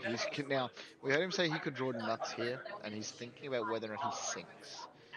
Now, in this sort of situation, right, I guess you have to, like, figure out, ooh, he's going to sink. He's going to sink the Command and Conquer. Draw? Weakest link. Okay. So, one piece of disruption for another. Yeah, sinking the CNC is smart here because obviously it's one of these things where, it's just a Tiger. Oh, that's a big turn looking up. Art of War in a hand. Has another Traverse card as well. Oh, has a double Traverse maybe? Is that Stir the Pot? I believe so. This is not the hand you want to see. This is not the hand you want to see. This weakest link. Knows he has the ability to give it go again from Arsenal as well. Hi, Damien. I guess the thing he would be scared of is one of these 0 for 4s.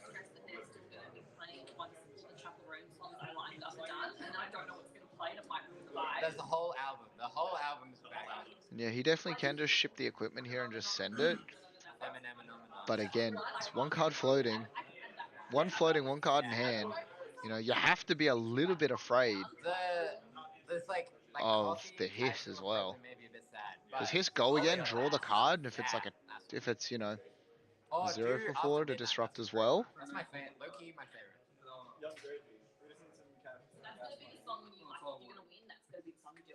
Just gonna block with the Traverse and the Kasai. Yeah, so he's over blocking here. 3, 4, 5.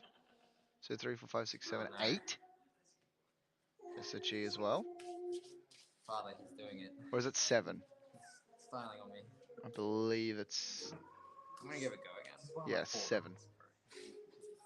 7. So playing around the potential of grain that tips the scales. Giving it go again here. Just to clear the Arsenal. And now you have to present a lot here. Is still sad, but I mean, you've got it. You've got the card to banish the Art of War being the Tiger. You've We're got nearly out of all the Zen ability. You've also got a card in Arsenal. So I mean, we've seen Zen do big turns. But is it too little too late? Still a good song. I love it. Siren's Call's one of the draws here. Siren's Call, Prognosis. No, it's a short album, which is why there's probably not many skips.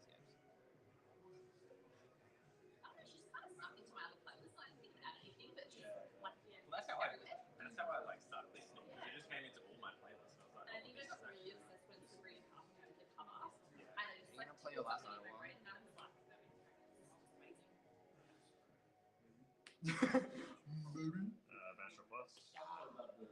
Banishing the Tiger here.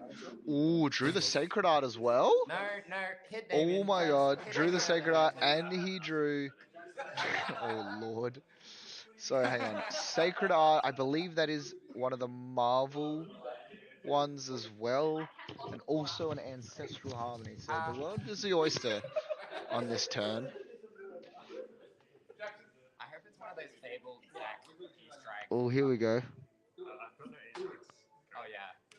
Oh, it hits a Descendant off of the top as well. Oh no! Oh, the Ancestral hits a Descendant. And you can hear Cody go, oh no, because he had the option to banish them too. Oh. You gotta kick him out. Plenty of cards left. Has the ability to transcend here as well using the Sacred Art. Oh, and I believe. Oh no. Okay. Banishing the weakest link and transcending here, so can he go get himself a Bonds? Doesn't need to. He's going to be coming in for 3, so it's a blue for 3. Not 3 pitch, 3 damage, because it's a combo card, and it's the Art of War. I'm very upset. No bombs. I'm very upset at what he's just done.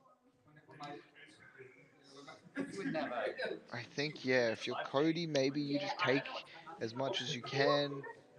Just gonna block with the Siren's Call. I'm always happy. Even when this is happening to me. Yeah, so he also has the ability, if you would like. Just gonna shuffle. Shovel. And then he's also gonna... You suck. He's got the Sacred Art as well. So he's transcended 3 times. Yes. And has the chi. I mean, if you've ever wondered what it's like to have excess chi. Up top, Damien. So, just as a thing there, he didn't shuffle because he has to shuffle after this anyway. And the next thing he's doing is... And he's going to then fetch off this. He's going to get a Chase the Tail as well. He has currently 3 tigers, a chase the tail, 2 resources floating with a bonds and a card in arsenal. Hasn't swung Kakara.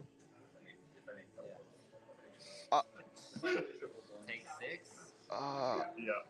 Taking 6 off the bonds because of the 2 pumps. I'm sorry for all I've done to you.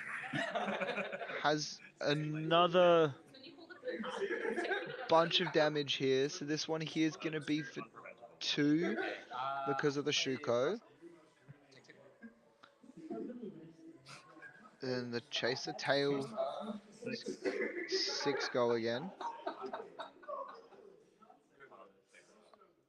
sorry, this is one more because of the sacred. Yeah. 1, 2, 3. Yeah, the Sacred Art's also active, so all of these are coming in for 2 as well. What is this turn? Yeah, the Sacred Art. It's gonna be the Sacred Art for 2 again, and like, I mean, you're kind of scared. You're kind of scared a little bit because he's just not blocking, but it's gonna be for 5, 3, 4, 5. so 5. The way that we're tracking these live is making me upset, but that's fine. 2, 1 floating. Oh, it's just another 2.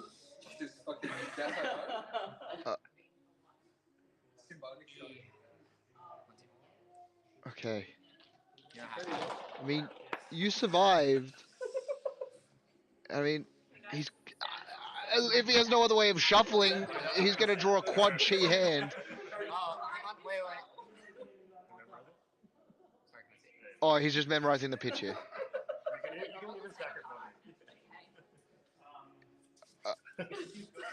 Okay, I see. Oh. Okay. So now you start pitch tracking. I mean, like, yeah. 5. East strike with go again. My assumption is probably then into a codex. Oh yeah. Oh, he has another chi card. So he's going to be able to break up that pitch stack, I guess. But do you even want to, is my question. Because, yeah, it's taking 5. What card do you really not want? Well, it's going to be up big next, so... That's good, it fixes my hand. You hear him say that's good, it fixes my hand. No, don't do that. On the codex. No, it won't end with that because I believe you'll be able to activate Zen before then, you would assume. Yeah, leave no witnesses. Going to be the play here. Has a ponder as well. If I should be religious. And then just has to think here what we're discarding and what we're putting in Arsenal. The likelihood is, I wouldn't be surprised if he doesn't even reach for the Arsenal just because, as you can see, it's likely just going to be gone. His wife left him. He's trying to figure out. What would you like to fetch? You can just hear the players talking amongst themselves. What would you like to fetch? There's so many options, is what was said. To be honest, I sit there and play and have someone next to me and I'd be going... Played me round 1. Played 6 lessons in his cards every turn, and after like 3 turns, And I guess the big thing here is you survived, if you're on the side of Cody. The fact that you survived the big turn is just kind of like you can hopefully eke out damage and sort of play the... I think you play better off smaller hands. Oh, I'm so talented. yeah, I guess I'll get this. What can I say? You can grab a blue so I don't get a silver.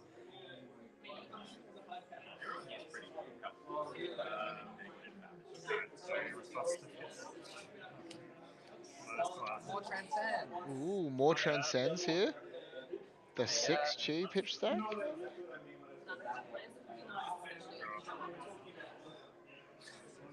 You like that?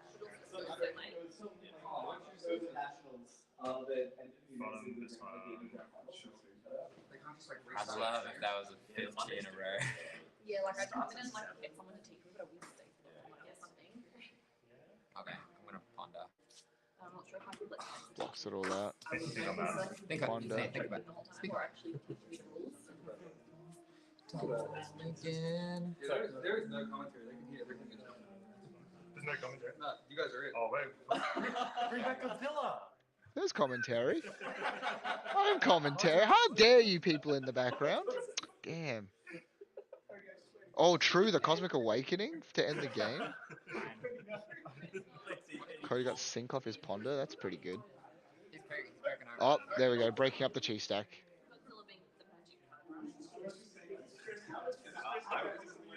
I don't believe they're on Cosmic. I think Zach might have been on it for Nats. It'd be interesting to see if he is, but I don't think he is. Tiger Swipe.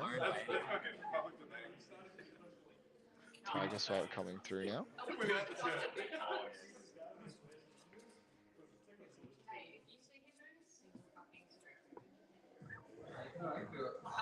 Frailty is there. Just gonna help. Kakara. So it's that's for 1 damage, right? Once again, incorrectly using the dice. Someone there, please tell him that the commentator Matt is very upset with how we're representing things, but please continue doing it because it's funny. 1 into 1. Probably then into Tiger Swipe.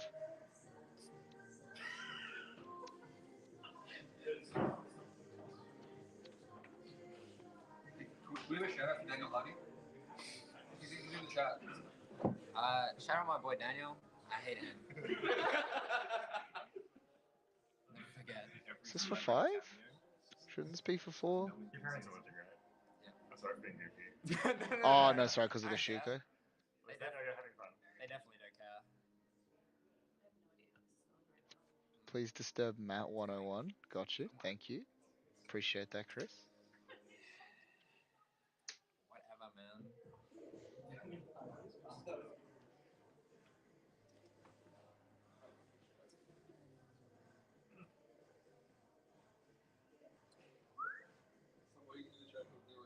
Blocking for 5 here.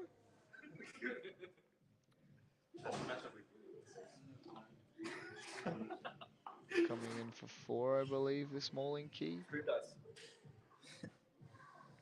Just 4, no on hit threatened either. Yeah, sorry. Can we get a representation? Clarification on that. Yeah. Just because of this. It's really helping commentary, guys. I greatly appreciate it. No. What is happening here? I might just go to bed. They don't need me. I'm gonna take a tuning. Taking tuning up here I'm now. gonna play Striker 7. 7 go again here. That is. Ooh. Look at the hand! Oh no! Look at his hand! Is that. It looks like 2 chi and a Passover? So, No, apparently taking path well travelled. that. You need 2 cameras, one above the table, one Oh. under the cam. Oh. Yes. Got a rousing wave here. Yes. To give it a hit. Goes to 1. But there's plenty of cheat. And I like the decision there because now he can block with his tunic pretty comfortably. What's left? Oh, I think he just drew. Going on? I'm pretty sure he just drew 2 codexes there as well.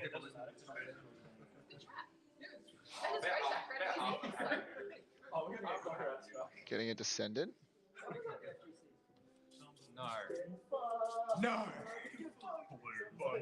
Oh, he's got There's not many cards left in the deck as well. We talked about fatigue. No, don't stream with whatever bonds are going to be on. No bonds. That's fine. Bonds of Ancestry. Thank you, Andy. With that power, I will win this game. Come on, boys, let's go. Yay. Taylor says, go, leave. Coming in for 1 because it's a blue. Do you have a bonus left in deck? Am I They best be. up top? Okay, coming in for 1. I believe it's a path will travel left in hand, so he could then just go like what Kakara into with the 2 Kakara into the Tiger. He can transcend once again as well.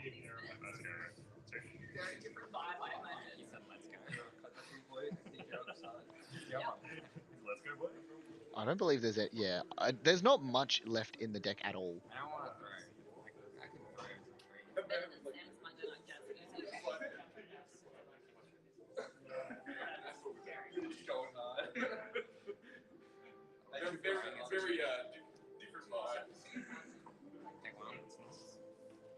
taking 1 and then coming for 1. They recently changed it to So has a pathway traveled Yeah, so available as it's well, growing. which is great. No, he's not. But he's percent. Are you left-handed? I'm not left-handed, but we don't, I'm not talking about the side. Because he does the equipment. It's supposed to be hand chest. Can I just attack with the dagger here? Yeah. Now it does have the Shuko available, which can block. Hey, that's lethal. That's lethal right there. And then even if he swings the other one, like the scale peeler here, he can block because even though it has, yeah, so scale peeler can be blocked out by the Shuko if you'd like. Has piercing, but no, just gonna block the cards from him. Swing dagger, dagger pass, strip cards. Well, let's back at it again, man. I'm probably And this is sort of like the thing, right? He knows for a fact that there's not many cards left in deck, and I think the remaining of these cards is cheap. Like, so much of his deck, yeah, and he's just fatiguing him at this point because the rest of the deck is just going to be chi. The question is, right, does he have... It would be unbelievably funny. Who knows? Oh, he's just snagging to transcend. Give it go again. He's going to activate Zen now. You're gonna create a cassette. I'm asking There's fails to find because the rest of his deck is an Art of War and a bunch of chi. I don't know what I expected, ladies and gentlemen.